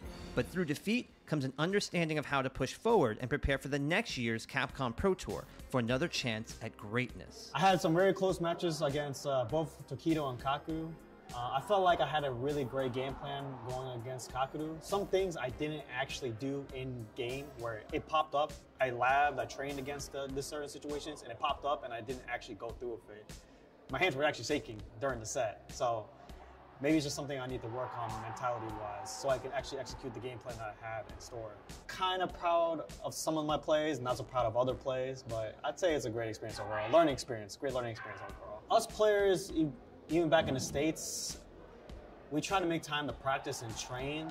So it's gonna be like maybe me and a few other top US players, we're gonna actually gather around. I actually plan on even traveling to certain parts of the US.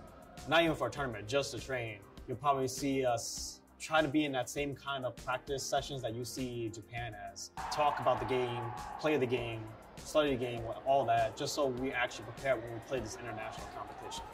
So winning Capcom Cup would solidify to me on my rate of improvement. All those hours meant something. That yes, I've done something as big as this. I won something as big as this. Catch Dual Kevin this weekend at Combo Breaker as his fight to return to Japan for Capcom Cup 12 begins. Combo Breaker Street Fighter 6 begins right now.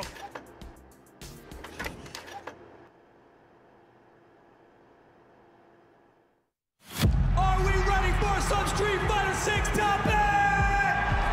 Yeah, and our winner side of the bracket is there's so many incredible. Playing in this stage, a lot of people will give a lot of things to be there. If I make top 8 and then I go to the tournament and lose right away, I'm not gonna be happy with myself. I'm not gonna give myself like a pat on the back. It's all about winning to make the statement that I'm the greatest Street Fighter player in history.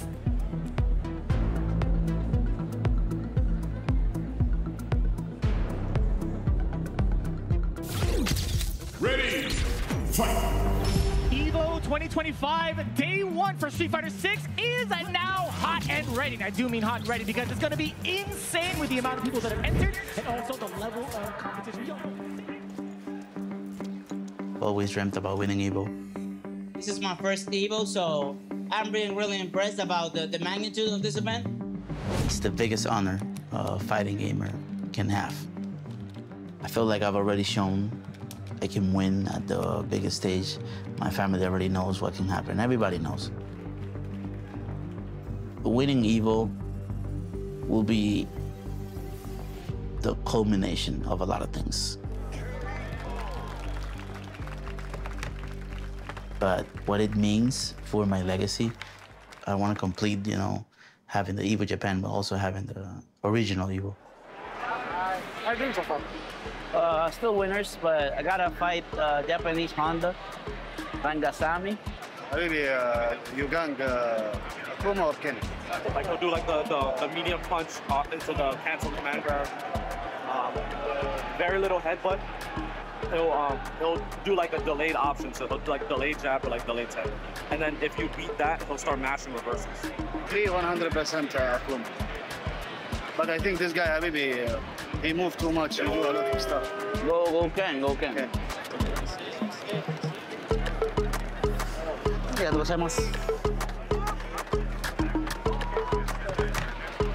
Mena, really Dominican, is stepping in to showcase why he's trying to stay consistent. This is the EVO Japan 2025 champion. Can he carry over that momentum coming over at EVO? If I want to be the best in the world, I can be that, even if it's for just a second. That's what EVO is for me, just like a big culmination of this race. And it's not going to happen for him, man. Mena, absolutely in control. One table over. Ready. Thank you. Yep. All right. That's all right. I need to talk to these two.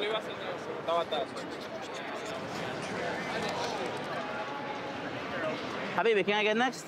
You want to play Duke? Yes. Let me know. Thank you, Feisty. Habibi, you down to do 3 each? I bet every night. It's more about how I feel when I get to that spot and I'm close to winning, if I'll be able to maintain the composure or if I'll, get ahead of myself. I'm not sure if I should be wasting time trying all 3, or if you like the Zangief, I could just go Zangief. I mean, this is realistically a good matchup. Bison, the problem is it's a good matchup, but first two. Let's play one more and then Blanca, yeah. Last year, everybody said, oh man, it's the best player in the world, winning everything. This is our final set of the tournament. You've been here. Incredible run in that loser side for Mena. But deep down, I know I couldn't dominate. This is it. Fudo is going to eliminate Mena RD. I was there, I was consistent, but I couldn't get the big win. And at the end of the day, that's what matters to me.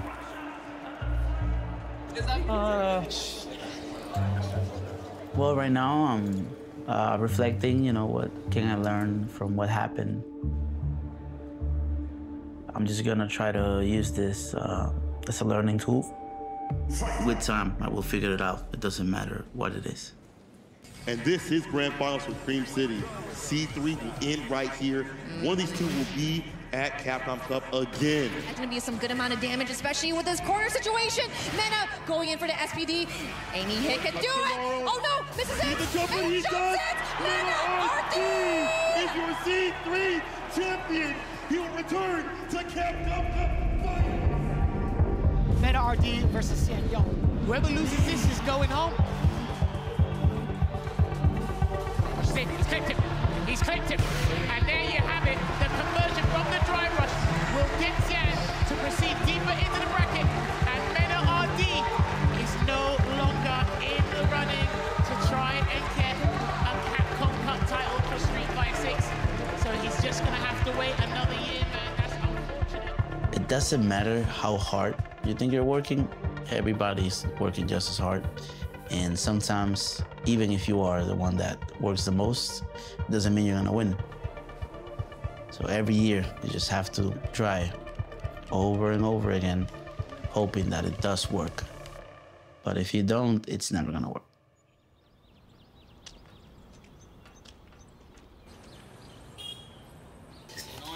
Se va para adelante no sirve. 4, 8, 13, 19. I think about the past every day, actually. It's not necessarily nostalgia or a bad thing. Oh, I wish I could go back. No. Where I was raised showed me the beauty of gaming. There were a lot of talented players and a lot of passionate people about the community. I just felt like all the community was lacking was opportunities. Yo vi que era Scissor Kick, le da. Como que le da el fuego. Sí, yo lo probé con Kevin.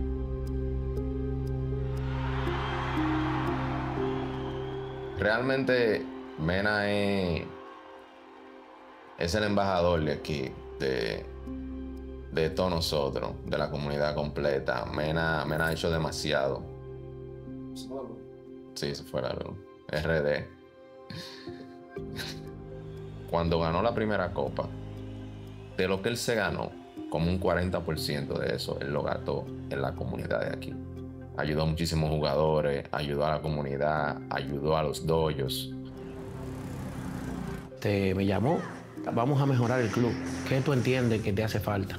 Hicimos unos cambios, varios arreglos, donde Mena llegó hasta impartir clases una vez a la semana. When I needed something, the community gave it to me. And my family gave it to me, so I tried to do the same.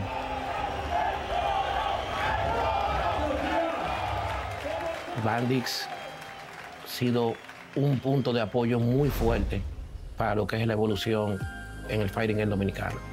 This is the Street Fighter League World Championship. Que ellos son la primera firma a nivel internacional que se ha proyectado bien fuerte.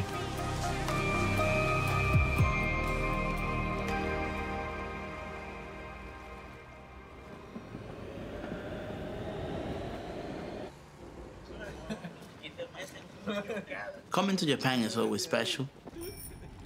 It means a lot to any fighting game player because it all started here. It's been different. I've learned so much about the game and about myself, about the way I like to work. It's been a special trip. I've been here for a while now, so I wonder like how different I will see life after I leave the country. You know, but it's been special. Whoa, my brother. What I would love for you to do is watch the replays. Check everything Furo Blanca, Furo Bison, Furo Blanca, Furo Bison.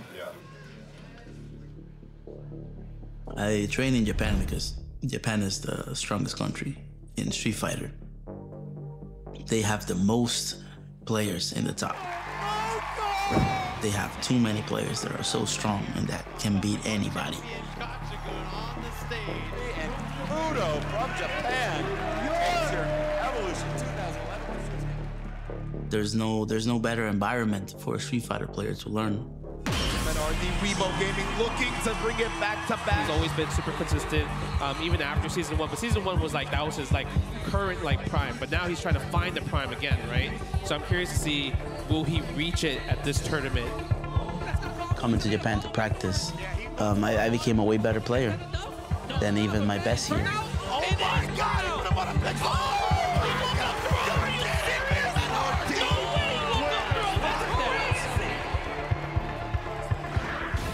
Every time I come to Japan, I level up.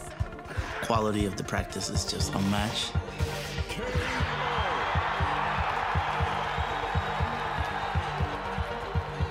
I'm just sharper, faster, I have more knowledge. I get more experience in different situations because I play more.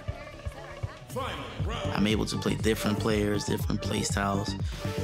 That makes me a better player. I love that fireball too because it was as Mena's meter was running out. But Mena now one hit away. KO. That cross jab! Mena RD back-to-back Evo Japan Street Fighter 6 champion.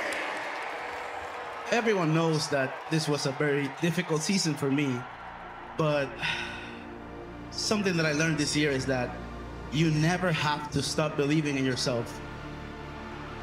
I think we all need a little bit of delusion. It's impossible life.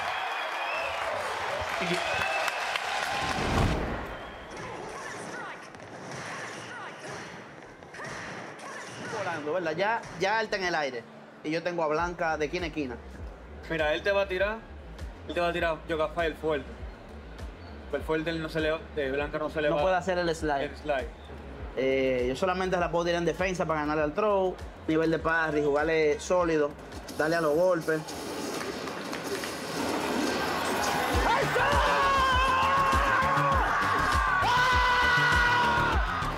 Gracias, papá Dios.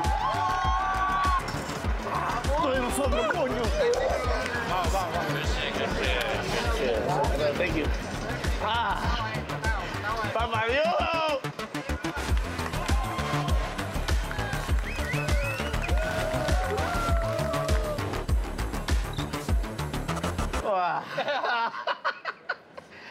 Come de todo.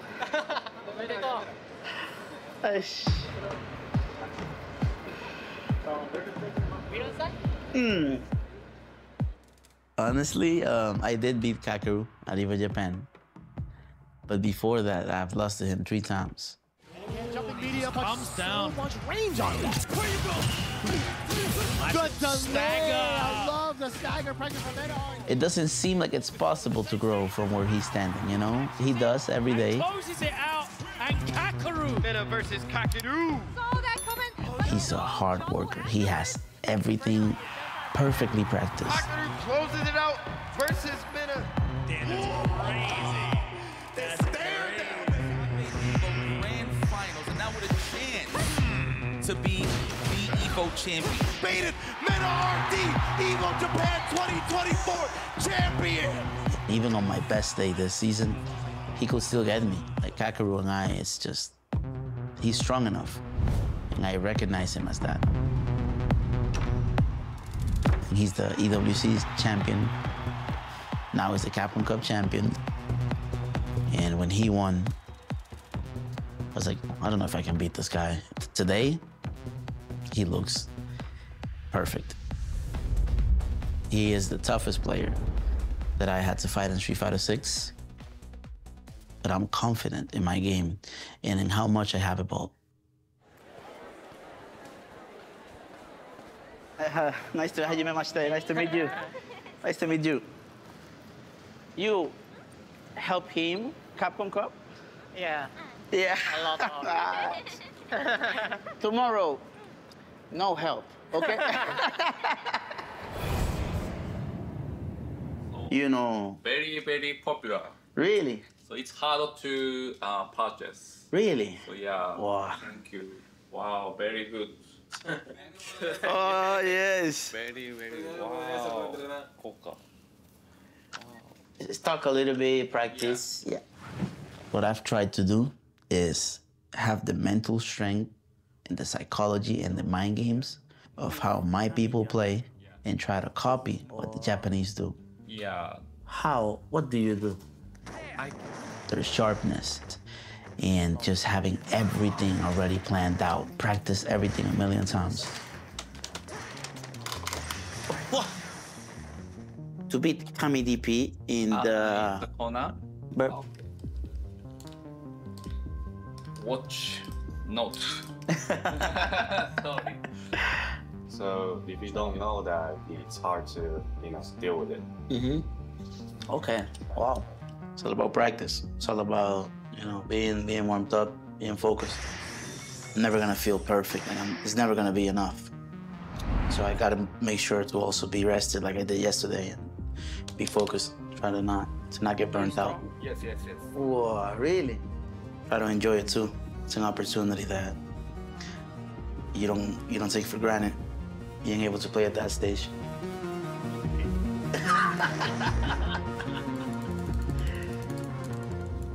Nice. Thank you. Maybe I start, Luke. Yes, yes. Oh, nice. Yeah, nice first match, Luke, and watch. Yes. Good try. Thank you. Thank you so much. I try my best. I don't know. I got a good feeling. I feel like what I saw, what I felt in this match with Sahara, it's more about the way he plays than the matchup itself. I think it's all about confidence. So that's what I'm gonna do. Be confident. Welcome, everybody. Of course, we are here for the final game of the weekend. It is the Street Fighter 6 Top 8 here at Evolution. Good luck. I want to know your picks because Sajam had kind of picked his a little bit. I also was kind of leaning towards Fudo, but honestly, I think y'all ready for the first matchup? This type of situation, he doesn't need to. He's letting all of the projectiles do the talking, picking out the goals. The double departure, jump back, medium. Kakaru sending Fudo into losers right out the gate. I think the biggest expectations, are within myself. I need to be better than what I did in the past. I know myself and I know I can do better. Mena RD going up against Phenom. I know a lot of people, big Mena fans in the crowd here. You heard a big pop. Just getting a couple of stray normals, and he's been using that heavy kick in neutral more often. Mena, and there we see the drive rush opener from Phenom trying to. An attempt at the overhead. Phenom snipes it out immediately with a crouching jab to secure game one. Yeah, that just means that he's low on drive gauge now, which means the level 2 for Mena as well. Extra scary. He goes for it, he risks it all, and that's gonna be the set. You can tell that the mid-range from Mena forced him onto that option.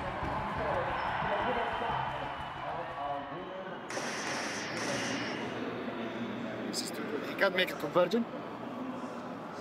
The ball, too strong.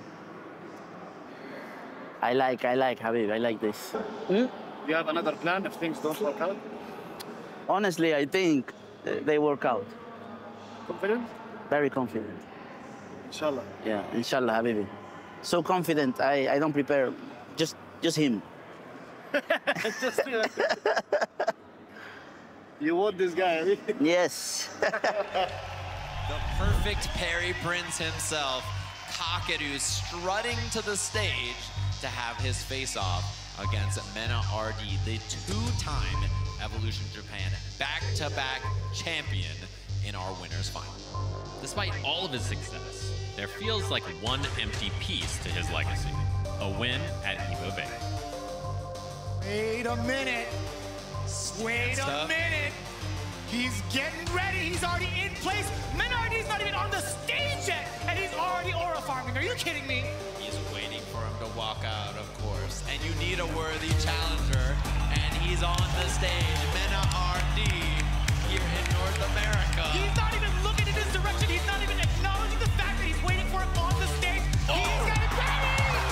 That's what I'm talking about.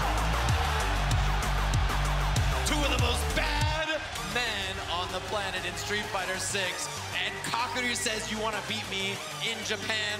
I'll come to North America and do the job myself. And I'm sure we're going to see the matchup JP up against Blanca, the very fate for Kakaru, where that amnesia got faded and then sees that he's going to whiff and goes to the drive rush forward.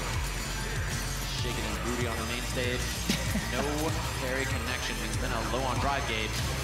And the punish counter continuing on with the spiked portal. Oh my god, that's $1 million combo if I've ever seen one. This Kakaru guy. Dude, a couple of bad guesses away here. Another throw, and is he amnesia or not is the question. Doesn't go for it, but the empty jump to bait the anti-air. Men are ready for every interaction. 3 solid reads back to back to back. Space out, he goes for the hop. He committed. Kakaru, the drop. What a chance now for Mena. He goes for the command grab. The punish counter for the kill. He's right all along as he marches to winner side grand finals here at Evo.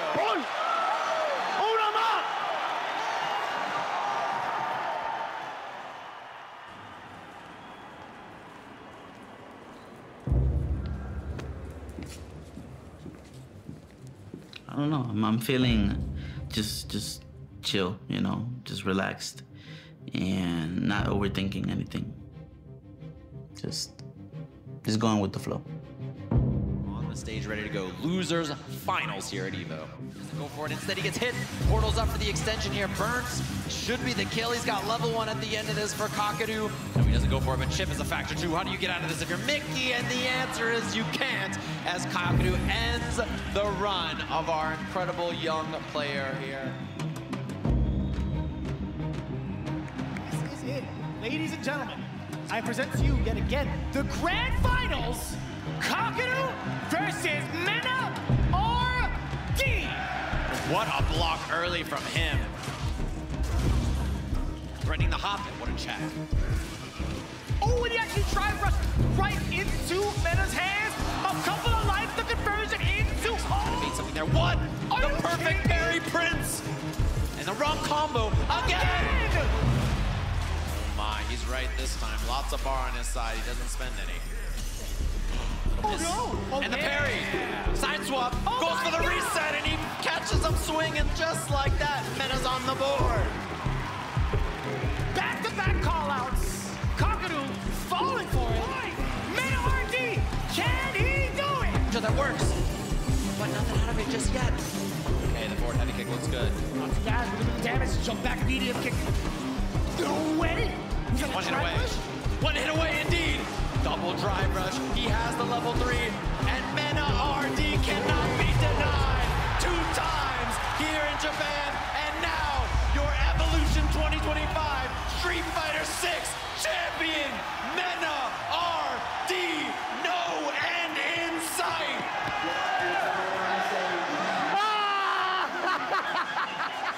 And that, I think, cements in many people's mind who the answer for the greatest Street Fighter player of all time.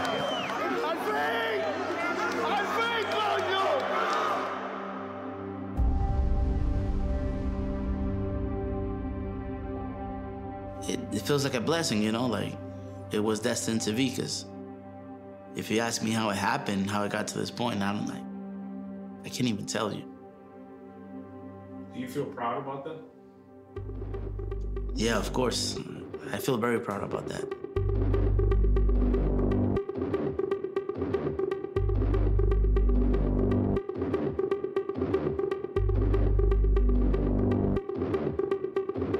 This win ties back to last year. It was my first tournament with Red Bull, and I remember like all the team here, everybody like having this big expectation after the amazing year that I had before, and then getting 17. It was just like my spirit was turned off. I was like, oh my God.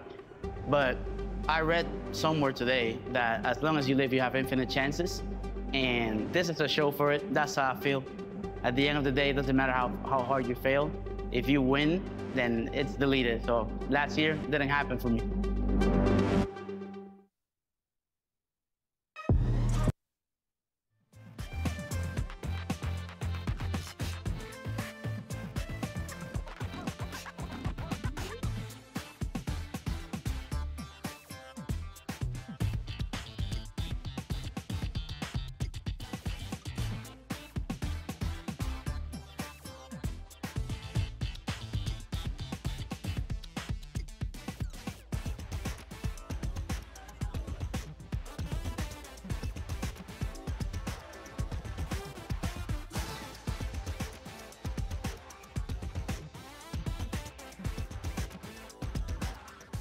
Welcome back, everybody, to Capcom Fighters. Myself and Vicious here with the pleasure to bring you top 8, and most definitely going to be a privilege to see these competitors duke it out, not only for points, but to qualify directly to the Ryugoku Kokugikan. Damn. Yeah. Were you rehearsing that? No. I still can't get that right. We're in there, locked in. I didn't mean to break the tension or the seriousness, but damn, that was pretty good. I gotta say, man, there's a lot that rides into these types of events, right? When we go into the top 8, chills just run down our spines throughout the entire time, just watching from the very beginning into this finale. We talk about weaving storylines. Well, guess what? This is going to be weaving our champion into Capcom Cup 12 to continue on with the current legacy of how things are going in Street Fighter 6. And man, what a top 8 we have for you guys. You guys have been tuning in all weekend long, and for very good reason, right? These guys are nothing but deserving of these spots because it's been absolutely gruesome throughout the entirety of it all.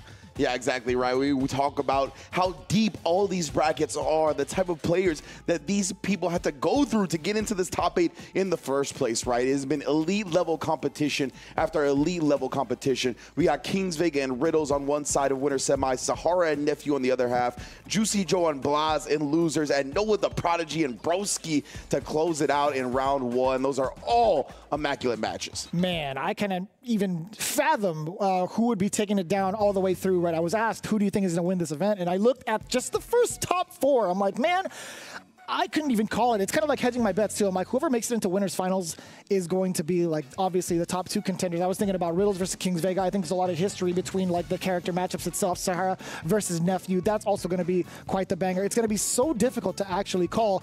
But we have pretty big news coming in via the EU. Street Fighter League Europe 2025 have established their schedule throughout the entirety of November. That is going to be sick. And what's even sicker than that, you see at the very bottom, tune into the live broadcast over at Capcom Fighters.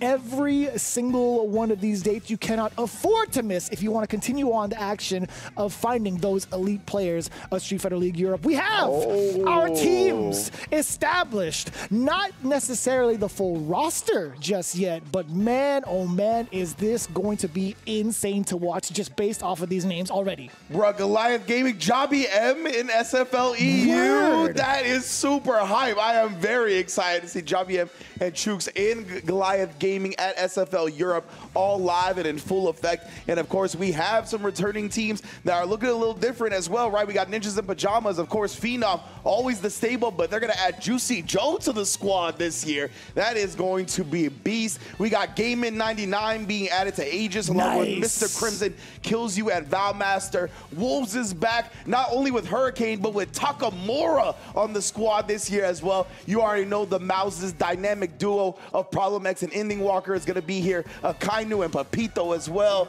My goodness, bro, what a start. Ça va être exceptionnel.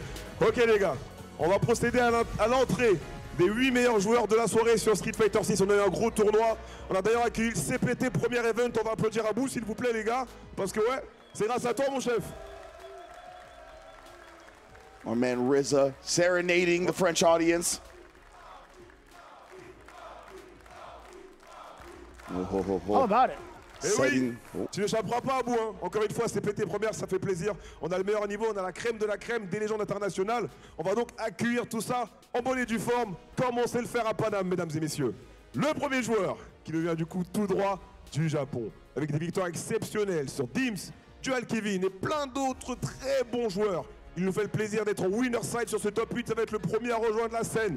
Mesdames et messieurs, tonnerre d'applaudissements pour Kings Vega! Kings Vega making his way to the stage. Of course, he's most likely going to be our first match of top 8. Going up against the Riddles, you can see him showing off the signature Blanca. Ooh, does the presenting? That's the parry animation right there where he turns around. Yeah, that's a good call too. Man, I love his fit every single time he shows up to an event. It's the same kind of outerwear, and I'm honestly like pretty impressed. Like he's keeping it consistent, but it's always still very, very stylish. But can he style against his opponent? We'll find out. Il est devenu très rapidement une star parce qu'il nous vient de Smash Bros. Mais sur Smash Bros, il jouait sur Smash Bros, il jouait Kazuya. Donc il jouait un peu à moitié à Smash Bros. Il était prédestiné à revenir un peu du côté de chez nous, vers les quarts de cercle, les motion input et la FGC traditionnelle. Donc il est présent aujourd'hui, il nous vient tout droit du Canada. Il nous fait l'honneur d'être au top 8 winner side. Mesdames et messieurs, Riddle! Oh, that was godlike. Beast R-roll by RZA to introduce Riddles, of course, Kings Vega's opponent in round one. Riddles defeating Gloss to get into this. Kings Vega defeating Juicy Joe in top 16. Two monsters to take down. They gotta be feeling themselves here going forward.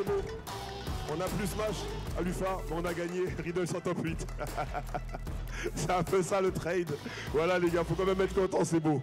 Du coup, troisième joueur à nous rejoindre sur ce stage du top 8. Deuxième japonais présent aussi au winner side, toujours avec des victoires sur Noah et Koji Kog. Il est présent pour mettre la max. On va l'accueillir encore une fois tous ensemble les frères. Tonnerre d'applaudissements pour Sarah!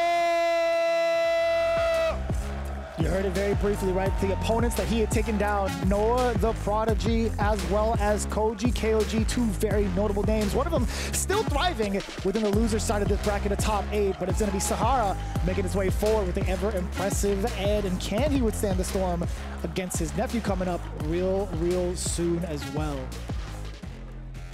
Le prochain, vous le connaissez déjà, l'un des meilleurs joueurs US depuis la sortie du jeu, il tabasse. Il voyage à gauche et à droite sur les CPT premières, sur les World Warriors, il est toujours présent, il fait le boulot. Aujourd'hui, il a pu s'en sortir avec un arbre pas si facile que ça. On a eu des victoires notamment sur Broski et Ending Walker, si je ne dis pas de bêtises. On va lui mettre la max aussi, même s'il y a des grosses rivalités USA-France. Aujourd'hui, on va être neutre. Donc les gars, s'il vous plaît, Nephew! In the building, right? Liquid's own Nephew coming through to round out our winner side of top 8. I said earlier, I feel like it's inevitable before this guy takes home a major championship in SF6. He's in a prime position to do so, starting this top 8 in winner side.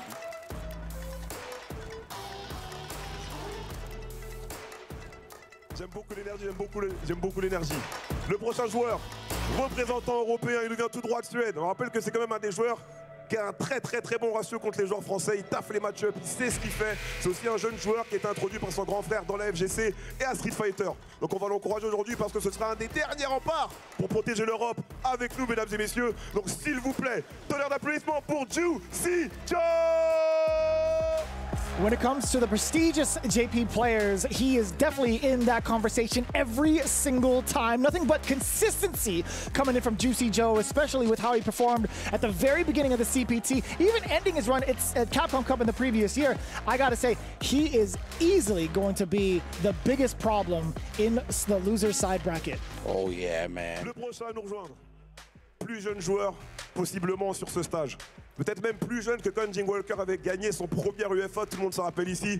Il s'était barré du stage pour partir se rasseoir au lieu de prendre son trophée. C'est des beaux moments qu'on a pu vivre ici, notamment grâce à la team de l'UFA. Deuxième au CPT, deuxième à l'EWC, l'un des meilleurs joueurs du monde actuellement sur Street Fighter 6. Il représente définitivement la nouvelle génération. Il nous vient tout droit du Chili, mesdames et messieurs, Blaz making top 8 here at UFA, going up against Juicy Joe, and you know he has $900,000 nightmares of JP. He's had to have worked on this matchup since Capcom Cup. I can't wait to see what he has in store. That's expensive. Damn, son. Très populaire dans la salle, très populaire dans la salle. Le prochain à rentrer, c'est un peu un des méchants de la communauté. Il a eu plein de rivalités avec les joueurs français. Je sais que quand il vient ici, c'est très compliqué, mais il y a un truc qu'on ne peut pas lui enlever, c'est qu'à chaque fois qu'il parle, il back ses paroles. Et il est très souvent présent dans les top 8. Donc aujourd'hui, moi, je vais rester encore une fois très neutre. Je ne vais pas prendre parti et on va l'accueillir tous ensemble. Avec ses maxi claquettes venues tout droit des States. Toujours présent avec nous, mesdames et messieurs, Noah the Prodigy! You talked about high money values. I'll tell you what, this guy is the personification of scared money don't make no money when it comes to performing his best at some of the biggest stages in the CPT. And guess what? He's doing so again here in France to make his name known worldwide, even more so as one of the most fearsome prodigies out there. Ça fait plaisir les gars, on encourage les joueurs qui sont sur scène, qui ont fait le voyage, qui ont tout tabassé dans leur pool, sur leur braquette et qui sont arrivés ici. Donc le dernier qui va nous rejoindre, aussi un rempart EU. Il était présent déjà sur plusieurs jeux pendant ce week-end au tournoi. Il a eu un chemin fantastique. J'ai les noms ici. Nephew, Iguchi et Daigo. Mesdames et messieurs, on va l'accueillir sur cette scène. Mr. Broski! The The battle of the Chancletas will commence with Broski and Noah the Prodigy. I didn't realize someone was gonna be matching the energy that Noah tends to bring to the tournament. If anybody's gonna do it, Hoodie Broski is that guy. Maximum comfort must be the key. Donc voilà, demandez de garder cette énergie et je vais vous laisser pour les 2 ou 3 prochaines heures avec le très bon Ken Bogard et Mister MV. Merci à tous. Beautiful intro from RZA. That is gonna make up our top 8 for UFA. Man, oh man, I can't wait to get into this one. The loser side as dangerous and scary as the winner's bracket side. Oh man, you don't want to drop down there, as you highlighted, right? It is going to be a long way back to that grand finals for anybody in loser's bracket and winners, man. So 4 lethal competitors. It's going to be a great one. A little bit of a side note. It's cool to see Ken Bogard still rocking it out. He's had the chops of being able to be a host, a very, very solid host, and also consistent commentator throughout the French scene. So big shout outs to him. I've been a big fan of his for a very, very long time, so it's cool to see him up here yet again. But with this in mind, we have ourselves our top 8 set up. Kings Vega versus Riddles. A little bit of a shaky kind of start to the season, but mad consistent throughout, right? He's made plenty of trips to the U.S., but now he has to face off against one of the N8 competitors coming in from Canada, Riddles, right? We've talked about his progression as a player, his trials and tribulations going through organization to organization, and also making himself even more so a threat after EWC. Something in him has really sharpened up his game in regards to checking every single matchup on his route to top 8. And honestly, he's looking pretty damn sharp against a lot of the Blanca players in general. Yeah, you heard. Yeah, absolutely. I think you heard RZA talk about his success in other games, right? This guy Riddles knows how to get good. So it's only a matter of time before he puts himself in positions like this. Of course, we saw an amazing performance at EWC. LCQ qualified to the main event. Sure, he fell short in the main event, but his showing was really strong. Like him against MenRD, that was some of the best I've ever seen him play, despite falling in the set. And this is that exact same matchup, right? It's going to be Terry versus Blanca once again. Hopefully he can take that experience from EWC and just in general, his preparation, hopefully preparing him for this moment properly. And MenRD had said it during the very, very captivating and emotional video that was shown during the ad break, right? No matter how many times you fail, as long as you get that one big W, all those failures disappear. So seeing the way that Riddles had kind of set himself up right now up until this point, again, he's taken down majors before. He's taken down big events over in his hometown. But I want to see what happens when it comes to international waters playing against these types of players as well. Not to say that he wasn't playing it that integrity before, but this is honestly the biggest testament when it comes to making it into Capcom Cup 12. Yeah. This is it right here. There's only 2 other shots left after this, but this is his moment right now. Kings Vega, honestly, could be the same for him. 92.3% win rate. I couldn't even calculate that. He'd only fallen 1 game short against Dual Kevin, and we actually made that remark, man. Dual Kevin, as a side note, it's unfortunate that if it's not one Blanca, it's another. Yeah, apparently, man, right? We've talked about how Mena has been his demon throughout the CPT seasons of Street Fighter 6, and he runs into yet another Blanca, this time from Japan, showing out harder than he ever has up until this point. Riddles with that 75% win rate has dropped a game or 2 here, but has clutched it out all the way through to get into this winner's side top 8. Best believe he's going to look for 1 or 2 or 3 more sets to do that with, of course, because the 3 set will be a champion crowned. You see the 2 characters represented on the screen, Blanca versus Terry. Now, one of the biggest things that I do like about this matchup is the versatility and mobility. Damn, okay. I was going to say, what's the mix-up going to be on the handshake? And where did that girl just come from? I was like, that was random. It just popped out of nowhere. Am I tripping? Anyways, Blanca versus Terry can be quite scary. I feel like Blanca has a lot of mobility to kind of get past a lot of the big approaches that Terry wants to utilize with his fireball. Has also a very interesting kind of like hop to it to get past that kind of minefield laid down. Blanca ball or jumping, right? Either one. Okay. But more importantly, like, what does Kings Vega do to kind of get around Riddles' strategy of utilizing the burn knuckle to close the gap, or even get away from the pressure that Riddles does establish? We're going to find out. Game 1, all 3 out of 5. This is top 8 after all. What a check immediately. Riddles already ready for the fast breakouts coming in from Kings Vega. Ooh, and then fakes out the empty jump right, just goes with the jab upon landing. Caught Kings Vega looking for perhaps a throw once he landed, and Riddles has control of the corner of the screen, waiting for him to cancel that parry in a drive rush right there, but he didn't do it. Nice anti-air off his own drive rush. Nice work thus far. Playing a lot of the the footwork against Kings Vega is Riddles thus far, right? A lot of the standing light kicks have been the important stopper. Yeah, round one, most definitely just breezing through. He has been hovering around a lot of the medium ranges, which most Blancas want to be bullying from. Crouching medium punch is such a great normal to establish dominance with and close the gap, but Riddles has done a great job of just really utilizing the standing light kick.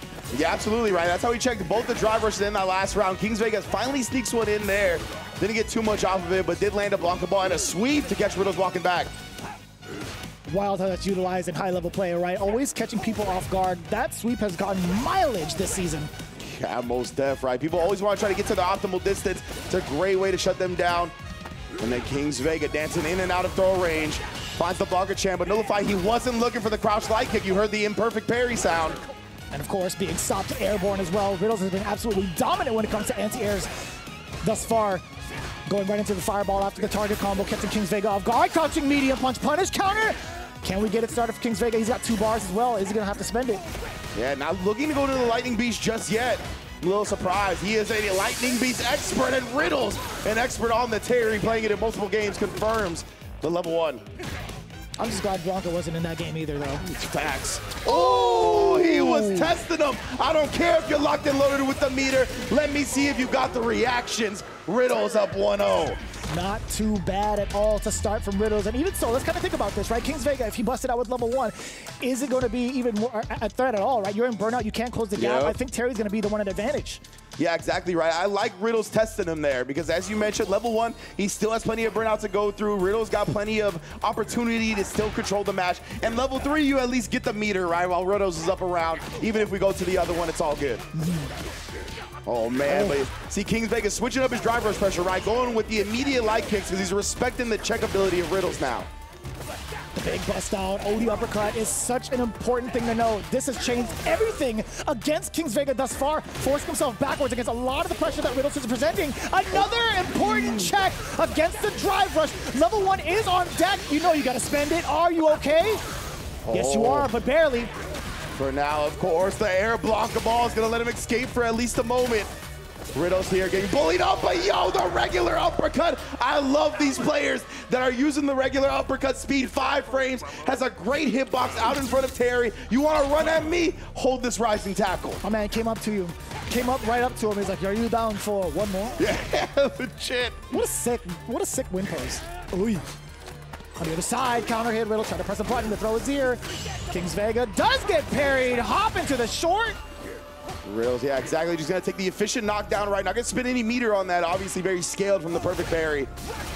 Love the way he's staying at this fireball right and baits out the OD Blanca ball now. That is a healthy reward in the corner. Oh, but again, air ball escape. Low bar from Kings Vega, though. He's got 2 for the Lightning Beast, and he's going to activate it. That's perfect. A great way to conserve your drive gauge and also bring your opponent to the corner while still maintaining pressure. Little fella with the hop as well. Riddles was not prepared for the dynamic duo yet again. Kings Vega sneaking in the overhead while Little fella was just throwing in a tantrum. Yeah, indeed. The handicap match. You always got to be prepared for that up against Blanca. Once Blanca Chain gets on the stage, right, he can get activated by any lightning. That's why Riddles got caught off guard in that first one when he jumped out. Jesus. Oh, man, what a whiff punish. Catching on to Riddles' tendencies for pressing that crotch medium kick. A ton of perfect parries, not too much drain from the drive gauge. Actually gaining a bunch out of that exchange. Kings Vega still getting a lot of straight hits against him, and now the counter hit. Riddles doesn't get a full conversion, a little bit too far. Still, Burn Knuckle has been commanding the pace here in this round specifically. Lightning Beast yet again, let's bring him to the corner. Little fella. Mid-screen actually gets the mid-screen cross up. He's still bouncing. Best be careful. The Blanca champ's gone now, but what a check on the drive rush in. Riddle's gonna spin that meter. Oh no, we're getting a little too crazy for our own good that time. And Kings Vega ties up the set already. I can see where the idea was, right? Whiffing that Burn Knuckle, you know it's not going to be your turn afterwards. You were expecting your opponent to possibly go for a punish counter. If they are not in time, obviously that lightning tackle is going to clip the other person. So it wasn't necessarily a full Hail Mary. I could see where his mind was at that, but either way, Kings Vega not going to take that bait. However, OD uppercut Riddles really wants to take his turn. Yeah, indeed, and that back-to-back fierces, right, it's still plus, and it causes you to move because you don't want to eat that drive chip. Oh, tried to check that time, but Kings Vega able to successfully sneak that drive rush in and get the cross-up. Oh, still on the same side. That was rather tricky, too. Oh, baits out the rising tackle. Kings Vega has done a real great job of starting to read Riddle's tendencies. Getting the command throw for a stylish finish. The fact that you could combo into it now this season, I don't know how to feel about that. It is a cool combo. Don't get me wrong. I'm a little bit of a hater, but still very impressive coming in from Kings Vega. Oh, there we go. Back to the checks for Riddles. Successfully with the crouch medium punch this time, but Kings Vega's reads, man, they've been so on point. Oh. And make him block that on the ground here, and Kings Vega spin a decent amount of drive meter. What a sweep! So far away, too, and so active. Checking with a medium punch, trying to regain some of his drive gauge. A very opportunistic punish counter against the burn knuckle. Backing away, he is the one burnt out. Riddles, this has got to be a big signal for you. Back throw now. How do you enforce your will? How do you force possibly the drive impact? He was setting it up the entire time. It's going to be more than enough damage if he decides to dump it, which he will. It's just momentarily. Most definitely here, going with the power geyser all the way to the triple version to tie up round, or excuse me, game number 3. The fact that he looks at his fist, he's like, I didn't even know I could do that. Yeah, right. Where did that third one come from? I had bar. Love to see it. Oof. Tricky stuff. Yeah, right. He's been so clean with checking the drive rush. He tried to bait something out right there, but instead sets him up, gets the cross medium punch with punish into the lightning beast. Set up little fella, trying to go for a very ambiguous mix. Yeah, good stuff from Riddles. Wow, he actually just landed on the fireball. I thought he was going to get past it. Riddles has to chill for a little bit. Very close to burnout. Kings Vega, he's not going to be too antsy in trying to cause this burnout to happen. Riddles, actually both of them almost even up until this point now. Kings Vega landing a few hits. Medium punch just out extending Riddles and what he wants to do. OD, horizontal ball, more than enough. Just face first into the carpet for both of them. Kings Vega taking another game over Riddles. He tapped into Riddles' rhythm heavy at the end right there, right? He beat him to pretty much every option that Riddles was trying to do. As soon as he backed up, it was like, okay, now is when you throw fireball. He Blanca balls through it. Just the amazing stuff from Kings Vega to really hone in on Riddles' tendencies in the ground game at neutral. I don't know who the crowd was cheering for. Yeah, I was going to say, I don't know. With Ken Bogart on commentary, they should be cheering for Riddles, right? Riddles rocking the Terry Bogart. Possibly. You would imagine, but maybe not. Damn, a third brother? That's what I'm saying. Or a combination of two good characters? Riddles Bogart. Add him to the clan. Here we go. Game number 4 incoming. Kings Vega drive rush on in. A little bit of a heavy too with a low medium. I'm liking this start. Yeah, right. A little backup to get Riddles to stand up, immediately attacking the legs after. I do like that. Get that back throw. Burn knuckle, closing the gap. Fierce, just raw hit. Yeah, right. Without a counter hit, you can't really combo off the Fierce, so Riddles just taking it and back it up. Oh, that's going to be pretty decently punished, I will say. And the corner carry pretty decent as well. Does get the forward throw, drive rush on in there. Perfect parry against the Fierce. You know it, Kings Vega switching it around. Overhead from that far away. So many things to think about, actually, with how many normals he has to outrange his opponent. But overhead, definitely not an answer he was looking for. Does he know? Yeah, man, it's been paying dividends. Kings Vega has gotten some significant hits off that overhead. I think Riddles, he was able to guess right with like ODDP one time, but besides that, he's not been able to defend against it well. Trying to find his way out of the corner. Caught the startup of the ball. But still, the threat upon wake up. Everybody has to consider it. Yeah, but you saw Riddles, what got hit by the OD Blanca ball was that overhead. Right now, though, assassinating the drive gauge. Bullied Kings Vega into burnout. Jesus. Using the crack shoot to continue the abuse. There it is. DI melts the burnout for a little while. Made sure he get the most out of it before going for the stun successfully. Riddles locked and loaded with 3 meters going into this next round. Pretty important to note, those 3 meters, as you had mentioned, if Riddles lands his very first hit, this is going to be a start. And we finally got an OD rising tackle to defeat the overhead. Kings Vega run right back to that well. Oh, he thought he would probably go for it again, but a huge bait from Kings Vega now. Lightning Beast incoming. A lot of damage to the drive gauge. Little fella coming for the assist. Forced to block the parry is there, but the burnout also not enough time, not enough resource. It's just so easy to get lost in all the lightning lights of Blanca. I don't blame him for getting the eye there, and the overhead with the assist from the doll that ended Kings Vega. Diabolical setup to end it. The riddles have been solved momentarily as it continues on into winner's side. I want to say that is the cleanest play we've seen thus far from Kings Vega, turning it all the way up to an 11 against Riddles' Terry. I got to say that offensive pressure was something so difficult to defend against, not only while having drive gauge present, but even more so in burnout. But taking a look at the momentum, Riddles started everything off rather aggressively, right? It was really up to Kings Vega to note what kind of rhythm Riddles was going to be playing at. And you had mentioned it pretty well when it comes to the transition between game 1 into game 2, right? You're starting to see a lot of the big counter pokes come in. You're starting to see him actually being able to implement his own offense and mixes. And then overall, a little bit of frustration coming in from Riddles. Yeah, absolutely, right. It just feels overwhelming playing a Blanca of this caliber, him showing you so many different looks. This was the sick combo with the triple geyser.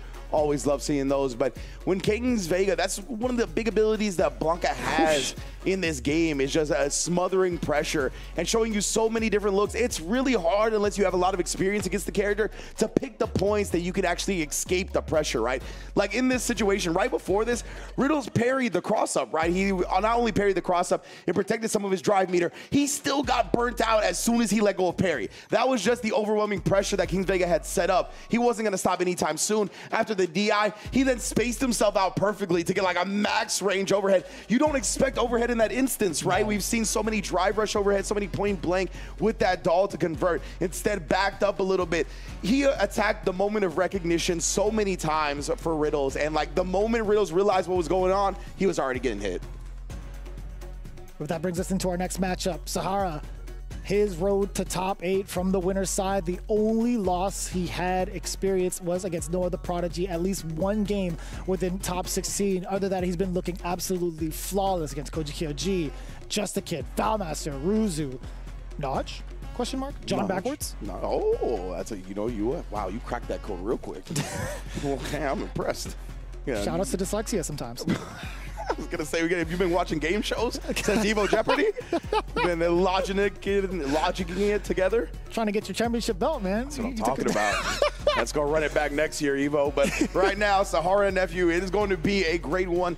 I talk about this all the time with Nephew, right? I imagine, or in my mind, he is just presumably going to get a Street Fighter 6 major eventually. He's in a prime position to do so right now. But Sahara has been a monster, right? Part of Good 8 squad, has been on the ad for quite a while. And whenever you get an ad of this caliber, it is extremely difficult to get into a range that feels comfortable for you to play at. Yeah, and Sahara's been doing a very active job of keeping himself sharp with every single matchup, right? He has the team to do so, right? You have Gachikun, you have Pugera as well, and even like YHC Mochi. So you have like a plethora of different teammates to kind of like practice with.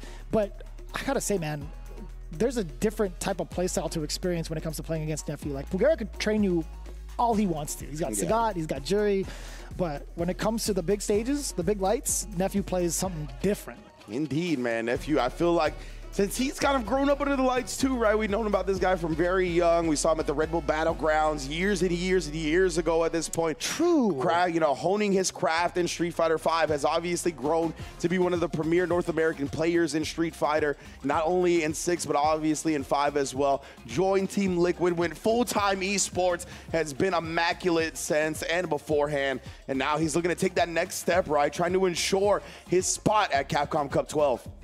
Very excited to see it. Ed versus Jury, a matchup that we've seen woven into the meta multiple times this season. Actually, even once Ed was pretty much available to play. I want to see what happens in this matchup in the hands of two highly capable warriors in the winner's side. Now, talking about it too, the pacing of it all, before we actually get into that pacing, the win rate coming in from Nephew, taking down Broski, ending Walker. Very, very close set, by the way. Yep. I want to say Bryzy most of the time. Beslam, Rasta Cool 01 right on. Yeah. And then Majid towards the end. Indeed, right? 92.3% as you highlighted, only dropping a game to Ending Walker. Very close set where he was actually down. I believe Ending Walker was at set point at a certain period of time, but Nephew was able to clutch it out and bring it back. Yeah, this dude, and this is very important, right? Whether it be playing ranked online or playing in the pools where it's 2 out of 3, you got to develop a 2 out of 3 strategy to really thwart a lot of these players in such a volatile experience. And he's been able to do that time and time again with the jury, really establishing the character as a strong, just fundamental base. I'm going to sit back, I'm going to pick my spots to hit and run, not overcommit when I don't need to. And Jury is good at the all-around game, right? She's got ways to really apply pressure that's hard to get out of. And if she wants to sit back and like pick her spots to be careful, play at a range, she's got abilities to do that as well with like the Renko kicks, the roundhouse, got great range on them. And in general, obviously the drive rush is quite strong for her as well. And I'm glad you mentioned that all-around type of playstyle that Jury can implement, right? She's got so much pressure just off of her kit alone. When you look at the frame data, you look at her ranges, right? You can see how much of a threat she could really be.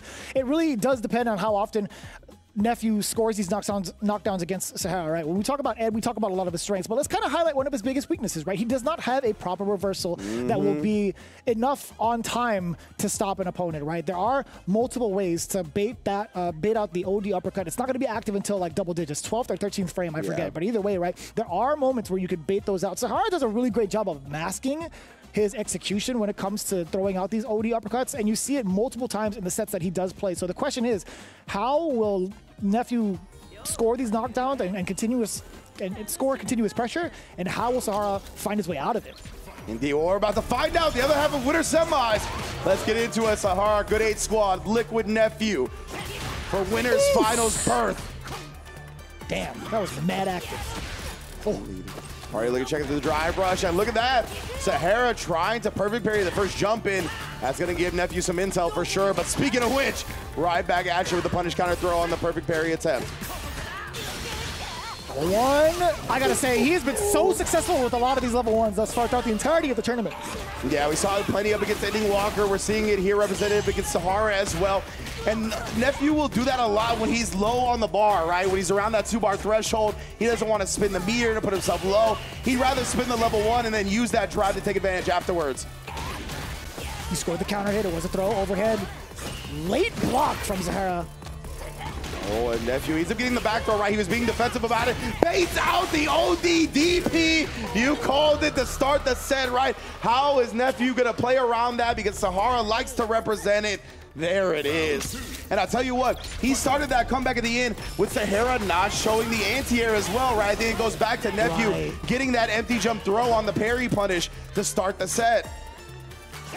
Pretty good observation. Let's see if Nephew actually takes up to this guy's. Okay, wait, let's talk about this ODDP first. Okay, now takes to this guy's. Sahara actually ready for it.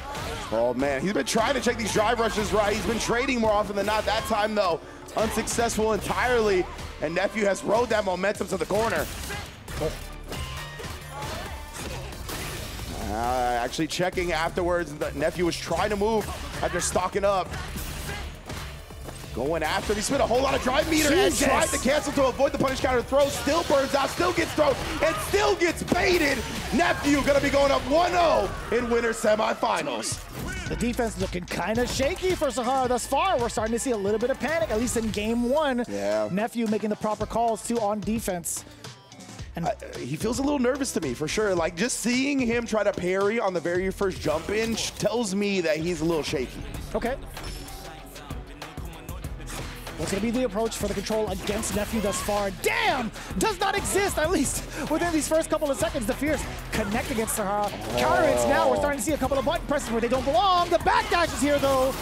That was huge for Sahara right there. Getting the true punish on it as well, because we've seen Nephew cover those backdashes with super. No combos, no counter hit. Boy, punish counter, ODDP. Represents the ODDP proper that time. Not baited out from Nephew. Oh, he wanted the overhead parry attempt thrown again. The eye is there to not only burn you out, but stun you out. Nephew, 1 round up again. 2 steps ahead in this round. The call out against the blocked drive rush overhead, trying to take your turn back safely with a parry. I guess not safely enough. Yeah.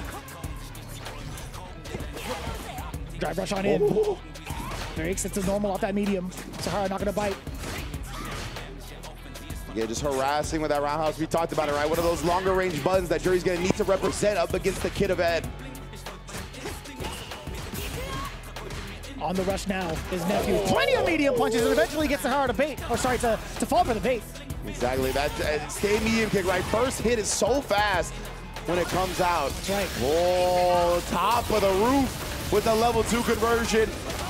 Sets it up clean, makes sure to get that drive gauge drain as well. Oh, and the check was not there in time. Sahara, first round on the board. Ain't never seen a big ball hit from the roof. That was crazy though. That conversion entirely for the level 2. Sahara looking rather sharp when it comes to anti-air departments.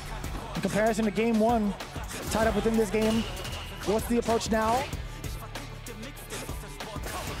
Try rush on in, knocking on the door a little bit, trying to get a frame trap. Does the fierce, the punish counter, and the delay! Coming in from Nephew's dive kick, changing up that timing, might be confusing Sahara. Let's see if he goes for the airborne approach yet again. If he gets that opportunity, Nephew might not need it just yet. Yeah, right from this distance, he's definitely gonna wanna play that CQC, setting up shop, try to get that fierce in, and again, I believe it's 5 frames on the first hit of stand medium kick. That's absolutely correct. Yeah. 5 and then goes towards 8. Oh, busting out, but hey, that's gonna put him in burnout, so no easy response to the DI. He was gonna need to cancel in the super, but instead Nephew's gonna be the one doing that after the successful impact. He's gonna be going up 2-0 with one more game for winners finals. An absolute monster when it comes to adaptation. This guy Nephew is doing a phenomenal job of keeping the threats contained from the mid-range, closing that gap and forcing Sahara to make some very difficult decisions on defense. Yeah, what else does he have, right? He's only going to be able to contest with normals. Nephew, he's been showing him so many different looks, right? That Sahara's having a tough time. We finally saw a strong anti-air come out, only for Nephew to immediately do dive kick afterwards, and then get into that position where he didn't really need to jump again, right? So he's been really good at doing a great job of switching up the jump ins, whether it's with dive kick, picking spots where he's going to present a cross up, so Sahara's going to have a difficult time finding a cross cut, right? Because of Ed's slower DP, it's difficult to really get that and make sure he hits it clean. Done a great job switching up the drive rush timings. You can tell that as well. Potentially the last matchup, unless Sahara can find an answer. Can he do so? Game 3, Nephew already on the approach with that fierce. Sahara, just a couple of hits. Both spending their drive gauge rather quickly. Kill rush forward, getting that parry, punish counter. Ooh, no, he whiffed it! Wow, the flicker punish going by the wayside, but it's all right. Again, a drop, and now this is actually gonna let Liquid Nephew, excuse me, get out without having any type of DI pressure in the corner. Almost that 1 bar as well. We've seen how dangerous Nephew has been with that 1 bar. It's so wild after all of those mishaps and drops that Sahara had, still at the life benefit, actually, the life lead against Nephew. Trying to maintain his ground. Flickers are here. Calm about the drive rush, right? Ooh, waited on that one. Even at the peak of the jump, still reached up. Made sure to uppercut her to the ground. That's actually so godlike. He hits the light into the heavy. The way the animation looks. That was definitely that was super popping. Sick pickup, too. Damn, son! All right, Sahara looks like he's settled down a bit now. Knows he has no more games to drop. Oh, but just as I say that, whiffs the big heavy kick. Forward throw, drive rush on in. Very delayed, standing medium punch, back-to-back throws, doing it again, plus frames. Sahara does get the back throw. After that big opener, drive rush it again. Not gonna go for any flicker pressure just yet. He's too scared to, perhaps. Or he's waiting for a different approach from Nephew. We get another throw.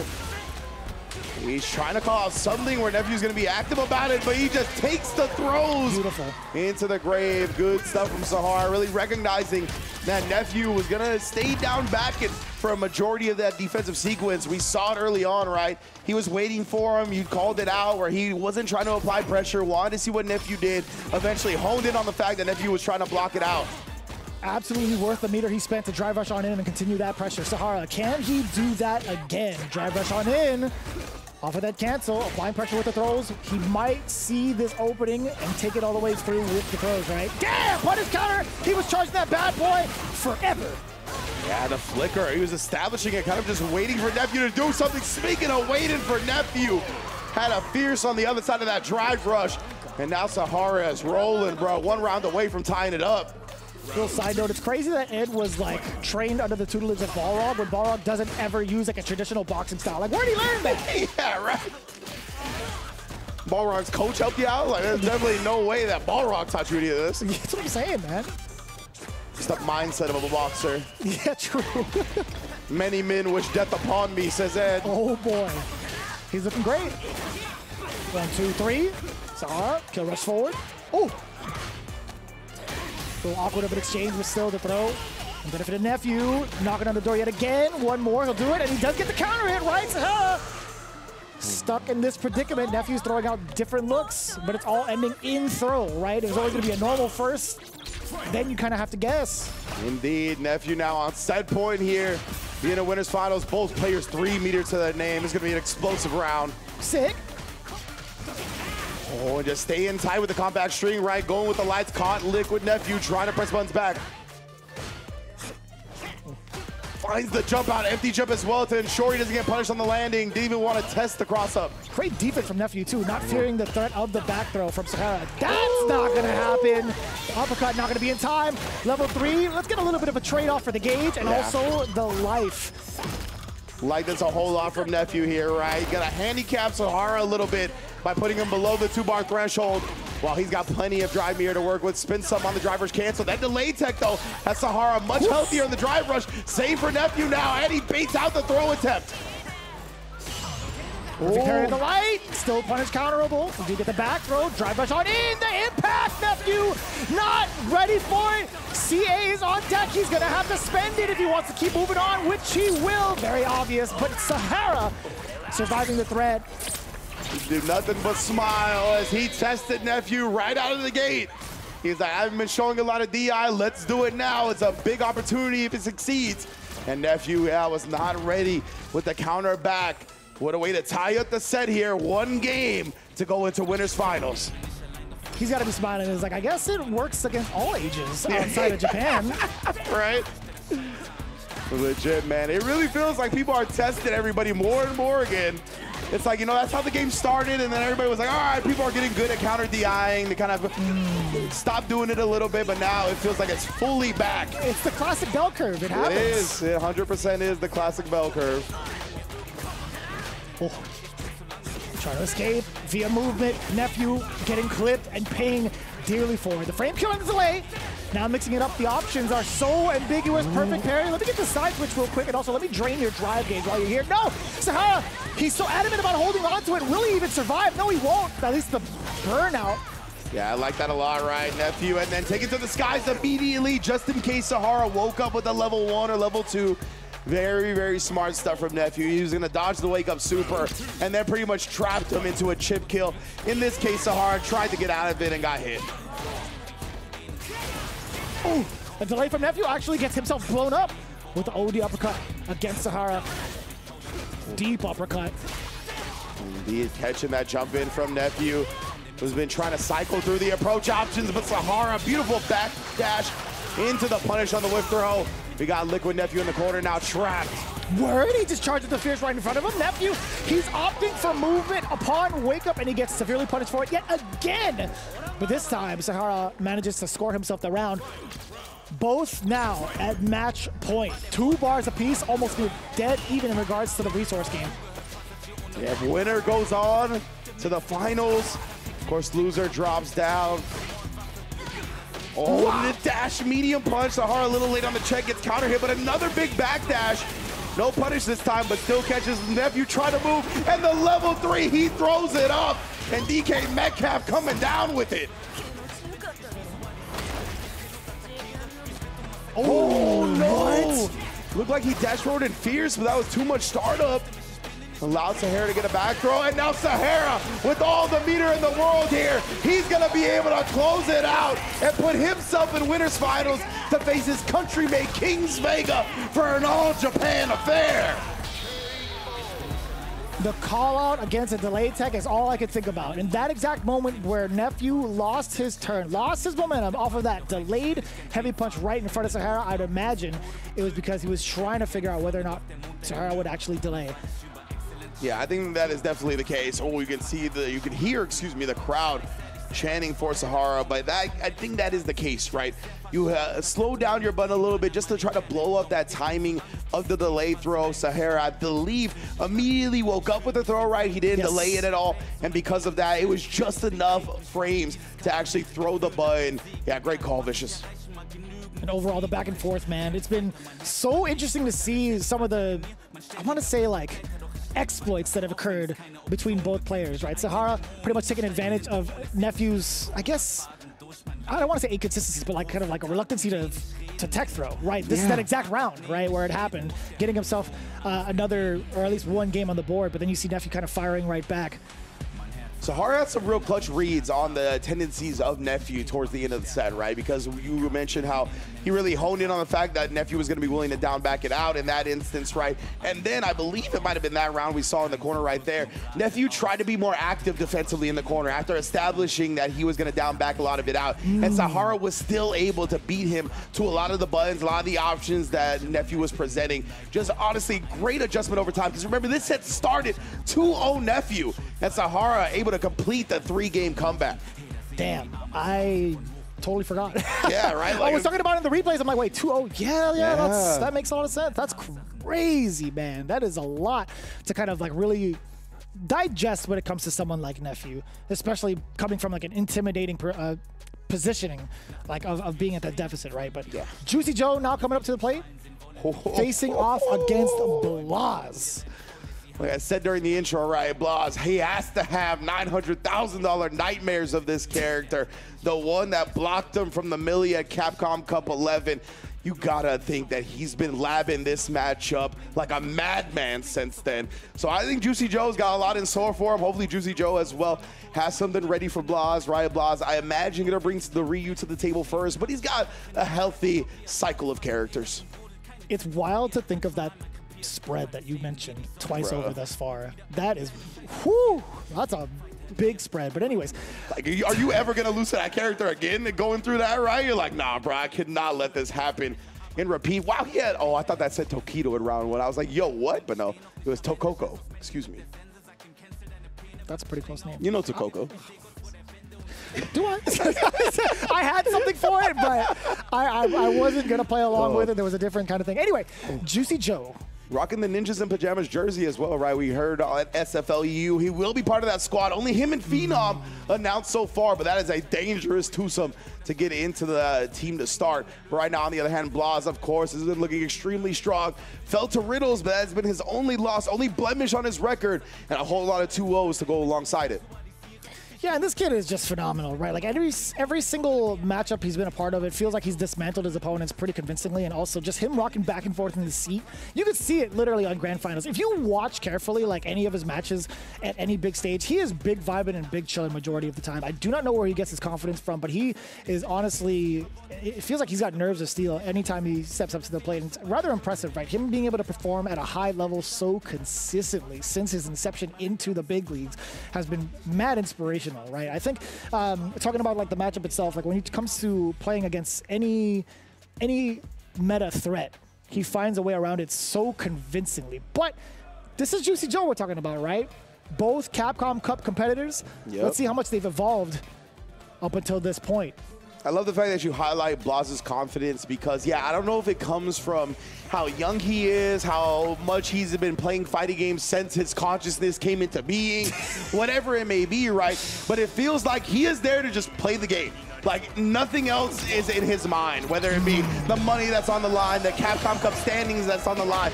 None of that seems to affect him. He's just here to put bodies in bags. He might be on the receiving end of that right now, Juicy Joe. In the first couple of instances, no anti-air there. A little bit awkward of an angle, though, to get that crouching heavy punch. But Blaz making his way through. Juicy Joe erroneously going for that tech. Not this time, though. Does get thrown already into the corner. Command grab not going to be okay. Not going to be punished either. Yeah, exactly. He neutral jumped, which did leave him in range to drive rush in, but actually was just a little bit short on that one. Burns him out in the process. Now the Hashigeki game. Oh, my. And it was so smart for him to force the burnout with a meaty fireball, right? Yep. Level 1 wasn't going to save him. Juicy Joe wasn't going to have enough to parry it. That's actually kind of rough. Actually, would you be able to since it's meaty? You know, that's a good question. I think, well, at least the very least, a level 1 would have got stuffed, right? And I think part of the OD Fireball, too, was that it would burn out on the first hit and then apply the additional plus frames on the second hit. Okay. I have to go back and look at it to make sure that happened, but definitely felt like it was close to doing so. Yeah, I don't even know how much like meter drive gauge that Juicy Joe had towards the end of that, but we will highlight that eventually. Level 1 to stop the departure. The flight's been canceled. Indeed, bro. Having that Denja charge up is going to be even speedier towards Joe. Right now, about comparing, he's going to actually spin the drive reversal just to get some breathing room. Jesus, man. Canceling that trip altogether, and now tripping him up with a low medium. Nothing beats a Jet 2 holiday, says Blas. I'll tell you what, with that level 2. Nice work. Man, charged him for every checked bag. Dude, the worst fee ever, by the way. I hate that. Yeah.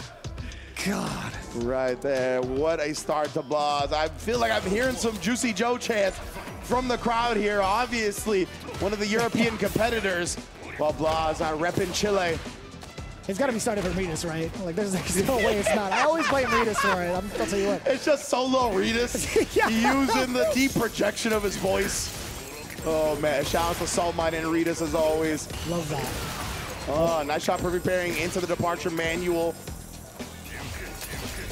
Yeah, a lot more control coming in from Juicy Joe, right? Trying to let the departures do the work. The spike's not going to be relevant here as Blas moves on forward. While in burnout, though, he did sacrifice his drive gauge just to get out of that threat. But double departure now. Round trip. Oh, actually moves on roll, and he caught counter hit, so he gets the conversion off of it. Back to the drive meter, so Juicy Joe maybe adjusting the game plan a bit and respecting Blas's pressure. Double spike. Blas is not going to give any free damage away for some of these projectiles, defending it well. Oh my God! That trade was not going to be anything, though. Yeah, he was trying to counter Juicy Joe's check on the drive rush attempt, but just traded out. Juicy Joe gotta at least be happy. Wow, he tried to bait out the parry right there. How did you thread the needle? Get through all the ghosts. My man is busting right now. That is crazy. That was immaculate. Just to find that space, that dead zone. There was no more projectiles, the dead zone. And now we're looking at Juicy Joe's intensity here in this next round. I'm trying to see the action through his glasses, but I'm glad we're back. Blas charging up that dead chin. What happened? Want to linger on the aura of Juicy Joe, farm it up a bit. Oh no, and now the OD Amnesia gets baited out. Punished heavily. Look at the damage from the level 2. Oh my, the bully game, bruh.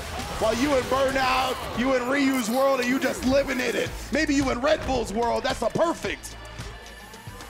Not a lot to really do against that pressure. Amnesia, sure, but you better be on time to do so. But again, Blas, he was ready for that option. How was he ready for that option, by the way? Yeah, legitimately. His processing speed, the different things that come into his mind that feel like unorthodox or like specialized answers that only players of the character would know. He's got that understanding, man. I9 Blas, I'm telling you, his processing speed is absolutely insane. But Juicy Joe, we'll see if he can find a virus in that mind. Okay, that could have been so dangerous. He tried to move out of the way, standing medium punch only to nail Juicy Joe as he jumped. Yeah, Blas did a good job using that driver's cancel pressure to get out of a lot of the departure spacings. It's expensive, but it's a great way to do it. Oof. Yeah, so good. Just pairing up to protect your drive gauge. Oh, and then checking the drive rush with the stand medium. That's deep, I was gonna say, and actually 2-4 as well. Blas has some mad scientist stuff. That DI as well catches the extended stand medium. Now Blas gonna look to chip him out here. Hashigeki back to back with it. Set point. Damn, he gave himself a nod of approval. He's chanting along with Juicy Joe. He's actually going, Juicy Joe. I'll tell you, the way this dude locks in, like the zone he finds, it's different from a lot of people, bruh. My man is vibing with the crowd as he takes away the hero. That's wild. That is some ominous villain energy. Right? Like legit. And it feels like it's not malicious. It's just the type of brain, the type of experience that he works with here. He's just hanging out. He's having a good time. He's like, you guys not having fun? Yeah. I am. Man, just to see this dude's gameplay rise over the course of when he bursted onto the scene has been so dope to watch. It's so sick that he ends it with that version of the Hashogeki to keep himself plus. Oh. Big trade-off for Juicy Joe. Definitely a good trade. And the drive meter is so low, and how does he find this timing? Oh, say hello to my little friend, the Stand Fierce. Blas gonna be sending Juicy Joe home 3-0. God damn, that was explosive. This guy Blas has had all of the answers. You talked about it too when it talks about when you were mentioning whether or not he's studied the matchup after those nightmares. You know? That answer has clearly risen up from what we just experienced. 3-0. It's rather impressive. The crowd still chanting for Juicy Joe. Definitely big ups to Juicy Joe, right? One of my favorite players to watch, has been a JP expert since the start of the game. You're going to be able to see him on Team Ninjas in pajamas, not only in the offline competitive and online competitive atmospheres, but for SFL Europe as well. Teaming up with Phenom, can't wait to see the rest of their squad. But Blas, man, what an answer. We said at the beginning, right? If there's any matchup he's going to be prepared for nowadays, it's JP. How does he know, like, when to snipe out certain things? His timing and rhythm against his opponents have been so, like, I don't want to say immaculate. It's out of this world for sure. It's like something you can't train for. Exactly. It's so hard. Like, you kind of, like, it's definitely something that you have to study about, like, when it comes to just a mindset of fighting game players and their tendencies to press buttons. I don't know what this chant is. I'm sorry. I'm just a dumb American. I don't know the European chants. I know y'all got a deep bag of them, though. That is for sure.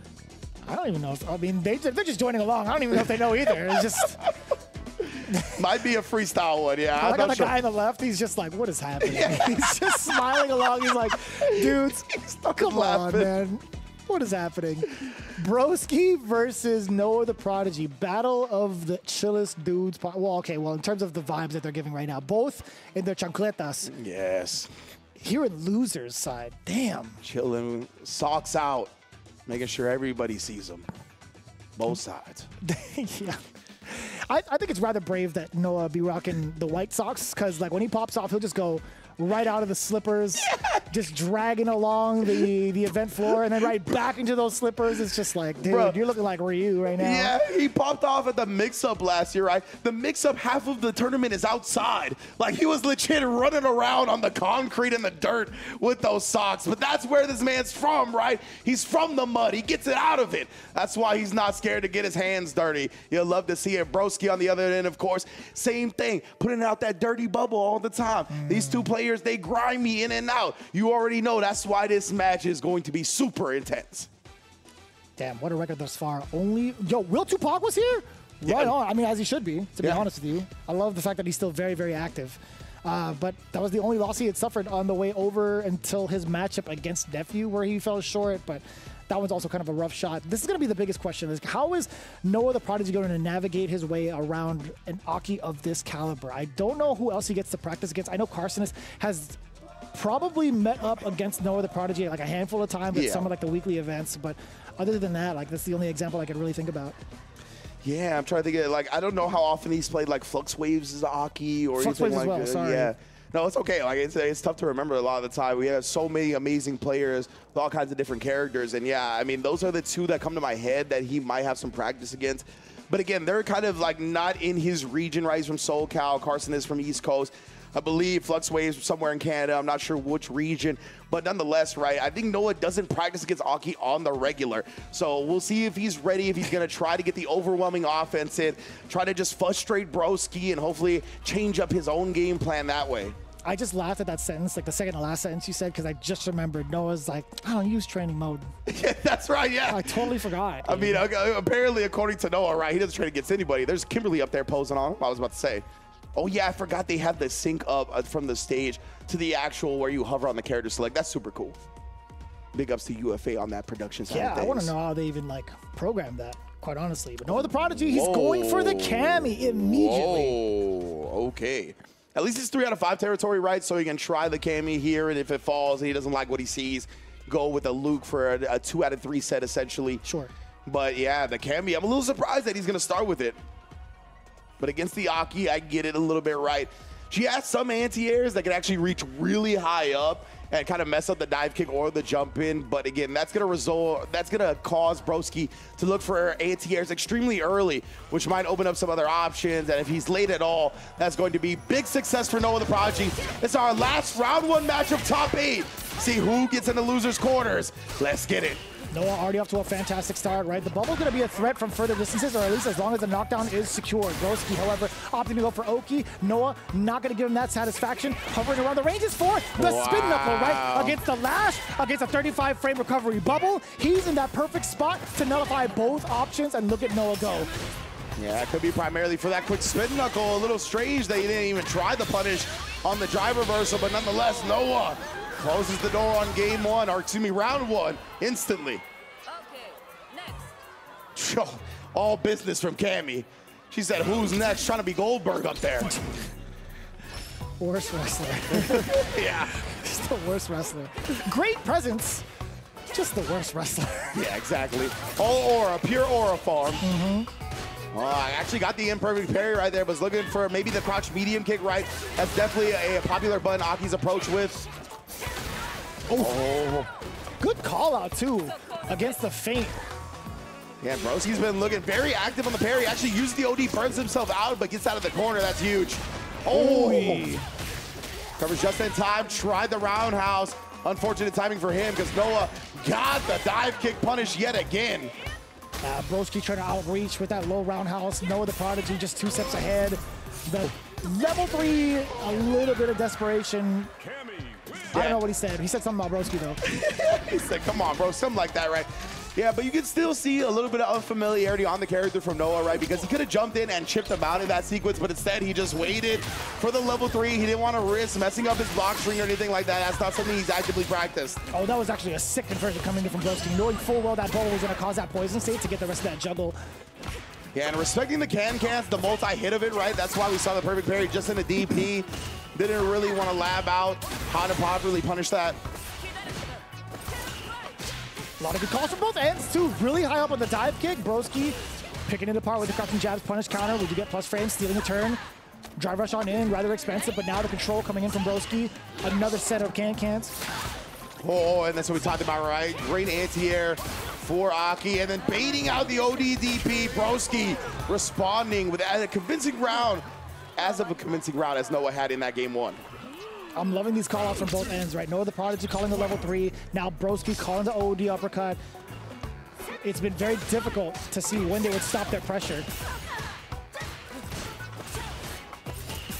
And looking to harass. Whoos.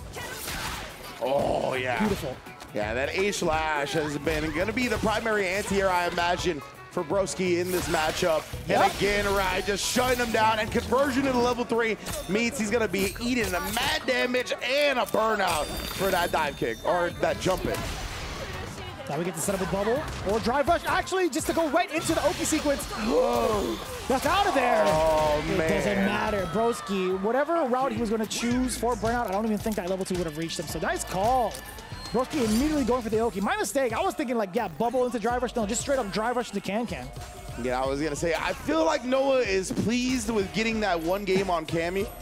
They're still going. Yo, we gotta figure out what, I am just crying at the fact that it's only that 1 section. Like, it has not caught on yet. They won't stop, but the rest of the crowd is not having it. You know, that is a down group of friends, I'll tell you what. That's pretty good. Yeah, those fellas, they're going to be tight-knit their entire life, I'll tell you what. You remember that one time at UFA? Yeah, dude. We were the only ones in the crowd. Yeah, we were. Yeah, looking like Steven Snott from American Dad. Ride or dies together.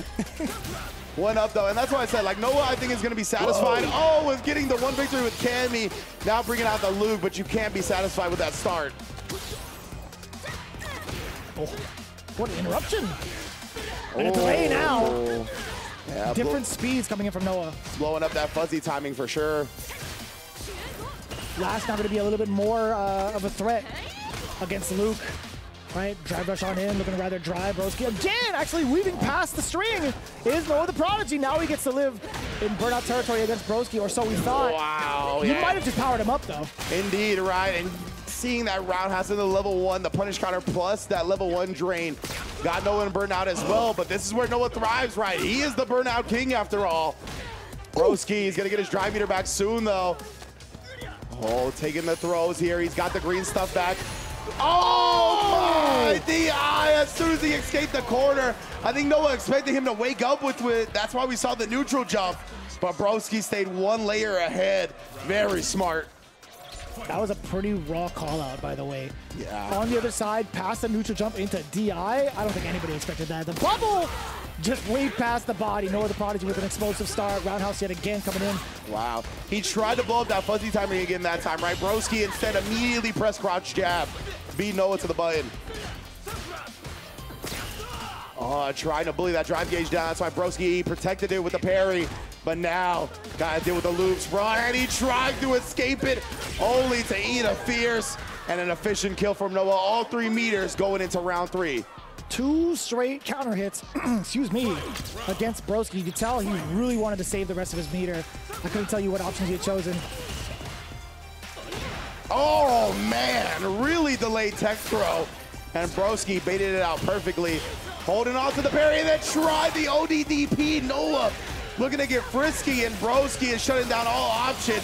Look at the damage on this punish, bruh. She is so sick when it comes to these conversions. Her routes just look so clean. And now we get Broski to drive us on in there or set up with the bubble. I think the bubble might be the option. No, it's going to be for Oki. He fakes it out, actually. Noah not going to be victim to it. But he didn't get the back throw, right? The back throw would have been huge right there, and Broski challenging him in the neutral, knowing he doesn't have the fear of going to the corner at that point. He's going to be going up 2-1 on Noah the Prodigy.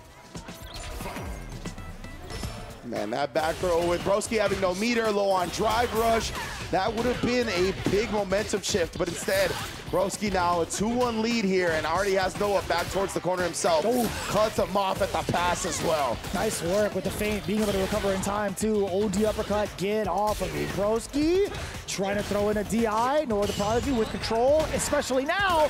Roundhouse has the punish counter after the perfect parry. The dash gets avoided. Man. Broski making the great call with the back dash. Yeah, so many of Broski's wake-up decisions have been on point, and what a way to dodge the DI! Using the snake step to low profile it. That is set point for Broski. Out of control. Broski making phenomenal reads, putting himself at match point. Perfect parry on the way in against the shot. Noah absolutely ready for it. Tackle for the Oki, trying to fake out Broski with a very shallow jump, and now the flash knuckle puts himself in the corner. Broski with the escape. Indeed, man, even showing him the parry attempt, trying to switch up, not be too predictable about when he's gonna drive rush all the way in, but man, Broski has shut down any air approach that Noah has tried. Ooh. Uh-oh. A little bit too antsy. Broski has been caught numerous times. Try to act, but Noah's been quicker to it.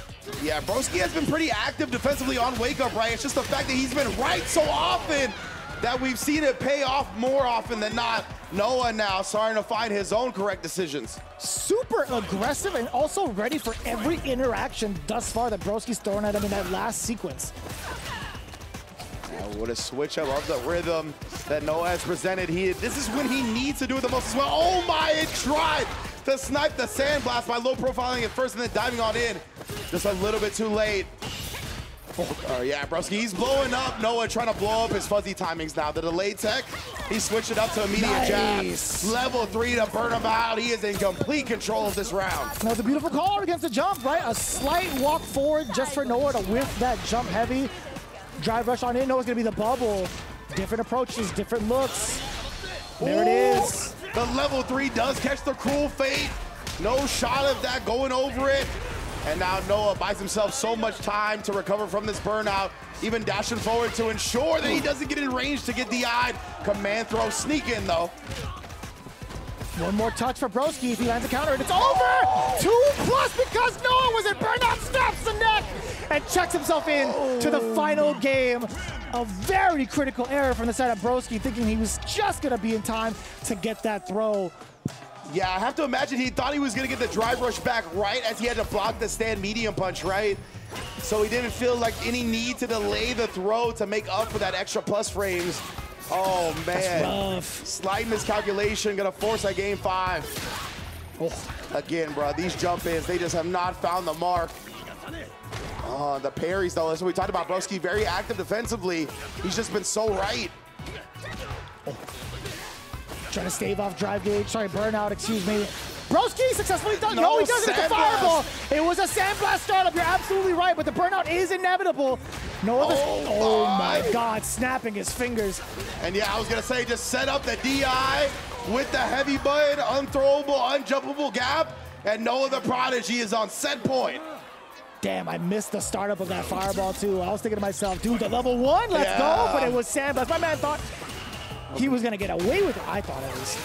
I thought, you know, for a second there too, Noah doing a great job layering his block strings with fireball in that instance to thwart that exactly. But Broski roaring back. Finally, we get a DP after a parry successfully. Poking back there. Imperfect parry. Not gonna allow Noah to take advantage like he wanted. The roundhouse checking the approach. This is so close. Still very close, right? Yeah, I feel so tense right now. Tough to talk about the action, and yet again, Broski snipes out the reversal ODDP. We are at a final round of the set. That production was like too explicit. Go to Broski. The bubble? We got the poison applied. Oh, he went with that delayed timing. Broski this time just a complete defense. Both players looking for parry. Oh, he tried to walk away after that whip, right? Noah always gonna be willing to spend it, but no, he tried a meaty setup, or maybe he just dropped the combo. Yeah, he's definitely wanted to go for that meaty setup, right? The bubble and the venomous fang, a juggle again! Oh, he tried to sneak the DI in, but Noah, the king of burnout, more than ready to stop it. He still has to escape this corner, though. He doesn't have any drive gate, and he throws him out of it. He will not be bullied. Noah the Prodigy sends the last EU participant back to his home.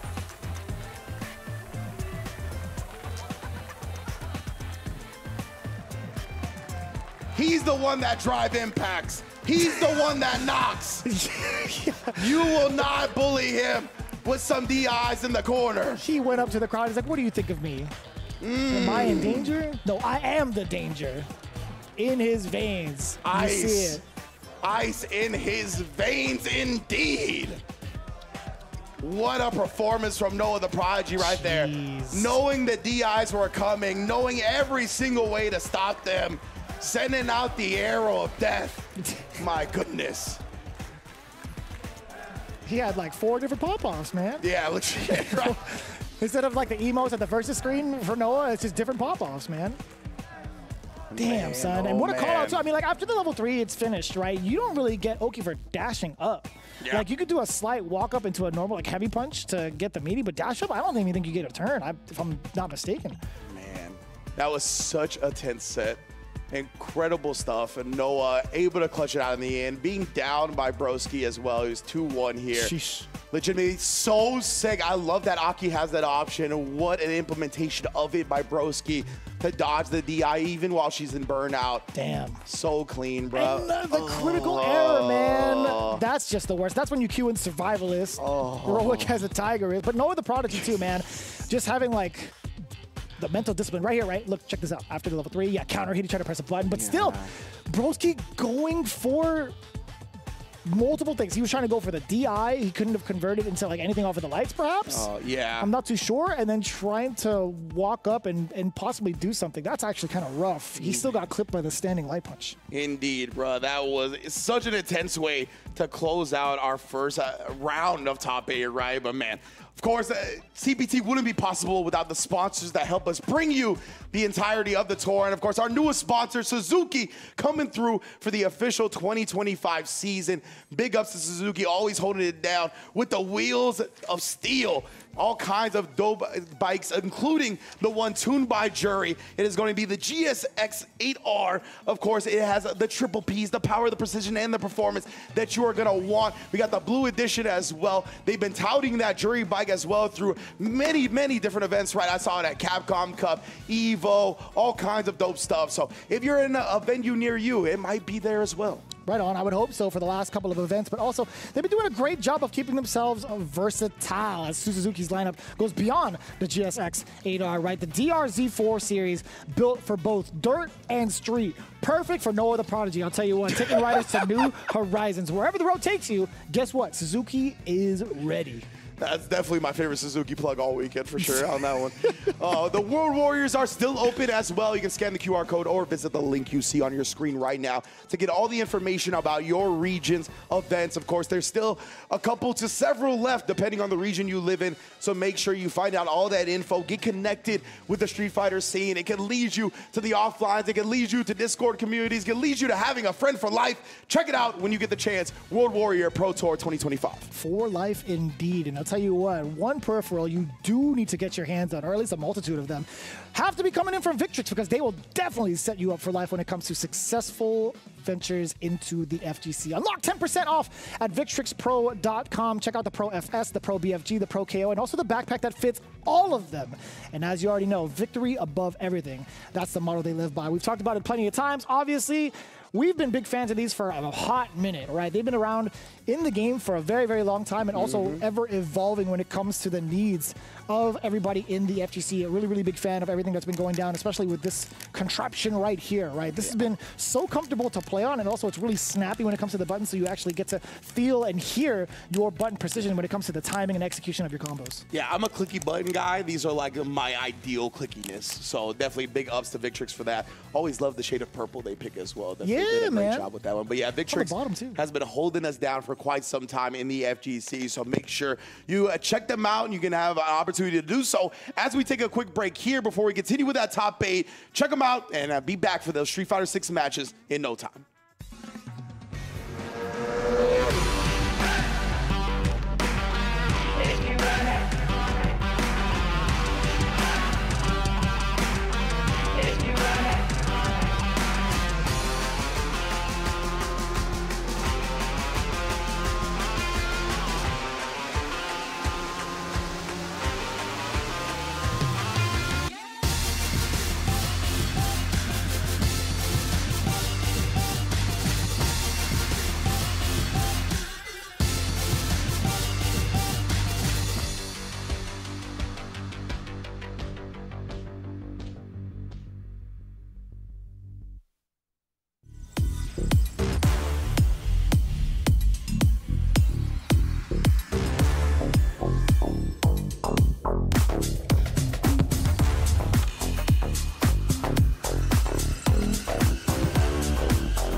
Is proving fatal.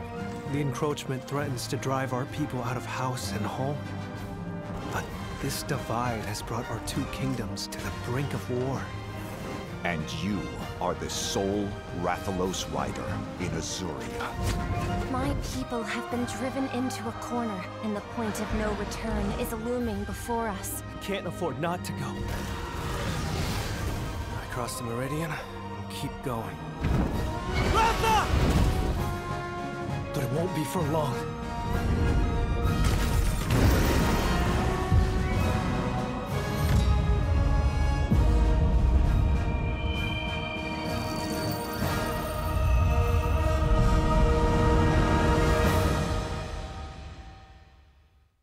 I can hear them. Two sounds. Overlapping each other.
Red Bull gives you wings.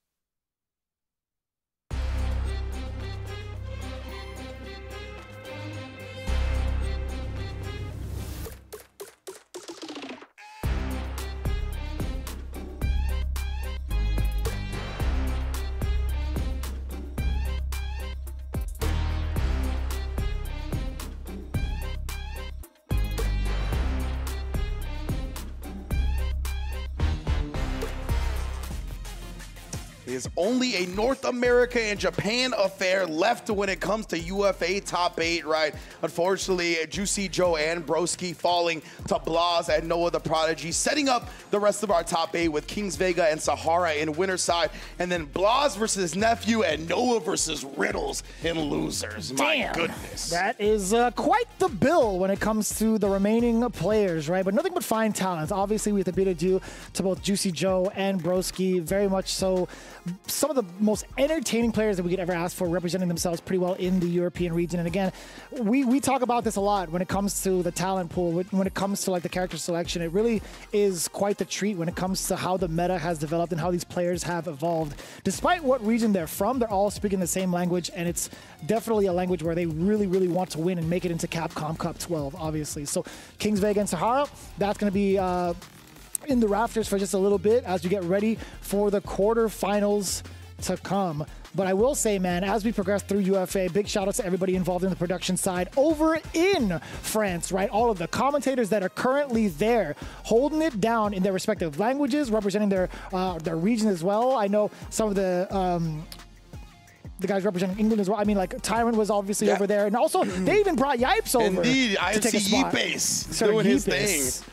I forgot he got taught a bunch of French phrases last year. I was gonna bust one out, but I don't remember that right now. So. Yeah, dude. Sorry. I want to try to learn it, but I also don't want to embarrass myself personally because I don't think I could do it. But either way, man, you know, all of the talent there really throwing it down live at the event is a pretty impactful deal, right? Being able to represent yourself per the region with the commentary there in person is a really, really phenomenal deal. Being able to do it right. Yeah, and I'm glad you highlighted the fact that Ken Bogard was on the commentary, right? He's been a legendary French commentator for a very long time, so super sick to see him doing the top 8, and it's his time. Terry's in Street Fighter, right? That's so like, it is his time. If there's any time for Ken Bogard to commentate some Street Fighter in French, it is now. So glad to see him, of course. And he's still got Terry Bogard in the tournament, right? Of course, Riddle's going to be hovering in that losers bracket side of things. Well, I believe the first match we're going to be going to, as I see them sit down now, is going to be Blas versus Nephew.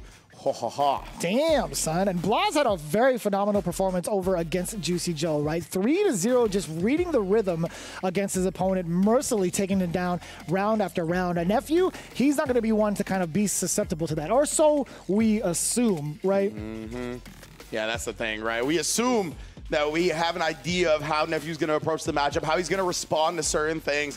But it's the old Mike Tyson adage, right? Everybody's got a plan until they get punched in the mouth. And we see Blas punching people in the mouth a whole lot. Even in that last set up against Juicy Joe, right? He ended it with, like, hovering around neutral and then counter hit fierce. Like, picked his spot perfectly. And we've seen the damage reward from that fierce starter of Ryu, bro. It is a massive amounts coming at you fast. So, of course, Nephew, he's got to be careful, right, to not get shook in that instance. I feel like Nephew is pretty good at resetting his mental from round to round to not get caught up and not get too emotional in regards to what's happening in the match. But he's going to need that, I feel like, in spades up against somebody like Blas, who is so good at disrupting what you want to do. You're going against somebody who just took somebody down 3-0. That's Blas, right? You're coming in at a deficit, losing 3 straight from Sahara. We'll see if that mentality changes up. Nephew gets the first strike. Already perfect parry shown on the box string. Not going to let him just bully for free. Not willing to spend the rest of that meter 2 off of the low forward. OD uppercut. Right back at you, says Nephew. OD pinwheel. He wants to maintain his corner advantage, right? Keep Blas locked down. That is a big bluff for Nephew. Wait a minute. Wait a minute.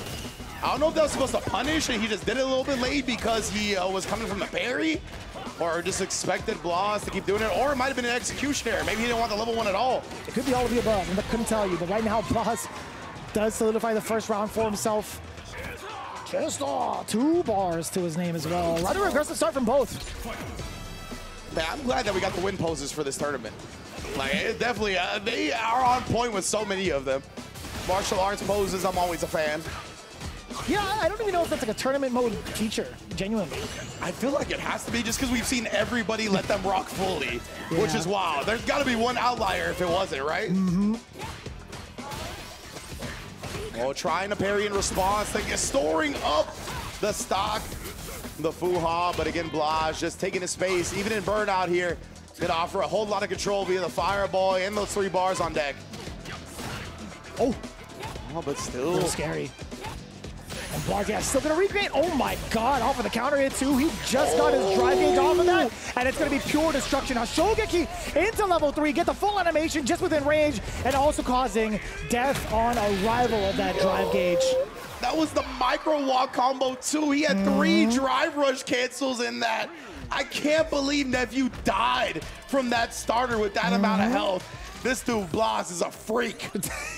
Like, affectionately. It sounds so derogatory, but it's so appropriate because of how hard that is to do at high stakes. Like parentheses compliment, parentheses affectionate, not parentheses derogatory. Like, that was an incredible way to close out that first game. Blaz sending messages left and right. Try to leave this man on red, I dare you. I'm sorry. Shook me to the core on that one. Left on red. Not that. That sucks. Brings up bad memories. For anybody, really. Oh.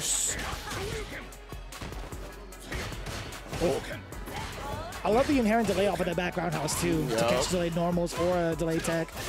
I like that you call it inherent delay too, right? It's built in. With the longer startup, it definitely blows up timings like you see there. It's like you can't sell it to me. This bad boy can pack a punch. Best part is, it's a kid. And now Nephew gonna spin that level 1 right. It's got great corner carry. That's another reason he uses them in combos in addition to saving the drive meter. And man, how does Blaz pick his spots so efficiently? It feels like he doesn't press buttons unless they connect. That's a statement and a half. Like, that's a stamp of approval for sure. How? Every one of his button presses have led to such dire consequences against the opponent. Again, already taking some damage via the stand medium kick, the fireball. You see delay, like he doesn't have a set rhythm at which he presses buttons and moves. That's why it's so hard to nail this down and kind of beat him in the ground. Damn, dude. Even after a blocked medium, he just keeps himself risk averse. Backdash again, right? Just to reset the opportunities. Also avoids the proximity guard, right? Allows him to get out of range that otherwise stuff he would have to block because it would freeze his character from walking back. Yeah, the threat of the roundhouse could be causing that too, the fierce or even forward fierce. Yeah. Oof. Man, just harassing. Damn, and even when he's in danger in the corner with nowhere to go, he still picks the spots with crouching medium punch. He's gotten so much mileage off of that normal. Like, I don't know how he does it. Then the Tatsu over the fireball. Corner control, baits out the DP. How? He was like, you know what? It's about time for you to do an invisible reversal. It's about time for you to learn your lesson when you try that on me. 5 games. 5-game deficit for Nephew, by the way, continuing on from winner's side. I hate to highlight that, but it is a fact. It is an absolute fact. That's true. He hasn't won a game since Sahara's match. Yeah, exactly. Sahara, he was down 2-0 and came back 3 straight, right? Add those on to Blaz's 2 straight. Oh man, Nephew is in the hole right now. Gonna get the throw, take him to the corner here, but immediate check right there, right? Jesus Christ, man. This kid is sick. Legitimately. The illest. Check him PC. Oh.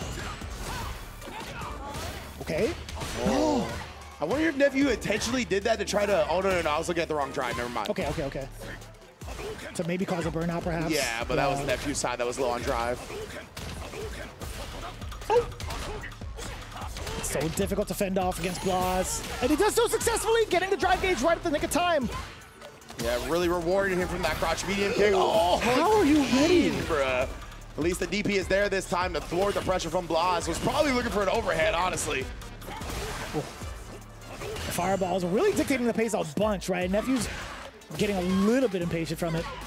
I guess the drive rush in and finally beats him on a button timing, but had so low on drive meter that he didn't want to commit to a drive rush cancel outright. Would have burnt himself out. Oh, gets the throw counter hit just in time to be Blas's wake-up option. That's cool. Oh, let him know. I've never seen somebody do the splits and do the rock, just bring it at the same time. And he's doing it upside down. That's crazy. I love these animations, man. I genuinely have not seen these winning animations yet. No, I'm saying, I'm a master after the round's over. Oh, so free. I'm with you. In every Street Fighter game. Yeah, legit. Renko kicks that time, cutting him off at the pass. It's something we highlighted that Nephew might need to use because of the expert spacing that Blas tends to have. Ooh, this is the first big punish that Nephew does get against Blas. And also the first big game as well. 2 rounds straight. Have the adjustments been made? There we go. Nephew looking to take a page out of Sahara's playbook here. He's the one down 2-0. Hey, he's got a game on the board here. He needs 2 more straight to complete that comeback. Still rocking in the seat. Still feeling confident. Blas up a game thus far. Knocking on the door with the driver, stand strong. Does cause the mix-up to be quite difficult to call out against. Another throw into the corner. Nephew still suffering from that standing medium punch starter. Tries to go for the parry, doesn't get the perfect one. Drive reversal with the knockdown. Another throw. It's going to be so much more to deal with once he's in that range. Back roundhouse, dribbling all over him. Yeah, notice it was like an air hit, so it was like the ground bounce, just going with the DP, and again, automatic with the Tatsu in response to the fireball. That has to be the 3rd or 4th straight fireball he's beat with the Tatsu. He wrote the script in his brain to automatically call out these fireballs. I'll tell you what, very similar start, by the way. Medium punch has been the bane of Nephew's existence thus far. Upon wake up, we're going to get the Denjin.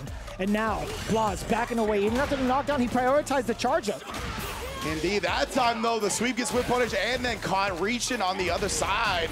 But you can tell Nephew is worried about this guy. That's why he back threw on Meaty. Oh no, that means you're cornered up, eating the big overhead. Blas, he's gonna spin it all to put you on life support.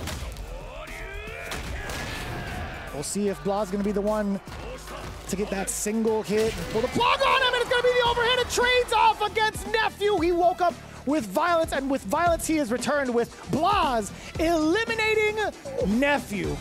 What a monster Blas has been, man. Since we saw this kid at Capcom Cup, he has just gone on to perform so well at every tournament he enters. Obviously getting 2nd at EWC just a month ago, just a few weeks ago, really. Damn. Nephew gonna be following. Great performance, as per usual when it comes to Nephew, but definitely falling short of that desired outcome. Obviously, he's looking to qualify directly to Japan, but he's gonna have to rely on the points that he gained in this event to bring him closer on that leaderboard. Dude, after that micro walk combo, he immediately gave himself the Birdman hand rub. He's like, I'm pretty sick. He put the controller down during the level 3. He was doing the handles, he's doing it again. He's like, damn, I'm kind of goated. Man, he is though. Blas has just been ridiculous in so many aspects, right? I love the way you described the Tatsu, where you like, he wrote the script in his brain, because that's what it looks like. It looks like legitimately that he's cheating. It's just an automatic response. Like, like, you know what I mean? Like, it automatically looks like he's just responding with Tatsu immediately after fireball. But that's just how automatic and how prepared he is. There's nothing he can do. He can't cheat in this environment. It's not like he does anyway. So it's just an amazing response that he has, man. What a way to show off his skills. He's got dynamic on lock, right? He's got both classic and modern at the same time. This kid needs to be checked. The i9 processor is just too much for Nephew to handle. But moving on into the next one, damn, it's going to be so explosive. Noah versus Riddles, former teammates turned enemies. Man, oh man, yeah. That's a great point right there. They were actually teamed up together in the 3v3 first to 1 tournament on Friday, and they won first place along with Thunder DeLangus, right? 3 savages in the first to 1 format. Managed to take down everybody, I believe, defeating Team Japan in grand finals. So yes, indeed, bedfellows here have to go up against one another. Bedfellows is a good one, actually. It's a good title for it. But Noah versus Riddles, right? We've talked about the kind of tendencies that Noah has. Like, what can Riddle do to shut that down and get that option off the table, that option of aggression? Answer is, it's very difficult, right? I mean, Noah's just finding spots. Like, when we talk about Blas being able to thread the needle everywhere when it comes to, like, his grounded game, Noah's the kind of same way when it comes to trying to, like, stop him from moving, right? His defense has just been so immaculate in regards to, actually, immaculate's not the term, consistently difficult to read when it comes to him being active with drive gauge, him in burnout. Obviously, that's been like the hallmark of his like CPT career, being the king of burnout. Like, what does Riddle do to kind of prevent himself from further harm against those statuses? Yeah, that's a great question. I think, in my opinion, if I'm Riddles in this instance, playing the Terry, right, I'm not afraid to burn knuckle because Noah's obviously going to be going in a lot of the time, right? So that's a great way to cut him off at the pass. I would try to not be greedy about my hits. I wouldn't try to get look for crouch medium punch, drive rush cancel buffer. I'm not trying to look for crouch medium kick in the target combo or that. I'm honestly just trying to look for stand medium kick, right? Just try to put up a wall and frustrate Noah into maybe starting to jump, maybe starting to drive rush from a distance that you can check them at. We've seen Riddles very talented at checking drive rushes in his previous set with that light kick. So I would try to just frustrate Noah into maybe altering his game plan a little bit on how he approaches. I think that starts opening up things like the crouch medium punch buffer, the crouch medium kick target combo confirm, stuff like that. By the way, you gotta pretty much know that you're gonna hit that crouch medium kick. I think the window to cancel into the heavy is only 13 frames, so it is not reactable. You just kind of have to go in towards it. You can cancel afterwards right into drive rush to make it safe, but let's get it. Now we're gonna have familiar faces meeting in adversarial times. Riddles versus Noah the Prodigy. Started off with a punish counter, then down below, checking the movement. Noah the Prodigy had to burst out with the OD uppercut to prevent himself from further pressure into the corner. Now the fireball's ringing out, and both turning immediately green. Riddles did score that knockdown, back-to-back plus frames off of the fears. Noah is in a dire spot. Temporarily, though, it's been tit for tat when it comes to drive gauge expenditure. He had no buffer that time because Riddles below that 3-bar threshold, right? Didn't want to burn himself out with that drive rush cancel. Fires the stand medium kick, level 1 on the punish counter. That's what I'm talking about. Plenty of time. Counter or punish counter, either way, you're still going to get that level 1. Noah the Prodigy, one of the biggest things I do want to ask is if Riddles decides to contain the neutral with both fireball and normals, what's going to be the moment where Noah actually comes out with maybe a flash knuckle to prevent these normals from coming out? But fireball's still going to be very potent in that question, right? Oh, the OD quick burn, and then Noah maybe thinking Riddles is going to scramble after the hit right there. A little strange, but regardless, here he's found his way out of the corner. Damn, that roundhouse was far. Yeah, it is. Just the animation, it's you know that's going to be a fat normal. Oh, he caught him. That was counter hit. Riddles tried to respond with something else. He could have done rising tackle. Yeah, I think he tried it, honestly, and just didn't get rising tackle to come out. It looked like the motion to do it with his character, the way he moved. Noah the Prodigy now in the corner. Oh, there you go. He tried to pull back on the flash knuckle.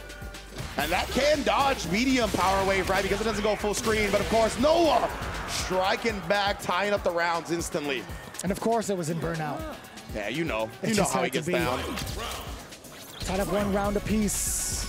Noah the Prodigy setting up the pace with the fireball, backing away, standing like it from both the exchange. Oh yeah, man, that crouch slide kick, I always want to call it a 2B from Terry, right? Just the distance on it.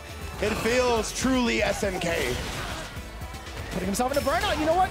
Getting himself out of harm's way with the fireballs, I like it. But Riddles, once he gets his turn, best believe the crack shoot's gonna be doing a lot of the talking and a lot of the chipping. Oh my goodness, bro. Literally crack shoot on the corner, but now Noah responds to the DI attempt. Oh, once again, you ain't have meter to respond this time. And I believe he did an unthrowable gap right there, covering all his bases. Twin Geyser for the kill. What a name, Twin Geyser? Yes, sir. So sick. Power Geyser, Twin Geyser, Triple Geyser. It's like one of my favorite things to do on the character, honestly. I'm sure it is for everybody. Yeah, if you have the resources to do it, it's pretty flashy. Yeah. And it does cover certain options that your level 3 doesn't in regards to attacking on a little bit of extra damage. Yeah, you actually get more damage in a lot of routes via the Triple Geyser than the level 3. Perfect parry, but it's gonna be too deep, right? Oh, what a response from Noah so late on the DI.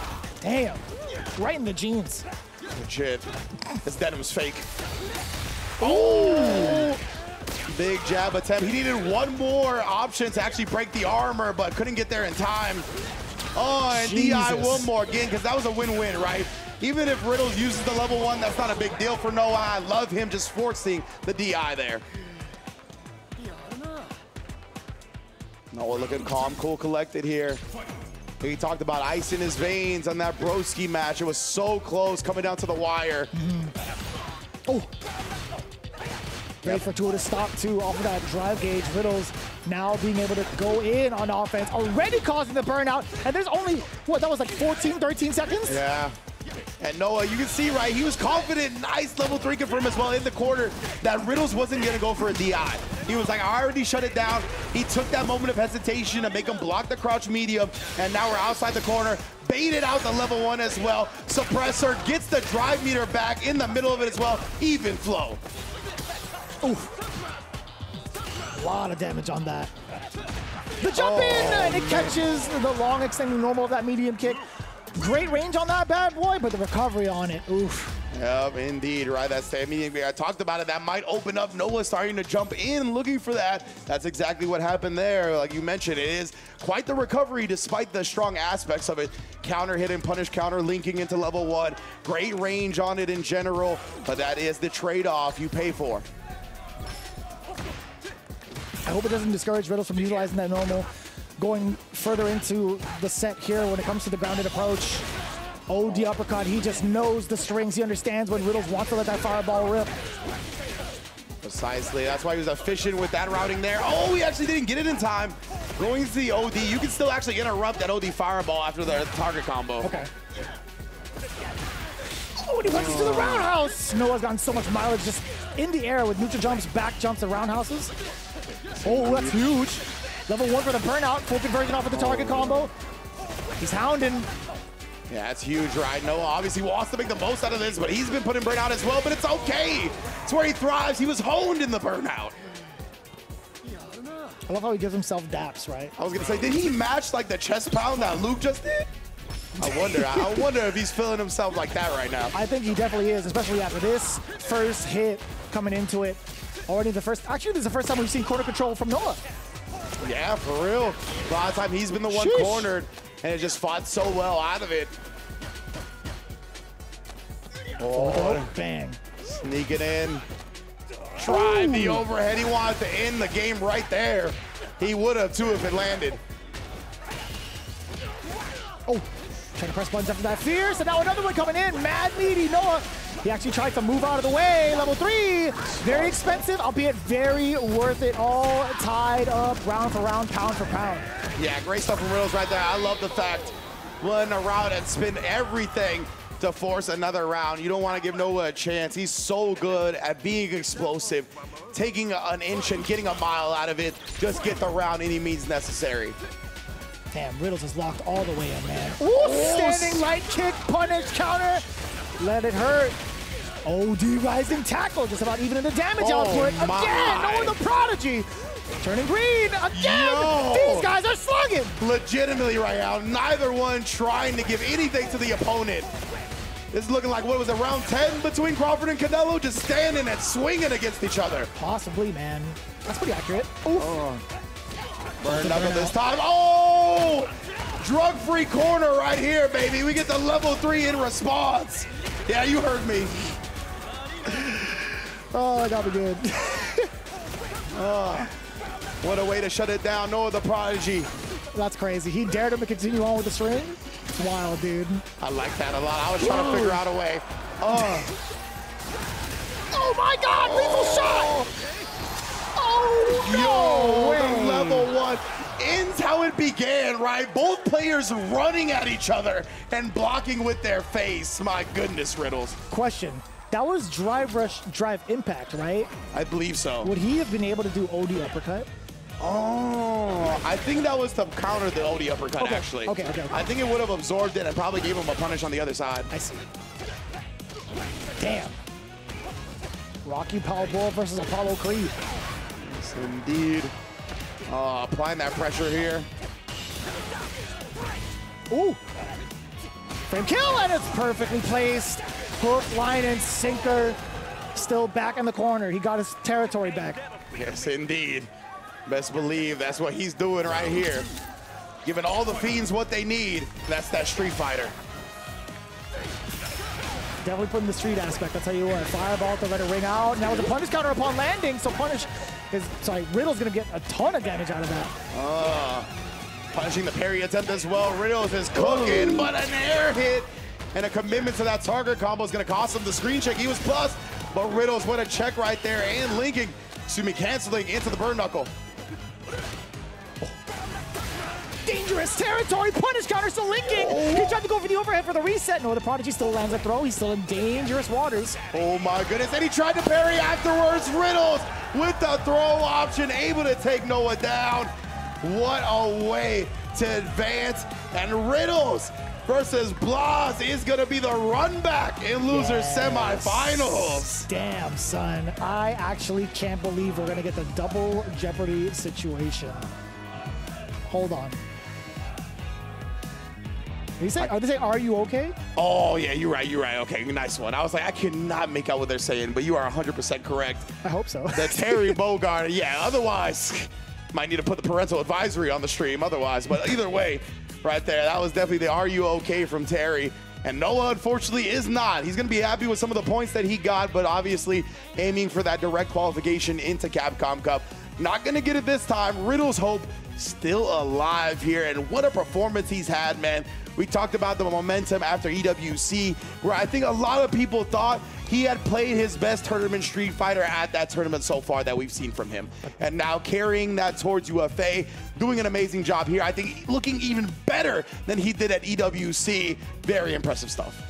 Yeah, man, it was actually kind of interesting to see like what the ideas were throughout the entirety of the set too, like how aggressive both were. There's a little bit of change-ups too between, I want to say like games 2 and games 3, but Riddles, man, still keeping his composure defensively against some of the mixes that Noah was throwing out in critical aspects, right? I want to say like during those moments where he blocks the overhead, that could have easily led to the destruction and death of that round. If you've seen the resources that Noah had that overhead landed, he still had a little bit of drive gauge left and he had level 3 in the tank. So excellent defense and also excellent reads coming in from what his opponents want to do. Riddles is on fire from the loser side. Yes, indeed, man. What a way to show out here, being able to take down Noah, or being able to take down Blas in top 16 as well, right? We just saw Riddles fall to King Vega in on this top 8 winner side, so he's gonna have to be going up against Blas again. Damn, son. Yeah, the privilege and the punishment to play anybody who falls down to the loser's bracket, and that's gonna be the loser of Kings Vega and Sahara. I just got a text from Tasty Steve saying, what the hell? Just randomly. He's got to be tuning into UFA, right? He's definitely tuning into UFA. He knows we're working, but give us some context, Steve. I don't know. What are you saying what the hell to? It had to be the matchup. It had to be the matchup because he's definitely tuning in, right? Yeah, definitely. Big shout outs as always. It's just so random. But Kings Vega versus Sahara. What were you going to say? I was going to say, that's classic Steve, though. You just say hits you with the no, because nothing contextual about the message.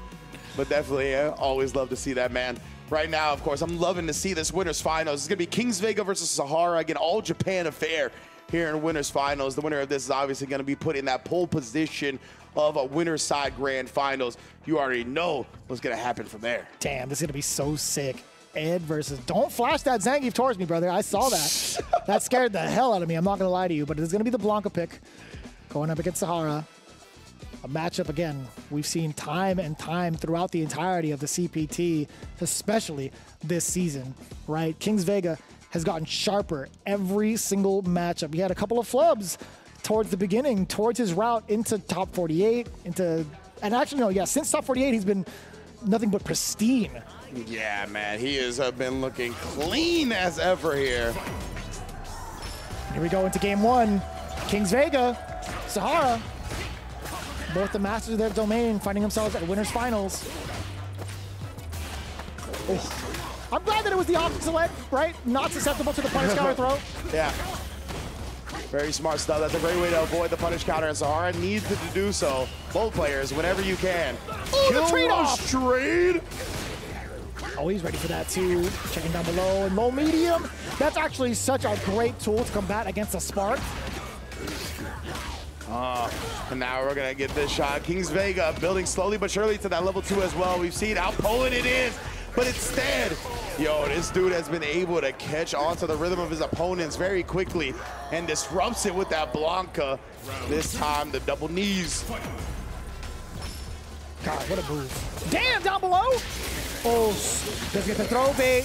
We got the Lightning Beast activated. Couple of notches over to unlock little fella. Achievement unlocked. What's the mix? Up to the other side. Command dash past the body. Man, Kings Vegas, so you want to see a dead body? It's coming up soon. Overhead, he blocks it for now, but now... In front of the kid? Yeah, in front of the Blanca-chan. Come on, Blanca-chan, we need to get you matured real quick. Jesus. See the realities of life. What's happening? I agree. But right now, Sahara, he's got a long way to go, but he's got CA on deck, right? Obviously, Ed's made some dreams come true with the meter, but he's got to find the right hit first, the right starter. Yeah, he's not going to be in that position to get that level 2 either, but level 3 actually is going to be just potent. Yeah. Oh, but so is that crashing heavy punch. The normal that disrupts everybody so deceptively long. Yeah, man, like, Blanca, his ground game is menacing. Like, that dude. Crouch medium punch, crouch heavy punch, crouch medium kick, they all feel like they go way farther than you expect them to. Back heavy punch, too. Back heavy punch is another great one. Insane. Like, so many of these buttons are deceptive. Like, visually, range-wise, it's so difficult to get comfortable playing that ground game up against Blanca. I think that's why we saw Mena give Punk so much trouble at the beginning of this game as well, right? Where Punk's ground game is usually so immaculate, and of course it is, but against a character like Blanca, it's just tough to really hone in how you want to. Yeah, that's something you can't get used to relatively quickly, right? Especially with the way Mena RD wants to play. But right now, the way Kings Vega is playing is definitely giving Sahara some different looks, right? He hasn't really found a way to get a clean opener just yet. He did have a sick trade-off earlier, a sick trade combo. Earlier in game 1, I'm just so locked in every time they do that. Just hear the sound in your head every time, right? Literally every time. I gotta get checked. Oh no, some type of blitz attempt. I don't know if that was like across the input that he was trying to get DP out or what, but... I would agree with that 100%. I think that might have been it. Oh no, he couldn't hold the flicker long enough to make him block or deal with it on the ground. But nonetheless, Sahara still in control here, especially when he shuts down the rainbow.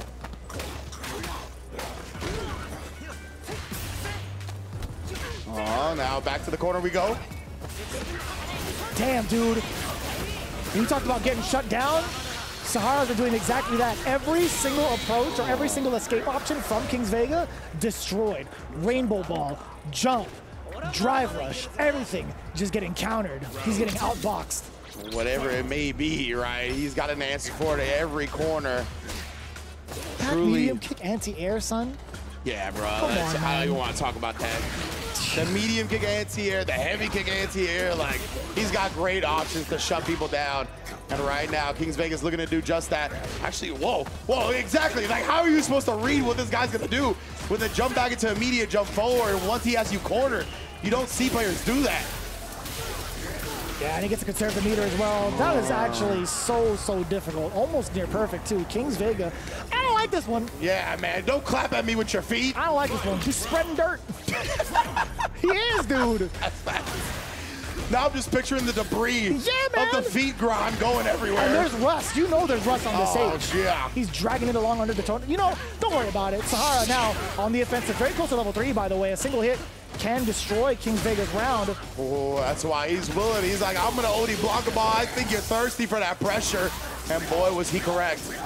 To be able to relieve that and start his own with the Lightning Beast. Oh, what a perfect parry, but no punish, Sahara. You can't let that one escape you, bro. Kings Vega willing to put himself in burnout, trying to utilize the Blanca-chan to mix him up to get this game victory. What? Straight empty jump right there. Sahara not spinning to level 3, but he finds the level 2 regardless. Little bit of scrambly stuff. Yeah, that's why we're just laughing it off a little bit. Because he knows that victory should have been way before what happened there. My man was not paying attention to the life or the drive gauge. He's like, wait, I could have killed there? The super meter, nothing. I didn't have to save it? It's okay, it's okay. I love how he went from medium into level 2, like, just in case it didn't work out. Because if it's block stun, it's going to be chip. Sorry, if they're in block, it's going to be chip either way. So at least he covered his bases that way. That's a good point. Man, yeah, the trade even this time, but does beat Kings Vega's aggression. Empty low, and that's going to be enough dry rush to benefit him for a full kill. You already, Sahara here, trying to take the lead. Looking rather clean at the start of game number 3. I'll tell you what, man, we've talked about some of the escape options being blown up. That was a really long win animation, I'll tell you what. Holy, like, talk about it now. Kings Vega, not right with the approach, not right with defense just yet. As great as his offense is, he's been getting shut down when it comes to Sahara. And his not only positioning, but the pressure, the jump, and it's just mad awkward too. No conversion from Sahara. He landed the counter hit initially, but Kings Vega does find his way out. Yeah, he didn't have the extension with a Blanco ball after that jump medium punch. You usually see it, but maybe he didn't have the charge. It was a little bit funky because he switched sides. But either way, Sahara emptying out the drive meter because he knows he's got the meter for the extendo kill. 2-1, just like that. Even he's in shock and awe. He's like, damn, that kill. Level 2 for the extension Superman punch on the way over. Sahara's been in complete control these last couple of rounds. Back-to-back rounds in Game 3, as a matter of fact. You could see some of the weaknesses really being highlighted severely against Kings Vega. He cannot find his way out once he's cornered. He hasn't taken that class in boxing just yet. A lesson will be learned eventually, whether you like it or not. Hopefully it's not one that gets him eliminated, but either way, Sahara or Kings Vega, whoever moves on, they're still going to be in the loser side no matter what happens, no matter what the outcome is, if either of them fall. All right, Sahara forcing the issue again, especially with Kings Vega and Burnout, right? He's going to feel a little bit more liberal to freestyle his pressure, try different things that would be considered a little bit more greedy if he had drive. Oh, speaking of which, the DP straight through the level 1. That DP, despite the slow startup, has massive invincibility frames. What a way to bypass the super. Damn, son. We've been highlighting a lot of the weaknesses of that DP. Let's talk about the strengths, son. Yeah. That was showcased beautifully from Sahara. Double-digit invincibility, if I'm not mistaken. So right there, able to bypass the level 1, put himself on set point, and the perfect parry's already got Blanca in the corner. Damn. Containment unit, Sahara just keeping Kings Vega away. And now the punish. Level 3 is intact. Oh yeah, that's gonna be a kill outright. He did enough damage in the yellow. They're being respectful, not getting up early. But that is a kill. We don't need to ask Save Jam or James Chen. Sahara, Grand Finals. Damn, massive respect from both. James coming out of Mother Base real quick. He's like, what the hell, come on, man. It's funny because that exact moment when we talk about like whether or not like the super's gonna kill, right? That was like the moment between like you and Yipes as well. I bet you Yipes in the background, he's like, no, hold on. Y'all don't understand. Exactly, right? We do not know. No, you called it correctly. I mean, there was just so much damage tacked on top of that. You saw where the life bar was positioned in comparison to the drive gauge to make that confident call. And speaking of confidence, Sahara, again, when it comes to locking down Kings Vega, he was exuding just that. Yeah, absolutely, man. The confidence from Sahara. We talked about it, right? Like, when a player of this skill is on point on the end, it is so difficult to get past this character. Even on somebody like Blanca, who's got a bunch of different looks to throw at you, right? He's got great ground normals that can be deceptive, that make you second guess when you want to do stuff using the invincibility of the OD right there. And then the flicker, that was very smart as well, just in case Kings Vega wanted to open up with level 1 or something like that while on burnout, right? That flicker would have shut it down too. But he has the hop, he has the Blanca ball, he has different ways to jump, he has coward crouch in the jump, he has a Blanca air ball. So many different ways to throw at you, yet Sahara was playing at a distance where he nullified a lot of those options. He could react to them properly, and you couldn't get in on him, man. That was just expert end play. Damn, son. It's so interesting to see how that matchup is navigated, but at the same time, it's so interesting to see how much of a lockdown it was against Kings Vega. We haven't really seen him that shook up until that point throughout the entirety of this tournament, right? Anytime he's been any real pressure against him, he's always found a way out consistently, right? And even so, against Sahara, he's made all the right reads, and that has to be studied, honestly. When it comes to like making the right appropriate reads against a player and also doing the most, or like taking the most out of those opportunities when those defensive options get blown up, it has to be studied for sure in that match. Yeah, absolutely. Great stuff from Kings Vega. Or excuse me, from Sahara. Kings Vega going to be dropping down into the loser side, right, to face the winner of Blas and Riddles, man. 4 elite competitors left. I can't wait to see who takes it all. Yeah, man, dude. This top 8 is actually kind of godlike, right? Like, just seeing how it all turned out, to see how the matches play out, it's always been very, very close-knit. I'd have to see, like, what the actual numbers are. I think the only 3-0 we had was between Blas and Juicy Joe, but everything has been mad competitive thus far. Yeah, 100%. Juicy Joe Just falling a little bit early, Broski as well, right? Noah falling to Riddles now, Nephew falling to Blas. Amazing performances from so many of our top 8 competitors and beyond, right? This tournament was stacked. Of course, everybody vying for those points and that qualification spot. That's how it's going to be throughout the rest of the CBT with only a few chances left in the offline side of things. Dude, Evo France, the fact that France gets 2 majors within months of each other is actually kind of godlike. Before we get into that, we talked about a little bit of the events, right? A little bit of a tidbit as to what's happening in the Capcom Pro Tour. But let's talk about the sponsors that have been throwing it down for the Capcom Pro Tour, specifically Suzuki being our 2025 season official partner. And I gotta say, man, it's been cool to see this type of like union between some of the sponsors and also some of the cool products that have come out of it. When you look at how much of the support they've been throwing down for the players, they've also thrown down some pretty unique designs, especially with the GSX-8R, tuned by Jury herself at select venues, teaming up with Abigail over at the Junkyard in World Tour mode. From city streets to racetracks, the GSX-8R delivering the triple P of power, precision, and performance. Man, that lore tidbit is actually super sick. Big ups for that. And of course, the DRZ4, another bike that you could find, both fit for the street and the off-road. So definitely check it out. You know Suzuki's got your back no matter what environment or terrain you're looking to explore and get your thrills with. Suzuki has the premier bike to qualify for that. So definitely big ups to Suzuki holding us down for the Capcom 2025 Street Fighter 6 season. And we talked about it a little bit. Now let's talk about it in full force. October 10th through the 12th, Evo France is going to be happening real soon as one of the major stops of the Capcom Pro Tour. You guys do not want to miss it. I do believe the registration is closed. However, if you plan responsibly, financially, you could find yourself there. Evo France, you cannot miss this event. Yeah, that's going to be incredible, of course. Almost as incredible as the Turtle Beach headsets. You can unlock 10% off your first order at turtlebeach.com right now with a bunch of different lines of Stealth headphones and beyond, right? Stealth wireless headsets got 80 hours of battery life for the Stealth 700. Me and Vish has also discovered you can also connect it via Bluetooth to your mobile device, right? So it goes beyond the gaming. You can take it on trips and get it for the mobile gaming aspect as well. Oh, yes, right here. Yeah, that's pretty cool. No, I was wondering if like the microphone was also detachable just to kind of like hide it. Like if you want to take this with you via travel, that's a pretty big deal. Because I've been harking on this. We've all been harking on this. 80 hours of battery life is insanely clutch. And they got a flip to mute mic. So you just put the mic up and you're muted. That's pretty hard body right there. I like that a lot. I swear, I'm going to take this home. I'm dead serious. Turtle Beach is doing a fantastic job. Again, big supporters of like the products they've thrown out year after year. And honestly, again, I don't even think I would have even gotten started with gaming if it wasn't for something like this, right? The peripheral of choice, obviously, Turtle Beach, got to pick one up. Definitely holding us down. And thank you all as well for holding us down on the viewer side of things. We're going to be right back after this quick break with more Top 8 action. You're not going to want to miss it.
The future, it isn't just a dream, it's a promise.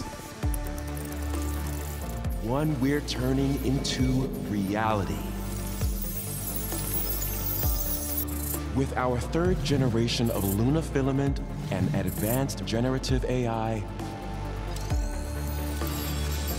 We're reshaping the line between dreams and reality.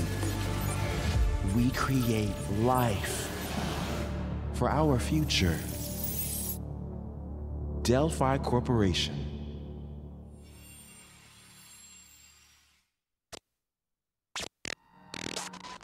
Let's see about getting passed through to Earth.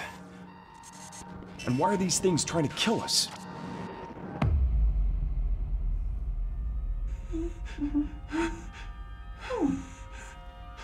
There you are. All better. You patched me up?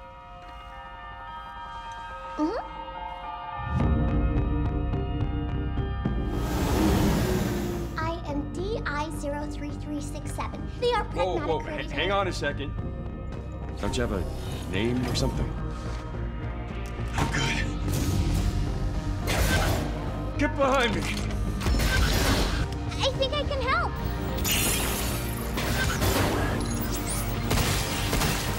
Targets identified. Neutralizing threats. Neutralize us? Looks like we're gonna have to fight our way through. What the? Bypassing first and second firewalls. Hooking control protocols. Initiating hack.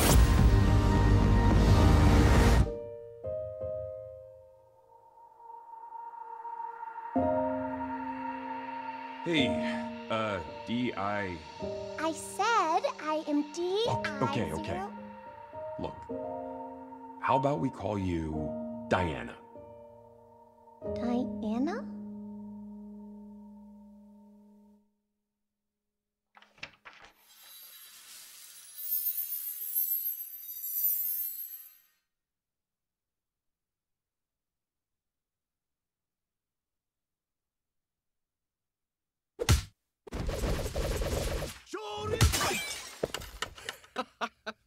Red Bull gives you wings.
The final stretch to crown our champion of this year's Ultimate Fighting Arena is upon us. This is going to be so crazy to see how this turns out. You had obviously been tuning in. You'd seen the results. We only have a couple of competitors left. Kings Vega just fell short to Sahara in a really big beatdown in what we've, I want to say like in an unexpected manner, right? Both have been pretty hot in regards to their run, but it's Sahara in grand finals, Kings Vega in losers finals.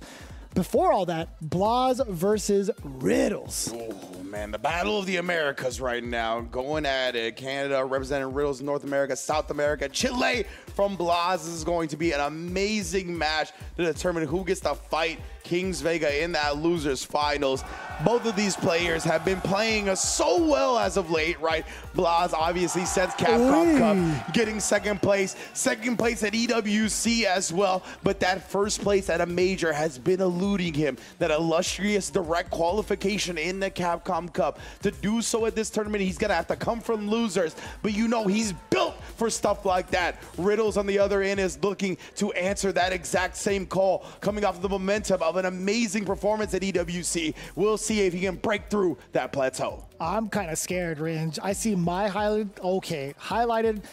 Terry has to be the choice. I mean, you're thinking about Blas and his performance at EWC, as you just mentioned, the character he fell short to, obviously Mai. Like, I don't think that's going to be the choice, right? I mean, as comfortable as you may think you are with Mai, at least in the heat of the moment, it has to be the character you've been using throughout the entire tournament, right? And we've seen what happens when a character costs this guy 6 figures, right? He completely decimated Juicy Joe in that matchup against JP. So I would not want to play the Mai just because you got to imagine that Blas has been labbing nonstop up against that character, has definitely come up with some answers that he didn't have at EWC. So Riddles is going to go with a tried and true, the Terry Bogard loser semis. Let's get it popping. Ken Bogart's going to be losing his mind every time he sees the hat flip coming in. I want to know what his reaction was to the reveal. But anyways, here we go. Game 1. Blas already off to a fantastic start. The throws can be a threat. Number 2 could be a third one if need be. And Riddles off the exact same thing, right? Getting stuffed out, the frame kill into another forward throw. The backdash is successful against Blas, but at what cost, right? And toss him back, right? Trying to push him towards the corner as soon as possible. Oh, but Blas, you see how long the walk back was? He was waiting for something like that, whether it be drive rush or burn knuckle, put himself at perfect position to whiff punish. I think it was more so on the fault of Riddles, right? Like knowing full well that Blas only needed a couple of steps further back to avoid that burn knuckle, and Blas nodding his head. He's like, you know what, I am kind of nice at the spacing thing.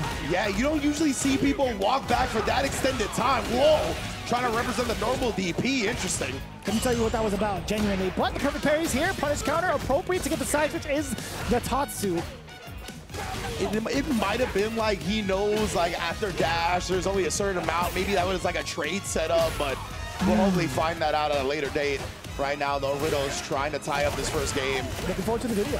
Yeah, definitely. Looking to experiment with that. And oh, the DP, Blas was looking for the haymaker, right? The overhead plus drive rush cancel. It would have been close, honestly, for the level 3 on Riddles' health bar. I didn't realize the win animation is like, he'll take a couple of steps in proximity towards his opponent, and it really depends like how far he is to actually get the handshake. What if it's full screen? Does he continue walking? Well, that's a great point. Hopefully we're going to see something like that. No, somebody gets clipped by a fireball like that. Yeah. Who knows? That'd be the longest win outro ever, dude. Just like, are we really doing this right now? Yeah, man. He's not down for one more, dude. Leave him alone. Right now, though, yeah, the fireball sneaking under, and of course the OD just straight up out prioritizing the regular fireball from Riddles, or excuse me, from Blas. Not too bad, a forward throw. At least it's not going to be in the corner. Riddles has a lot of estate behind him. He's got 3 bars. He still gets to maintain his threat with the fireballs that he does possess, right? Oof. And again, what an interruption. Converting with the target combo. That means efficiency. Plenty of drive meter to his name because of that. Oh, just far enough. Oh. Fitting the mule again is that crouching medium plus punish counter against the OD quick burn. OD quick burn, it pushes you back very far, but still, since it's -5, gets the light kick punish. And man, made the most of it with the level 3. I love that. Not only attacking the health, but attacking the drive, and then beating Riddles to the button to take the first game. Damn, son. Just at the edge of that low medium kick, too. It could have gone either way if Riddles was just out of range for a crouching medium punch, but Blas always finding a way to land these impactful normals. I'm loving this so far. 1-0 in favor of Blas. Yeah, it feels like Blas rarely whiffs, you know what I mean? Like so many instances, we do see a whiff there where he'll just actually like down back in his opponent's face, waiting for them to get into that proper zone where he can press a button. Yeah, that's more of like a vibe check in regards to why that crouching medium punch was thrown out there really quick to kind of get these counter pokes in. But now Riddles, he was on the cusp of taking out Blas. But now Blas hanging on to a little bit of life, punish counter even further. The medium power wave to bait him into the parry, and it ran out right before it connected. Classic Terry strat. Man, is he? Okay, we got the burn knuckle. OD power wave, eliminating whatever reversal thread. That was checkmate regardless. Exactly right. No level 1 can begin through that. Damn, there are some mad creases on the back of his jeans. Been wearing those bad boys for a hot minute, you could tell. Oof. What? He was ready for that? I think he wanted level 1. Yeah, he had to. Yeah, after the stand medium kick. But yeah, Blas was ready for the execution error and take full advantage of it. And a side switch. Yes, indeed. What a clean punish choice. Nice routing from Riddles. Get harassing with that stand medium kick, right? And then the heavy kick represented as well. Cool. Cross cut. Back row. A single sequence for Riddles. is all it takes. And still threading the needle yet again. No. The micro walk forward immediately halted off of the stand jab. The burnout is here. The damage also. Blas, how do you pursue? So scary here. Blas actually gonna back up a little bit, right? He's respecting the fact that Riddles has 3 bars. He's just looking to harass him with Fireball and then trap him with a jump. That was a big trade. If it didn't trade, Riddles, he responded to the animation of the jab with level 2. What a bait out from Blas right there. You thought it was a Fireball? No, no. Hitting the mental aspect against Riddles does give the nod of approval towards the very end to get that reset happening upstairs. Let's see what happens now. Forward throw to start off. Riddles does get that tip throw. Perfect parry down below. Blas continuing on. Plenty of damage, but it's more so the carry that's important. Oh, the slide hezzy on the crouch medium punch, blowing up the wake up timing perfectly. Empty low afterwards. Blas rolling right now. Ooh, big right. A little bit too late on the drive rush. But what again? We see the regular DP representation. Level 2 in response does work this time. Level 1 snipes the power wave though. Oh, very close to burnout. Had to jump to avoid it. Burn knuckle on in there. Oh no! Stand jab interrupts the crapshoot. Yes, indeed. And we see the perfect parry that saved Riddles from burnout. He needed to time that perfectly, but unfortunately gets overwhelmed by the dash throw. So much to worry about. Blas's processing speed on display yet again. He's keeping the streets of Brazil clean, right? He doesn't want Terry to impact the jungles either. But I'll tell you what, Riddles, he shook his head very briefly, negatively, and then immediately shook it off, right? You can see a little bit of the signs of stress. Riddles trying to play it off cool, and now he's doing so successfully. A couple of those lights getting the conversion. Blas, the slight delay off of the back roundhouse, catching the counter hit against Riddles. And now he's on the offensive. Another counter hit clipped against Riddles, charging up the Denjin. He's in control here within the neutral. He almost got him on that bird knuckle too with a jump back roundhouse, just a couple of frames away, or just a couple of pixels away, I should say. Ooh. Oh, he tried to take his turn back, only to get launched by a Hashigeki cancel. Now Riddles here, back against the wall, trying to force his way in with the burn knuckle and crack shoot, but what a stop to it. Jab, force knockdown, juggle. Man, Blas is rolling. In the deep, 2 games deep at that. He's definitely got the processor. It's definitely not Adele. I'll tell you what, though. Yeah, 100%. Woof! Oh, select on the way out. Tosses him to the other side here. Riddles wants the corner for himself, really attacking that drive gauge. And again, he tried to sneak in a round wave, the plus frame projectile. He's gonna put himself in burnout just to relieve that pressure. Damn, that was scary too. The whiff burn knuckle and Blas in response with a medium punch, both whiffing just in front of each other. Riddles taking a plethora of different looks. Plenty of different, a lot of chip damage, excuse me. Indeed. And it's then, and again, just pressing after the drive rush cancel. Willing to challenge. And what a way to do it. Blas instantly standing up as soon as the super started as well. Knew he handled business. And man, what a way to send out the last North American participant home. 3-0 again.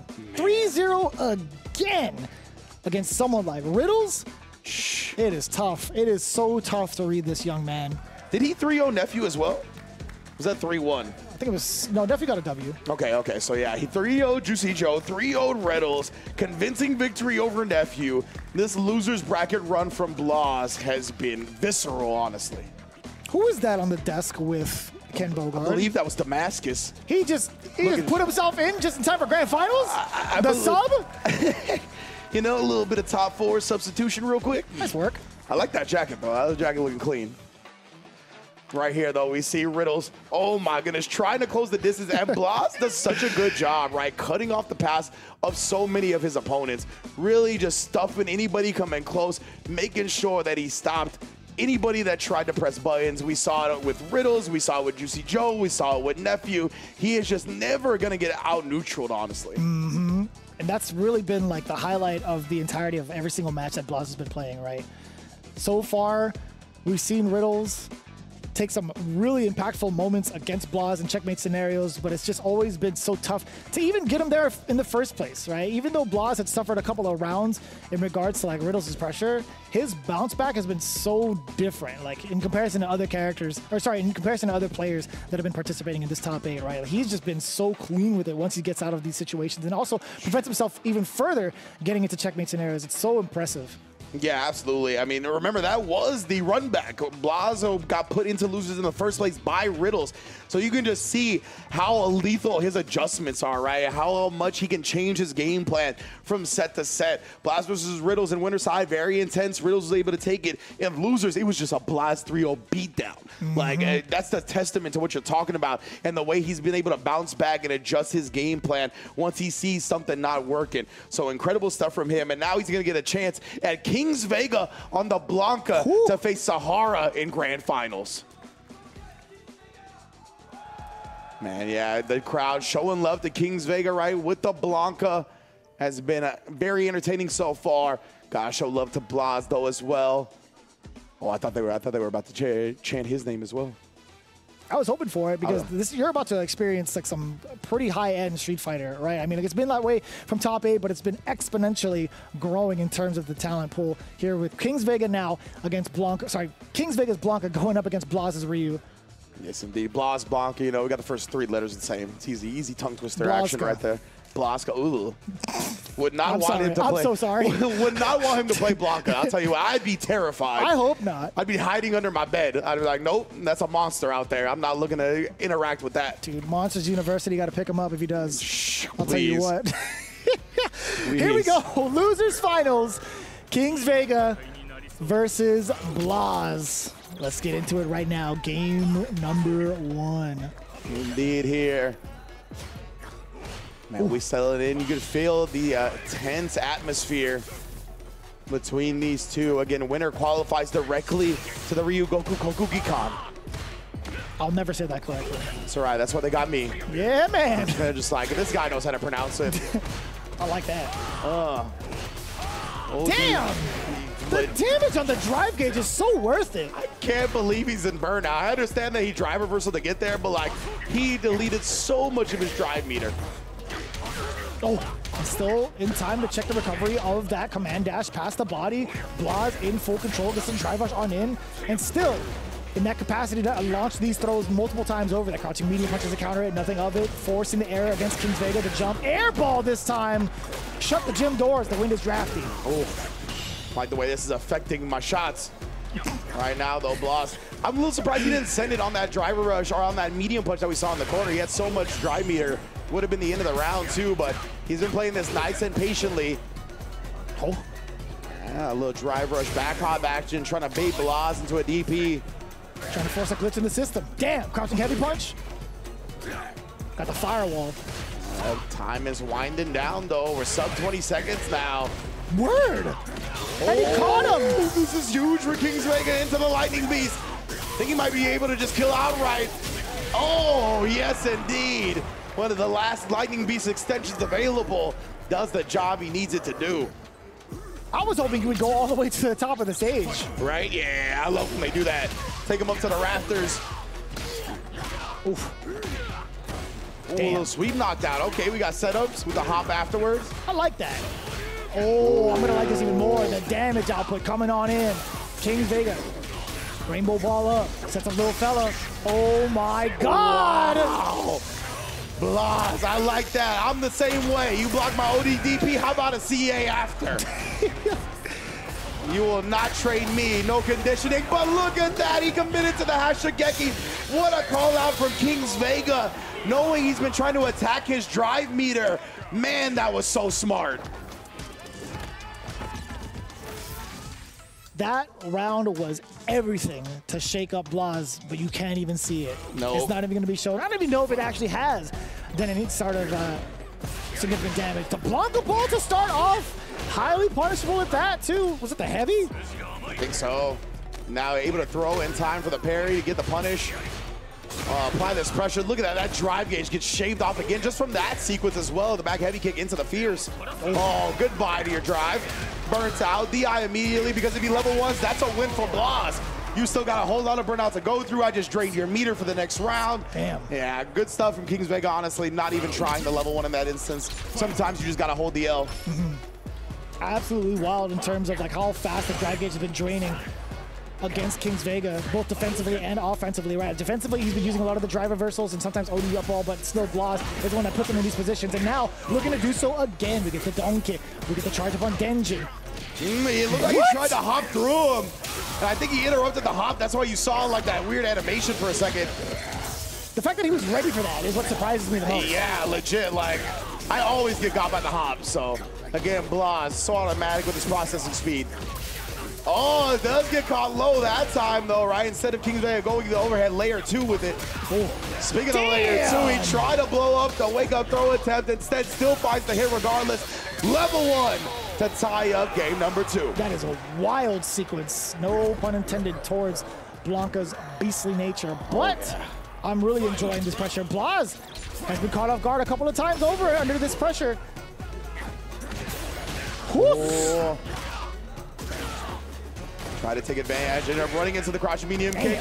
Wake up with a DP. He's been frisky about waking up with stuff. And again, he knows when Blas wants to bully his drive gauge away, but a premature drop combo, it looked like.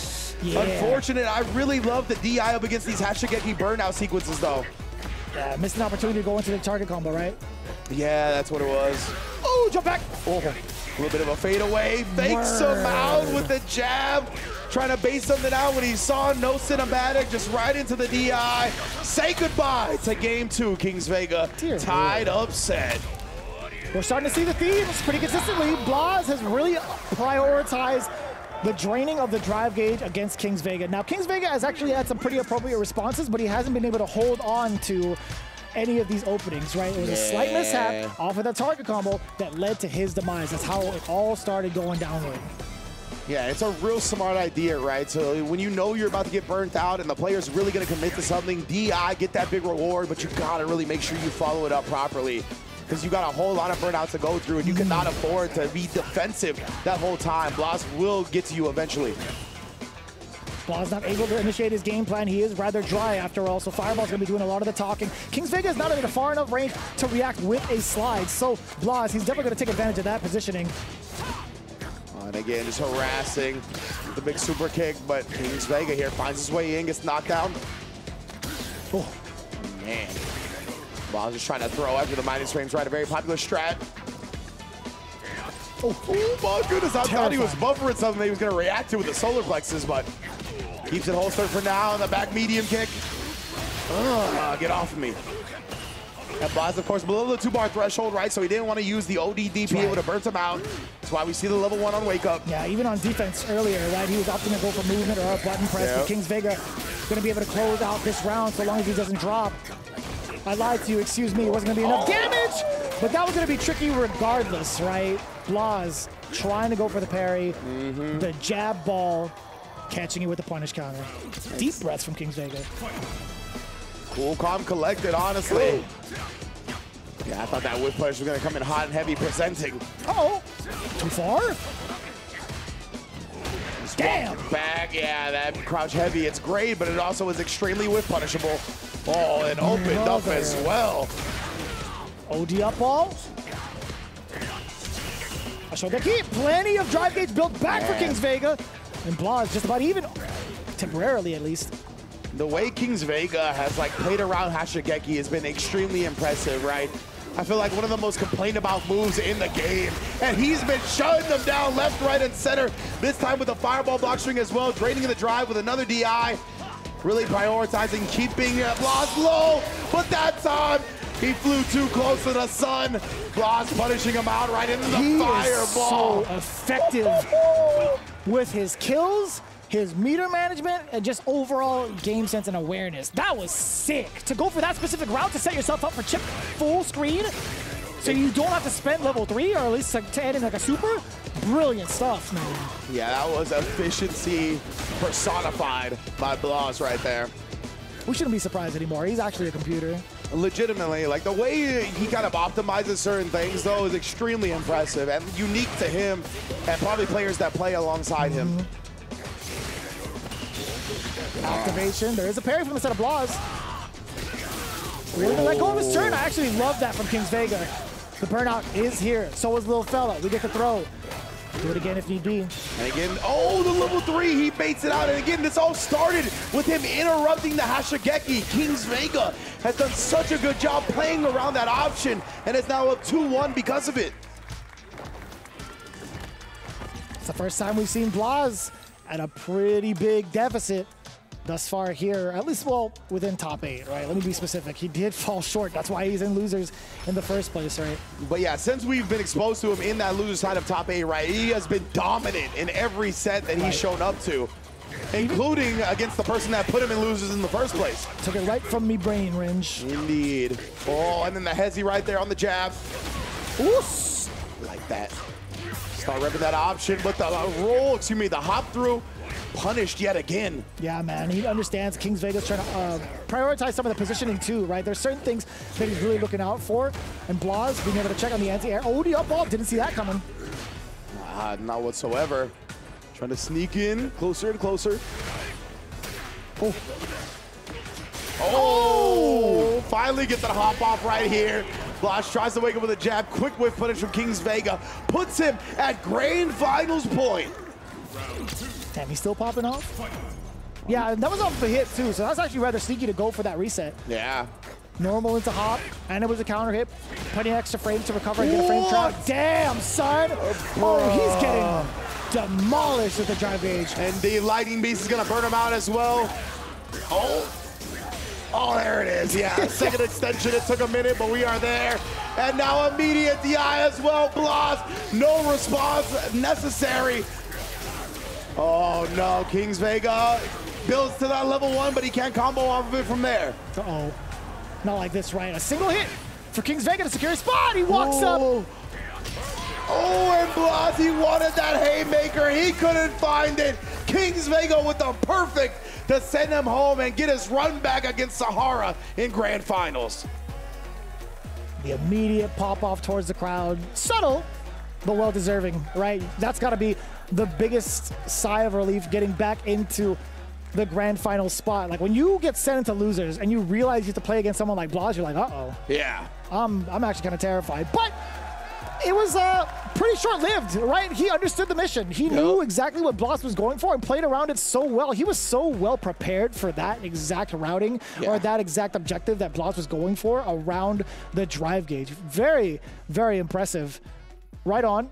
Yeah, super clean stuff from Kings Vega, right? Like the ability to identify what your opponent is looking for obviously is a huge key to victory. And I felt like Kings Vega was really honing in on that from the beginning. That's what I talked about, where he was exploiting these Hashigeki block strings when he was very low on drive, knowing that Blas was going to attempt to burn him out, using the DI to counter that, even going into burnout regardless. It's still rewarded in so many victories for Kings Vega. Dude, and there were such powerful counterplays, right? It's one thing to understand what your opponent is doing and try to find a counter, but also being able to execute it under this type of light is so impressive to see. Kings Vega has really grown from the way he's been playing from a few months ago that we've seen him in NA events, but man, this is, with this type of momentum, he might give a different type of look against Sahara. I'm telling you, after Evo Vegas, he had to have gotten the call from Kakadu. And it was like, yo, brother, we need a strong Blanca player in Japan. And Kings Vega has answered that call heavily, right? Look at this. Now, guaranteed a top 2 finish at UFA, really showing out and making sure his region is prepared for the character. Remember, Mena not only beat Kakadu at Evo Vegas, but Mena RD is the back-to-back reigning Evo Japan champion. He goes into their country and takes the title for himself.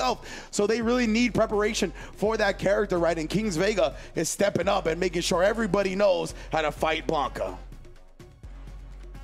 I love that for that region, honestly. Yeah, that's super sick. That's what you're supposed to do. Yeah, you do have other representatives, right? Like Aqua's been doing a great job of trying to like download and dissect the way Mena's been playing, but I will pause that point as we get ourselves ready for the grand finals. The RZA chat. Merci beaucoup Samad, merci beaucoup Ken, vous avez été magnifiques les gars. On est sur la grande finale. Les dieux du jeu de combat ont décidé de qui allaient être les potentiels champions cette année pour l'Ultimate Fighting Arena 2025. Donc mesdames et messieurs, sans plus attendre, on va accueillir le premier joueur japonais qui a réussi à nettoyer correctement le bracket et à se retrouver ici pour jouer une place Et cette victoire sur un CPT premier event à Paris, en France, devant vous tous. Donc tous ensemble, mesdames et messieurs, s'il vous plaît, donnez un applaudissement pour Sahara! Big Sahara repping that good 8 squad here and looking immaculate, honestly. I think it's very tough to defeat Ed when a player of a caliber like Sahara is super on point and he's been locked in all day. We saw a little bit of scrambly stuff in that winners finals for a round or two, but afterwards cleaned it up extremely quickly. And yeah, he has been expertly using this character.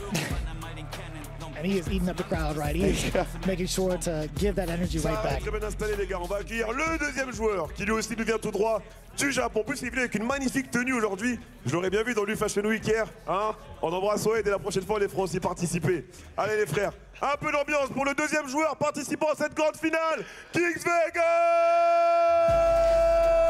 I think RZA said that Kings Vega, I don't know if he did participate in the FGC Fashion Week that they put out at UFA. I don't know if you saw that video. I did. Okay, so yeah, Wade and a couple of the other UFA Paris participants put on a little bit of a Fashion Week. I don't know if he said he participated in it or he should participate in it, but definitely Kings Vega, one of the most stylish players I've seen grace the stage.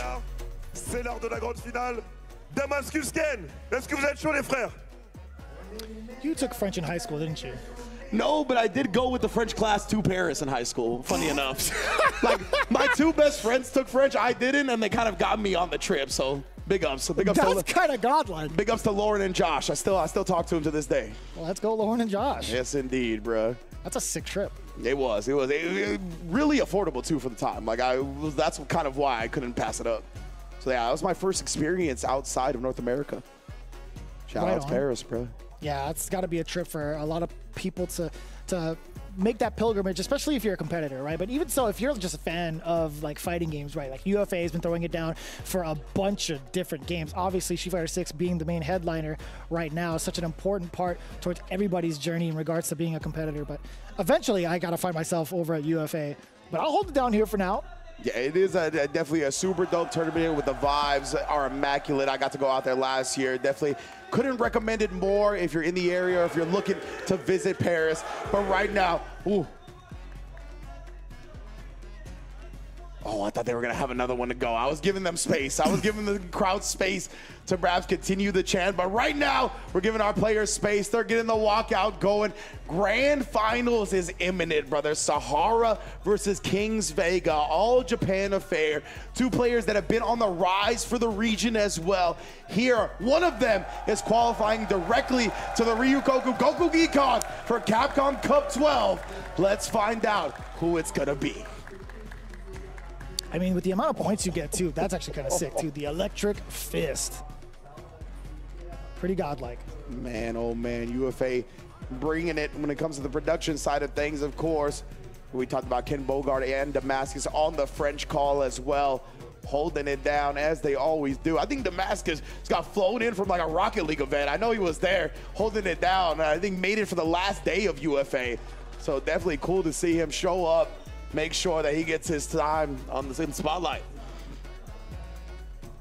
More often than not, he does find himself in the grand final spot. Oh, yeah. And, of course, Sahara and Kings Vega, 2 players that don't find themselves often in that grand final spot for the singles tournament, right? They've been steady on the rise, but they've been right outside those big first and second place results. So it's super sick to see them both in this position. I hope it really catapults them forward, tries to break through some plateaus, and maybe they will find themselves in these grand finals more and more going forward. You have to imagine with the talent they continue to display in Japan and internationally here, that's not going to be too far-fetched to see in the future. And you're talking about the champion being skyrocketed into the big dance of Capcom Cup 12, man, the amount of points you do get as second place is also pretty substantial, as we still get a couple of those players from the leaderboards to move on into Capcom Cup 12, if I'm not mistaken, right? Having the point system, that's the whole point of it all.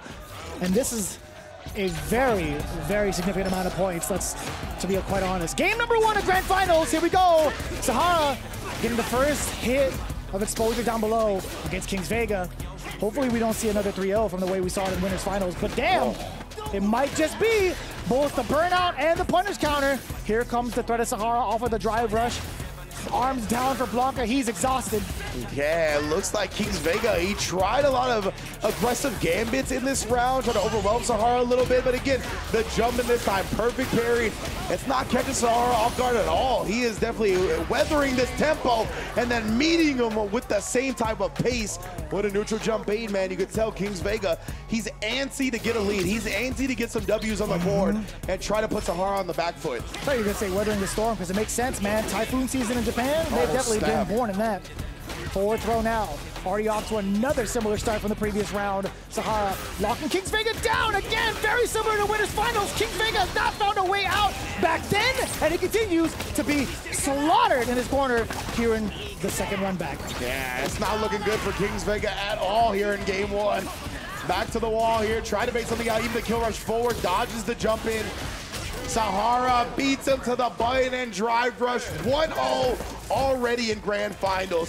Very convincing start, bruh. Man, he has been draining the life out of Kings Vega, living up to his name, right? Taking him to the desert and drying him out, putting him into burnout more often than not, and just leaving him there to die of starvation in the corner. Man, oh man. See, Kings Vega, he's got to start digging deep. Try to find that. Call Halle Berry, bro. Hope she don't spit in your water. Yikes, man. I wasn't gonna follow up with that because I had, you know. You seen that John Wick movie, right? 100%, okay, yeah. 100%. I love Halle Berry though. Yeah, definitely. Oh, back throw.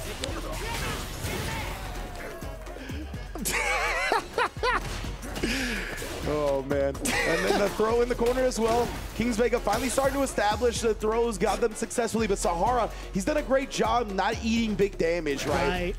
Really making sure to kind of keep it compact. The risk-reward management has been super on point. Damn, son. And he's found so many big openings against Kings Vega. It's been so difficult for him to navigate this matchup specifically. I don't even think it's Ed. It's definitely Sahara. Yeah, like legitimately, right? The way he's using the character, like I said, when a player of this caliber is using Ed like this, like it is a very, very difficult to do so. And it's all on the back of Sahara being that strong. Everything's been stopped. Every single approach. Kings Vega has not had a single opener against Sahara thus far in any of these rounds. We might even see 4 rounds straight if this keeps up. Sahara already putting Kings Vega at 50%. Another similar option blown up via perfect parry. The throw bait in there too. Level 2, more than enough damage. 4 rounds straight of destruction. You don't even need to throw out the can because you already knew it was going to be a perfect the way he's been playing. Legitimately, bro. Opening up cans of whoop ass in this grand finals, matter of fact. Sahara up 2-0 on Kings Vega. And now is the time, right? He's actually, are we going to bust out the namesake? The Bison, aka Vega in Japan? We can't. Oh my. We cannot. Ooh. It is too high a risk. Man, way too high risk. Even if you get a single W, you have to call back so many games for the reset. Yeah, man. Asking to do 3 straight, yeah, on the Bison, I was gonna say, is a tall order when you're a full-time Blanca player, bruh. And I think he's come to his senses a little bit. Gonna bring it back to the character that brought him to this dance in the first place. For 3 games, it's gonna be tough either way, but I think he does have a better chance sticking to the Blanca. Gonna get into it here. Sahara, 1 game away from qualifying into Capcom Cup 12. Kings Vega just needs a single round to start. He has not found that opening at all just yet. He does so now, first strike. Man, you can tell Sahara is not biting on any of those shenanigans. Finally finds a whip punish, but even with that, Kings Vega so low on drive meter now. Nice, that heavy kick grants such reward when anti-airing the neutral jumps. A huge difference in momentum and demeanor coming in from Kings Vega, although rather dry. That airball still hit, damn the connection as well. He knows when he gets that extra juggle point and he tags on that sweep, never letting any damage pass him by. Sahara forcing the issue now with a drive rush cancel. Back throw, actually just trying to play as safe as possible. Oh, and the dash does get cleared. Sahara now on the prowl. Presenting, I don't like what I see. Bring him close and baits out the OD. Sahara set point, tournament point, Capcom Cup qualifier point. All of the above. Sahara is looking to make a huge statement. Is he going to secure 6 games straight? We'll find out momentarily. There we are. We're back into it. Plus frames on that. Flicker held down. Kings Vega already under pressure, close to the corner, trying to find these counter pokes from further out, right? Crouching medium punch, but still gets clipped. Oh, man. Sahara just gonna tag him with a level 1, really make him pay. Try to extend that damage. Oh, caught him parrying when he landed from the jump. It looks like he cannot be stopped. Sahara, he will qualify directly to the Ryugoku Kokugikon for Capcom Cup 12. Builds the bar, puts him away. What a performance!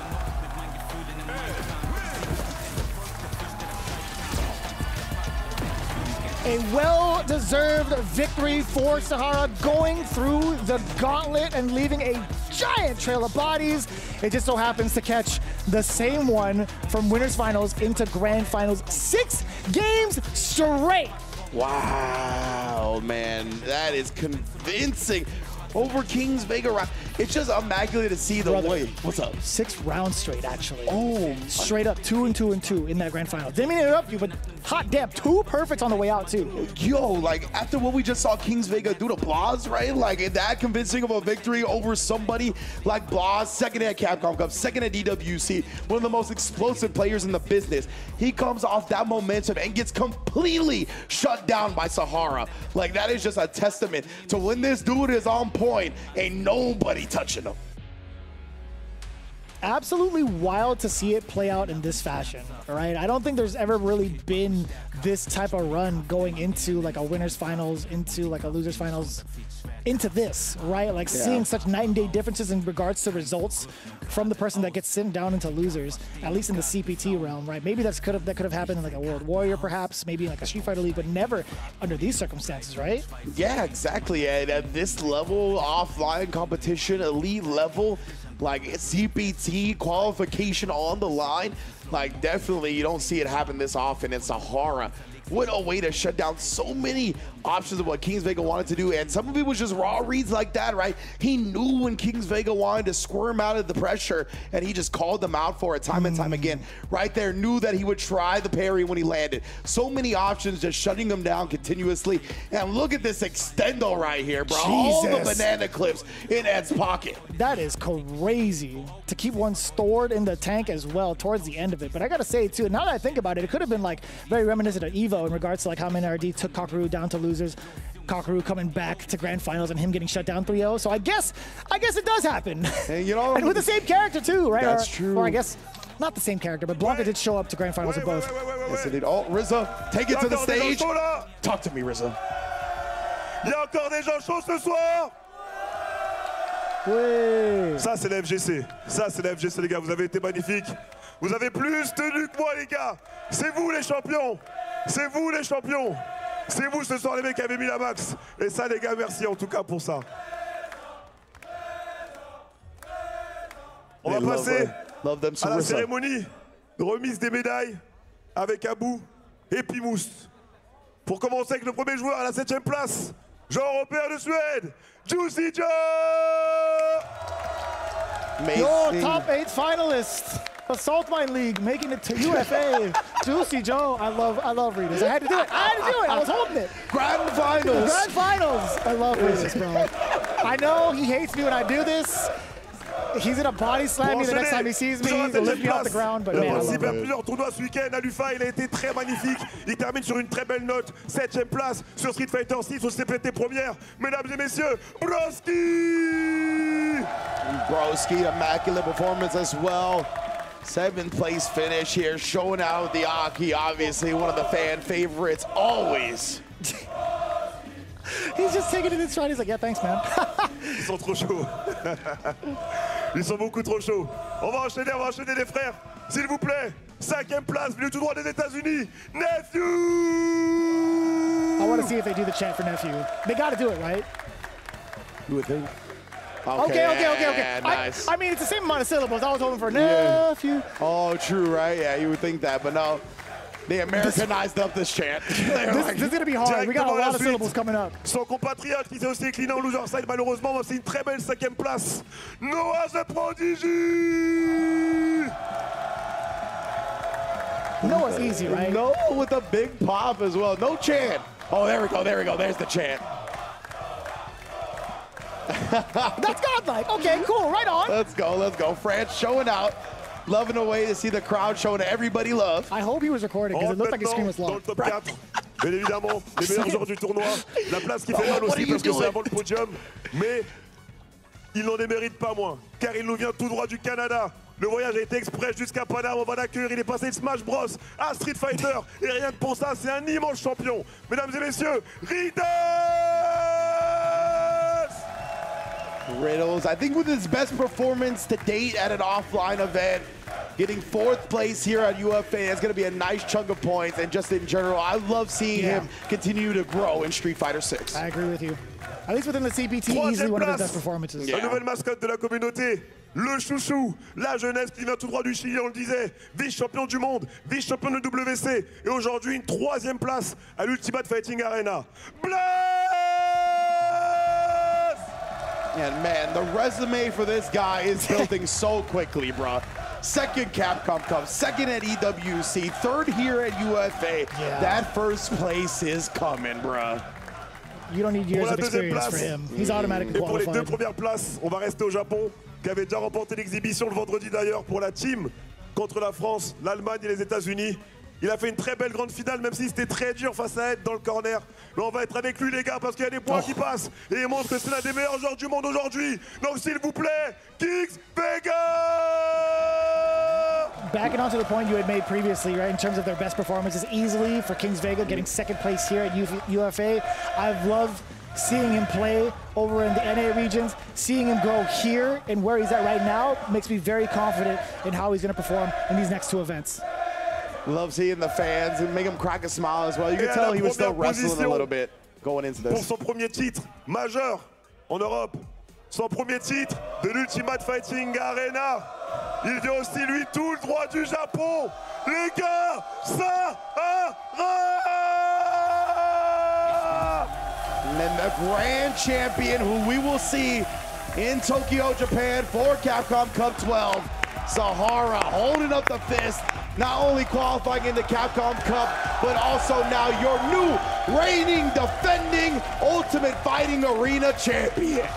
You love to see it. You love to experience it. Okay, hold on. Yeah, he was getting the bounce going. Okay, Sahara. That's what I'm talking about. I would love to be in that Avant de partir, crowd. les gars, Sahara, please, do you have any word for the community? Oh, there he is. Oh, yeah, there we go. Translation real quick. He was just standing there the whole time. He just came out of nowhere. みんなの目の前で友 I 人 love や Ryan, 家族 bro. やみんな配信見てく Came れ from the くださってる translator 人たちのためも家族も見てくれてるかもしれないし自分にとってどんな気持ちを持ちますかもうここまで来るこの大会はもう僕の集大成だと思ってて前回の大会で悔しい結果で終わっちゃってここの挽回はすごく嬉しいです。ありがとうございます So I asked him what it means for him to come here all the way to France, all the way from Japan with a disappointing result in the last tournament and play in front of all of you here, everyone watching on the stream, all his friends and family back home in Japan that are cheering him on. What does it mean for him to get glory here in France today? And he said he knew this was his opportunity. He knew after the last result he could not let that happen again, and he's very happy and proud to have secured victory here in France at UFA 2025. Give it up, Sahara! Thank you, Ryan. Wouldn't have been too blown away if Ryan pulled out the French. Right? Yeah, I would have been honestly. like, you know, not too much of a shocker. Makes sense. What language does this guy not know at this point? On lui a demandé ce que ça lui faisait d'être là ici, d'avoir la victoire en France. Il disait vraiment que pour lui c'était vraiment très très clean, car il n'aurait pas eu cette opportunité une deuxième fois, il l'a saisi. Donc encore une fois, merci au public français. Et avant de vous quitter les gars, s'il vous plaît, on va avoir un petit mot d'Abou, je pense, parce qu'encore une fois, sans Abou, Abou in the building. L'UFA ne serait pas possible. Abou. One of the masterminds behind the European FGC, hailing from France. One of the biggest TOs out there. Let's hear what he's got to say.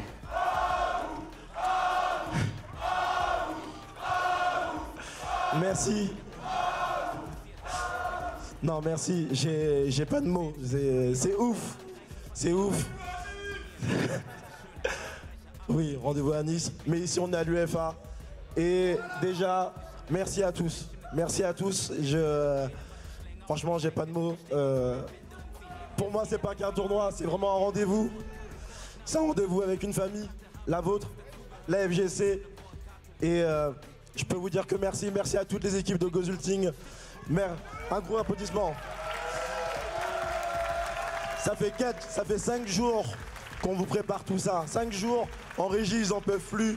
Ça fait plus de 10 heures, plus de 12 heures qui sont sur la grande scène et qui vous font un show de malade. Donc merci.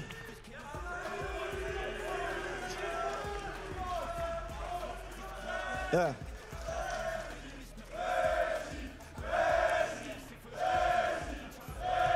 A chant I understand. I'm just going with the vibes. Non, merci. Toute l'équipe de Gozulting, on vous remercie. Franchement, les équipes, vous vous rendez pas compte à quel point ils sont fans de l'événement, ils sont fans de cette communauté. Parce qu'on aurait pu aller ailleurs, mais en fait, on adore la FGC. Et parce que pour nous, ici, c'est une famille. Et pour nous, vous faites partie de ma famille. Ça fait plus de 20 ans que je suis là. Et je peux juste vous dire merci. Merci à vous. Merci de votre implication. Cette UFA, c'est un succès parce que tout le monde a travaillé. Mais je vais donner un gros big up à quelqu'un qui a fait en sorte que cette année, ce soit encore mieux. Et je vous demande un tonnerre d'applaudissements pour Thibaut. Pimous!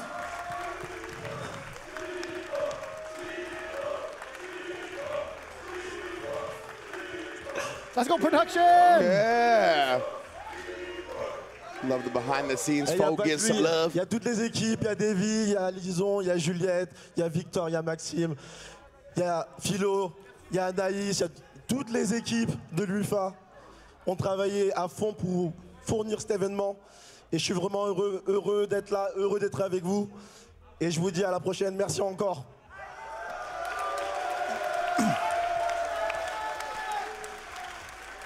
I feel like I've seen so many like post-tournament like thank you messages from TOs that I could translate even without knowing the language. Yeah. Like I feel like I could know the messages that they're trying to get across right now, right? This is looking like perhaps, we'll find out another time whether we will get UFA in 2026. I assume we will. That might have been what the announcement was right there. Of course, Abu and the French team holding it down time and time again. I got the privilege to go out there last year. Right One on. of my favorite tournaments of the entire year. Super sick vibe. Definitely couldn't recommend it more if you're looking to go to Paris. I want to try to make that trip, genuinely. But at the same time, somebody's got to hold it down in the front for it here at the Capcom Fighters studio to make sure that we get like the English broadcast as well. I know everybody's been talking about it too. Everybody that represented themselves well for their region, they were making sure to do so at their home base in France and their respective streams, right? There's nothing more important than being able to grow their own respective scenes to get that established. I want to say like the establishment going in regards to like all of their streams, right? Get that word across. When it comes to viewing their native language, viewing the native community there, you have to make sure to up that specific thing, their community, their streams, etc., right? Capcom Fighters definitely being the supplement to that, by the way. Just to let you guys know, to break it down, this is the supplement to the main thing. Precisely. Yeah, that's why we see on the World Warrior Spotlights, right, the esports spotlight streams. That's why we always started with the grand finals of the direct feed from that stream that it happened on, right? We advertised exactly. We advertised the channel. We have the commentators from there in their native language doing it. Always try to highlight the scenes because we know the offline, the local communities is how we build to these grand stages in the first place, right? So big ups to all of the local scenes holding it down, including the French team doing an amazing job at Ultimate Fighting Arena. And of course, now we want to give you a little preview of what's happening to the point situation on the Capcom Pro Tour as we got updated points here. After that one, Blah skyrocketing into second place right there, leapfrogging over players like Itabashi Zangief and Ryukichi with that performance. Now getting a second place, ending Walker with another strong performance as well, able to move up from his points. 410, Kings Vega with that second place. You mentioned how many points second place is now top 6 with Moke and Dual Kevin trailing him by a few points. Not too shabby, right? We've talked about the current spread between first and second place, pretty substantial, but then it's been very close-knit. You even see that evidently within 9th and 16th place, Punk, Zhen, Kobayan, Nephew, Phenom, Psycho, Riddles, Noah the Prodigy. That's actually kind of wild considering Noah the Prodigy is currently tied with Higuchi in that top 16th place just because of his performance here at UFA.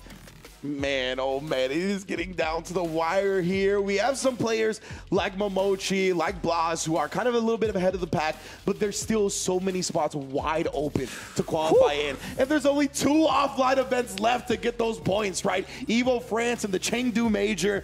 Man, those are going to be shows and a half, let me tell you what. I can't wait to watch it, but at the same time, I could definitely take a little bit of a break, right? I want to make sure that we are well rested, but at the same time, you guys have been doing such a phenomenal job of hanging out with us throughout the entire week, wherever you may be viewing from, right? I know for sure you guys are losing sleep, but it was damn well worth it because, again, we've been throwing it down for the Capcom Pro Tour and representing these players and countries as strong as we can. And in tandem with that, we wouldn't have done it without our sponsors being a part of the Capcom Pro Tour, especially Suzuki being the 2025 season's official partner, being able to support the players who rise to every single challenge thrown at them throughout the entirety of this tour. Yes, indeed, Ryan. Love seeing it with the GSX-8R as well. We get it tuned by jury. The purple bike has been in multiple big events now that we've seen. It was at EVO, it was at Capcom Cup, numerous other events. It has been shown off as well. One of the premier, coolest collaborations I've ever seen when it comes to something fighting games and something real life like the Suzuki bikes that we have. And of course, that it doesn't stop there either, because we got another bike built for both the dirt and the street, the DRZ4 coming through. You can see the S on the dirt, the SM as well, built for the street. Both of them available now. Definitely check out Suzuki for any bike needs and any terrain you're looking to traverse. They got your back.